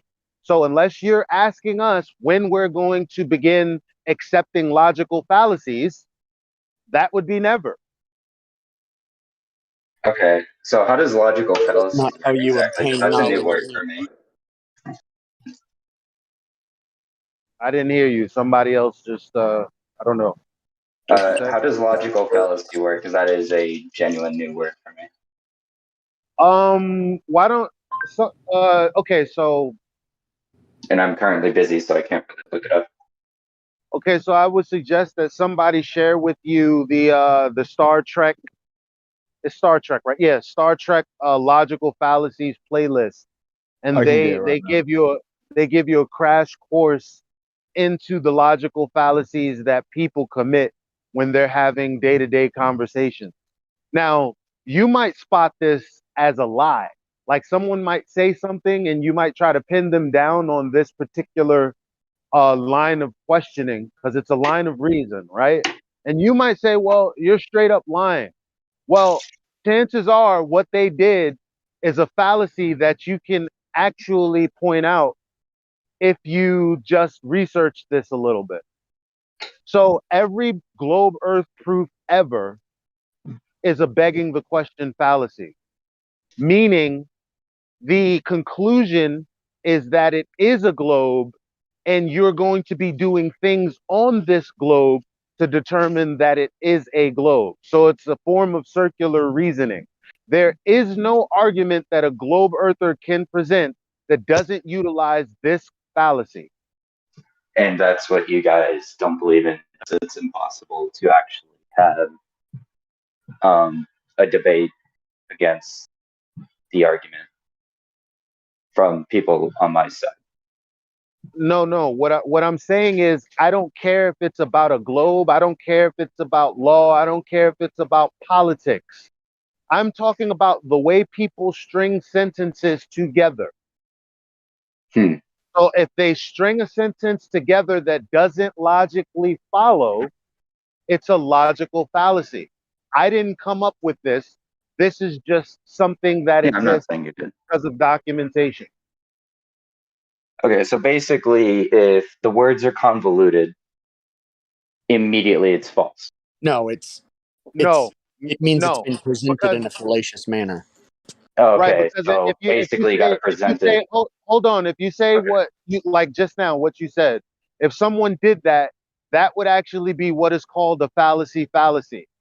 So say I say something that is erroneous, but the overall conclusion of what I'm trying to relay is true. And someone says, well, there's this tidbit that's erroneous or false. Therefore, everything you're saying is false. That would be a fallacy. So no, we wouldn't be committing that fallacy either. Sorry, I hear you coming in, meme. I haven't heard you all day. Please take it away. Oh no, I was just butting in a little bit. I was going to say, people who don't think logically are fundamentally dishonest, in my opinion. Because to have circular logic in the first place is to be a dishonest person, right? Because if you're At saying least to yourself, yeah, you're if being you're saying, dishonest to yourself, even. Yeah. if you're saying something and then using the thing that you're saying as its source, you're being dishonest. It's called lying. Yeah. I mean, we could just easily Personally, the way I look at, personally, the way I look at illogical or the fallacies, as you guys say, because that's a new word for me. I don't know how to properly use it in my vocabulary yet. Is instead of just outright calling someone a liar, I would question where they got their sources from, and then go from there to deduct my reasoning on whether that's a true or false statement. Yeah, we do the same thing. So this is the thing. So if someone makes a statement and we ask them for an example or a demonstration, and they give us an explanation, right? Chances are that explanation is going to have the fallacy in it, right? If they present the information and it checks out, then it checks out. To be fair, for people on my end, because I did play this part where I would give explanations instead of outright sources, it's because I honestly don't know where to look. I Google it and it brings me up other things that I don't want, but I've definitely heard of this before. It's just a matter of where. That's fine. That's fine. So I'll say one more thing and I'll be quiet. So because I'm about to get on the train. So when someone presents information, information is information. That's cool. So Right. now that you have the information, the last and final thing you need to do with that information is attempt to verify it or see how it has been verified, if it can be verified, and who verified it. That's Right. the last step in the logical chain. And if that can't be done, chances are, Robbie, where you at? One sec. you know. But guys, yeah, be good to this guy too, because before Code Nico came in, I was thinking to myself, this guy is brand new. He's not a troll.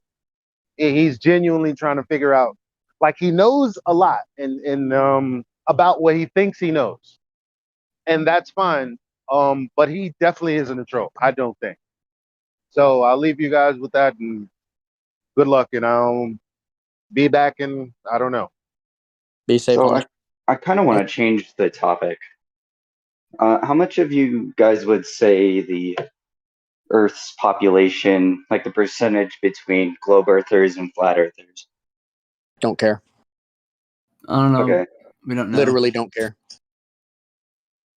Because I know you guys are trying to like spread the word and stuff. So you're trying to. I'm not. Well, why wouldn't you if you want more people to believe in your side? No, see, my goal is this. That's the thing. We don't believe. Yeah, here's the thing. Created a place. Just assume the believe word means something that people is more have pertaining to access you. to all the information, so real searchers are going to find us. I'm not trying to evangelize and spread the word. So really, it's just a matter of the what's it called? The magnum opus finally occurs to decide whether or not it is equivalently a To be flat honest, Earth or not. I don't care. That's not what I'm doing this for. Okay. And I can't articulate much past that right now. Yeah, I won't question beyond that. But to change a bunch of people's minds, I don't believe in that really. People make up their minds. It's kind of hard to do. People make up their minds based on their cognitive biases. And until something changes in their lives and their cognitive biases, like internally, until they can internally change their own minds, then there's no point in trying to change people. So what was it Do you that celebrate changed your Christmas? bias if you weren't born a flat earther? And if you were, I wasn't. sorry, I was a baby's going space on. fan, and I watched NASA launches. I have a bunch of NASA models still. My grandfather worked on Apollo 17, was Air Force, all this other stuff. So no, Hey, call.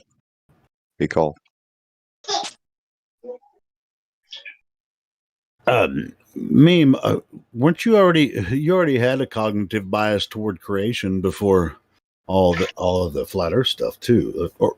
As far as I know from what you said, I have too. Well, yeah, but I mean, when I was a teenager, it was like skateboarding. When I was a teenager, I had stupid beliefs. No, Like, I'm saying creation. When they started teaching evolution, I never bought into that.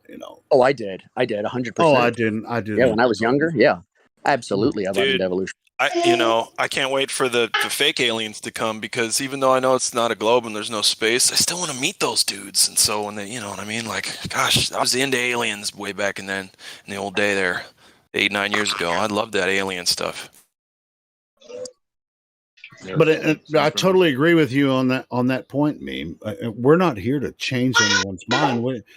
We're here to have an open platform so people come in, and people that have been at least have good questions and are seeking knowledge. Then we're here. A lot of people make fun of us, say, "Oh, we're not really seeking knowledge. You can get that knowledge at college." Are you serious? So one thing that we haven't covered is celestial navigation. I'd like to get into that in about like the 20 minutes when I get uptown from where I'm at. Are you going to be able to celestially navigate with a sextant in space? Because I've heard people say that before. And I'm like, what the fuck? That's a good one. Who was I think I heard it the other day. Somebody was saying that they used a sextant when they were going to the moon, And you talked to somebody who went to the moon? No, I just heard someone saying that the other day. No, I know. Did I you love hear to it use that too? against him, though. No, well, maybe. They were saying that they were Ariel, I hear using you a trying to get sextant. through Ariel. If you'd like she to talking? say something. Yeah, my She bad, was. Ariel. Go ahead. Sorry. Call me LFM said, so when your Magnus Opus was premiered, or when you arrived at it, or when you finally wrote the last bar. But I want to say, with regards to the how you arrive at the conclusion, because nobody is born a flat earther, don't be stupid. Last year when this mass psychosis hit, I mean, we're all part of that now. And I started questioning a lot of things, because I was shitting myself because I didn't know what the fuck was going on. And this was one of the things that I discovered. And you will only discover this when you take your life and when you take things around you seriously. Honestly. So yeah. See, I don't know. I kind of can't help. That was how I arrived at this final boss. So I kind of can't help but feel a little bit disrespected, because you mentioned that when you start taking things a little bit seriously, so you're kind of questioning how serious I'm taking Globe Earth. I just feel that you are looking at us as one, homogenous group, people who are in a belief system. It's nothing like that. We are people who arrived at this conclusion by many, many different means, and most of us, we did it all by ourselves, which is really fascinating, and it's very confusing. It's scary. It throws you completely when you try to hold this idea in your head and you're not really sure, and then to arrive at that conclusion, it's really disconcerting. So make no mistake, we are not sitting here for our entertainment or for yours. We are seriously concerned that people are not questioning things more.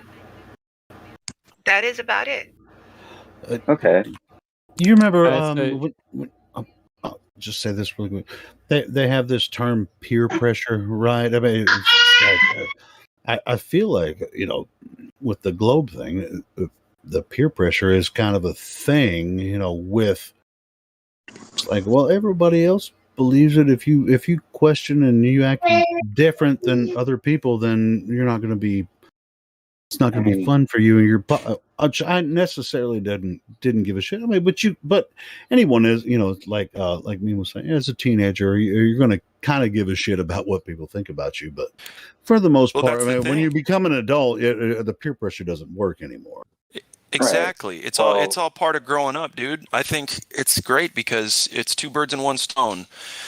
I'm learning about the flat Earth, the true Earth, and I'm stopping caring what other people think about me so much, right? I'm saying, you know what? I don't care if people out there are going to judge me for my findings of the truth, of facts, of when I go and measure and observe. I can't care about what people think anymore. I'm too addicted to finding out the truth. But maybe that's just me.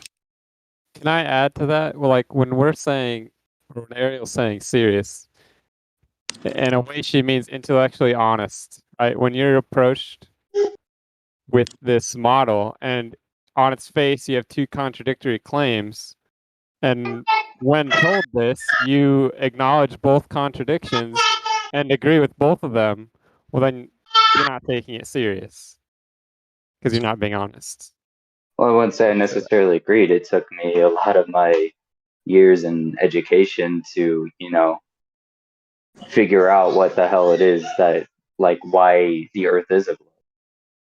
Why? I'll give you an guys example. may call that indoctrination through the school system. I don't know. No, I'm saying they give you they give you information that the Earth is a ball, this, and this, right? So the Aristophanes, they say parallel rays, and then they'll in the same or next sentence they'll say also lunar eclipses happen because the light's rays aren't parallel.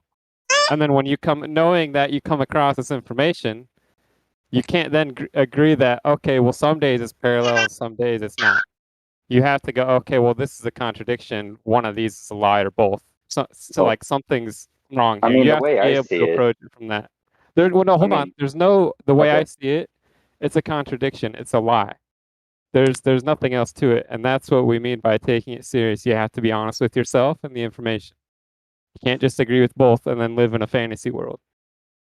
Okay, so you mentioned the sun's rays being parallel or something, right? Yeah, so they say the sun rays are parallel. That's what creates the shadows. And then lunar eclipses happen because all of a sudden sun rays are not parallel. But I wouldn't say that they're parallel because some shadows are longer than others depending on the angle that it is from the sun. Well, that's a globe claim. Wait there. That's the claim of the globe. Is that all rays of light are parallel? Okay. Right, but as a globe This believer, has- I am exercising, you know, that evidence. Well, that's what evidence? The evidence that that shadows, when angled, are longer than shadows that aren't angled. Like if you stand under a light, directly under it, your shadow is just beneath your feet. But if you start moving forward, your shadow moves away from you. It's the Well, same yeah, thing of with the course. sun, just in a Of more course. giant scale. Right. Okay. So therefore, sun's rays aren't exactly parallel. It's more just the face of the Earth facing the sun is just hitting the sun's light. If the Earth's rays, okay, if the rays that are coming from the sun that are hitting the Earth are not parallel on a globe, what does that mean for your globe? Remember, the shadows would only It just work. means that the Earth is smaller than the sun. Oh, I think you're missing the point. I probably am. I'm not quite sure what the point is because The I point don't believe is that that the the sun's rays shadows aren't being parallel. the shadows being elongated is not due to, let's say, some form of divergent rays in the heliocentric or globe model, right? The reason why the rays, okay, again they're parallel, but the reason why shadows, for instance, are of differing length, and this is what they say in the heliocentric model, okay, it's because the surface of the Earth is curving, right? So obviously the shadows, right, the angle that the light hits the shadows at is changed via the surface of the Earth, right? Again, that's why it is that way, right? If you're simply just by stating, yeah, that the Earth isn't receiving parallel rays, you're going completely against the story that is told to you in terms of by the heliocentric model. So that is something that goes against what you believe in, which is the globe model, right? Maybe I just haven't really looked into the research that states No, but the that's a really sun's rays cool are point, parallel. though. But that's a really cool point, though. So, like, you yourself, innately, based on your own observation, sort of sense that there's something a little bit iffy with that. Have you ever seen, Right, but like, that could have corpuscular been rays a from clouds? misunderstanding on my end as well. Of course, it could be, but I'm just stating that, again, the globe Just model. because I'm contradicting what the globe model says, I think that just says more about my misunderstanding of the globe model than about the No, I'm globe not model saying anything itself. about that. I'm saying that maybe use that as a starting point of a form of skepticism to look into it a little bit deeper, right? Because do you understand what the claim is when it comes to the sticks and shadows and where that goes back to with Outside Aristotle's? of proving the rotation of the Earth in some way, no. No, no. So the length of the shadows, right? This was sort of used to basically commit a reification fallacy, well, more than a reification fallacy, meaning that essentially it was just asserted that therefore the sun is far away. That means that the light rays are parallel, and because we imagine if light rays are parallel, that would mean that effectively you wouldn't be able to have any shadows, right? If all light rays are parallel, and on a flat surface that would be right. But if you have a Right, on ball a flat and surface, you it would be create true. angles, yeah, but you create angles, right? So again, this was like a so-called test, right? That was used to reify the idea that the Earth is a globe, right? It I doesn't guess. work because I mean, obviously my it could work innate in either belief, way. It's a reification begging the question fallacy. Yeah. I mean, in my belief, my personal belief is that the sun's rays are spanning out from the sun omnidirectional. So it's just spouting outwards in every angle. They are. In essence, that is a heliocentric model claim that they're spanning out from it in a crepuscular fashion emanated from a single point. But the issue is due to the distance, right, between us and the sun. They say the light rays that land here are effectively parallel, right? Right, because of how small the Earth is compared to the sun anyway.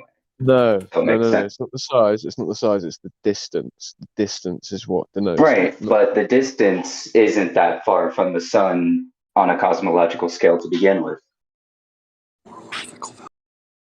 Okay. Maybe it's very far for us because as humans, 300 and whatever thousand kilometers away is a massive distance. No. 93 million miles away is what they purport it to be. That's fine. The bigger the number, the honestly less the difference it makes. Like, it's just going to be millions, sure. On the cosmological scale, that is not that far. If anything, that would look like a foot if you were like. What is the cosmological scale then? Because you're talking about this. Well, I know it's measured in light years, and the cosmological scale of the universe is like, I can't even tell you. It's just so big. No one can tell you. Cosmological scale of the universe, huh? And I'm not even talking about the universe. I'm really just talking about the space between the Earth and the sun. Right. Is not that far on a cosmological scale. And the cosmological scale of the universe would kind of be, I guess, your basis on how far everything is from each other to begin with. So do you know who first traveled 93 million miles to get that direct measurement from Earth to the sun? You don't need to, and you would die. Oh, I see. So no one's measured it before. No one's measured measure it. You just don't need to physically do that. You don't. What's that? How do you do it then? Use parallax. That's the main measurement for parallax. Okay, so when do we have to use parallax on Earth to do anything? Well, you don't, because our sizes are so much smaller. Right, there you go. There you go. How did we? How does that disprove parallax using? Hold on. How did we get here? So go back to the chat. So I got us here. Obviously, we're on the same page, right? About parallel sun rays. The claim is that the distance to the sun is so great that the rays come in parallel. Effectively, that is what the claim is. No. So if you're not experiencing that, well, that's not my how claim. can you verify the? No, that's what the claim is. Okay, great, but it's not so great, is my claim. It is not a huge distance at all. 93 million kilometers is not a big distance. Can I reiterate how it got here? I brought up how you have to be intellectually honest when their model claims that the sun's rays are parallel, and then in the next sentence I will say they're not parallel. And when approaching that information and seeing a contradiction on its face, being able to say, no, this doesn't make sense. I didn't mean it for it to go into this kind of Call me topic, LFM. Can you go and push to talk or something, or like mute yourself Yeah, while sorry, you're give me a talking? second. Yeah, we are streaming. And what I'm trying to say is I didn't mean for it to turn into parallel or not parallel. The only thing I was stating, and you can continue that, I don't care, but when seeing the information and seeing that they contradict themselves in their own claims, not your claim, but that they will claim two separate things that contradict each other, you have to be able to look at that honestly. And that's what I said. And then you can carry on about how you know whether or not the sun's rays are parallel in its made up size of the universe.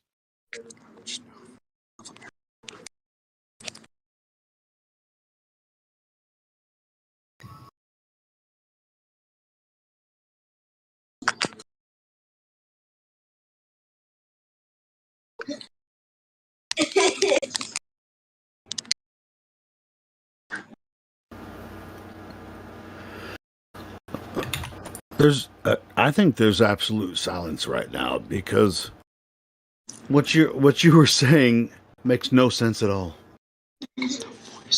I'm still trying to wrap my head around it. Give me a second so I can explain better. I'm right now dealing with my child. What I said, Oh, yeah, Helio, do that or first what he for said? sure. Yes, what you said. Well, Yeah, I you listen. We're he was talking about offended. distance Helio, to celestial. Hold on, we're talking about distance to celestial objects. no, Right. I get that. I'm saying how the conversation got there. He's not talking about UB cars. Oh, okay. I mean, Well, he said yes yeah. when I asked him. So. I Yeah, know, dude. yeah. I mean, yeah. Okay, never mind. Maybe I was missing the point, but Well, the I only don't know. thing I You was were looking to reiterating call was me LFM. Ariel. You were. Just one I was only second. saying Just to Ariel got like a word in about how he wasn't taking it serious, and I was just kind of reclarifying that it's like he's not taking it honestly. When given a contradiction, he can't agree with both of them, and then that kind of went over his head, and he started talking about only one side. So I still don't think he gets it, and he's talking about parallel light rays and some magical distance that he knows of the sun and all this nonsense. I'm still on I'm still on that other conversation where I was in the chat of Miko earlier, and all these freaking guys, 5,000 people just chat rolling up, and they're just like, oh, science, distance, and they're just like, well, they already figured it out, It's like, did they figure it out with the radar telescopes, or I mean, where did they come up with these distances? Well, to figure out the distances, they have to commit multiple fallacies. Again, you have to first assume that the Earth is curved as a surface. How can you you'd do have to that in a assume chat rotation. with people with 5,000 people? I mean, you can't do it. So I was just like, Well, that's come what over I'm to gonna do it now. 24/7 and talk to us about it, Alright. one on one. Yeah. Anyway, that's what I'm. I'm just in that mode right now. But anyway, I'll get over it.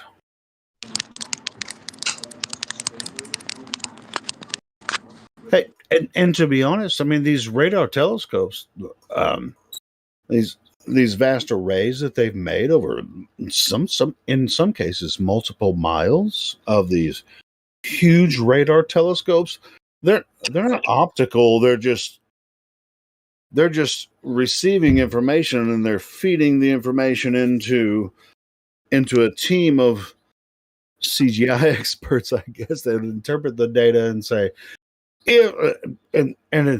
everything is begging the question: if if we're receiving this data from this distance and we're this far away from the center of the solar system, then this would be this. They triangulate from Earth, different times of the year, right? It's pretty much all they have to go off of is that, and so yeah, they make all of that's just begging the question. All of it, every single observation is begging the question. Even in the radar data.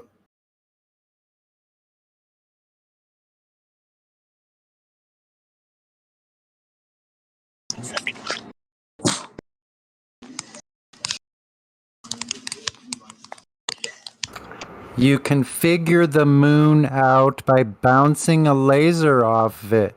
Yeah, Helio. That's what Platypus says. Platypus knows I've already addressed that several times. Platypus, you get dumber every day, Platypus. Gee whiz. I mean, I've talked about the radar bounce, right?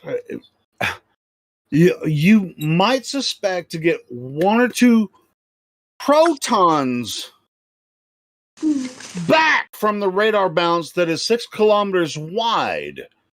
When you send the signal to the moon, you might expect to get one or two protons back, and there's supposed to be a certain signature.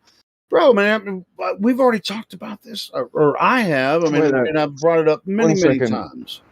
I don't know what to use. So, what do we do? What do we actually do when we? Well, not we, but again, what is it that the military do when they wish to make aeroplanes resistant to radar? They take away all the right angles, right? Again, so if that's the case, what is a sphere effectively? It's like one of the most radar defeating shapes out there effectively, right? That logically follows anyway, right? We think about, let's say, firing a bullet at something that's round, for instance, right? Again, Good night. Mama's room. Lights are on. Radar love. There you go, Dave. I gave you that one.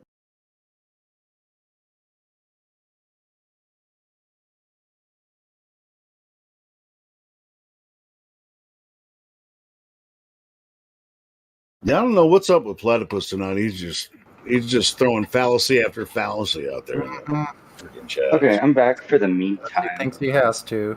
Where were we? I'm interested in the beast is back. The globe is slimy. Platypus got his hands are wet on the ball.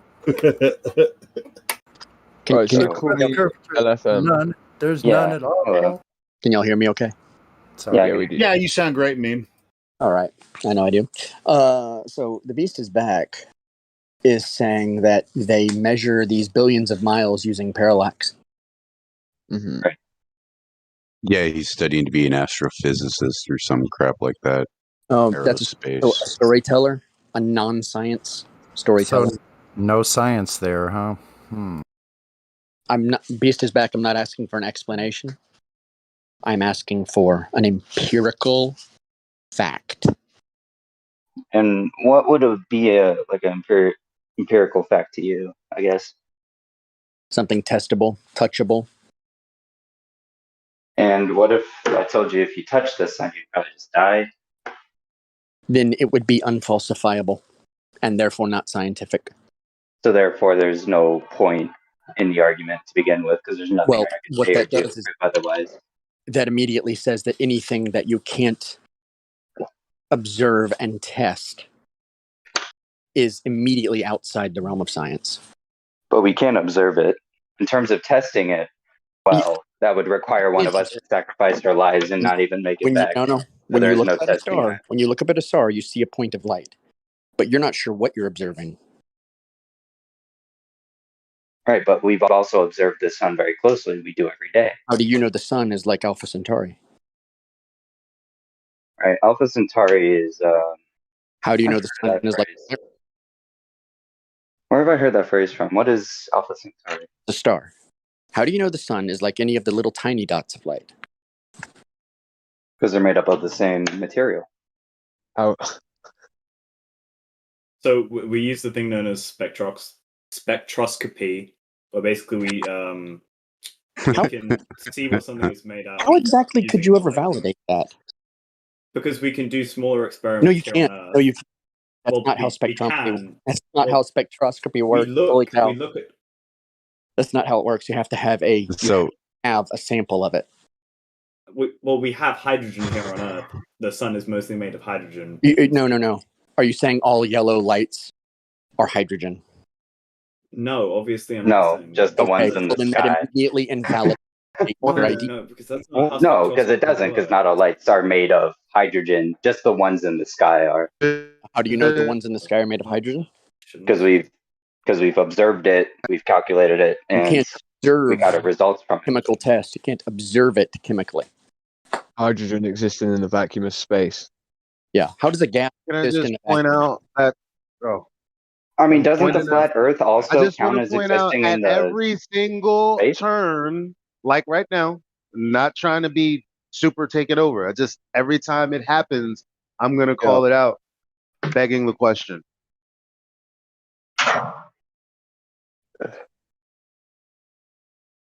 You can talk. That's the beast is back. Oh, And when, sorry. and when, and when I'm I trying to say pull up the begging the proper question, explanation you can ask me, well, how did I commit the fallacy of begging the question? And then I'll use your words to formulate exactly how you beg the question. If you dare to ask me every time I point it out, I'll do it. So I don't just have to be a madman saying, oh, fallacy this, fallacy that, and you feeling like I'm being unfair. No, I can demonstrate how you're committing the fallacy. But if you want the conversation to go quicker, just acknowledge that you're begging the question. Sorry, I'm just trying to pull up a thing about spectroscopy because I don't want to give the wrong explanation and then have someone rebuttal that like it's wrong. I haven't done spectroscopy in like years. I thought it was like riding a bike. I'm going to be honest.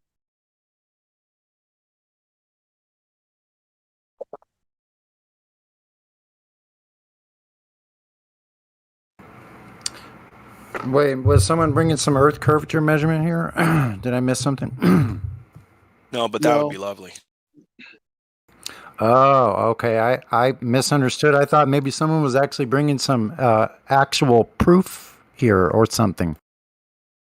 I mean, I can bring up a pretty good one. I wanted to mention this when you were having the debate with, or not debate, the discussion with Miko.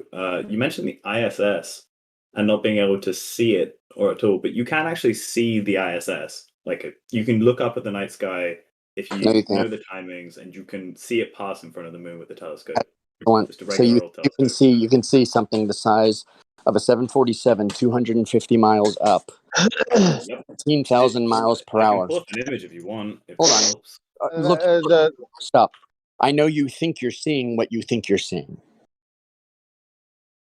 but you don't know what that is, and I don't care. You cannot. Your eyes cannot resolve something.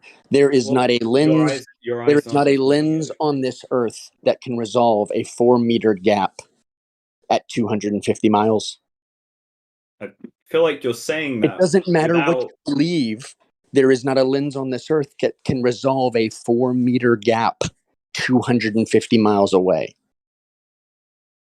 I think you're saying things like they're fact without, It is a providing fact. evidence. There is not a lens on this earth that can resolve. Where are you getting?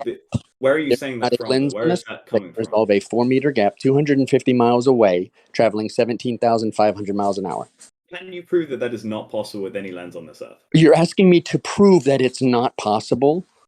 Yeah, you said it's not. When I have images showing that. Wait. You want me to prove your belief? You want me to prove a disbelief? Are you serious? No. I'm saying that I can show you an image of the ISS passing in front of the moon from That you believe is the ISS? Sure. I mean, sure. We can say. You mean you think you're looking at something that's 250 miles away, resolving 4 meters between panels? That's what you think you're looking at. Then what am I looking at then? What have I don't care. people been looking at? I don't know, and I don't care. And you know how I know? Because you don't have any measurable curvature on an Earth that's 24,901 miles. Okay, you can't just. Listen Okay, we're to talking me. about this one Listen thing to me. here. Listen to me. Just go to a different. You want to topic talk about something? You want to talk about something derivative? I want to talk about something definitive. I'm showing you a definitive image. If I Hold on. No, it is derivative, and It is I'll explain derivative. why. Or Meme could explain why. I'll catch him on this one. Because if you were to show me Earth curve measurements and you were to show me that the Earth is actually curving, bam, you got me. It's the ISS. But without those measurements, you don't have anything like that.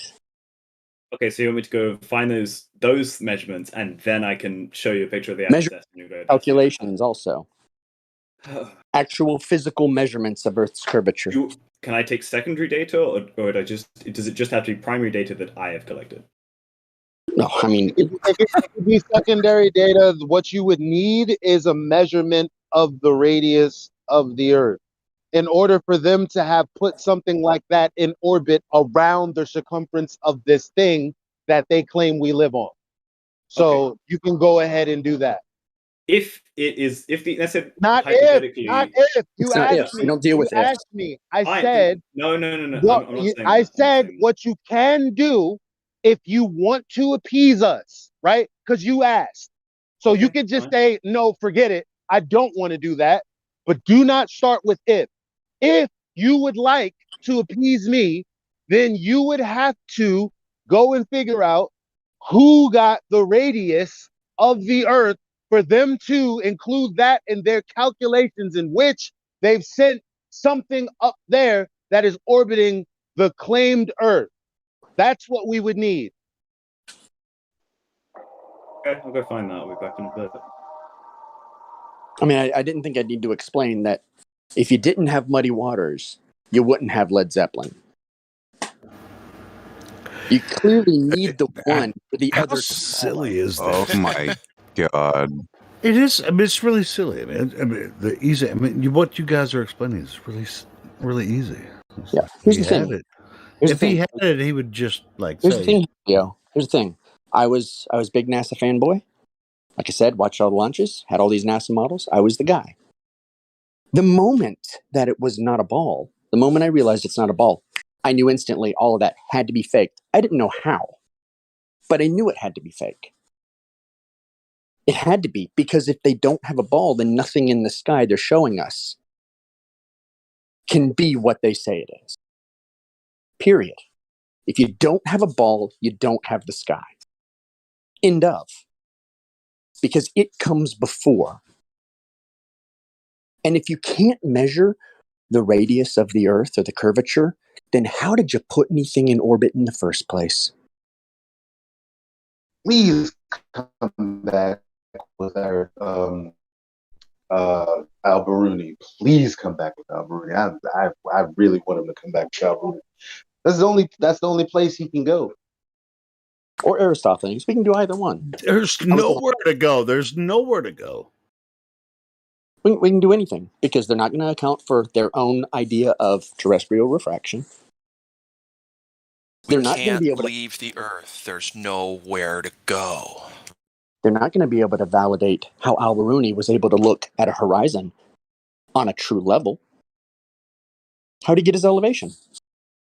He didn't have a theodolite, did he? Yeah. That's yes. How did he get He didn't have a fucking theodolite, man. No, Helio. How did he get the height of the mountain? That is a brilliant question that has been asked as of lately. Yeah, good one. How do you get? That's a good. Anybody know? Angles, bro. I had an idea. Angles. He trained that's a man straight to walk lines. equal That's length straight steps. lines. You know, we don't have any curves in straight lines. I'm gonna go with he trained a man to walk equal length steps up the mountain. Why not? It works for Aristophanes.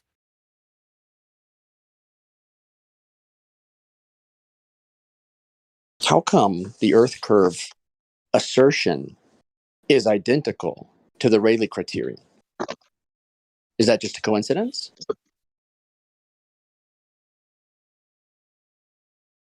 Every aspect of the Rayleigh criterion deals in straight lines, so I don't even know why they ever bring it up. That means they're ignorant Have of you the not actual noticed argument. that the Earth curve math is 1.2 and the Rayleigh criterion is 1.2?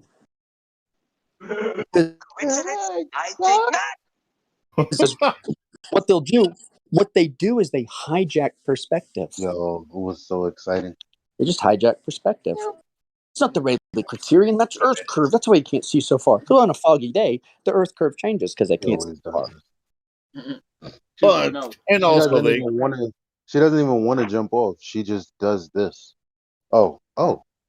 Well, usually she's probably because. Am I hot micing? It's probably because you're next to the door. I think I'm hot micing. What, is somebody in the room with you? Because we're hearing someone's voice. Yeah, my son. Yeah. Anyway. Oh, okay, cool. It's okay though, because Yeah, it's cool. There's But no at other least they're life. listening to the conversation. Cool. There's no other life around me, so it's kind of good to hear that there's life. There's Yeah, life there's out there life. somewhere else, outside of my room. It's like I wish my brother would come on here with me one night. You know, where I was just like, because I've talked to him so many times about some of this stuff, and he can't talk to about about this with his family. Sometimes it'd just be me and him staying up late, just talking shit. But I wish he would join me, with my open microphone and talk, to some of you guys one night, Yeah, because he could actually, because I don't think he listens to the live stream ever. But I think it would be fun to have a talk with him, because he's my freaking blood, man. He's my best friend. Yeah, That's cool. All right. He's your brother. Yeah, he's Yeah. brother from the same mother and father. And but I'll tell you what, I mean, he has a totally different life than me. They're doing something else. But sometimes we'll just hang out, and then he has a house and he has a man cave, and sometimes we'll just sit there and drink beers all night and just talk shit. And he knows, what I do here, and he'll ask me questions about flat Earth, the world, and all the, my opinions on stuff. And so it just be, I think it could be fun to have someone, it's. I think it could be cool some night, but whatever. He'd be too embarrassed to do it. He just doesn't talk online like that. So.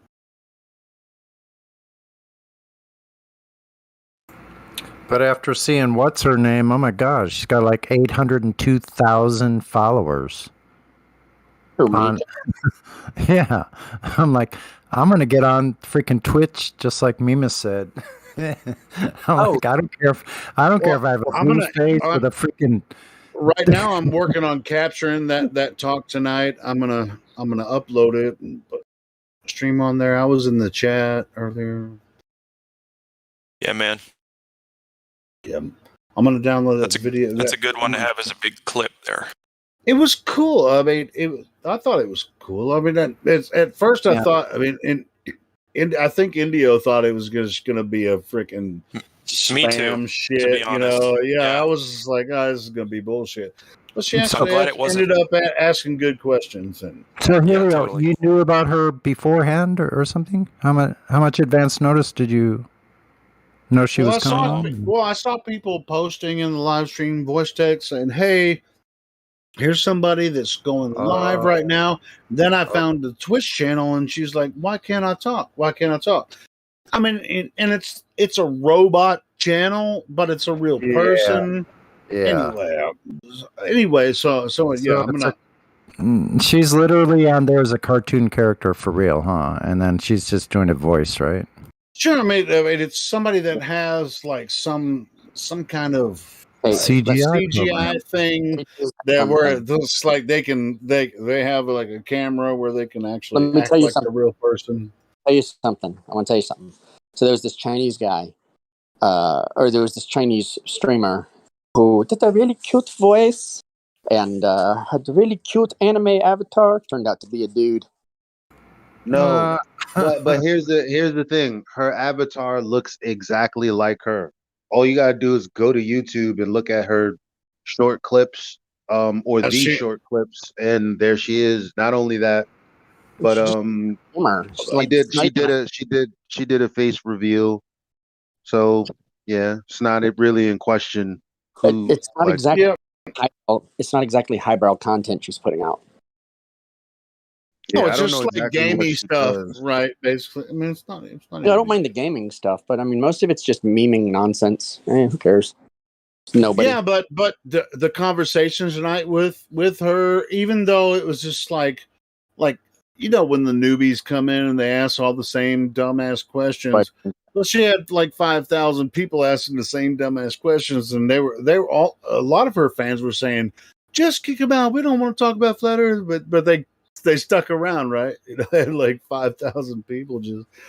But it was but they were asking. I thought it was pretty good. I liked it. I had a good time. Yeah, the way that Indio handled the conversation, like yeah, this is exactly. We went on there. Indio went on there. Yeah, Indio talked to her for over an hour. Yeah, I didn't even know. So yeah, it was on there. Listen. I did that. No, he was on there because she was live, but she was here, right? So that's how that happened. Yeah, she was live streaming. Yo, Helio. My bad. I just asked you 2 seconds ago if I could finish the first thought that I had. So, basically, it's the kind of conversation you would want, like. I would describe this as something that I would clip out and give to a beginner person who's just looking into this or has heard of all the misconceptions and wants to hear genuine arguments from people like us who,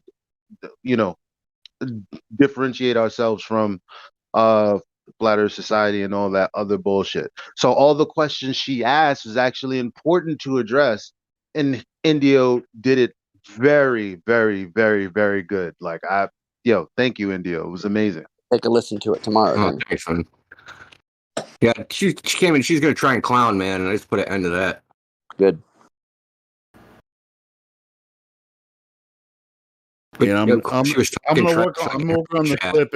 I'm gonna clip it out, and it'll be up in the next couple of days. That was good, really good. So the Beast is back. He used Aristophanes. That was his big thing. Yeah, jeez. So you're gonna beg the question? Is that what you're gonna do?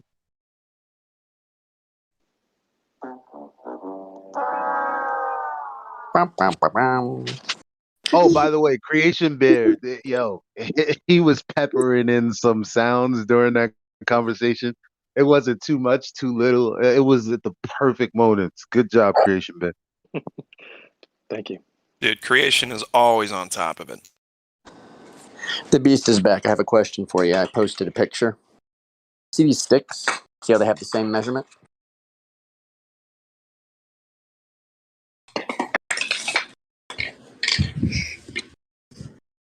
Don't throw that, Freya. Go that way. See how they have the same measurements?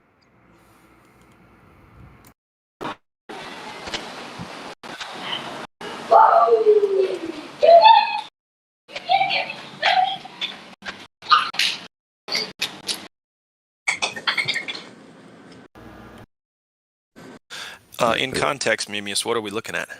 Doesn't matter. Don't say anything. Okay. Got it. The Beast, see.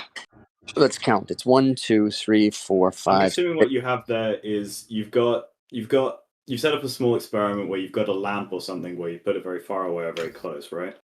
And you're saying that they're the same. No, I'm asking you.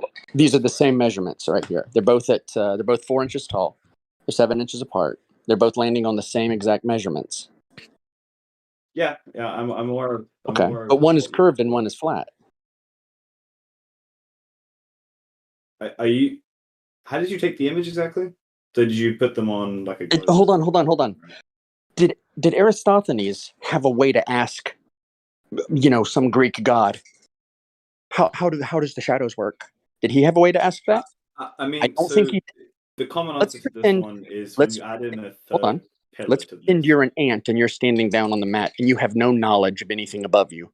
All you see are shadows. How do you validate that those shadows are on a ball or flat?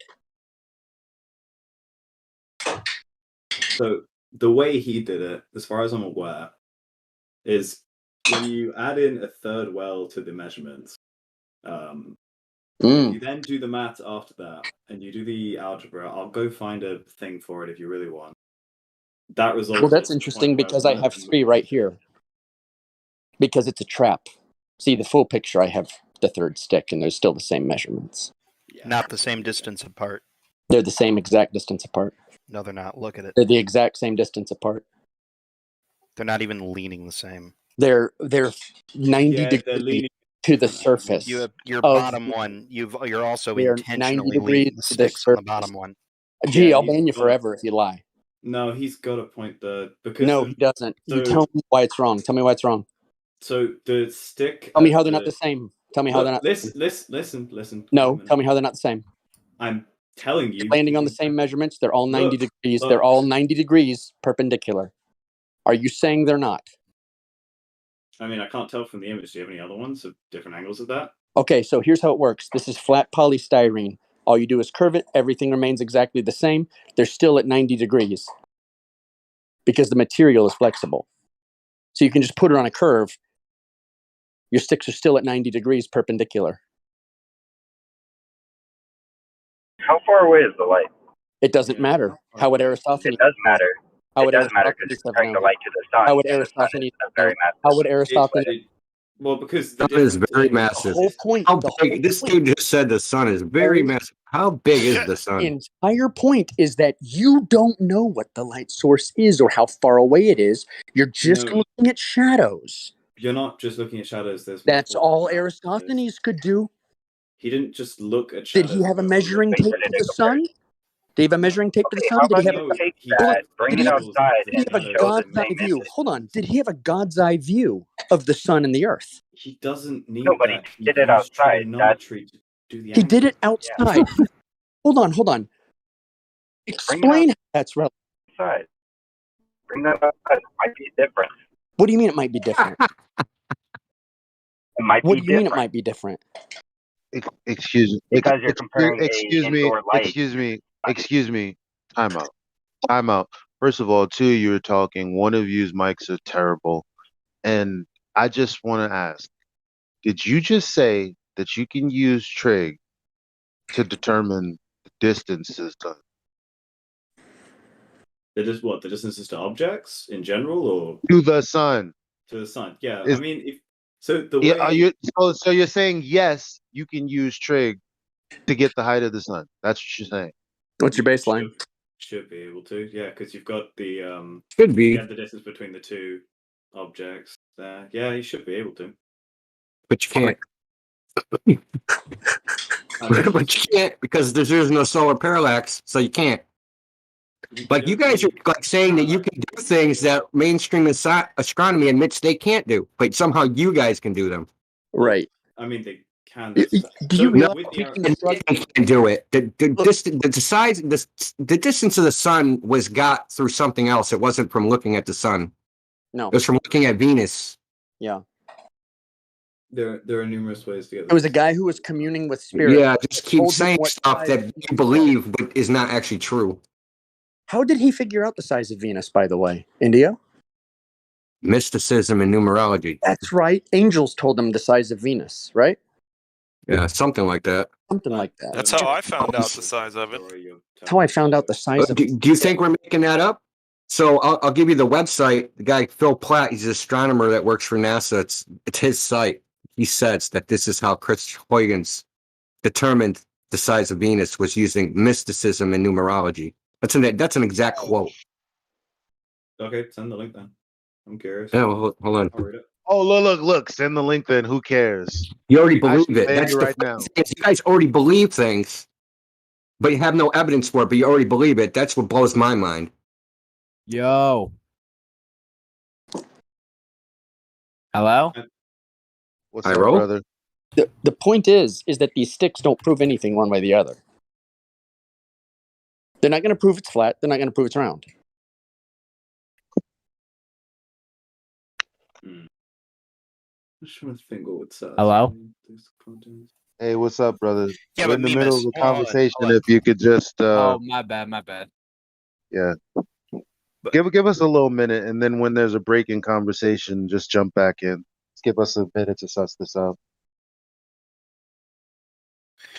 But Mimas, you think the Earth is flat, right? Like, what does that No, it's not mean to flat. you? Can you do trig on any other? Can you do trig on a curved surface? Well, right now, I'm asking if you can do trig on a flat surface. Well, that's how it's done. I mean, have you seen a protractor?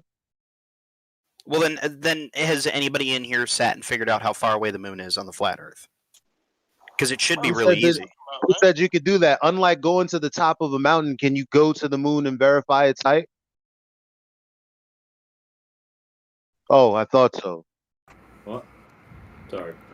He doesn't even know what the moon is. So your argument is that you can't know how far away the moon is. You don't even know what the moon. You don't even know what the moon is, platypus. What's a moon? You have no idea what the moon is. What's the moon, Sonny? I don't know either. There's no human that does know. There isn't any human on here, on Earth, that knows. Well, there's 23 guys, man. There's those 23 people. Well, most of them are dead now. So, but whatever. I've actually met one of them. Cool. Fine. My grandpa worked on Apollo 17 and didn't believe we went to the moon.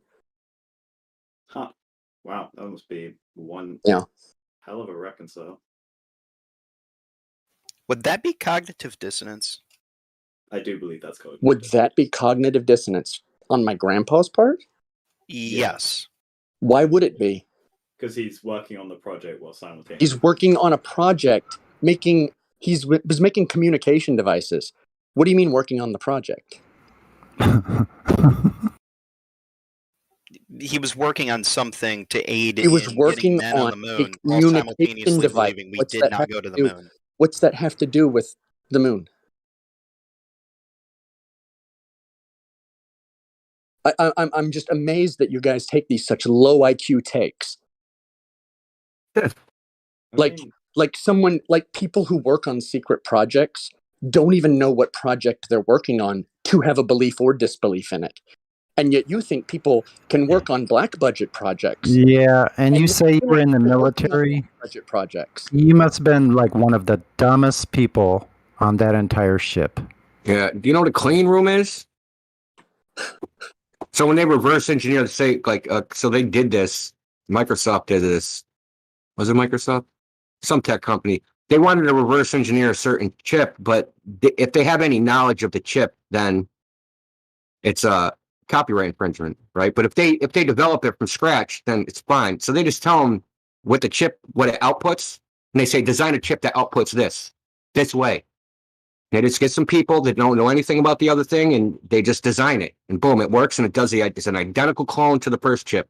Not clone. It does everything from a practical standpoint of the first chip, and they can say, yes, there's no copyright infringement. This was created from scratch. It's like when they're building bombs, the people building the microchips or the whatever they were using back in the 60s and 70s for like the arming devices, they didn't know what they were building. They just had instructions and they had a blueprint to follow. That's it.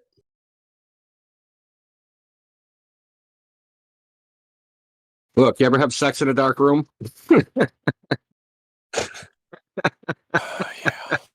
You don't really need to know what's on the other side. You can still.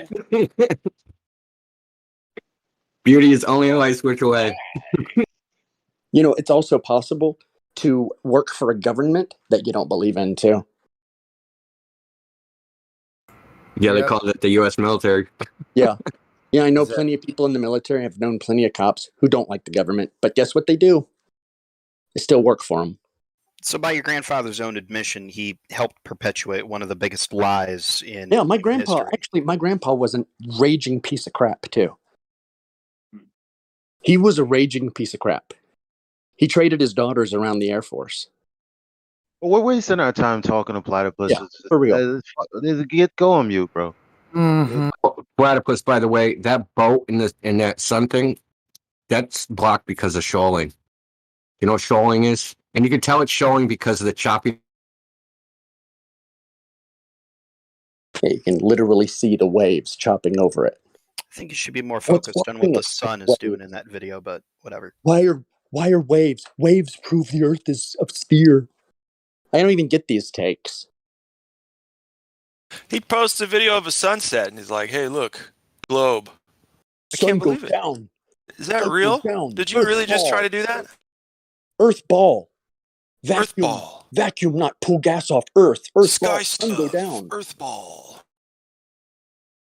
Dude, sunsets and sunrise prove sunsets and sunrise. Give me a direct measurement of curvature, please, at any point ever. Circular reasoning. Yeah, and we've already dismantled Aristophanes. I'm just trying to meet them where they're at this point. I'm sorry. You can't meet them where they're at. I'm assuming you're going to say no to... Yeah, we're not going to get that from Platypus. Hello? That's true. I'm interested in the UK citizen. What do you think about Aristophanes? Did Aristophanes have the ability to determine what he was on, looking at the angles of shadows? You think that's good enough? Oh, wait, is that addressed to me? Or is someone else? Well, you can turn your mic up first. Yeah, your mic is really, really super low. Oh, sorry, I'm just talking quietly. It's quite late here. It is 4 a.m. Okay. Well, maybe you should get some rest. Probably. I'm assuming you wouldn't take Abu Rahan Al-Biruni. We're talking about Al-Biruni. How did he get his elevation, and how did he level himself? Okay. Good I old am trying to find some more modern methods, but there's a lot of filler and fluff here about all Yeah. this stuff. So all this was done by So begging the I began this conversation when I was down in Chinatown, and I said every single globe proof is going to include a begging the question fallacy. It also That's what I includes beliefs from thousands of years ago. So this Greek guy who actually believed that spheres, it had to be a sphere because that's the only shape the gods would use because it's perfect. That's what he based it off of. I mean, also, well, I mean, the edges and this. That's what he based it off of. So you're using these weird cultists from thousands of years ago, but we're the archaic ones, right? I mean, so I take issue with that because it isn't like we just took these measurements that they made and just kind of left it at that. That's exactly what it is, because here we are in 2021, and everything that gets brought up is Al-Biruni and Aristotle. No, because That's it. we take their methods because we know they work relatively well. No, we know they don't work. No, We've they don't. refined them. We know they don't. Okay, No, so from the engineer's perspective, Al-Biruni, for example, there's two problems. Okay, number one, he's going to use trig to determine the height of the mountain, which you have to do using a flat baseline, aka a flat plane. Number two, he's going to use this height to then get the angle or the drop for the horizon. Okay, and this is where he's going to get his radius. The problem with that is a lot of globers say that the horizon isn't geometric anymore.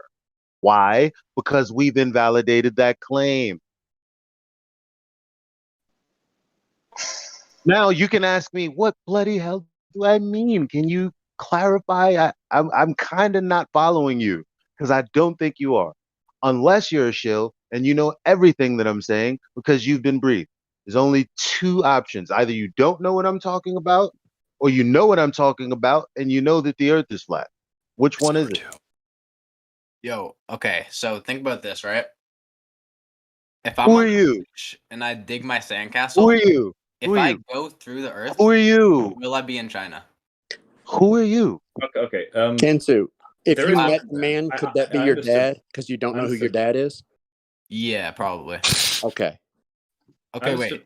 How does that work though? Because you know how I like got one clarifying. I mean, I know his mom. Did you say the phrase about the horizon again? You said something that. Get be good. You're not coming through. According good morning. According to anti, yeah. Hey, good Sorry, morning, yeah. According to anti-flat earthers, so not ignorant people who believe in the globe, and I don't use ignorant as a derogatory term. It's just what the word means. Ignorant, they just don't know. Now, but anti-flat earthers will say that the horizon isn't geometric. At least the one that you see is not, although it is derived from a geometric location that we never see. So Al-Biruni could not have been measuring using the geometric horizon we do never see, according to anti-flat earthers.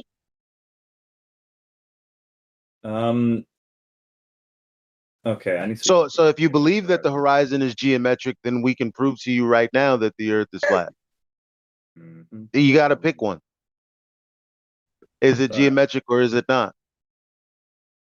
I haven't heard the term geometric horizon before. I'm still trying to figure out what it means. Geometric, earth measured. They assume that the earth is a globe, so this is a metric. Yeah, I mean, Yeah, the sphere has a bulge, a curvature, an arc, which beyond that you can't see. When you look at the heel, you can see the front of the heel, but nothing that's behind it. Oh wait, I think I see what you mean. You're talking about because because you don't know the geometrical distance to the horizon. You don't. No. I know Aristotle doesn't know. He can't know. But Aristotle, Aristotle just looked at things and thought, well, the earth must be curved because I see a shadow of earth on the moon, begging the question. But people who do believe in heliocentrism people who do believe in all the NASA stuff, they believe in a specific geometric claim that the Earth is a sphere with a radius of 3,959 miles, in which the distance to the horizon is derived. So they do know it, except when you go to actually look into this claim and verify it, it's actually not true. Okay, so for Al-Biruni's method to be correct, you want him to be able to derive an actual distance to the horizon, because then he's able to do his trigonometry and get the actual angle and prove that. Well, first of all, in order to get the height that he's at, he has to do trig, which happens to use a flat plane. Then after he uses a flat plane, he's going. I do have Elijah, a point on I'm going to that. tell you why it's relevant. And I know this as a surveyor. Okay. Your range for level, for the fidelity of your level on a modern theodolite is about 450 feet. How far away was Al-Biruni looking? How many miles? I'm a bit confused what this has to do with the. Oh, thing, but would you see, mind that's if I- strange. How did he level something and maintain the fidelity of the square level to wait, measure a? Sorry, How did he do that? By level, do you mean keeping it exactly parallel to the horizon, right? No. In the range, or to the Earth's surface. No. What do you mean? Parallel to the surface. So if you run a flat plane across the surface using two straight lines, it's going to point to the horizon. Thanks. No, that's not what I mean. By the way, that's how we survey. Yeah, so over smaller distances that is possible, because the Earth is flat-ish. It's not like a perfect sphere. It's Yeah, I know. Just practically how we use it every single day and everything we do on it. We just assume it's flat everywhere we are all the time. We never have to apply any curve ever. Isn't that amazing? How it's only when you're in the when you're in the indefinite and the ethereal and the theoretical, all of a sudden it becomes a ball. I mean, are you saying that it appears locally flat and it's kind of flat-ish, but over long distances, it's so hold on. What kind of Hold on. What about 8,000 miles? Can that be flat? 8,000. Yeah, I'm assuming you're talking about this. Actually, no, that's not. That's wrong. That's not. Is it 8,000 miles to the horizon? I can't remember the number. Well, when you're using trig to get a radius between you, 8,000 miles. Yeah, no, that can't be right. That'd be. When you're using trig to get the distance between you and the GP of a star, i.e., the radius, that's flat. Now, if you take the whole diameter of the circle, that's twice the radius. Now, if you square it, that's even more flatness. Here, let me ask. Who am I talking to, by the way? Who is this? Can I finish the point? I never got to actually make it about the height. All right, go ahead. First, can you turn your mic up just a little bit, please, so we can hear you? Oh, fine. Thank you. So, actually, I'm already on max. I'll just speak louder. So when I was talking about local flatness, I was referring not necessarily to the whole calculation, but mainly just to the height of the mountain. So because the mountain is so small compared to the actual surface of the Earth, we can assume, which is going to introduce an error in your calculation, which is why it wasn't perfectly accurate. That's introducing a special circumstance to explain why your model doesn't work, though. Do you realize that's what you're doing? I'm aware that it introduces an error in the calculation that gives him the wrong measurement, which is why when he initially ad hoc. It's to explain why my model doesn't work. So I got to explain that there's got to be some error in there. Well, you see what you're having to do? Yeah, I'm aware of the. Well, we talk about it, the more error you're introducing into it. Yeah, but science doesn't work on getting everything perfect exactly the first time. Having errors is something you account for and understand. When he did this measurement. Do you know what a torpedo level is? Sorry, say that again. A torpedo level. Do you know what it is? No. You know when you're putting a picture up in your house and use that little tiny level. Oh, you mean bubble level? Yeah. Okay. I don't actually know what's called. Have you ever seen guys use a level like that to put up like a block wall? They use like 4 foot, 6 foot levels, right? Yeah, I would assume so. Okay. Like that. What happens if you were to use that little 4-inch long level and try and make 100-foot long line on a wall? How close do you think you could get that thing to actually level? If you're using a bubble, probably not that accurate. Using just a 4-inch level. Yeah, but see, the error there that we're talking about is large as a number, but it's not large as a percentage compared to the overall total. Oh no, it's large as a number. I've seen the deviations. I know the deviations. That's what I mean. It's large as a number, but it's not large as a percentage of the total calculation. Really, because look, if in 1,000 foot you're almost an inch out of level, what happens in 5,000 feet? You're off a whole degree. Yeah, you're off a whole degree, which is fine here. So how do you know what you're looking at the horizon? How do you know it's dropping? How do you know it's not rising? It even states here that he was 15% off. This is not like the perfect method that he Meme. Wait, meme. meme. Yeah. Why are you okay? So you're worried about percentages, are you? 15%. You're worried about? You just said we're going to take your toenail out because it's ingrown, but there's a 15% chance you'll die. That's not how percentages work here. But check this out. So you're interested in percentages, yeah? So to me, yeah. Yeah, that's what you want to deal in. Okay, okay. So why is we have an observation where the horizon is 1,000% off? Is that fine? No, then that would be considered quite large. A large deviation. Oh, yes, correct. So it's supposed to be 1.2 miles away if you're 1 foot, if you're a 1 foot observer, right? Except it's beyond 10.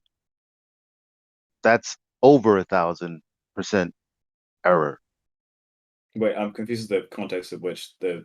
It doesn't matter. It's the percent that you were focused on, right? So, like I said, okay, so you're getting something expecting a result to be 1 mile, but it's beyond 10. That's 10 times. That's 1,000%. Look, ultimately, it's just hocus pocus. Just like in the Victorian age, they had all these dumb sciences that were quackery. Let's just bring back phrenology, okay? This was somebody who was good at math, who made an assertion, and that's it. That's all it was. That's all it was. Are you now talking about Alberoni again? Yeah, I'm talking about Alberoni. It's just a mathematician who made an assertion. And that's all it is. I mean, Can I ask this guy a question? Yeah, sure. Do you know? Oh, if what's you the weird flex this, I am going to mute you myself, Captain. Sorry. No, if you weird flex this and you know what I'm talking about, because you shoehorned it into every argument I've ever. Go ahead. Go ahead. Is that about me, Elijah? Sorry. Were you Yes. addressing to me? And for everyone, I love Get Beget. Don't get it twisted. Yeah. He's one of my favorite people. I know, Elijah. I'm curious now. I wanted to. I was making a sort of a prediction in a way, in an indirect way. I want Go to ahead. ask him a question. Yeah. Does he know what's the furthest thing observed in the world? The longest distance man from has seen. You mean like on the surface of the Earth? On the surface of the Earth, yes. Yeah, I think 309 miles in South America. It's something. Yeah, it was pseudo refraction or something. It pulled it. No, that's not it. What is it then? I was totally wrong. was Slaps on my wrist. Sorry, Get Beget. Slaps on my wrist. It was 890 kilometers far away. It was the detonation of the Tsar bomb, hydrogen bomb. They were. Yeah. Yeah. It was a very bright It was a very bright phenomena. So it made visible land beyond we normally see. Oh, you mean because you were able to see the bright flash despite being past the Earth's From the curvature? brightness of the flash, yes, it made it visible. It expanded the horizon not 10 times, almost 1,000 kilometers far away. I think I remember hearing an explanation of this. This is unrelated to flat Earth. It was, I think it's because of the way it interacted with the atmosphere, causes like essentially a compression effect with the way that light So refracts through the air. you mean the light of that new explosion of that bomb curved around the Earth to reach the video camera? I can pull up a diagram. I think I've got one. Yeah. I know it's very hard to explain this. Well, you can do smaller scale experiments with light refraction. If you ever had like a light prism, you can see the light bend or refract. Actually, is more accurate.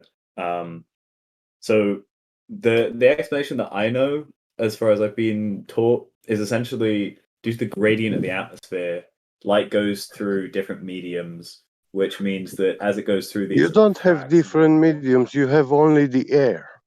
yeah, but light's different densities mean that we count them as separate stratas of Light has no density.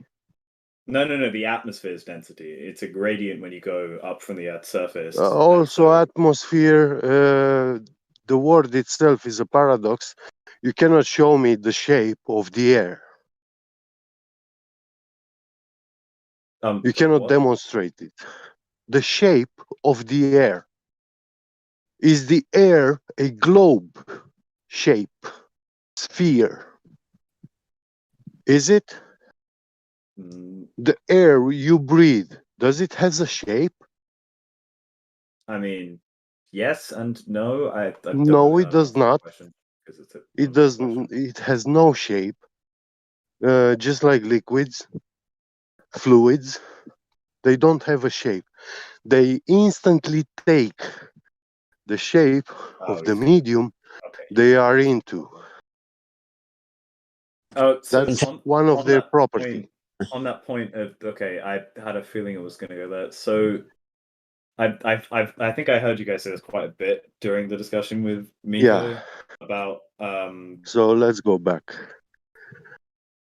With atmospheres. So the reason why the atmosphere doesn't just fly off the Earth isn't because necessarily gravity is super strong. It's actually quite a weak force compared to the other three other fundamental forces. You cannot call it a weak force. To call it a force, do you know what you need to call it a force? I'm aware of Einstein's. Do you know what are the requirements to have a force? Okay, fine. The curvature of space-time is quite weak. The construct requirements for a force, what are they? I'm sure you'll enlighten me when I inevitably don't know. Okay, I can tell you. First off, you need a field where this force is manifesting within. To have a field, you need binary poles or charges, opposite charges, like North Pole, positive and negative, so you can have attraction and repulsion. Without these, you don't have a field. Without the field, you don't have the force. Okay. I mean, it's technically accurate. Yeah. So show me anti-gravity. To fix your model, you're not just allowed to make up physics. Fix your model. When you claim gravity, you need to demonstrate to me anti-gravity. Not necessarily. The opposite. Not all. Yes. I mean, monopoles do exist. We know that much. Remember you cannot show me a monopole magnet. You cannot tell me such things exist. Oh, did they prove that yet? It will be like blasphemy for science, for physics. It is actually. Elementary particles. Oh no, it's still hypothetical. Yeah. I mean, other than the fact, okay, gravity strictly isn't a force per se, in the same way that the magnetic and the electromagnetic and weak and strong force are. But besides that, we know that gravity exists in some form. What its exact origins are is still wrong. And how do you know that? Because we can measure gravity's effects on objects, like with You're only Oh, talking you about are an effect, measuring. and you're not talking about the cause. Okay, fine. Regardless of the cause, I wanted to talk about atmospheres. This is not what I wanted to go off on a tangent about. With regards to the atmospheres, the reason why it doesn't fly off the Earth in the heliocentric? No. In the globe model, is due to the fact that even if it is a weak force, argue all day about what a force actually is, there are no other forces present strong enough to pull a large amount of those gases off the Earth to cause the atmosphere to dissipate. Yeah, so Begging gravity the holds question. it by attracting Wait, the you're air. begging the question again. He's begging the question again. Yeah. Keep saying that one. Can you tell me what's the center of mass of the air that we breathe? Center of mass of the whole Earth. Yeah, I mean to make this positive claim that gravity holds the air in the world If we look on at the globe, individual you particles, have to show us the center of mass of the air. we can take because the that's center of mass of the. how Well, we don't need to look Newtonian. at the entire atmosphere. We can look at an individual particle of air, or technically oxygen, because air is a mixture of substances. But of oxygen, it has You don't breathe oxygen. Believe me, you don't breathe that. What do you mean you don't You will breathe oxygen? die. Yeah, If I if you breathe breathe oxygen, only oxygen exclusively, you will die. people have exclusively breathed oxygen. There are a number of places where you can do that. Don't confuse oxygen therapies with breathing oxygen. Nah, breathing Yeah. 100% pure oxygen will A, intoxicate you, and B, slowly kill you. Yeah. I believe there are other reasons for that, but it's not because you are breathing the oxygen. It is going into your system. Oxygen is what you take. Listen, oxygen is what your metabolism needs. Yeah, and it's carefully selected from the air that you breathe. The air that you breathe is a mixture of gases and Sorry, wait, no, I remember why it is. particles. Okay, yeah, no, breathing 100% pure Yeah. oxygen is quite bad for you. Sorry, I'm wrong. Yeah. It's not. I don't know how we got onto this, but when we're doing a model like this, we can take the center of mass. No, we don't need the center of mass of everything in the air. We just can look at individual particles, whether they be oxygen or nitrogen or carbon. We take the center of mass of each of those, we can compare it to the total Earth, and we know that there aren't any other forces acting outside of it, and therefore we know that it should tend towards the Earth. And because it has its own kinetic energy, because it's a gas, we know that it will attempt to resist the force acting on it from the Earth and will attempt to rise. Right? Well, I have to go. Catch you later. Sure. Have a good night or evening. Yeah, actually, I think I'm Bless you all. as well. It is 4 a.m. Yeah. Have a good have day. to go to work. Yeah, you're welcome Thank back. you, Sunny. Thank you. Okay. Yeah. Be great, family. All right. Bye. Nice talking to you. Bye bye.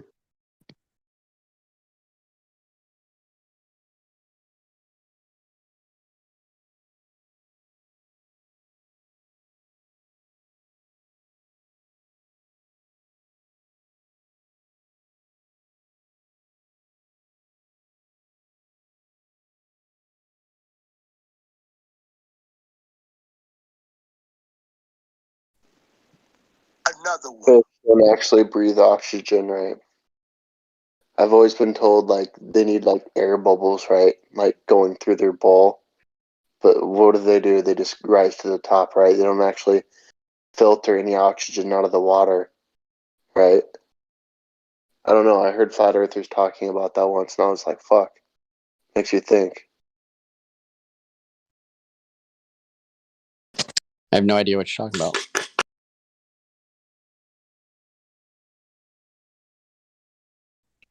Why can't you ever? Not you. What the fuck is a flat earther? What? Why don't you just say I heard someone talking about it?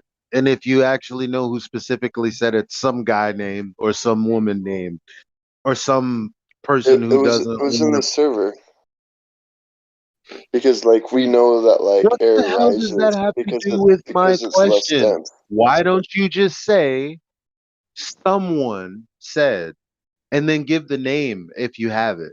Because Elijah, Because it's the right brain, left brain idea. no, I Theme. wanted to point out that flat earthers are red pilled on the notion that uh air is less dense than water, right? So obviously it's not going to be in the water, it's just going to rise to the top. Like it doesn't stay in the water for like fish to like filter out using their gills. Why do you have to be a flat earther to know that? You don't, but flat earthers would know it better than anyone. That's I don't Everyone should know that. Talking about, man? You'd think. Was that what's his name? That asshole, that the basketball player. What's his name? Don't tell me. The one that used to work with Peasy Head. Damn, I can't even remember his name. Lebanon Durant, James. Kevin Durant, the dude that worked with Kevin Durant. What was his name? I think it's Lebanon James. Nah, Lebanon. Oh my God, you're just as good as me right now. Nah, Kevin Durant and the dude that they were saying like, I don't know. He just Oh, it's Chef and Curry. Oh my no, God. no. RW. No. Wow. Damn. Why would I say Russell Wilson? That's not even the same sport. Oh my That's what I God. was thinking too. It's the right first name. Oh my God. Russell Westbrook. There you go. I thought he played hockey. Oh my God. What? Bro, what? That was Russell Wilson. All right. Bro, what are you talking about, man? Yo. Creation Bear's the best, man.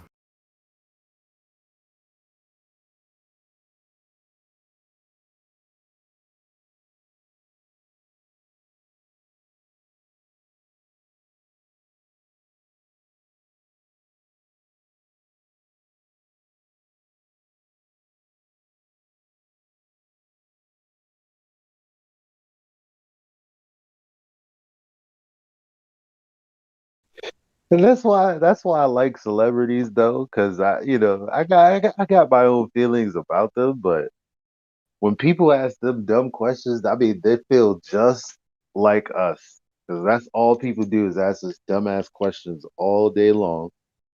And I'm sure that reporters and whatnot, they get asked dumbass questions all day long. I have a dumbass question. Okay, so I'm Wow. the newest up and coming flat earthist. All right. No, you're not. So like, I'll ban you right when? now. Okay. No, you can't do that. That's I got a against the question. rules. That's against the rules. Oh, So slow down. well, unfortunately, I'm going to break the rules here. Is my house flat? So how does that work? Because like, I thought like, right? It's like tall, but like, if the Earth is flat, is my house flat or is it tall? What? Bro, what? Can you show us that the Earth is curved first? The We'll real, start. the real question is, did your dad ever come back from going to pick up cigarettes? technically, yes, the concrete slab is perfectly level for building it. So yes. Wait. Okay. No, is Mimas, there, I like- didn't go home. Is there like the other side of the Earth or no? Is it just like one side? How would anybody know that? No, hold on. He found out. Bro? That's where his dad That's went. why I'm asking the question, bro. That's where his dad went. I'm trying to We think, don't know. Do you know how far they've dug down on Earth? bro. I've done that in like 5 feet, and then I was like, Great. Do you know how what's the furthest we've ever drilled anywhere on Earth? Do you know that? like Mount Everest, something like that. Drilled into the Earth, bro. Come on, stay Mile. focused. Bro, I think I have a toy truck. We're not talking about mountains or toy trucks. How far have they drilled into the Earth? Bro, I don't know. At least as deep as they've drilled his mom. That took a long time, man. Just to fucking ask one question. Gee whiz. Actually, Mimas, I don't remember it taking that long. Man, you guys all gone soft, man.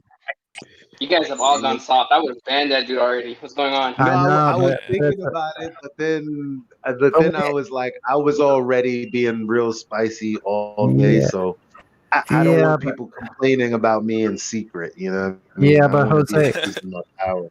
But Jose, it is a post-globe era now, so we're trying to be just Yeah. slightly different. You know, we're just adjusting with the times. All in meetups, you guys can have something to chew on, I guess. But the way I see it, man, is if they're just you can just tell when someone's like being honest or someone's just fucking around with you guys. And I know you guys know it too, Oh, I know. Whatever, go But for we it. like it. We like it to be delayed for a little while, though. That's It's like a cat when it finds a bug on the ground and play with it for a little bit, you know. I know. You got to get it just in the right position so you can get the right leverage on that whack. You know. Well, see, Jose, there was somebody that Who's came Jose? in here earlier I have a friend named Jose. that That's super. Let Elijah talk. Oh, my bad, my bad. There's a girl that came in here that my first instinct was to say this is a troll, this is super annoying. I pretty much I wasn't gonna have the conversation even if Indio or anybody wanted me to. I was like, oh no. And then her voice, and then it became more adorable. It's just the question she was I asking. It was like, know. oh, but it was genuine. Why? Because when she would ask a question and India would give her a question give her an answer, and he said something that the average person wouldn't understand, she asked for understanding, for clarification. That's the difference between a troll and a non-troll. They want to invest. Absolutely. That's my goal too. Like if they, of course, a lot of people tell us sound trolly right at the get go, right? But if they're like genuinely curious about it, feed it, keep feeding it. But the way I see it is like, I don't know, this guy. I mean, I just been here for like 3 minutes, and maybe it's just my first bad impression. I came in at the wrong time, but I don't got that. Oh no, bad you're of a right. impression. You're right. I should have banned him an hour ago. An hour ago? I haven't been here that long. So I'm gonna pay you $100. Wait, okay. I got a question. So, Oh, my girl straight fucked up my moon observation because it's supposed how to high does it bounce? rise in like 5 minutes. And she got me going to the west side when I need to be on the east side looking at that sucker. Bro, I'm trying to get to Oh. the north side. You know what I'm saying? You wouldn't know where the north is if you had a compass built into you. Whoa, that's kind of Kantu, cool. he's talking about his girl, so he's got a girlfriend. Do you know what those are? What? I don't know what that is. Yeah, I'm going for the.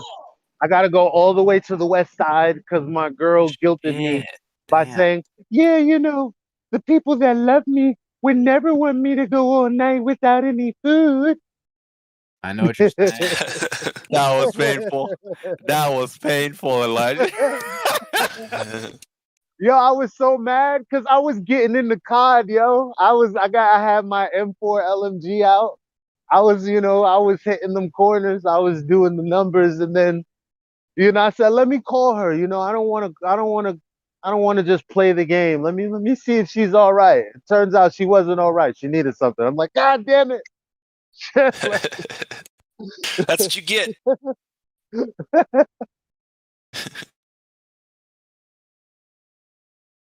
But yeah, I'll be back in like 20 minutes, and we could Wait, load light up it some up. COD Mobile if you want. I'll light it up. You know when your girl's like bouncing on you and shit, right? The control You're How does variable. that definitely like getting gravity banned like right work and now. shit? You You're know? getting banned Because right like now. the curvature. You have no hope. You know You're the going curvature. to be. You're not even a CIA kid. You're too dumb for that because you haven't said anything intelligent since you've been here. Because So like you're just some trying troll. to get the You're curvature just some troll that's gonna be on that my age thing. one day You with know a what I'm ripped up saying? tank top, with no education, no girlfriend, because she would have just left you after finding out you're a loser. You're Yeah. gonna have a Hey, you know sad what? You know what? existence. You know. You Have know a what a good good day. troll would do, Elijah? Elijah, what a good troll would do is they would come in and first type all the funny shit that they think is funny on the search bar and just see how many times people have said it here, and then they'll realize how unoriginal they fucking are. Yeah, I muted him because he was talking over a lead mod, and then he just left. So I banned him. I banned him. So see, we do get the job done. Yeah. Well, you But know, he did. I was hoping Well, for some fresh meat right now, man. I want to have a discussion with someone that's new to the topic. well, we had someone Oh yeah, earlier so let me come in, finish. and she was. Go ahead, Elijah. Yeah, well, you're about to say the same thing. Go ahead. Yeah, I was just gonna say the girl came in. What was her name? Kiko. What was her name? I forgot already. Kodai. Code Miko or Code Nico, something Miko. like There that. we go. Yeah, yeah. And apparently she's got hundreds of thousands of followers, so that wasn't bad for the old 400,000 publicity. plus. Yeah. Her live was like 5,000 deep. I don't know if it was more than that at some point. Yeah, But for sure. that was So interesting. Yaga. Yep. So Yaga, we might be seeing an influx here, and that'd be nice. So. Oh, to me, Plus, the 400,000 subs is a small flex compared to that guy that trolled us a while back with the 1.2 million subs, and that is like 30,000 members within like a couple of hours. Wow. That's awesome. a flex right there. So she does have 802,000 followers. Oh, I thought it was 4. My bad. 802,000. Now, I was in their chat, and I got a couple of hits on some people. I said, look, you want to discuss these issues? Because they were just trolling me because, you know, it says sunny on the plane when I go to a different server, so they probably know, or they know pretty quickly once I start typing that I'm a flat earther. And so we might get a couple hits from their server. We'll see.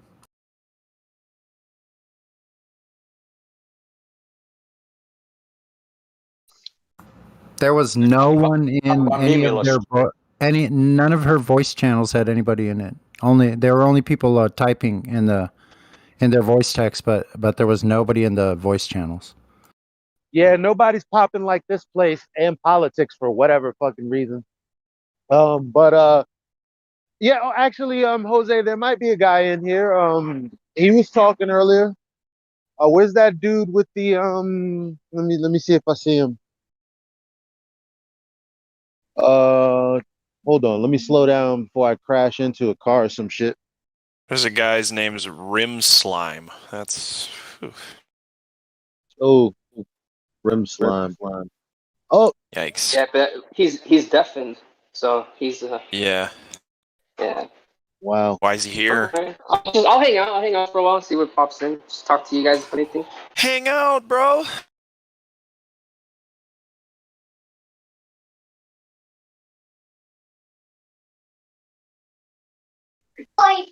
Hey, I don't know if you guys noticed this, man, but like Flat Earth's still blowing up. I think like at a steady rate. Like yes, it is.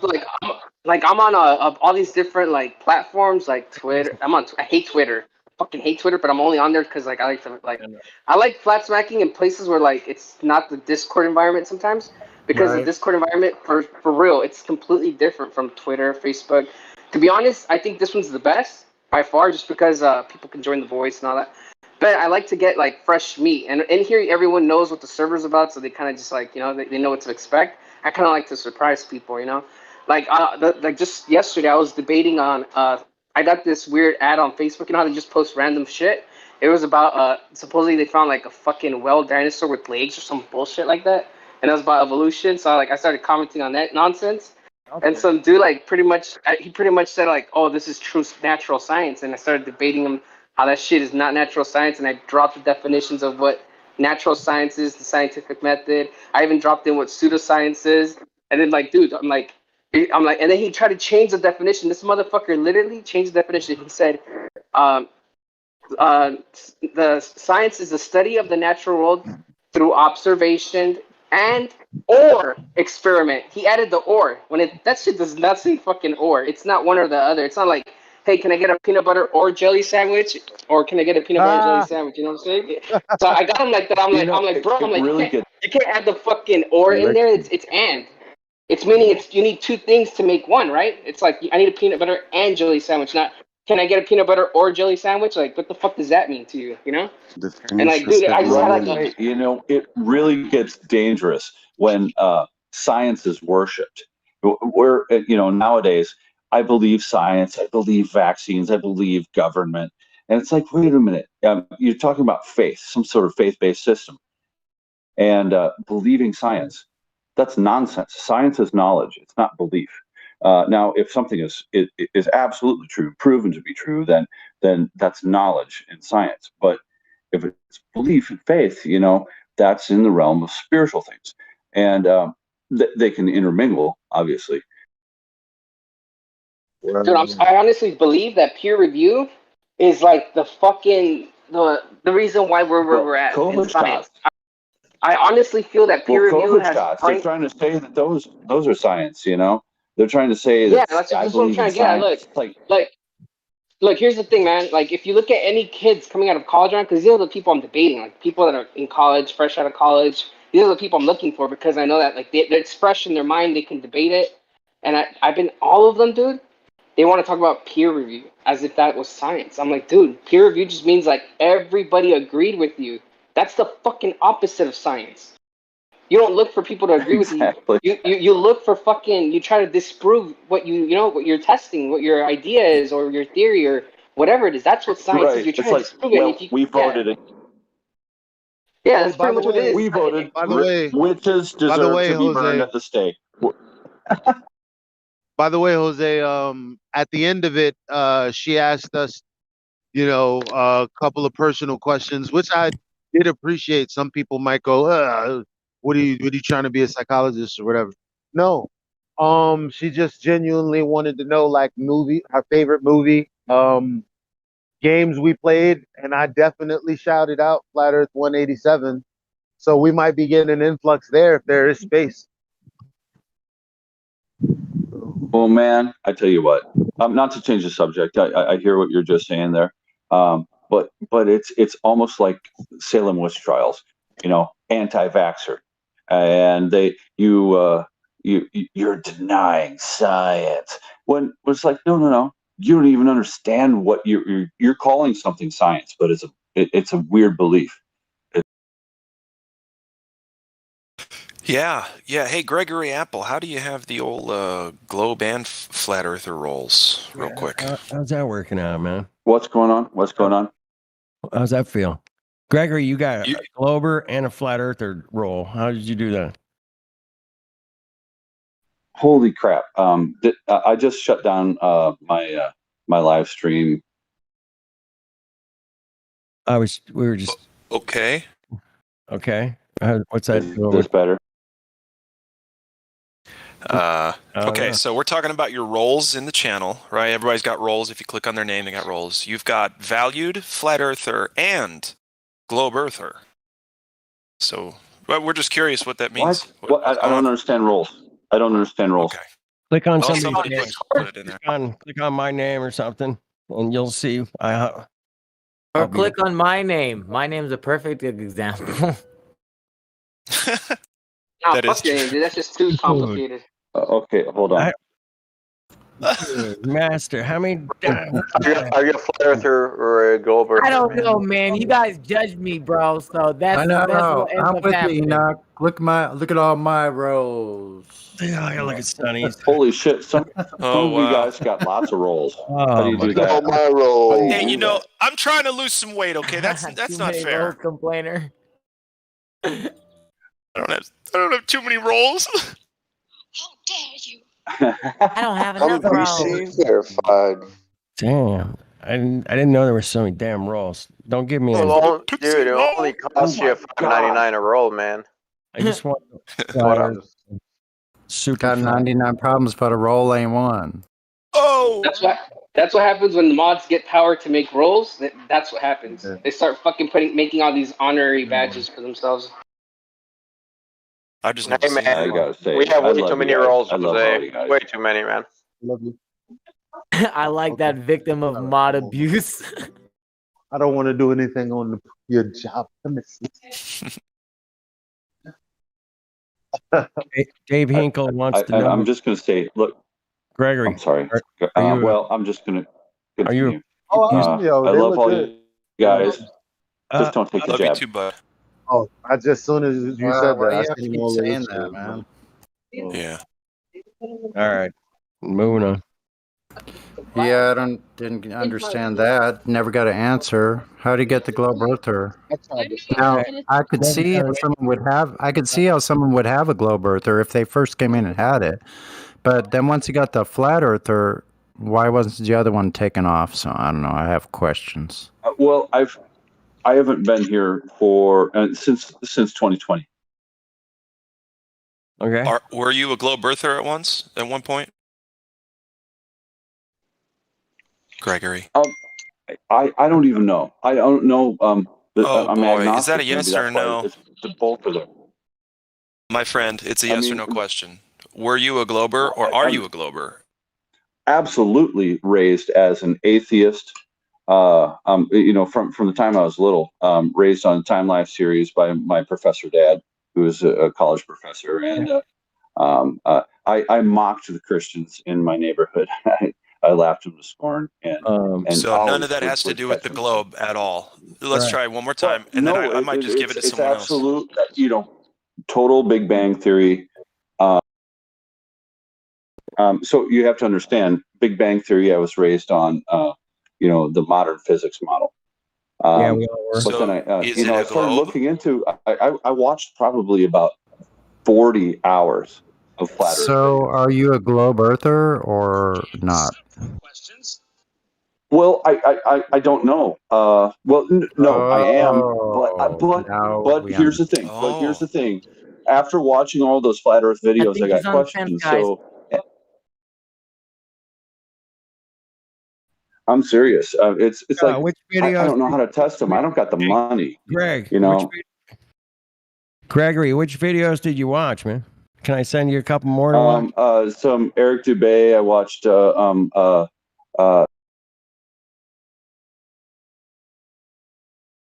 Yeah. All right, buddy.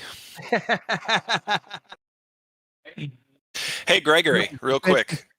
You can't BS a BSer, right? You ever heard that? You can't BS a BSer. What do you So mean? you're caught. You're caught. We My made you. dad It's does that. okay. Listen, it's okay. We made you. That's fine. You're completely suspect. So what do we do with you now? Do you want to stay and try to learn something, or do you want to just have outed yourself and now we ban you? What do you want to do? Let's stick around. Oh, yeah, I have a Globerter role. What? You gonna ban me? Silence. I wasn't going to ban him because he has a globe earth role. I was going to suggest a ban because he can't give a straight answer. Actually, I used to. Or Not Lee anymore. Gems, you have a globe skeptic role. Yeah, globe skeptic. Gregory, NASA. are you a flat earther? Never a straight answer. Right. Black Swan. I'm a child of the kingdom of God, but however What God shape is reveals, the Earth, Gregory? What shape is the Earth? I've never seen it. I don't know. Good answer. That's the correct Yeah, I answer. don't know either. Great answer. Do you believe in the heliocentric model? Well, if you apply the physics that we were taught in school, then that is the model. But like, what if it's wrong? I'm not smart enough to know it's wrong, so I don't know. On a fence, sort of thing. How smart do you have to be to go measure a distance and then see if there's missing Well, something anyways, missing? I took your never flat done it. Earth and globe Earth rolls away because you have to prove either or to get those rolls. Yeah, Right. Right. I know. I Right came now, in right now year. you're about, I don't know for the flat and I don't know for the globe. So well, I'll give you what you know. So tell me what you know. Okay, well, there's one thing that really tripped me out. This was around 2009, maybe. I found the artist Neil Adams. He pencils and inks Batman, and so but he also has this side thing where he does animations and also he dabbles in science, I guess. And so he has this growing Earth theory, and he shows how the continents actually, I mean, it looks like the continents join with South America and Africa. They do look like they fit together, but What are he you shows how they talking join about, dude? entirely around the world. And he has a growing Earth theory where it was small, and now it Gregory, is larger. Gregory.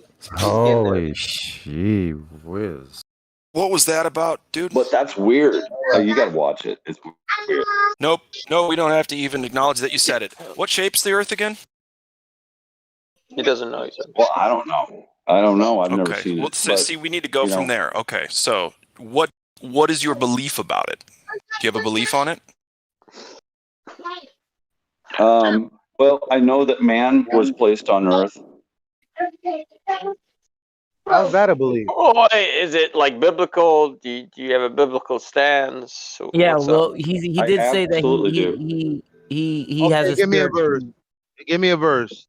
3 verses that speak to you about God's creation. Yeah, sounds good to me. In the beginning, God created the heavens and the earth. The earth was without form and void. That's and the Spirit moved over the face of the waters. So we know that there was there was a sequence of events that happened in the beginning. Okay, but we understand that No, that's you're valid. quoting That's from the valid. beginning. That's valid. I'm just trying to figure out if he's genuine or not, because I'm tired of pegging people who don't know as much as maybe some of us as trolls or people that are disingenuous. So far, I'm not picking that up. I don't want you guys Me to make either. this process I'm harder. with you.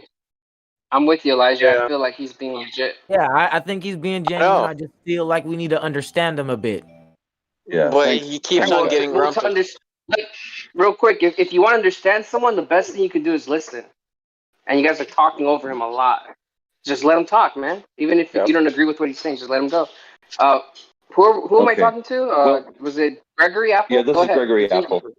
Yeah, continue. Okay. Well, and I was schooled in atheism. I was schooled in materialism. So okay, are you on the fence? Like, are you unsure? Or Well, what I'm he was seeing beginning. is He got there's like so much 2 deception. sentences in. Please There's continue. so much deception. What I'm seeing is there is so much deception in the world, and the Elon Musk stuff and the Starlink and all that. I'm like, I think it's fake. I think that shit is fake as F. okay. You can tell it's real because it looks so fake. How is he? How do you do this? Creation Bear. Like, how are you on point, on It's a time? projection. Like, you got the right clips just queued up. I don't even understand. I don't either. It's uncanny. It's called magic. Are you a machine? Yeah, I got a supercomputer running. Who's that? In my studio. He's talking to someone else.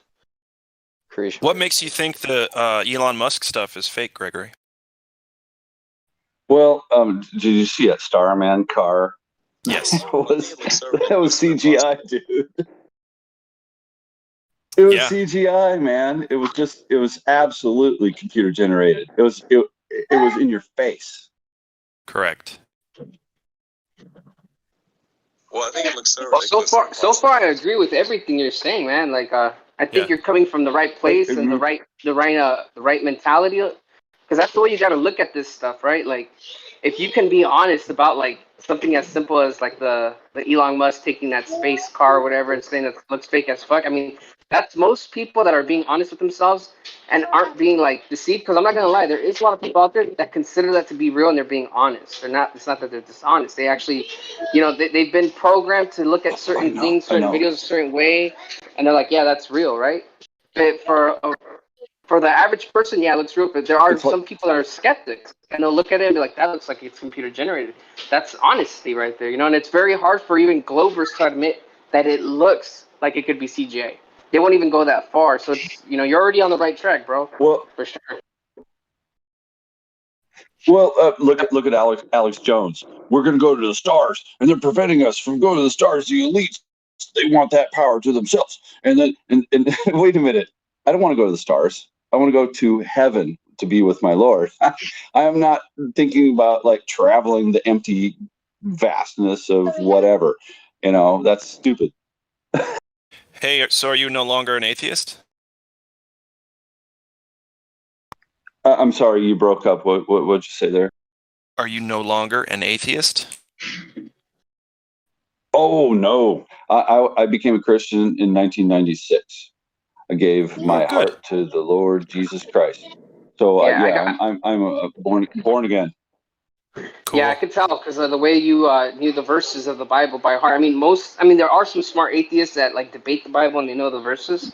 But I did hear you say that you believe we are put on this earth, and only someone that has faith would say something like that, right? Like we were put on earth, like by a higher power. Right, and I believe in the deluge, which happened maybe I guess 4,400 years ago. And the earth was flooded, and it grieved God that he made man, but then he did prepare an ark.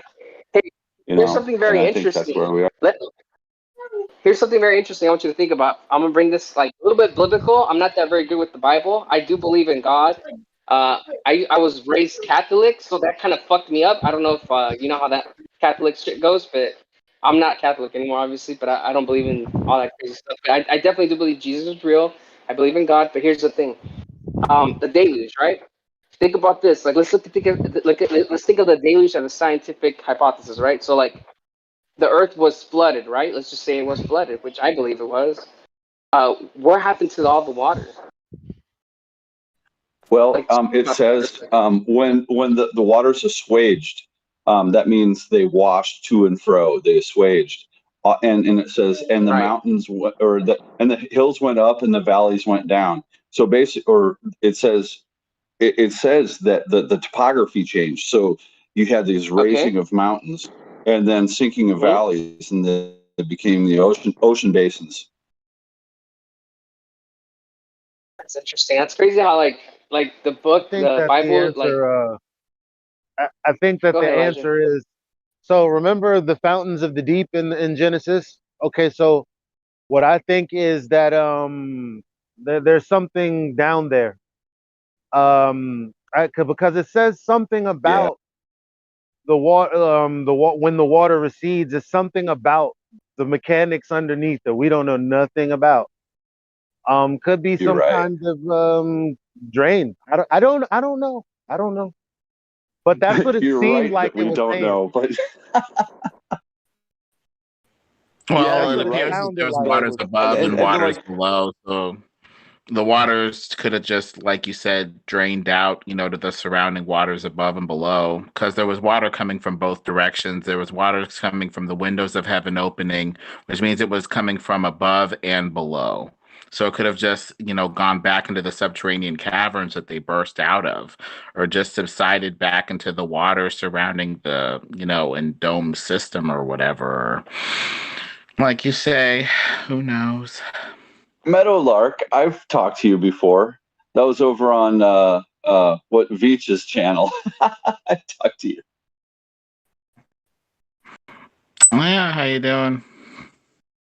Hey, how's it going? Well, and you know, it's fun talking to people who are using their heads. And man, Veach is he's a box of rocks. Yeah, I'll give some credit to Veach. Look, a lot of people hate Veach, but I actually don't have an issue with Veach, man. He is a little. I'm not gonna lie. When it comes to the flat Earth and globe Earth discussion, in my opinion, he does withhold a lot of things where like it makes it seem like he's being dishonest with a lot of things. Which, in my opinion, I feel like he excludes a lot of details. But Sure. here's one thing that he's honest enough to do this. Look, a long time ago, I had a discussion with him because he used to come in here all the time, right? And I had a discussion with M. Scott Veach, and I was like, hey, I just thought of this. Like, I was like watching the ISS, the view that's on like on YouTube, and the ISS was viewing the Earth during nighttime, and I just kept glancing at it over and over, and I was like trying to like just find stuff wrong with it, and something finally clicked. And something clicked because of something I was watching to do with globe Earth, which is hilarious. I was watching this Neil deGrasse Tyson explain why stars twinkle. And Neil deGrasse Tyson has explained that that stars don't twinkle. That the reason they appear to twinkle is because the atmosphere and the turbulence causes the light that's coming from wherever the hell it's coming from. When it comes to your eyes, it's being, disturbed by the atmosphere. So that's what causes the twinkling effect. So I thought about that. I was like, wait, I can use that as a fucking argument. So then I made this argument. I swear to God, I came up with this argument. I've never heard anyone else in Flat Earth mention this, and no one really talks about this. But I asked Veach this, and to this day, Veach still hasn't really completed my answer. But I asked him this. I was like, all right, I'm like, have you ever seen the ISS viewing the Earth at nighttime? And he's like, yeah, many times. And I was like, can you explain this to me? I'm like, what causes stars to twinkle?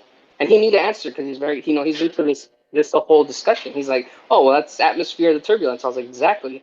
I'm like, so explain to me why is it that when the ISS that is 250 miles away is viewing the Earth at nighttime, those lights, the city lights of like California, North America, South, all the lights on the globe that is being observed, explain to me why those lights don't have any type of turbulence. They're static. Like they never glimmer, they never refract, they never like they never like twinkle. I'm like the light's just static. Like if it's a light switch and you're right next to it and it never like nothing disturbs it. And he's like, that. He's like, I never thought about that. He's like, I'll look into it. So he came back like a couple days later when he was in the chat, and I asked him about it again. I'm like, hey, did you ever look into that thing? He's like, yeah, actually, I did. He's like, and this is what I came up with. He's like, the lights, if you're looking at them at a 90-degree angle, that is the least amount of atmosphere that the light has to travel through, so they won't twinkle. Oh, jeez. I'm like, hold on. It's a good argument. I'm not gonna lie. It's a good argument. That's no issue. But here's my problem. I'm like, okay. Well, is the ISS viewing the lights at a 90-degree angle the whole time? And he's like, no. I'm like, what happens when the lights go at an angle? Because the Earth is turning, right? It's not like you're always viewing a light at 90 degrees. And then he looked that up, and he said that he said he just couldn't figure it out because there's no like sources on it. And he said that was a very good question, and he said he was gonna ask some people that he knew that were like in NASA and shit like that. Like he was curious about that, but he never got back to me on it. But yeah, that was like my argument for him how the ISS is just bullshit. But Because of the lights, they remain static. Oh yeah. Well, Sorry, think about this. Creation Bear, real Think, quick. because Hold on. because of that same argument, Hold on. why don't hold the on, planets hold actually on. twinkle? Do you hear me? Oh, yeah. You can go, dude. Yeah, because I did start first when I apologized to Creation Bear. But Oh, okay. Well, it seemed like I started first, but that's just latency, so my fault. yeah, well, maybe I'm wrong. I don't know. It happens often when I'm in this hallway. It's like my audio is not. Anyway, yes, what you're about to say, please repeat it because yeah, that is a good question. But also, no, I have stars almost 90 degrees above my head tonight. The clear sky, they're twinkling. Yeah, like someone was about to mention something very interesting about planets, how they don't twinkle. They actually do. They twinkle at the horizon. They don't twinkle when they're like at like 60 degrees, 90 degrees, but when they're like low on the horizon, they twinkle. That's true. They do. Because you're looking through a horizontal section of the atmosphere. So Atmosphere, which is the densest, correct? Right. Yeah. Yeah, but now here's the thing. Like here's the main issue. It's like no matter what angle they're at, they're gonna get to an angle where they have to fucking twinkle. That's the argument. That's my argument. Like, I don't care if they don't twinkle at 90 degrees. I don't care if they twinkle. They're going to get to a degree that you should be able to observe it where they should be able to twinkle, and we don't observe that with the ISS. That was my argument to him. And to this day, That's like, I haven't got an answer excellent for it. argument. Yeah, that's excellent. Because usually the response that, well, it's in a second law of thermodynamics violation, that's not really edifying to most people. But what you're saying is something that people can really grasp, you know. Dude, I remember I brought up this argument on the Nathan Oakley show like a long time ago. I went on his show and I mentioned to him. The first time I did it, he blew it off because Nathan does not want to talk about space. He doesn't want to talk about the ISS. He says, "Nope, you can't even if you can't prove to me the second law of thermodynamics, I don't even want to talk about Narnia." And I remember he kind of belittled the argument one time on his show, and I kind of dropped it for a while because I was like, "Damn, it must not be a good argument." But then I'm like, I asked Indio about it, and Indio said, "Dude, that's a fucking great argument." And Indio gave me like motivation on it. So then I brought it up again on the Nathan Oakley show when different people were on. And I asked it to a Glover this time instead of to Nathan Oakley. I asked it to a Glover. I'm like, "Hey, do you mind if I ask him a question?" He's like, "Go ahead." So I asked him the whole argument I just told you guys, and the Glover couldn't fucking answer it. And there's crickets, and he ended up leaving. He ended up leaving the show. And Nathan goes like, "Oh my God, Jose, we've been trying to get this guy to leave for like 2 hours, and you mentioned this argument. I've heard you say it before. I take my word. I take what I said on it back. I hate going into Narnia, but it made the Glover go away. So maybe I will consider going into Narnia just to make this argument." He said. So Yeah, you it's know, a good one. yeah. That's great. I matter of fact, I can't wait till somebody brings up the I can't wait. Hey, I've talked to Nathan before, but it's been a couple of years. But he can be. He's a strange guy, and well, I'm a strange. To be honest, Elijah, you're right. What makes the argument good is that it's so simple. I'm sorry. Because I'm sorry. like the way hello? Sorry, I didn't mean to cut you off. No, I'm sorry. Can I get a mic check? I don't know if I'm cutting people. Hello? No, you're Oh, good. you're perfect. Okay, You're perfect now. I thought I was cutting someone off. Sorry. But yeah, like what I was saying, man, what makes it a simple argument is that, like, if you phrase it kind of like the way I said, like, you know, everyone, like, even if people don't know why stars twinkle, I'm sure you can explain it the way I did, and it would make sense, you know, like, oh yeah, the atmosphere is, it's not static, it's always changing, moving, you know, it makes sense to the average person first hearing it, because I'm not gonna lie, when I made that argument up, I honestly didn't know why stars twinkled. I'm telling you, I only learned that through Neil deGrasse Tyson. And then I looked up what Neil deGrasse Tyson said, and it's true. It says turbulence in the atmosphere. And I was like, oh, okay, that's why stars twinkle. I never knew that. I never even considered why they twinkle. I never thought about it. It was actually, look, like, as much as we hate the globe earthers, dude, I actually learned a lot from globe earthers, like, to make arguments against them because of shit they say, right? And Neil deGrasse Tyson taught me that, like, stars twinkle because of turbulence in the atmosphere. And then I went, looked it up, and then I made it into an argument, you know, for the ISS. Hey, fellas, is El Baba breaking up for you guys too? Is he roboting a little bit? No, he's good. No. He sounds good. For some reason, Usually when this happens, we just disconnect and reconnect, and it fixes the problem. I learned that I'll the be right longer back, fellas. something I've learned about Discord is the longer you're on here, you get to a point where everyone starts to like fucking robot for some reason, and I leave and come back and it just goes away. It like resets the voice for some reason. I remember that shit. I used to have to do that. So stars would twinkle more on the horizon because they're going through more atmos, right? Correct. Yes. Like so, like it's the same argument from Aristophanes, right? The reason Globers say Aristophanes is here's the funny part, right?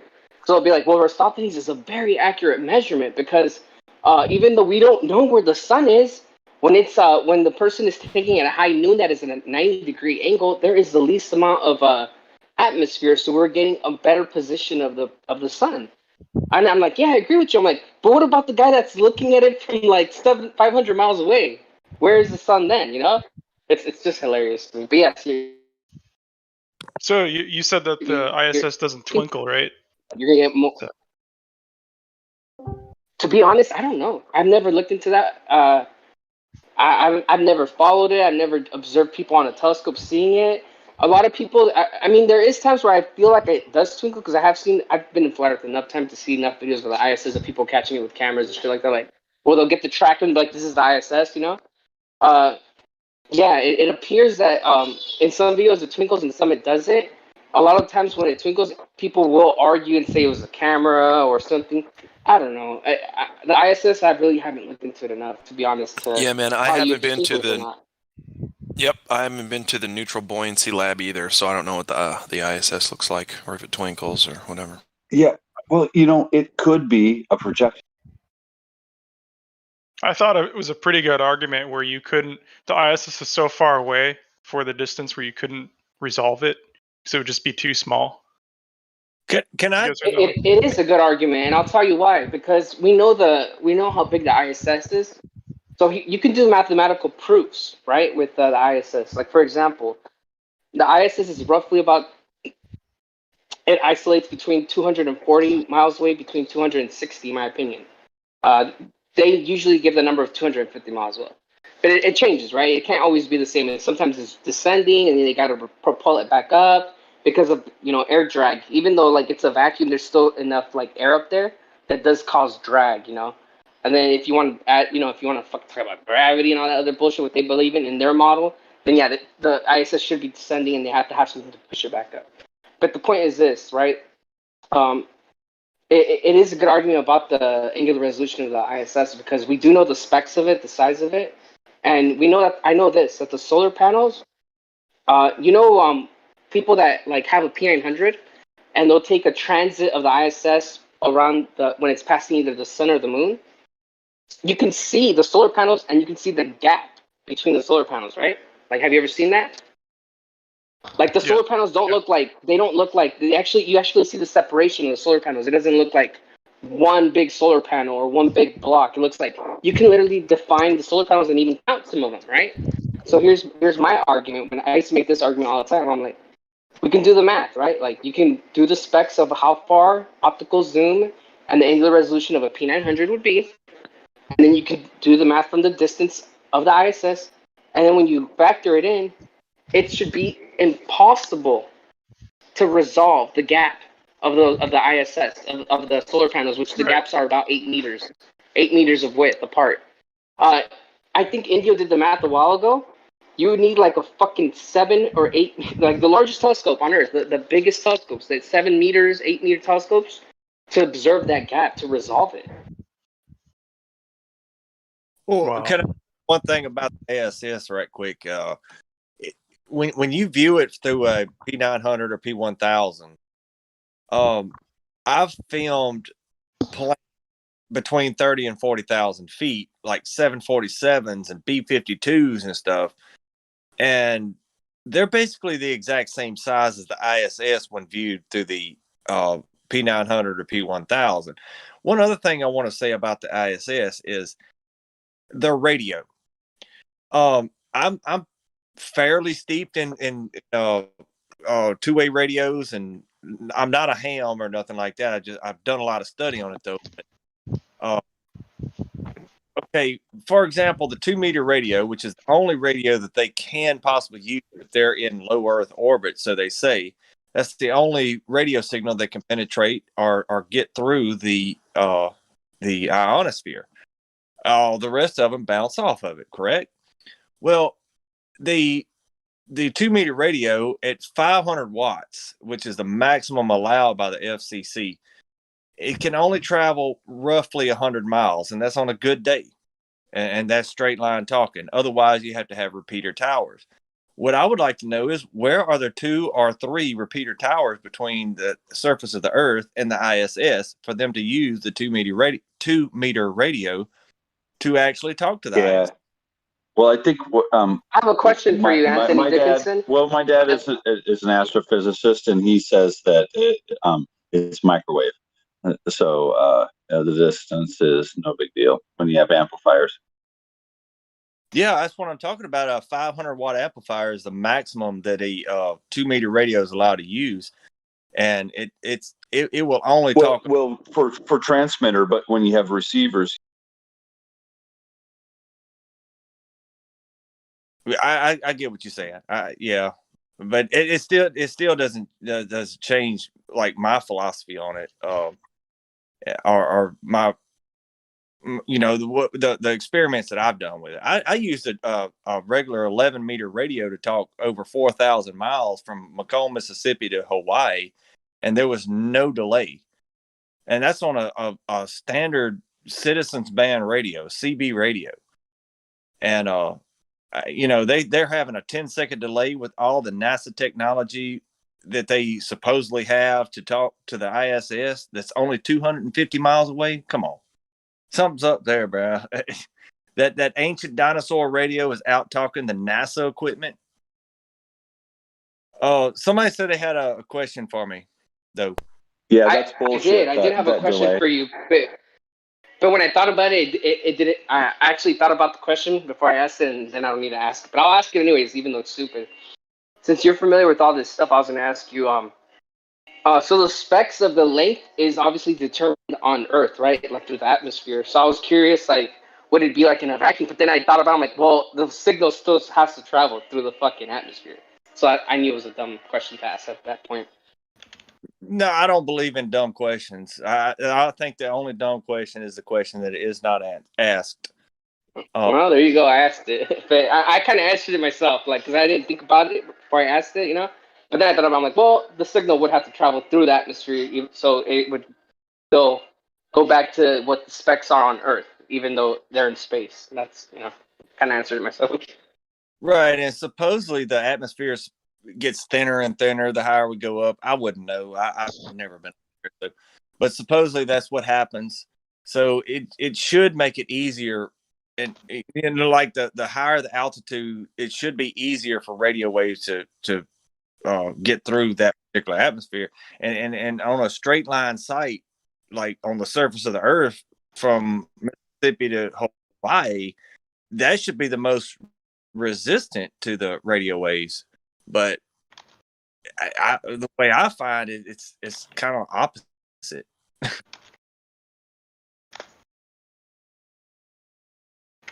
Anyway, I also want to just tell everybody hello, and I know I don't come in here very often.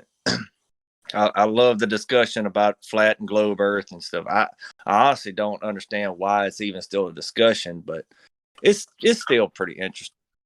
Well, this is the way that we try to find the truth. We see that these quote unquote facts are inconsistent with other facts, and they're not really being consistent with, angular resolution, with other things that we appear to know about the second law of thermodynamics. I mean, inconsistency with other facts is one of the ways that we, ferret out a falsehood. And so either we're going to have faith in this globe heliocentric narrative or drop it and possibly go at something flatter. I honestly believe the reason why it's still discussion, I'll tell you this, just to answer that. I think it's always going to be like what's it called? What's that word I'm looking for? I can't think of it right now, where you only have two choices. What's that thing we used to eat all the time back in the day? False dichotomy. I know somebody's going to talk about it. Dichotomy is two choices. False dichotomy. A dichotomy. Thank you. It's a dichotomy, right? So, like, right now, the flat Earth is not mainstream, globe Earth is, but there was a time where flat Earth was mainstream. I think it's going to go back and forth forever, to be honest. I don't think, we're ever going to get to a point where it's like, we settled on this is what it is. I think it's going to go back and forth. And we're just going to go through waves of people that get it, and then it becomes a point where it's like, it's accepted. Like, here's the thing, man. To me, there's no winning side. It's not about a winning side. It's just about, to me, maybe there is a winning side, right? The winning side to me would be, the people that are actually investing their time, efforts, and are looking into the earth themselves to come to what it is instead of just believing it. And to me, that's always the winning side. No matter how outlandish it might be, it's the people that are actually putting in the work. And even though the argument could be said that the globe earthers do all the work because they got NASA and all that shit, we know how that goes, right? We know that the information from there is, it's not what it's painted to be. But yeah, man, I think there's always gonna be a dichotomy, man. I think even if flat Earth was to be mainstream tomorrow, there'd be globe earthers for a long time arguing that it's a globe. It's always gonna be there, in my opinion. That could be true, and I kind of want to rephrase what I said a little bit. I do believe that what y'all are doing and what I'm doing, what everybody's doing to share the flat Earth, I think it's a great thing, and I think is definitely the doorstep to reality, and I appreciate each and every one of you for standing proud, standing tall to doing what you do. But as far as the debate part of it goes, I just can't see how it's still a debate. I see people like McToon out there, just dying. Just I don't know what he's doing or what he calls himself doing, but I see people out there doing that still. And what is their agenda behind all that? But then I come across folks like y'all that are so diligent and getting into the nitty gritty of the science behind it, and which I like the scripture side of it, but I think it all comes together to a point where the science and the scripture, they come together as one, and then reality happens. All of a sudden we're just living in this giant dome of reality. But anyway, I want to tell everybody I appreciate what y'all are doing, but that question is still on my mind is like, why is this still even a discussion kind of thing, Well, NASA's making a lot of money doing something. The question is, do we need to look into what they're actually doing with these rockets that are curving up and going down? Are they hiding land with bad maps? What's on these, real maps that we're missing? And is there some sort of creator that's being hidden by a random ball rocketing through the black reaches of space? I've honestly gone to the point where like I'm not gonna lie, like 2 years ago, maybe even a year ago, I wanted everyone to wake up to flat Earth. I'm at the point now where I don't even care if they wake up to flat Earth. All I care about is if I can train someone or get them to think, like, to be critical about shit they think about. Because Amen. in my opinion, dude, like, flat Earth is just too much for people right now. It really is. It still is. Even though like we're growing and we're big, some people, man, that shit is still the dumbest shit they ever heard. And only people that like have somewhat of an open mind, they'll get there. So I'm to the point right now where like I'll talk to people about shit that's not even flat Earth, shit that's so small that will just be like, if I can not even convince them, if I can show them to be critical about this idea, and they grasp it, and then they come up with their own conclusion, and they come pretty similar to mine, I feel like that's already good. Because for me, I mean, I have to, like, here's the thing, man. I'm trying to have more faith in people. The last 4 years I've been on flat Earth, 5 years, actually it's almost been 6 years now. The whole time I didn't have faith in people. I thought that I got a little arrogant with flat Earth. I felt like they're dumb. They're never gonna get it, and I felt like I was being smart about it.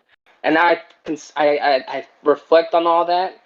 I took a break and I've been reflecting on this whole flat Earth thing, and I'm starting to think like, you know what? I thought, to be honest, maybe I was just like them. But the difference was that I was actually critical about things. Like, I would think critically about everything. I've always had that. Some people don't have that, man. So I think what we need to do, instead of just drilling the flat Earth to some people right out the bat, we just got to drill something that they can grasp and they can be critical about and come up with their own conclusion. Because once they're able to be critical about one thing, they start to do it on them by themselves. And then here's the thing, man. A lot of people are so arrogant that, like, if you tell them the Earth is flat, it like almost pushes them even further away. That, like, when they even start to see that it could be flat, they don't want it. The cog dis hits harder.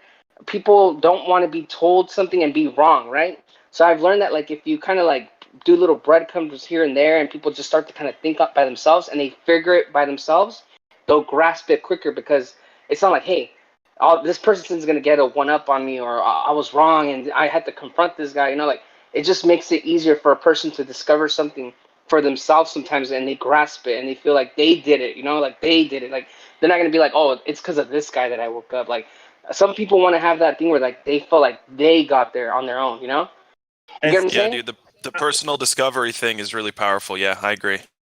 Yeah, and I'm right there with you too, brother. I know back 6 years ago when I started out, you know, I made a name for myself in my whole county, if not Southwest Mississippi, as being known as the crazy person around here. You know, people walk up to me with their kids with them, like, "Don't go over there by him, kids. He's crazy," you know. But now today, when I mention flat Earth to somebody and they look at me like I'm crazy, it's like, why are you looking at me crazy? Don't you know this already? It's like it's been around for 6 years, like mainstream almost. I mean, Well, of course, that's the problem, the mainstream bit, because most people who are getting their information mainstream, when they come here, they've never heard any of the questions that we asked, which is actually fundamental to the model. It's amazing that people haven't thought to. I don't know why it is, but again, I think that Jose is right. It might never be realized. Uh, I don't know what exactly it is, but obviously people have been debating about it for a very long time. And there have just been people who have said, oh, let me look into the claim of curvature. Like right, most right. people aren't doing Oh, that. They're just by the trying to way, figure out why it's flat or how it's flat. It's like, no, just look into the other claim that's out there. yes, exactly. And by the way, before Okay. I jump off here and everything, I just want to tell Jose, it's a pleasure to meet you, brother. I've been knowing you for years, been Facebook friends with you and stuff. It's a pleasure to get to actually talk with you, brother. Hey, may I ask you what's your Facebook handle? Because I want to make sure it's talk to you. What's your name? Is it Anthony Dickinson as well? That's right, Anthony Dickinson. I'm gonna look you up today and send you a message just to see. Because dude, that's crazy, man. I didn't know we were I didn't know we were friends on Facebook. That's cool, man. Well, I'm pretty sure we are. I'm pretty sure. Well, I've been through 4 accounts, so like I don't know if it was like an old one or a recent one, but yeah, man. I'll look you up today, and if not, I'll look for you and I'll add you. All right, brother. Pleasure talking to you as well, man. I also look up Enclosed Cosmology Fellowship. Me and Paul on the Plane created that about 5 years ago, and it's starting to take off a little bit. I just got back from Take on the World last weekend, and oh my gosh, if any of y'all have the chance to ever make a Take on the World conference, forget the rest of them. That one is the best. Dude, I've never been to a conference, but I've been to at least I think 2 or 3 meetups by now. The first one I went to was hold on one second, son. The first one I went to was to in Rancho Cucamonga. It was in 2015, I think, and it was Nathan Thompson. I think it was either 2015 or 2016, and it was Nathan Thompson. I already been a flat earther forever. Me and him were Facebook friends, and it was just funny how it happened, bro. Because I was actually driving to pick up my girlfriend's daughter. Me and her went to pick her up because she was gonna hang out with us or whatever, and she happened to be. We were picking her up in this place in Rancho Cucamonga. And I was on Facebook literally at that moment, and I noticed that there was a meetup happening at exactly the time I was there, and I was like, dude, there's a meetup literally like up like a couple, it wasn't bad. I went to pick up the girl, her daughter at Bass and Pro Shop. The meetup was literally happening just like a couple, like not even a quarter mile down. And I told my girl, I'm like, babe, hey, do you mind if I go to this meetup for like an hour and you guys just chill in the car? And she's like, no, go ahead, it's cool. And I was like, all right, because my girlfriend's not really like into flat earth or anything, and her daughter knows I'm a flat earther. She don't really care, but she's like, cool, they're cool about it, like they respect it. So I went to the fucking meetup for like about an hour. I was there. I met Nathan Thompson. I met Josh Walker. I met a couple other people, in flat earth. That was my first meetup, dude, and I thought I didn't want to leave, man. Like I was like, dude, this was like the fucking most like amazing conversations I ever had in my life. Like I just it's almost like if you walk into a room, you know they were all flat earthers because you kind of seen them around. You introduce yourself, and then you just go through all of them, having a discussion with all of them, and it was just amazing. My second one was with Jeranism and Lucy Lemons, and I was there with your brother. yep. That was my second one, Flyer, dude. It was with Flat Earth. That's where I met. Man, that was my first. Yeah, that was my second, dude. Awesome. Flat Earth. That's where I met Flat Earth, dude, man. I also met Roche. I don't know if you guys know him. He's on Discord. He's a sniper vet. This guy, he's like about 70 something years old. If you want to talk about Coriolis, that motherfucker will debunk it like in seconds. Anyways, so I went to this meetup with my little brother. Met up with Roche. I didn't know Flat Earth Dude at the time, but I knew him. I didn't know him personally, but I knew him from his channel. I used to follow his stuff. All Flat Earthers used to link up. You all follow each other. And I was not even there for longer than 20 minutes. I saw everybody was drinking. Some people were smoking weed at the fucking park, and I was like, you know what? I'm gonna go buy me a fucking 6-pack. So I went across the street, literally, because the park across the street was like a Vaughn's or some shit like that. Went across the street, bought a little 6-pack. Me and my brother got it. On the way back, I just started talking to everybody. Had a beer with fucking Flat Earth Dude. That's where I met him. He was recording the whole thing. He was all hyped. Met Roche, met Jeranism. Dude, funnest time I've ever had, man. With Flat Earthers, man. I told my girlfriend this. I'm like, babe, I've had more fun talking to these random fucking Flat Earther strangers I met at a fucking at a park.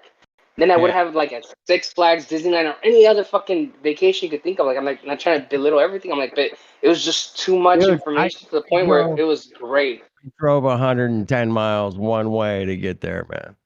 I was like, let's do this. Hey, Flat Earth Dude, you live in California still? So, yeah, I'm down there in Disneyland. Yeah. Anaheim, right? Yeah, Anaheim.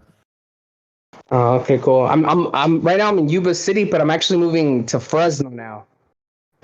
All right, that's close. I've been to Yuma. Dude, Jose, your microphone just kind of whacked out. Yeah. I'm about to switch back to the Bluetooth. This because I have these new Bluetooth headphones, bro. They're great, but dude, I had the smallest fucking ears. I swear to God, the smallest ears were like I have to get the smallest headphones because they don't fit and they always kind of fall off. And even these that are small, they slip off and they're touch. So every time I try to fix them, I end up disconnecting them. I'll connect them right now and I'll sound better. I have the small ears too. I have the same issue with headphones. Technical issues with the ears. Interesting. All right. I hate headphones, but I like them earbuds. Yeah, I'm okay with that. I ain't even using anything right now.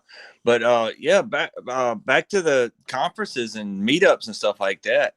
Man, it's great. I love the idea of it, and I hope we can get them all over the country, if not all over the world. Tony, man, you're in Mississippi, is that right? Mississippi, that's right.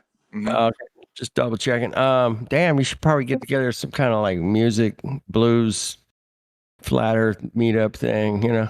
Beer. I'm actually maybe do a whiskey bar. I don't know, something fun. We may have a whiskey bar, but I'm actually looking for a conference facility near here in the near future. To have like a gathering, just do it at a bar or at a freaking restaurant or parking lot. Doesn't matter, man. Just do it. I did a couple. I know somebody did 40 of them. I think a good one, dude. I think a great one that I haven't seen. Maybe it's been done, but I haven't seen is going to the fucking beach where you can drink. I think that would be fucking fun. We did the Flat Earth meetup last summer, man, at the beach. At Huntington, right? Huntington, or what was it? Bolsa Chica Beach, actually. Oh, okay. Out drinking the. And then we did Renee's house, man, a couple times. Did you ever go to Renee's house? Oh man, you missed it, bro. Nah. Nope. Right on the beach. His YouTube name is The Earth is Seriously Flat. Yeah, I know who that is. Yeah. That is. Yeah. OG. Total OG, bro. Flat smacking. Trust me, bro. I know all the flat earthers that are OGs. I remember everybody. I've been on YouTube since 20. Actually, to be honest, man, I joined YouTube I made a channel for YouTube till 2017. It took me 2 years to make a channel, bro. I was following Flat Earth for 2 years before I made a YouTube. That's how inept I was in YouTube. I didn't even know that I had to make a channel so I could type for the longest time. I remember I wasn't even subscribed to people But like back then in those times in 2015, 2016, YouTube was so good. Actually, I made the channel in 2016. I remember now. Anyways, YouTube was so cool that like if you watched one Flat Earth channel, it took you to all of them, like Yeah. in a period of time, right? Yep. And I wasn't sub to none of them because I'm like, dude, I don't need. I didn't even need to make a channel. It wasn't an issue for me. Like I'm like, I just click on a video, it sends me to another person that talks about Flat Earth. So I was like, cool with that. And it got to the point where like, that wasn't happening anymore. So then I'm like, maybe I need to subscribe to people. I'm like, how do I subscribe? I didn't even know how fucking YouTube worked, dude. Even though I used it for so long, like I would look at videos, listen to music there, but I never like knew how the subscription or how people like typed worked. I actually had to Google that shit. That's how inept I was in it. And I fucking Googled it, looked it up, and I finally made my channel in 2016. Just so I could keep with the flat earth information. You know, so I started subscribing to everybody. I started chatting up. The first place that I became like a fucking mod, I remember, was in ODD Reality. Yeah. And then from there, dude, I just got modded everywhere because everybody knew I was a mod there for some reason. They're like, Right. oh yeah, that guy's legit. You know, he mods for ODD. So like, I remember like everywhere I would go, people would be like, they would recognize the name and be like, yeah, mod him. He's legit. He mods for ODD. ODD, baby. Oh, dude, I got kicked out of ODD, man. I'll just tell you that. I got actually Rob Skiba's, man. And I was pissed, man. I was like, damn. I kept begging. I'm like, I got another account. And I'm like, I started like trying to beg the mods. Put me back. Yeah. Hey, do you know who banned you? I'm curious because I knew all of them. I was totally drunk. It was my fault. I should have gotten banned. I was hammered. I was just typing in the chat, man, that I was hammered. And somebody was like, he's out of here. I don't even know why I got blocked from Rob Skiba's channel, but hanging out with him was great, though, man. He come out by the bonfire or campfire or whatever you want to call it. He come out there and hung out all night. Matter of fact, I actually turned in before Rob Skiba. And but anyway, I'm trying to do some sort of a conference sort of in my area because I believe that there's like nobody around me that knows about this stuff. The nearest person to me is well, I can't think of her name right now. Rose 777. That's who it is. She's the nearest person to me that knows about this stuff. Yeah, well, there's more. You just haven't met them yet. You just haven't met them. I'm trying to meet meet more every day, by the way. Yeah, every day we're getting more and more. So I got to be friends with Rob Skiba and Sean Griffin and Jeremiah Dirt and Aaron Sampson and a bunch of others. And you're doing fine. You're doing fine. Yeah, we're gonna get us a conference going on down in the South, brother. Dude, you'd be surprised how many flat earthers are fucking out there, man. Like, I'll tell you how I found one so easily.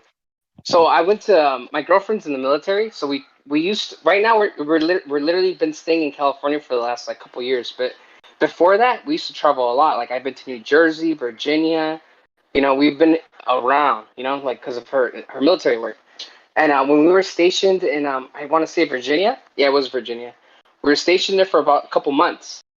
And we got an apartment, rented it out, whatever. And when I moved out there, there used to be a mod in this Discord. His name was the Mad Philosopher, and he lives in Virginia. And I was like, dude, where are you at? You know, I know you say you were gonna move to Virginia because of your girlfriend, whatever. Where you located? I gave him my directions. Like, dude, we're only an hour away. I'm like, you want to meet up? And he's like, yeah. So I met up with him, right? So I drove, like I didn't even drive because I didn't have a car. My girlfriend had a car. She had to go to work. So like he picked me up on a weekend. He drove an hour to pick me up, and we went to hang out at a pool hall in Virginia. Nice. And he was wearing a shirt. He was wearing a shirt that said, "The Earth is flat," and it had like it had you know that Chinese symbol where like it's half light, half dark, but it was like if it was the Earth. He had one of those shirts on, and we were shooting pool.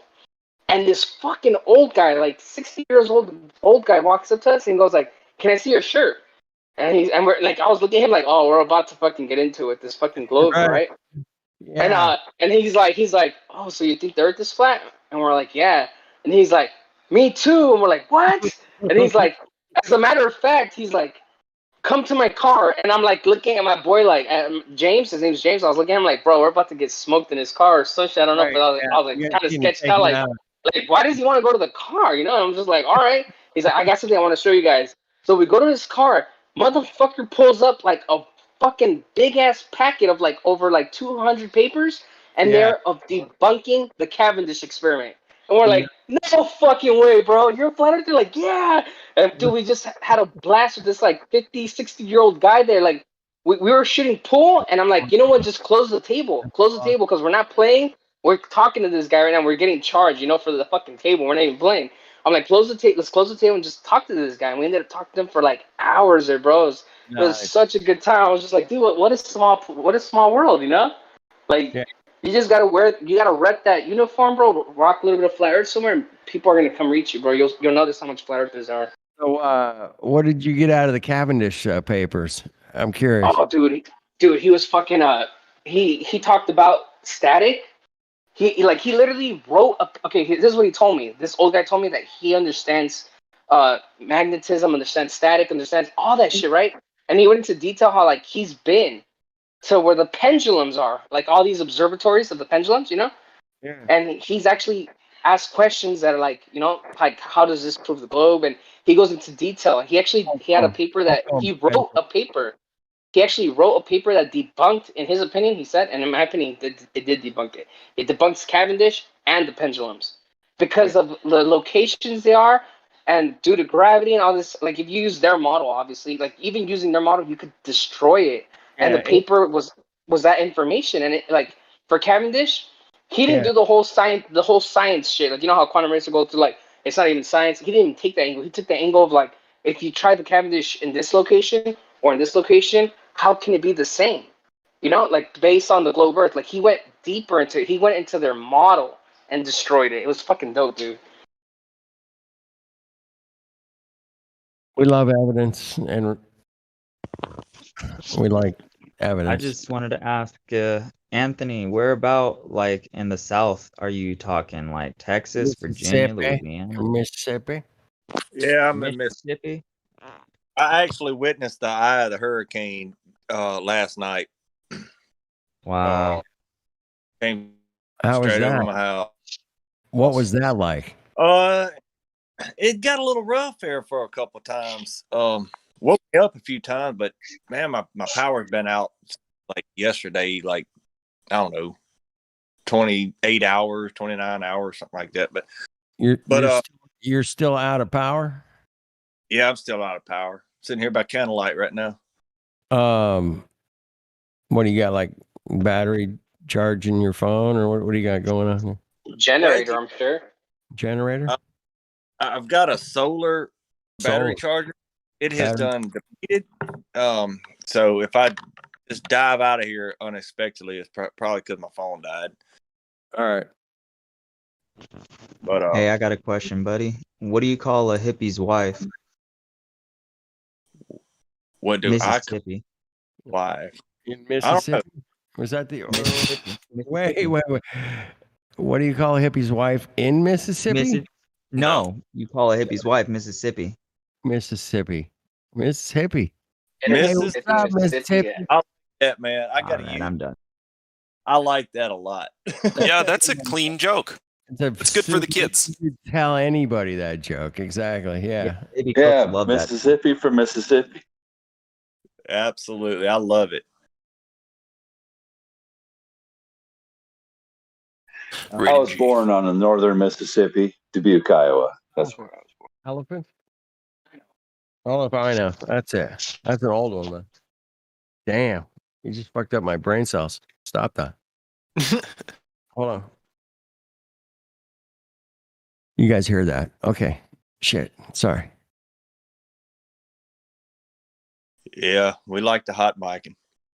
Sometimes I don't like the hot mic, man. Believe me, nobody does. Who's got it? It happens. Oh yeah, it happens. I done heard people using a bathroom before and all kind of stuff. Yep. Wait, guys. Much love to y'all. Appreciate it. I'm gonna jump out of here and 1 in the morning. Hey, good luck. Midnight or no wait. Yeah. Hey, Anthony Dickinson, good to talk to you, bro. Send me a message on Facebook if you see me around. I want to put a face to your Facebook profile, if you know what I mean. And Pleasure talking to you, brother. Absolutely, brother. And I'll do just that. And don't just be expecting an invite to the Enclosed Cosmology Fellowship group now. Oh man, send it, bro.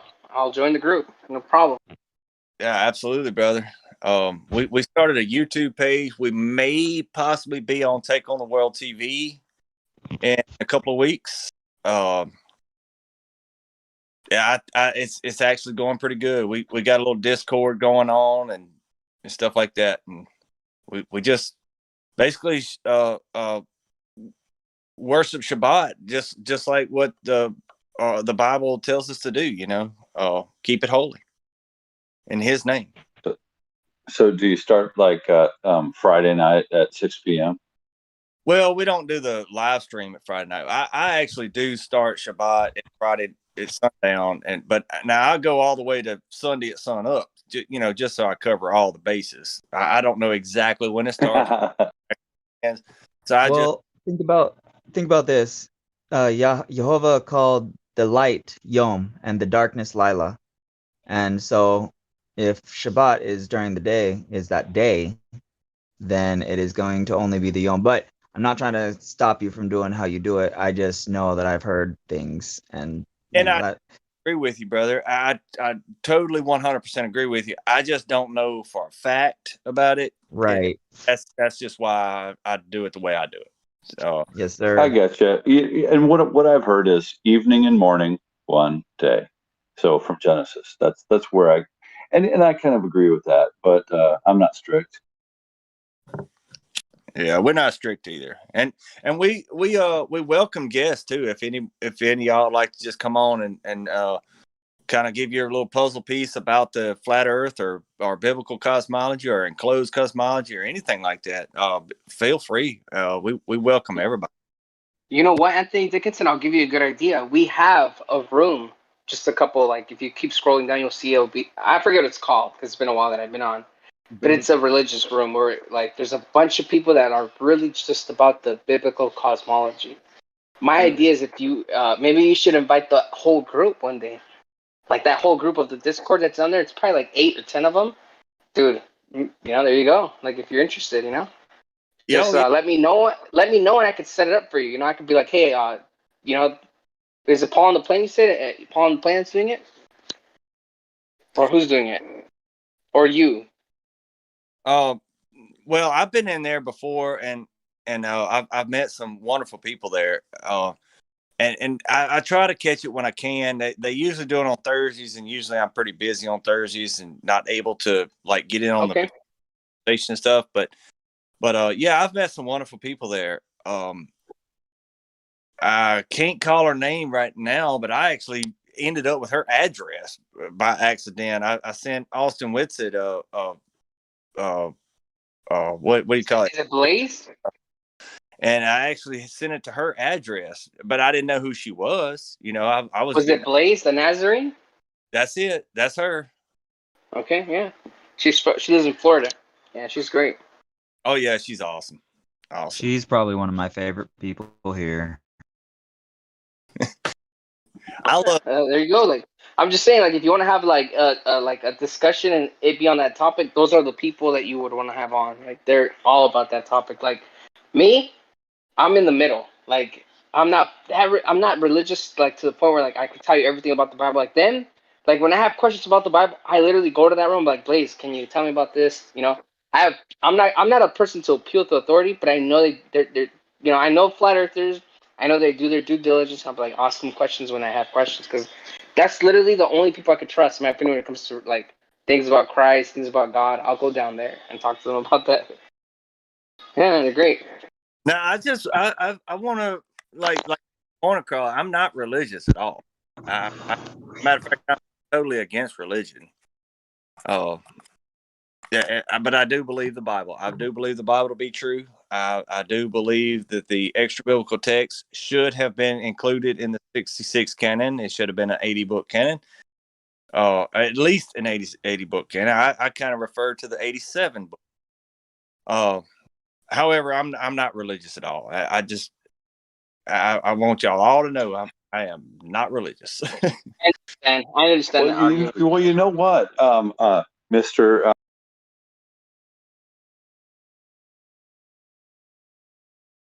Thank cut out. Oh, I'm sorry. So the scripture does say true religion and purity is to keep oneself unspotted from the world, and so there is a such thing as true religion. It's just the way that you live your life, and it's not necessarily like something you do on Sunday or something like that. Well, It's and then that's what Paul said. yeah, I mean, I totally agree with that. I 100% agree with that. I'm not a Baptist or a Methodist or some of the what is it, 8,200 religions throughout the world. I'm not part of that. I do agree that some religions have a little bit of the truth, but they also twist it. But I just read the scriptures for what they say, and I try to live my life by that. And if that's a religion, then yes, I'm that kind of religion. But That's right. That's what you are. And that's great because that's what the scriptures are supposed to do, to take the centralized temple and then distribute it to everyone's body. And everyone's body becomes the temple of the Holy Spirit. So you become the church of God. I have returned. Yeah, and well, no, he'll come back physically, but he has come to us through the agency of the Holy Spirit, through the Father, with the Father, through the Holy Spirit, and then your body is the temple of the Holy Spirit, and they indwell together in you. God indwelling like a mortal person. It's astounding because we don't deserve that. I mean, I agree with that to a certain extent, but I don't know if I'm just misunderstanding or whatever. But I'm not a god. I'm not. Neither are any of us. We're not gods. There is one. Of course not. Okay, I am understanding you then, and I agree with you.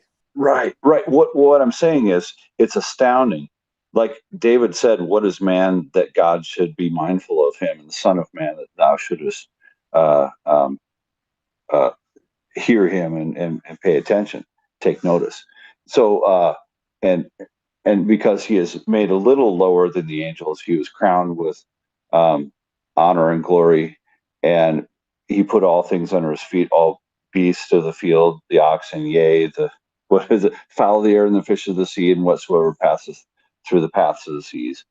And so that's one of the psalms, and what it's saying is like we're not really all that great. Why does God even take notice of us? What is man that God should be mindful of him? And it's a question. It's like why are we so special? I would say that is a good question, but I don't think it's a question that any of us can answer. I think that's right. But it's a holy question. It's a holy question, and it should be asked because it was asked in the Psalms. So it's the right question, and God comes to indwell, and this is after David, in the Psalms of David, that Christ comes to dwell in our hearts. Yes, I totally agree, and like I said, I don't know if that question will be answered in our lifetime, but I do believe that question will be answered whenever we do meet the Father and go through judgment. And Yeshua is going to be right there with us, brother. He's going to be right there with us. Say, hey, look, this guy. You can know today that the Lord is in your heart, man. It's not some.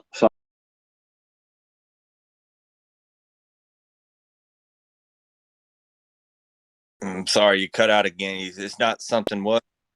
I'm sorry.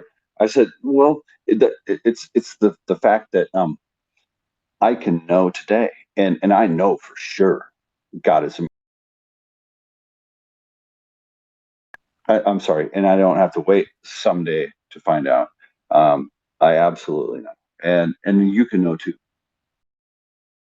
Oh, absolutely, and I know it firsthand. Matter of fact, when I was at Take on the World, Jeremiah Dirt run up to me and says, "Hey man, can I pray for you? Is there something that you want in your life?" I'm like, actually, no. I have everything I need. And That's awesome. I felt bad about that, but he did kind of take me by surprise. And I was like, "Oh yeah." What to say right now? I do want a fellowship with you, but there's nothing in my life that I wanted at that moment.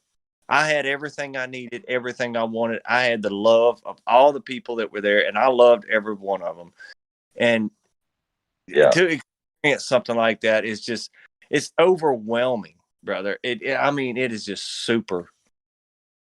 And yeah, that's awesome. I just recommend everybody go to Take on the World.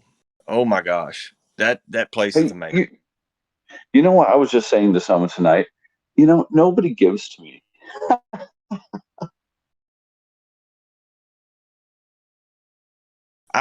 This is no joke. I was walking into one of the conferences. I give all the time. I'm sorry. I'm sorry. Interrupt. I think you're cutting out a little bit, and I thought you was done. I'm sorry. I know I was cutting out. It was my fault.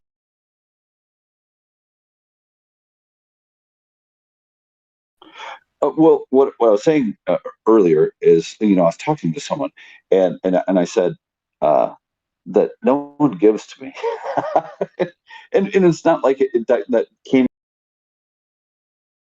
or it didn't come from an area of bitterness or anything like that. But what I felt was, or what I noticed was the reality that people don't give to me, but I end up giving all the time, and that doesn't bother me. I think that should be the way of life, and expecting nothing in return. But then I just noticed the lack of giving. I mean, and I'm not talking about like little tchotchke Christmas gifts either. That's not what I'm talking about. Oh, I know exactly what you're talking about, brother. I tell you though, man, I'm kind of a giving person as well.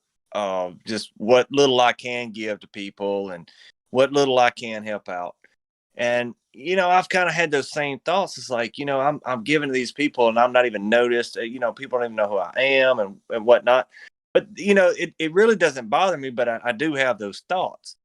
But when I went to Take the World, and these people came up to me and just, what can I offer you? What can I give you? Let me just hug your neck. Let me shake your hand. Let me just show you the love that I have for you. It was just overwhelming, man. I couldn't deal with it. I actually had to go to the room and get away from that for a little while because it was just so overwhelming for me. And it's just everybody walking up to you from every which direction, just wanting to pour their love onto you.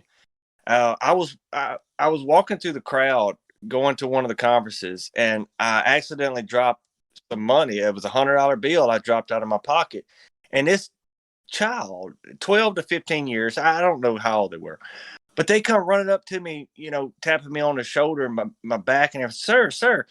I said, yes, sir. And he said, you dropped this, and he handed me my $100 bill back. I didn't even realize I had dropped it. He saw it drop out of my pocket, and it was like that was his destiny to give that back to me. It's like it just made his day to be able to give that back to me. Yeah, right on. That's awesome. Have you encountered angels? That's a good question, but I'm not exactly sure about it. One day I was coming out of Memphis, Tennessee on I-40 headed eastbound, and normally, I got these big old windshield on this 18-wheeler. I can see everything. And normally you just notice a 747 coming into landing because it's the size of a football field. Looks like it's about to come through your windshield. And but I didn't see no plane this particular day, but I saw a shadow. And it's like a bird flies between you and the sun or something. You see the shadow on the ground, but it was huge. And it covered like 4 lanes of traffic plus the median and the the ditch, it was a huge shadow. And then right after it flew over me, like came over me, the CB just went crazy. Oh gosh, eastbound, watch out, is a major wreck.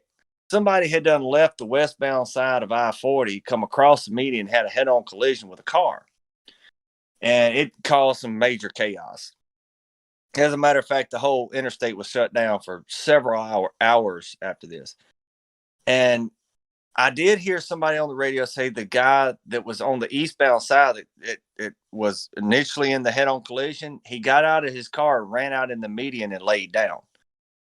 Well, later, I couldn't go no further. I don't know what I saw, but something came up. I just couldn't drive no more. I had just started to, but I just couldn't drive no more. I had to park. And all of a sudden, of course, I was listening to the CB traffic pretty much the whole time. It was all just, getting your left lane, getting into the other lane, all this stuff. And then I started hearing people come through where I was parked at talking about the wreck. And I got on there and I said, what was the cause of the wreck and everything? They told me what had happened and all. And they said the guy that got out of the car, ran out in the ditch, he actually died.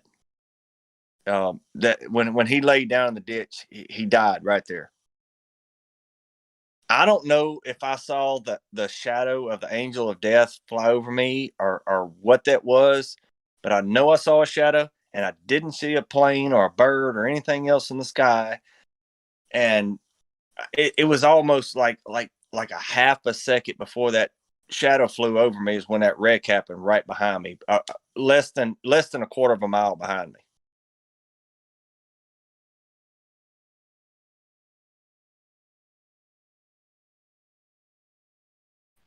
Yeah, that's pretty intense, man.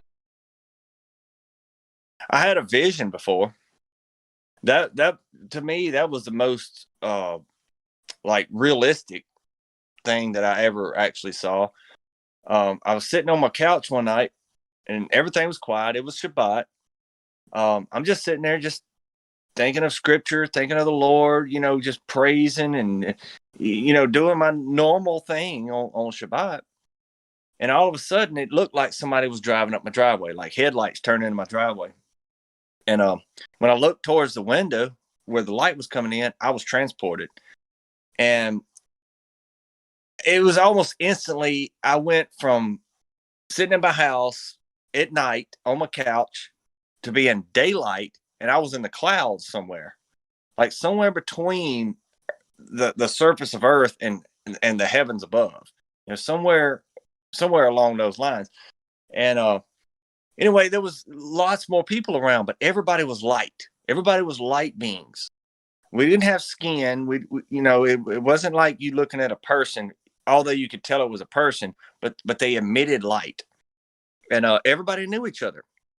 And it's not like we was running up to each other, hugging necks and everything, like we ain't seen each other in a long time. No, we were looking to the sky, like looking above. And all of a sudden, Yeshua appeared, and it was... he didn't say anything, but it was like a look on his face was like, well, you want to get up here so bad? Here, I'll bring it to you. And he plucked a star from out of the heavens and cast it down, and it broke the firmament where the perimeter reef, I can't hardly say that word, sorry, but what everybody calls the Milky Way galaxy, but where that is where the firmament started breaking open from that point outwards. And as it was breaking open, the darkness of space and the stars and everything was just flooding into the opening of the firmament. And it looked like either like crude oil or wax. You know how, like when you burn a candle, the wax goes down the side of the candle and freezes in it. It kind of looked like that, kind of going in all directions.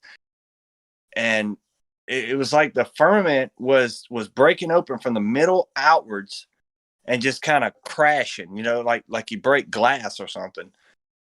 And then I saw what that black smoke looking stuff was. It was fire. It was the waters above that had embers in it, and it was burning everything up. When it hit the ground, it started just incinerating everything. Now, I don't exactly remember just what happened after I saw what the smokish, oilish looking fire was, but yet I all of a sudden back in the clouds, and I was looking down upon this being, which I'm going to call Yeshua, was sitting on this throne, and as far as the eye could see, nothing but people, like an ocean of people coming to worship him on the throne. And here I am in the clouds now. So, I mean, we're all flat earthers here. You know how far you can see on a flat earth when you 30,000 feet, roughly. I could see nothing but people.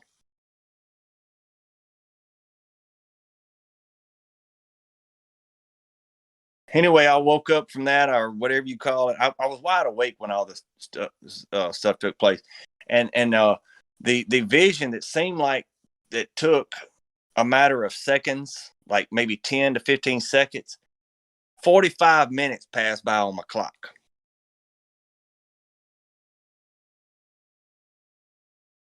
But that was a very real, electrifying experience.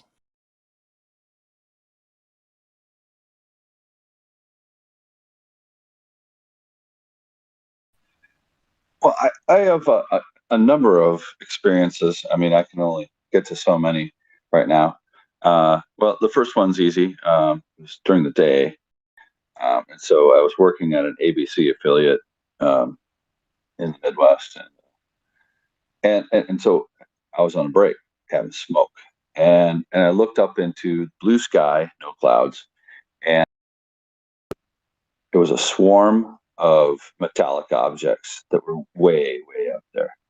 And they're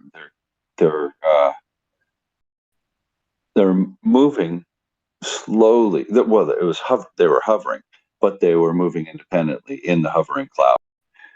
And every once in a while they would tip, and they looked like saucer shapes, and they would glint against the sun because it was daytime. It was like noon or something like that. No, maybe not noon.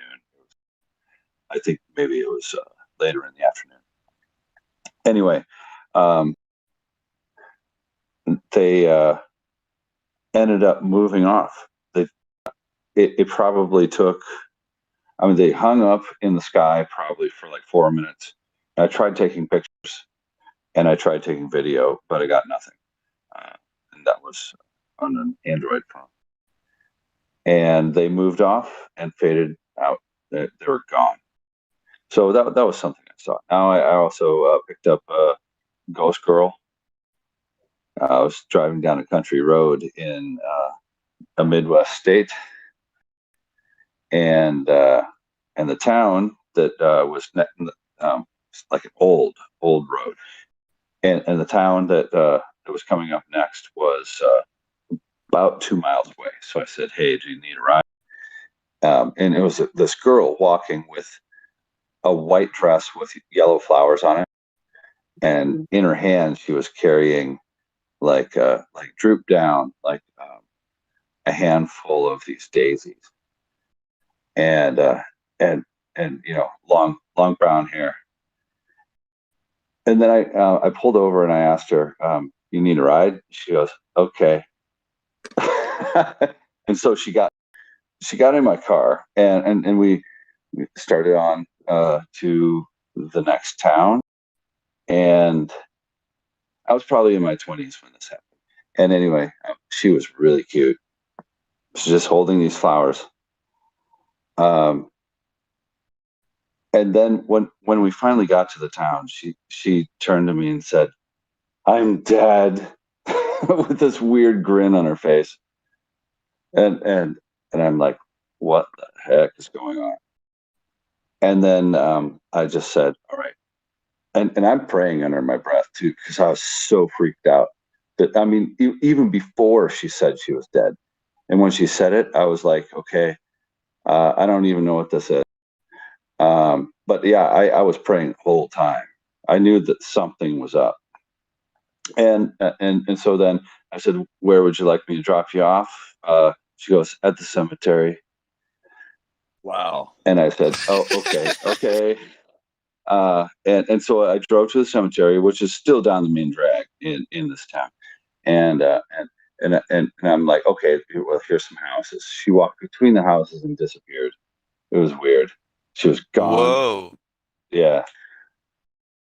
You know, Now, I did have an instance with maybe 3 angels, or maybe 1 angel and 3 strangers, or 2 strangers.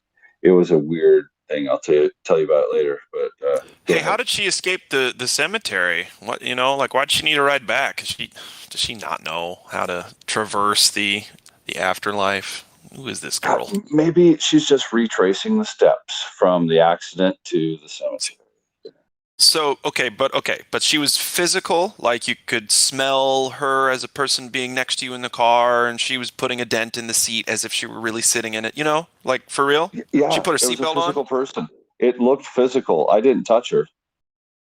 Well, yeah, but okay, so did she put her seatbelt on? No.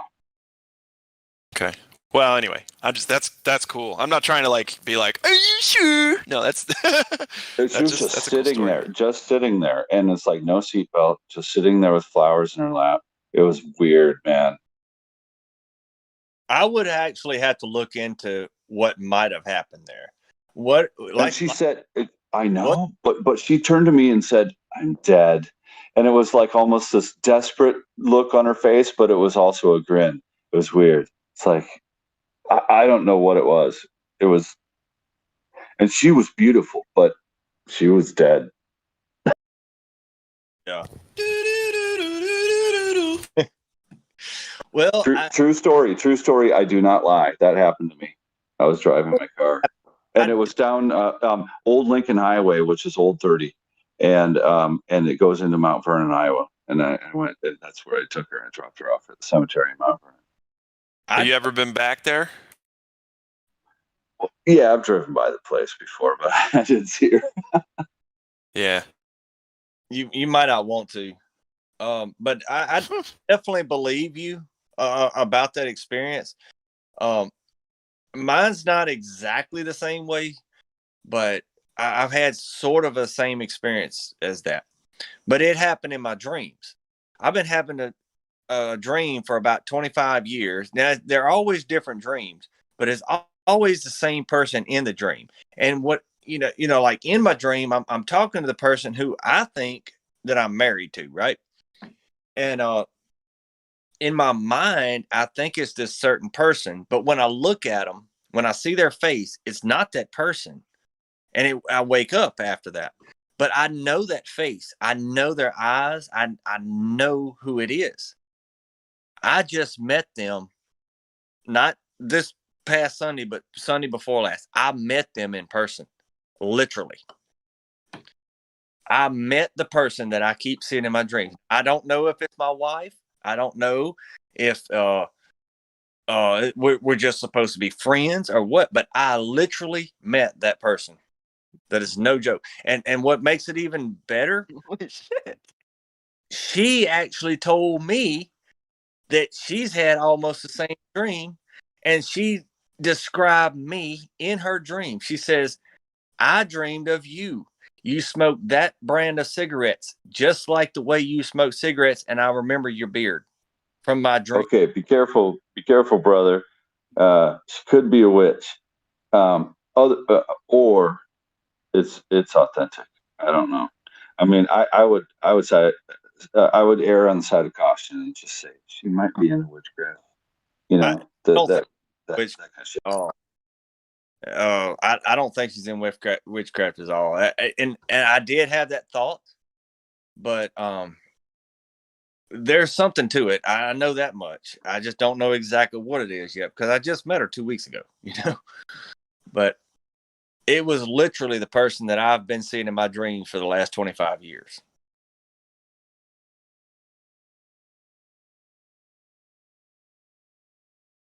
I know those eyes anywhere.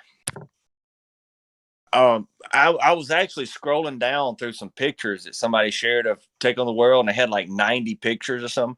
And I was scrolling kind of fast, and all of a sudden I just scrolled past her. I was like, oh my gosh, there she was. So I scrolled back, and sure enough, that was her. Like, I will never forget those eyes. Never. That was definitely her in my dream. I'm 1,000% sure.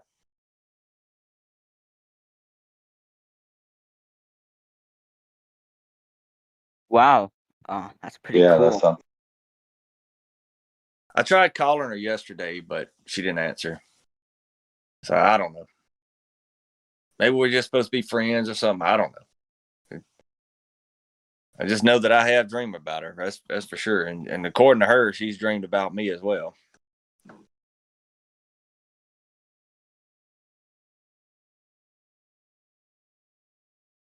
But anyway, much love to everybody. It was a pleasure coming to get to hang out with y'all.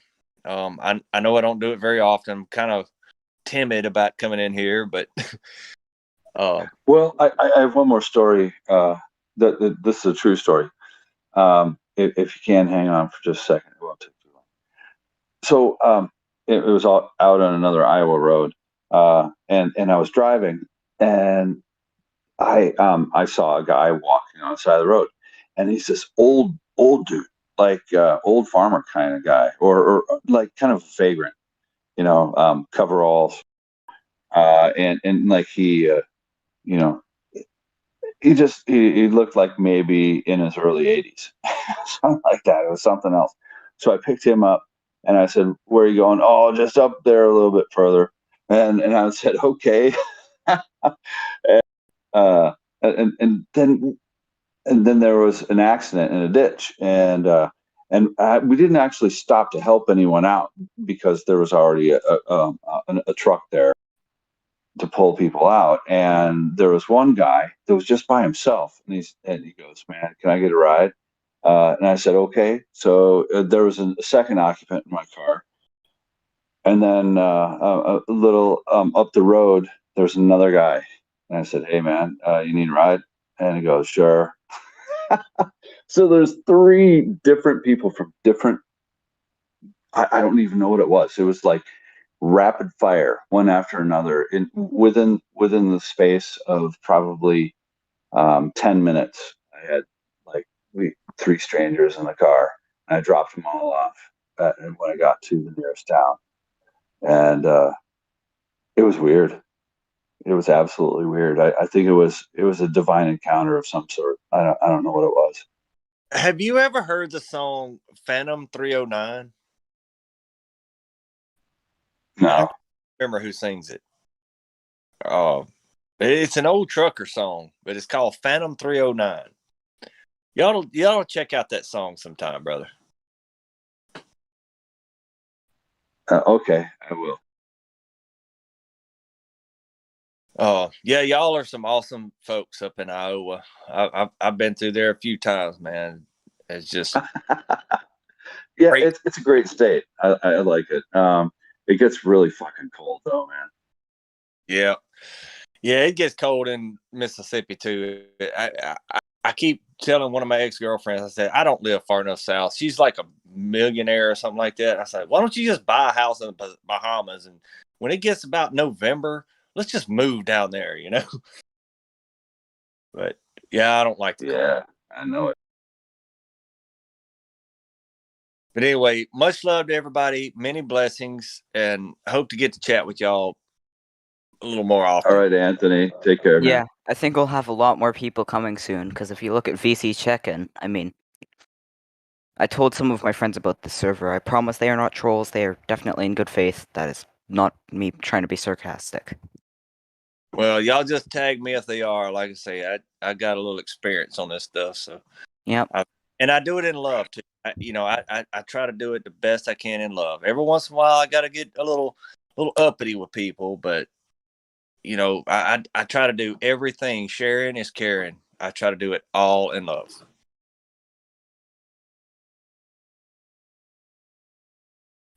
Karen and Sharon. Sharing is caring. Sharing is caring. Yeah. Yeah.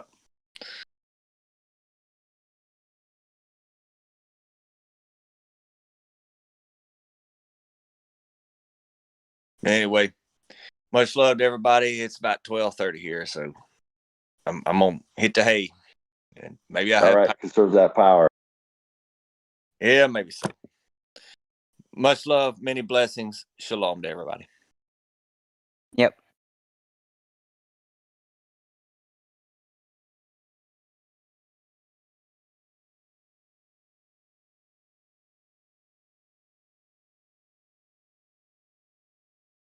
Yo, could anybody in here help with the verification process? Because from what I see, it's a bit backed up. You got to join the call. No, the admin is there, so Yeah. Yeah, but it there's will- just one and there's like 6. Whatever. It'll work itself out. No, that's not true. We have Baba Yaga, Flat Earth Dude, Glad Flow, Cirrus. Oh, I There- didn't realize there was I multiple. mean, if you There's an just admin and a yeah. mod. Yeah, if you just join the call and sit in there, eventually they'll get to you. Oh no, I'm already voice verified. It's just my friends are in there and whatever. I gotta It'll- do the same thing. They'll get verified soon enough. Anyone play Warframe? I do play Warframe. I need a Warframe friend and shit. Because, like, I am part of a clan and whatnot, but, like, Yeah, I'm part of a clan that's quite small, but like the leader has been literally playing since day one. He's a friend of a friend. He's actually really nice. And he nice. just gave me a whole ton of shit for no reason. I was like, no, why? That was weird. Weird. Yeah. But yeah, I can play with you if you want. Yeah, I'm Actually, currently stuck on. So I'm trying to fill up my star chart, right? And I'm stuck on Sedna on a hijack mission. And it sucks dick. Are you on PC? Yeah, I am. Oof, that sucks, because then I don't think it's cross-platform. No, but the cross-platform update will be coming out here soon, Okay, okay. which will be If you nice don't because it's finish, also cross-build, which means you can link your accounts if you have any other accounts on a different platform, which I do on Xbox, and I gotta take all my shit from the Xbox and put it on my PC shit.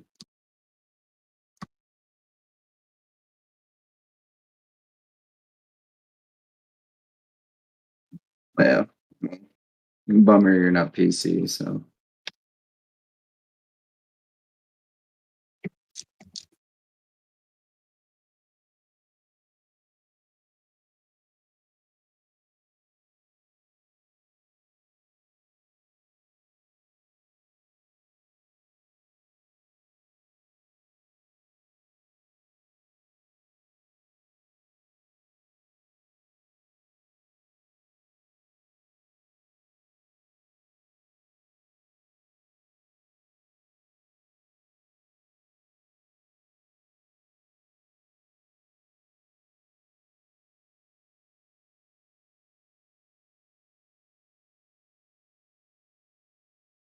How's your guys' night going? pretty good. Yours?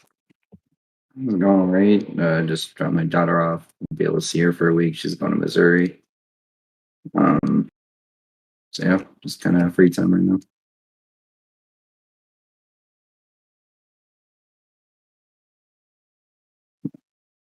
Besides that, then not really so much debating the views of the Earth today, but I did join the server today, so I've been listening to a lot of that lately. Yeah, I brought some people that I think will be more adequate than me at debating flat Earth, so hopefully that'll give you guys a challenge other than me, because I remember last time I came, I got Your ass whooped. yeah, I got my ass whooped. They didn't like to call it an ass whooping. They just said that they weren't in bad faith. They just wanted to educate me. Yeah, And they said it wasn't a debate or anything. I mean, that's how I mean, that's how I expected things to go when I joined the server, but I was called retard, a dirty globe earther, this and that. I don't know. I just feel like all Which that server was that? This one. Oh dear. Well, that's not good. I apologize. That shouldn't happen ever. Yeah, I mean, like I don't mind having No. a Yeah, I was- intellectual discussion about I was there, the shape of Coleman. our home, you I was- know. But I was- you know, if I'm being, you know, assaulted for it, it's kind of I was there, and if you make baseless claims, right? Sonny asked you multiple times, where's the proof, bro? Where? What do you have to offer? You have nothing. Only stories. Okay. Right. I'm And not if we talking about ask, that. I if was you more ask, talking in chat. oh, in Not, chat, yeah. If yeah, you're in the not the lobby, VC. right? In the lobby, that's troll containment. So if you move further than the lobby, then it will ease down. Mhm. Yeah, because I don't remember hearing anybody say those things. Yeah, is what I no, was no, no, trying no, to no, get no. at. Yeah, not in VC, but definitely in chat when I was talking about tidal waves Was it a and while how ago? one can affect it. And then eventually the dude stopped coming back with me with his, evidence on why it doesn't, and just started calling me, whatever, you're just a dirty, globe earther and this and that. I'm like, well, it was Well, just kind that's of weird. unfortunate. We're going to be really Well, nice to shit. you. Do you have proof of evidence of the globe yet? Do you have anything we can talk about? Direct evidence, no, and I probably never will. Never will. Because, So, do I'm you just have a one way to dude. back up your belief? What's your best, like, when you wake up in the morning, you're like, well, I know it's a globe because... Oh, I don't know. I'd really just like to talk about gravity, but it's really hard when hardly anyone here believes in gravity to begin with. Why do you want to talk about... I mean, we could talk about gravity. Let's try it out. Okay. Gravity. So, yeah. I mean, I don't know. I just don't think it'll hold any merit here. That's kind of my reason as to like why I hesitate to talk about it. Okay. No, I mean, I appreciate that. Thing is, though, if it were something that were really going on, it wouldn't really be... I feel like I would be confident, right? If I knew, if something were just part of reality, undeniable, then I wouldn't really have a problem talking about it. Is that... Right. Yeah, but know? the issue with gravity is that it's so complex, right? Like Yeah, there's it's no one finicky, way it's to really picky. talk about it. It's Yeah. Like we can describe how it works, we can describe it itself, but you can't physically feel gravity. You can't, Well, hold No. on. First, well, is it new? Oh, go ahead, Roger. Yeah, you can't explain how it works, right? You do not have a cause. What is the cause of gravity? mass. So how have you validated? Anything with mass contains gravity, according to what we've observed as No, globe earthers. no, that's incorrect. And why would it be incorrect? It is now the bending and warping of space-time. And how Right? does The that uneven bending and warping of uneven space-time distribution of happen? sorry? And how does the bending and warping of space-time happen? The uneven distribution of mass causing the mass. object to the uneven distribution of mass. It is not mass attracting mass.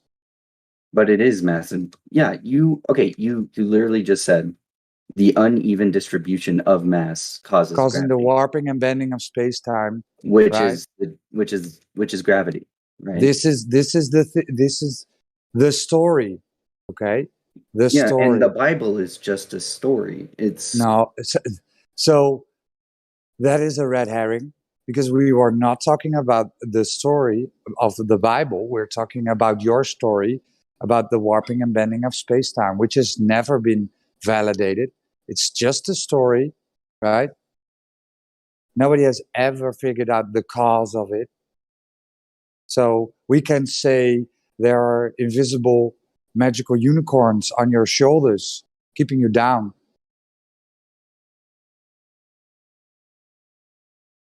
And you have to believe it, right? Because I have my equations ready for you. I mean, do you have equations for magical unicorns? Of course, just insert invisible magical unicorns instead of bendy spacetime. There you go. But isn't the complexities of said equations go far deeper? I just told you, invisible magical unicorns, man, on your shoulders. There is no cause and effect relationship validation of bendy spacetime. There's none. Okay. So you can then hide behind, oh, look at how complex it is. Look, I can't understand it, so it must Not be so real. much hiding behind it. Yeah, you That's are, actually because correct. you are hiding behind the fact that you think it is complex. You think it is. Well, it is. It Is it is not? just a story made But up. it's a story backed up by evidence, I guess. What evidence? Here we go again. The Because a couple of calculations we hours have ago, of gravity. an equation is not reality. It is And invisible, who magical says that? unicorns. I'm sorry. Who says calculations don't So math reflect is a reality? so math is a language. Okay. Math can describe reality. And Sonny told you something about I have equations of Superman or something in the line of that, right? It is not reality. It can describe reality. Math is a language, but it does not create reality.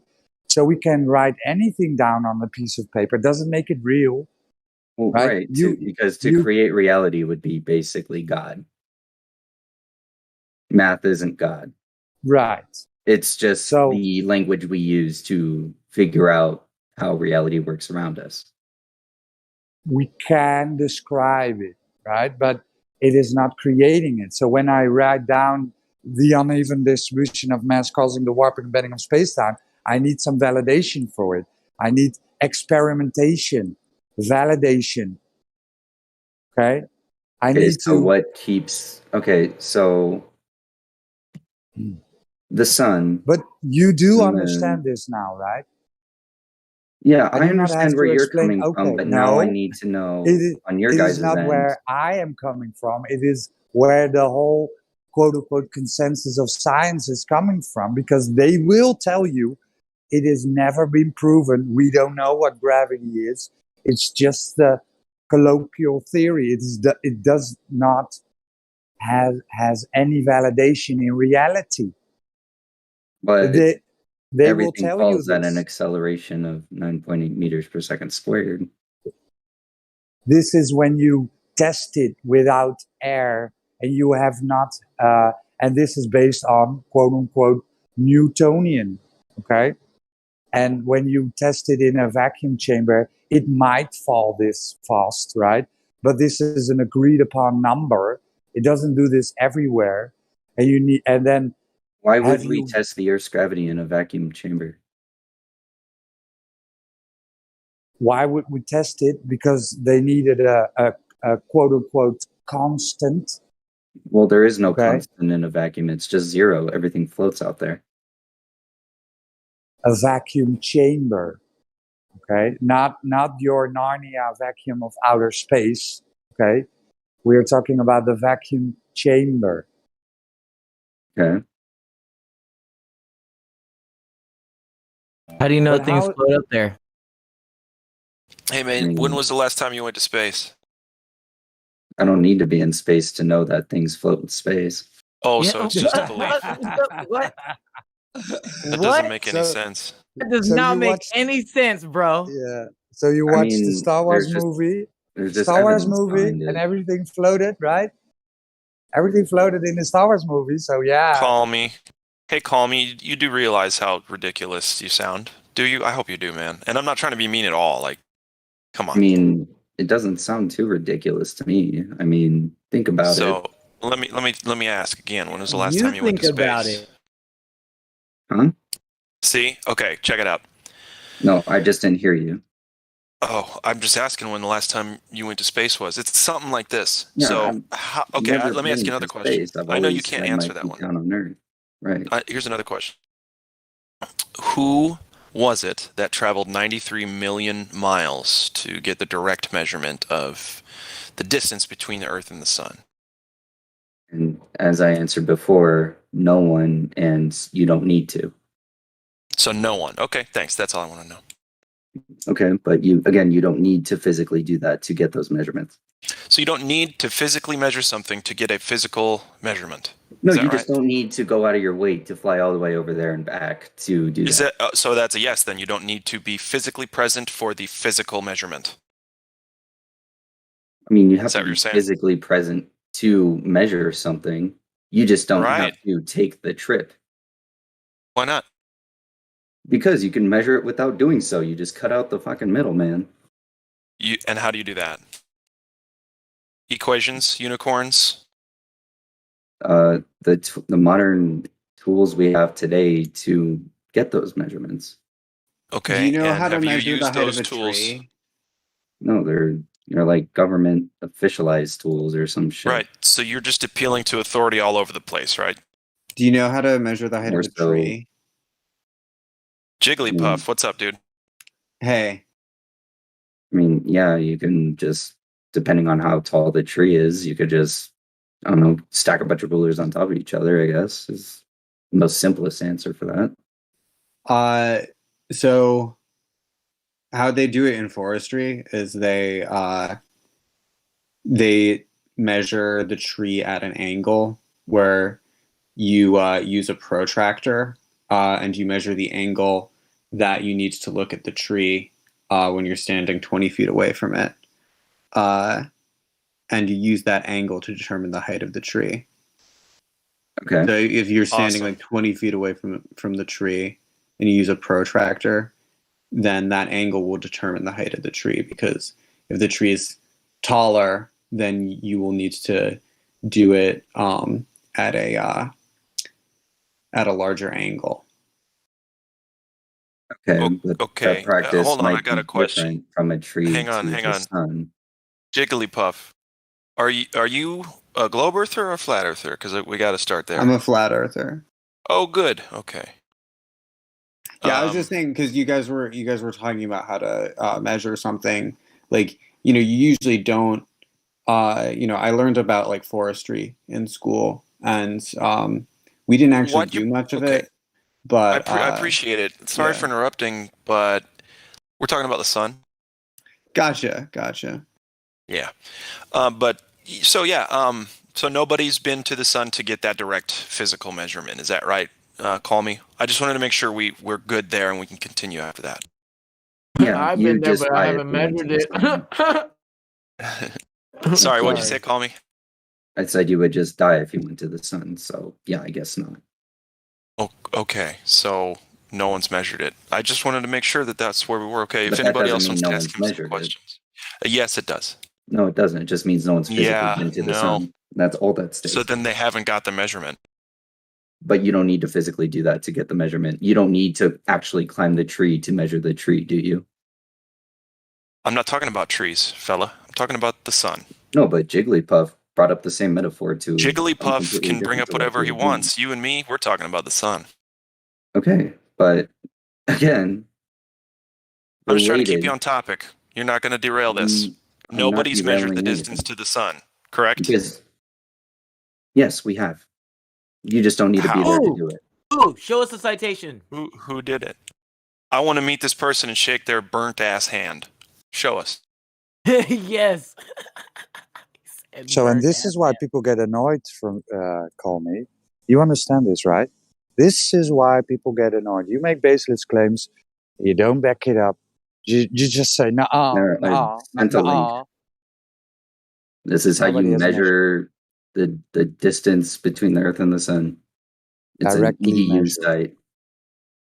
Directly Do you know how measured. they hold on? Do you know how they validate the tree being as high as they quote unquote measured or guessed? They fucking cut it down and then they measure it again. That's how they do it. They get a direct measurement. Okay. Does that make any sense? Is that That registering? must be for you? astronomically easier than the sun to do. Yeah, you're right. Trees are right here in front of us. We can visit a tree. We can climb up and down it. Yeah, can't do and any of I'm that sure with the if sun. we could, There's nothing to cut the manipulate, dude. sun, yeah, There's nothing to manipulate. You can't perform an experiment on the sun. You can't measure distance from here to there. You can't. And the what problem about is, since I solar can't. energy? What about solar energy? It's Isn't up that a there way and it's we coming down interact with here. the sun? Huh? Isn't that a way we interact with the sun? What way that we interact with the sun? Observing it? I look get right at it every energy day. we get energy from the sun, right? So what's it like made out of? What does it do? How far away actually is it? Man, if I could answer those questions, we probably wouldn't be talking about it. I'm just saying solar energy could solve a lot of that. Solar energy it just means that there's energy coming from the light in the sky. That's all that proves. But light doesn't give off energy. Light Do you derives think from we're energy. Superman? No, I'm just Hold on. The sun I'm is getting light and it's energy. okay, but where Right? does the energy come from? Because light don't know, doesn't man. emit energy. I didn't make the place. I don't know where it comes from. It's just happening right there in front of me. That's our observation. We can't assume anything past that, can we? Come on, truly. Come on. So the sun to you isn't a giant ball of hydrogen at all. Absolutely not. When did we test that? How did we get a little piece of the sun and come back and go, yep, that's hydrogen? What is the sun? No idea, How do dude. you know that? Do you know what it Okay. is? So nobody knows. Okay, I just wanted to. It make comes sure. from God. No. Oh, Well, boy. I believe it comes from God, but with spectroscopy, we can definitely tell it's hydrogen because we can test those elements on Earth and we get the same Yeah, elemental that's signature. wrong. That's wrong. Yeah, you that's don't know. wrong, man. You don't know the medium the sun is, right? How did you test the sun in a controlled environment? I mean, isn't it already in a Gregory? controlled environment? It's sitting in the vast vacuum of space. Yeah, spectroscopy. You don't know what the sun is made out of, bro. You It's don't know. made out of We have hydrogen and helium. there's a PhD Pierre Marie Robitaille. He claims it's metal. The sun has a solid surface, or else the gases will fill the void. Is he, believe the sun is is he just incorrect? a bunch I mean, of that's what a I supernova believe the is sun is when the just a sun bunch of gives melted pickles when a star gives out. that manage to maintain their heat somehow. Hold Like, on. Call me. What we were you don't know saying? what it is. Yeah, well, that's true, Direct. Call me. What were you saying? I'm saying, well, supernovas is exactly what you're talking about, where the sun dies It's and it Narnia. explodes. That's And Narnia. When was the last time you saw a sun die, dude? Come on. Let's get real. Can we we've please talk observed about reality? We've observed stars dying and exploding. We have. When did you and I go and observe a star dying? I mean, us specifically, Dude, you just probably gotta never. keep it in But reality for us, please. I'm keeping That's it all. reality because I'm talking about the entire human race, not just you and me. What's a supernova, though? Can we do that on Earth? Can we see a supernova here We in die. reality? We'd die if we could see it from, a very close observational standpoint. We've seen it from very far away. The base point I'm trying to make, my friend, is that I don't think that you understand that you're just appealing to somebody else's words about this. But if it's not just someone else's words, but multiple other people's words, That's and fine. other You know, documentaries a delusion can affect the whole world, if you can right. believe it. I can believe that, yeah. Okay. It's just so it's not far-fetched for me to say that you don't personally know or have any way to validate the distance to the sun, what the sun is made of, etc. Therefore, it's a belief and you're trusting someone else. Right? They claim to know better, so you're like, yeah, that's cool with me. You know what? I'm all set. I don't have to try to figure anything out. Just believe those people. Is that Am I allowed to share a NASA link in here, or do you guys just not believe in anything NASA says? I don't know if you have sharing privileges or not. What's the link about? It's like, what is a supernova by an official NASA site? I can't say I care what that article Well, that's says. the problem my friend. right there, Glatflobe. That's the problem right there. NASA, right there. NASA? Oh. NASA. Well, they are a problem, but yeah, man. Which is why call me. I don't care what. Listen, I don't care what NASA says about anything, let alone. You say it's called a supernova. It only exists in comic books and inside your tiny little head. Does that make any sense to you? I mean, tiny little head was uncalled for, but okay. I'm sorry. I take it back. Well, I mean, he's thinking of supernova. Flame on, flame boy. No, I'm thinking of dying stars that explode. From Fantastic Four. Come on. Do we all know about that other stars science. that We have know died? pseudoscience. We all know pseudoscience. Do we have There's footage plenty of of stars a that die. star dying? Do we have footage of that? On I could Fantastic look. Four. I could see if I can Google one. Oh yeah, don't Google Fantastic Four though. Don't. We don't need that. All right. So Google doesn't prove anything. Also, do you know of any way that you can validate your belief as fact? And the belief is the globe Earth is something we live on, something we experience every day.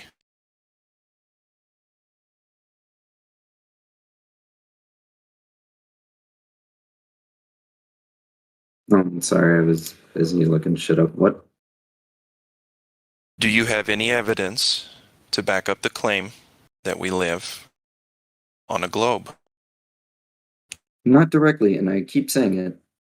Okay, that's it. I don't want to keep bullying you, okay? I understand that I might not be the nicest It's just guy to not talk to about bullying. this stuff. It's hard to do that for an average Joe schmo like me who doesn't have a physicist or astronomer background to really give you all the information you need. Yeah, man, but okay, as a friend, if you want to talk about something, you got to know a little bit about it, right? Yeah, and I do a little bit of research every day. Okay. I just, all right. I'm not going to commit so much of my time. It's not as hard as you think to realize that it's flat and stationary. And it's really not. It doesn't cost any money, You just got to do a few observations. Okay, but yeah. Does he know the curvature of the Earth? I don't know. I don't think so. What do you think, Call Me? You got the curve measurements yet? Yeah, sure. It's a quick Google search away, I'm sure. Yeah, you Alright, didn't. You didn't let's even know Google the search that. radius, right? You didn't even know the radius. Well, yeah. Who memorizes the radius of the let Earth? him Google search it. Let him Google search it. Tell us after you Google search it.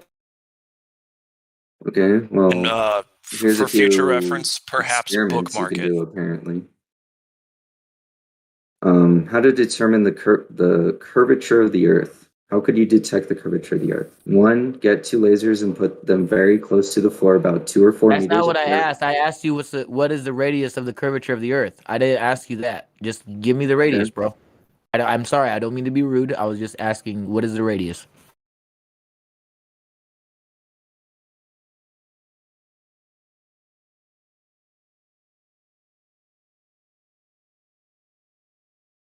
All 3 values are about 6,371 kilometers. Other ways to define and measure the Earth. Radius involves the radius of curvature. Yeah, so about that much, which is roughly 3,959 miles. There you go. Right. Did you know that when you go out and measure that for yourself, right? When you so now that you have the measurements, let me ask you a couple more questions. Okay.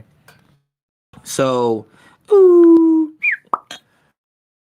when you measure a surface in any direction, there is no curve. What do you call it?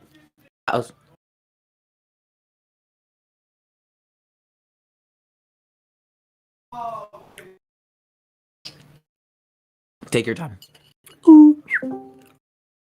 Okay, so it was that. Sorry, I was spacing out. Ask it one more time. Yeah, it's okay. When you measure a surface in a direction, and there is no curve in any direction, right? And there is no curve. What do you call it? You call it a plane. Right. Flat surface, right? But, Okay, so huh? No, it's fine. Continue. Okay, so my second question to you is, if the Earth was flat, would you want to know? I mean, I would want to know, but it would also need to be backed by evidence and empirical evidence as well. There's no real empirical evidence pointing towards a flat Earth. How do you know if you haven't tested it yourself? That's Sorry, what go I was ahead, gonna Enoch. say. Go ahead, Enoch. No, it's gonna actually that actually led to my next question. Actually, so if you have any proof of when, where, and who measured the Earth's curve, could you please provide evidence? Can you please provide a citation for that?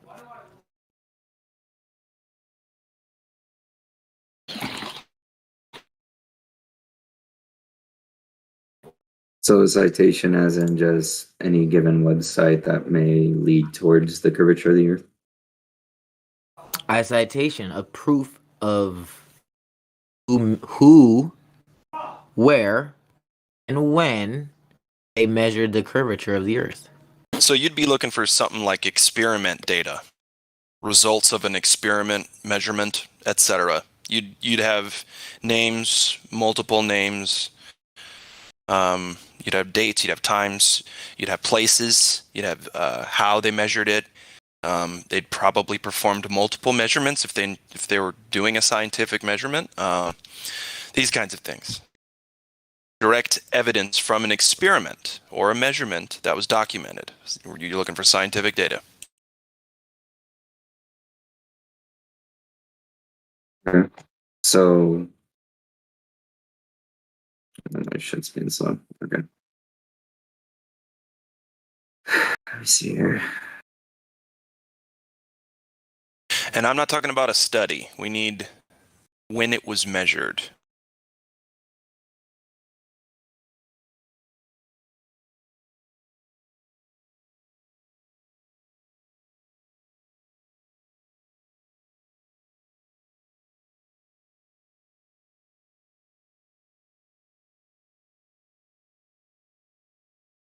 The earliest documented mention of the concept dates around the 5th century BC, when it appears in the writings of Greek philosophers in the 3rd century BC.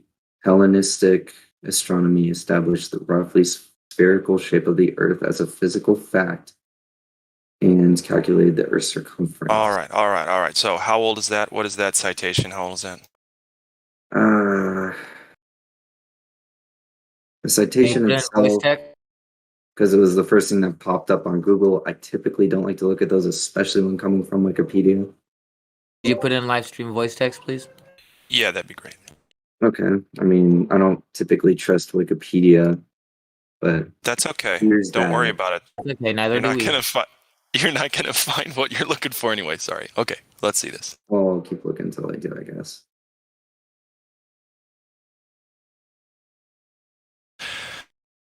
Yeah. So this is unfalsifiable in many ways, but this Wikipedia or not, this is a cool story, bro. You know what I mean by that? Okay. Yeah, Okay. I mean, I know Because what you mean by this, that, but yeah. So it's a cool story because we can't prove it. None of this. This whole Wikipedia page, we can't confirm a single bit of it. At least not in this conversation. Can you agree with that? This is all just words in a document, a link that have nothing to do with measurements, actual measurements. You've got to be able to measure something. You don't use practical demonstrations of Earth's sphericity to measure the Earth's sphericity, right? So this is all based on presuppositions. All of this. Now, and it's super old too. You'd think that there'd be somebody who more recently would have, with our technology, our advancing technology and such, would have really given us a nice, just crisp, obvious measurement of the curvature of the Earth. Right. See, if you were in school, they probably would accept something like that. But this is not valid information. This is not valid stuff. Because yeah, he's right. I wasn't alive back then. Were you? That's kind of where I go with this. Some people don't like to go there. I'd like to say, well, listen, I don't know if any of that's true or not. Why don't we try to go for like a measurement, right? well, most of the measurements Direct that I've seen physical so measurement. far, I mean, based on what I'm reading on a different site now. Would you be opposed to going out yourself and performing measurements on the world? Yeah, I'm lazy. Okay. At least you're honest about it. Yeah, that was honest. Well, Yeah, my friend, I just then I suggest you do that. Because arguing on the internet with people is not going to work. It's not going to, and you could watch a million YouTube videos. It doesn't matter. right. I'm not a flat earther because of YouTube. I'll tell you that much. I've been Well, at I'm this for not years, as have most of these people, and one way or the other, we've all physically seen that it's flat. Well, I never You really just got to go do it. joined this Discord server to argue. It was just more so sharing information on both sides of the spectrum. Okay. And that's how I see it. And see where the differences lie. Well, I hope you're seeing the differences. Yeah. Yeah, there are some pretty big ones. So when you look out into the ocean, what do you see? You see Have you the seen the ocean? horizon. You see the horizon, you see tidal waves, you can see the sun depending on the time of day. Right, but from one side, from left to right, what do you see? Relatively flat plane. Ah, what is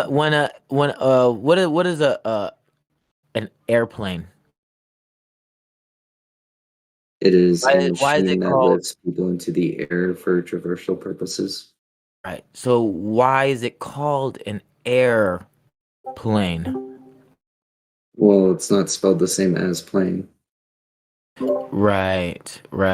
Because it's So together, right? using that as a Actually, it is spelled the same way as no, it so isn't. if you're talking about Plane on a a flat plane plane is shape. PLAIN. No. You're talking about like the plains of a state or something. Like I'm gonna go to the plains. No. Airplane, PLANE. That word is the same word as a flat shape. Yes. It's the same thing.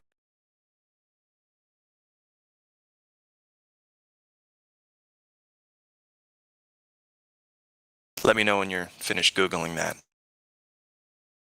Yeah, you might want to also Google the Wright brothers because they're the ones that created the airplane. They're actually bicyclists. They made bikes for a living. Are you guys saying that because planes are named planes, as in like I guess you could call it flat plane, spelled differently though? No, it's not spelled differently. It's just that the fact that planes Yeah, planes are just called spelled airplanes. PLANE and plane is So, spelled PLAIN. Listen. No, you're misusing the word, dude. I Hold don't on. think this matters though, Listen, 'cause- planes fly over a flat plane. When airplanes take off, they cannot take off on a moving This seems surface. kind of tautological though, and it sort of rejects like the modern understanding of the philosophy of language. What? According to what I have here on So- Google, first attested in Who English in the cares late. what? Whoa. Sorry. Go ahead. Okay, let me explain why an airplane is called an airplane according to Google. First attested in English in the late 19th century prior to first sustained powered flight, the word airplane, like aeroplane, derives from the French aeroplane, which comes from the Greek air, which is air, and either Latin planus, which means level, or Greek planos, wandering. And the reason why airplane is called an airplane is because it's leveled in air. So Dude. airplane. Dude, I posted it in the voice texts. Merriam-Webster. This one's gonna hurt. Go ahead and read it. I mean, you can read it out loud if you want, but just read because I posted it for everybody to see. So. I'll read it out loud. Oh, super. Okay, so plane, the noun. One of the main supporting surfaces of an airplane. A surface in which of any 2 points are chosen in a straight line joining them lies wholly in that surface. A flat or level surface, a level of All right. existence, consciousness, or development. Okay, good. I'm going to stop you there. Now, in the definition of the word plane, PLANE, is an example of it being used in the word airplane. And then we see One of the definitions is a flat or level surface. Right. Plane. The prosecution rests, Your Honor. Plane. It's number But two. of course, it's going to be that with the size of Um, the Earth being, it might as well just be a plane May I from just your offer? perspective. Guys, May I- can I have your help? I'm so sorry for interrupting, but I'm in the middle of debate with some blue-pilled idiots, and and right. I know I've seen evidence that there has been supposed laser experiments with the moon, even before they told us they went to the moon. Right, that they don't really need mirrors in the moon for the laser experiment. Okay, and? So I'm trying to look up, they give me citations. It's like it seems like Google have scrapped all the citations about it, so I can't. Okay, so then they can't use it in an argument because they can't even find citations, right? No, they can find plenty of Google citations for their side that Apollo went up to the moon and put up mirrors there, so here's proof that we went to the moon, and now when I'm trying to find how it has been debunked, I can't find it, even though I remember I've read it that it has been debunked because I I don't have any remember. links. And nobody else has any links. No. I mean, that's the why thing you can't trust the internet. It's always changing. No, but guys, do you remember? Right? Do you remember that? Yeah, but is it a bad thing that science is always Hang changing? on. But I said the internet. Listen to what you brought in here real quick. I want you to listen to how bad it is. Two things that can't be going on. Okay? Doing anything with mirrors from the moon or doing anything with lasers from the moon. That doesn't prove or say anything. Are we measuring the moon? Can we get to the moon? Are we doing direct experiments physically with the moon, or are you just shooting lasers? And are you lying about mirrors? Well, So, yeah, I completely understand that, but I want to ask you: do you remember how in the, let's say, earlier days of the flat Earth community, those globers would often give us this claim, "Oh, there are mirrors in the moon. Astronauts have placed mirrors in the moon." I remember. Yeah. Yeah. So I remember that there was a common response that was, "Oh no, this experiment of supposed moon lasers was done even before the Apollo missions." I don't know, man. They didn't actually use mirrors. They're just using the surface of the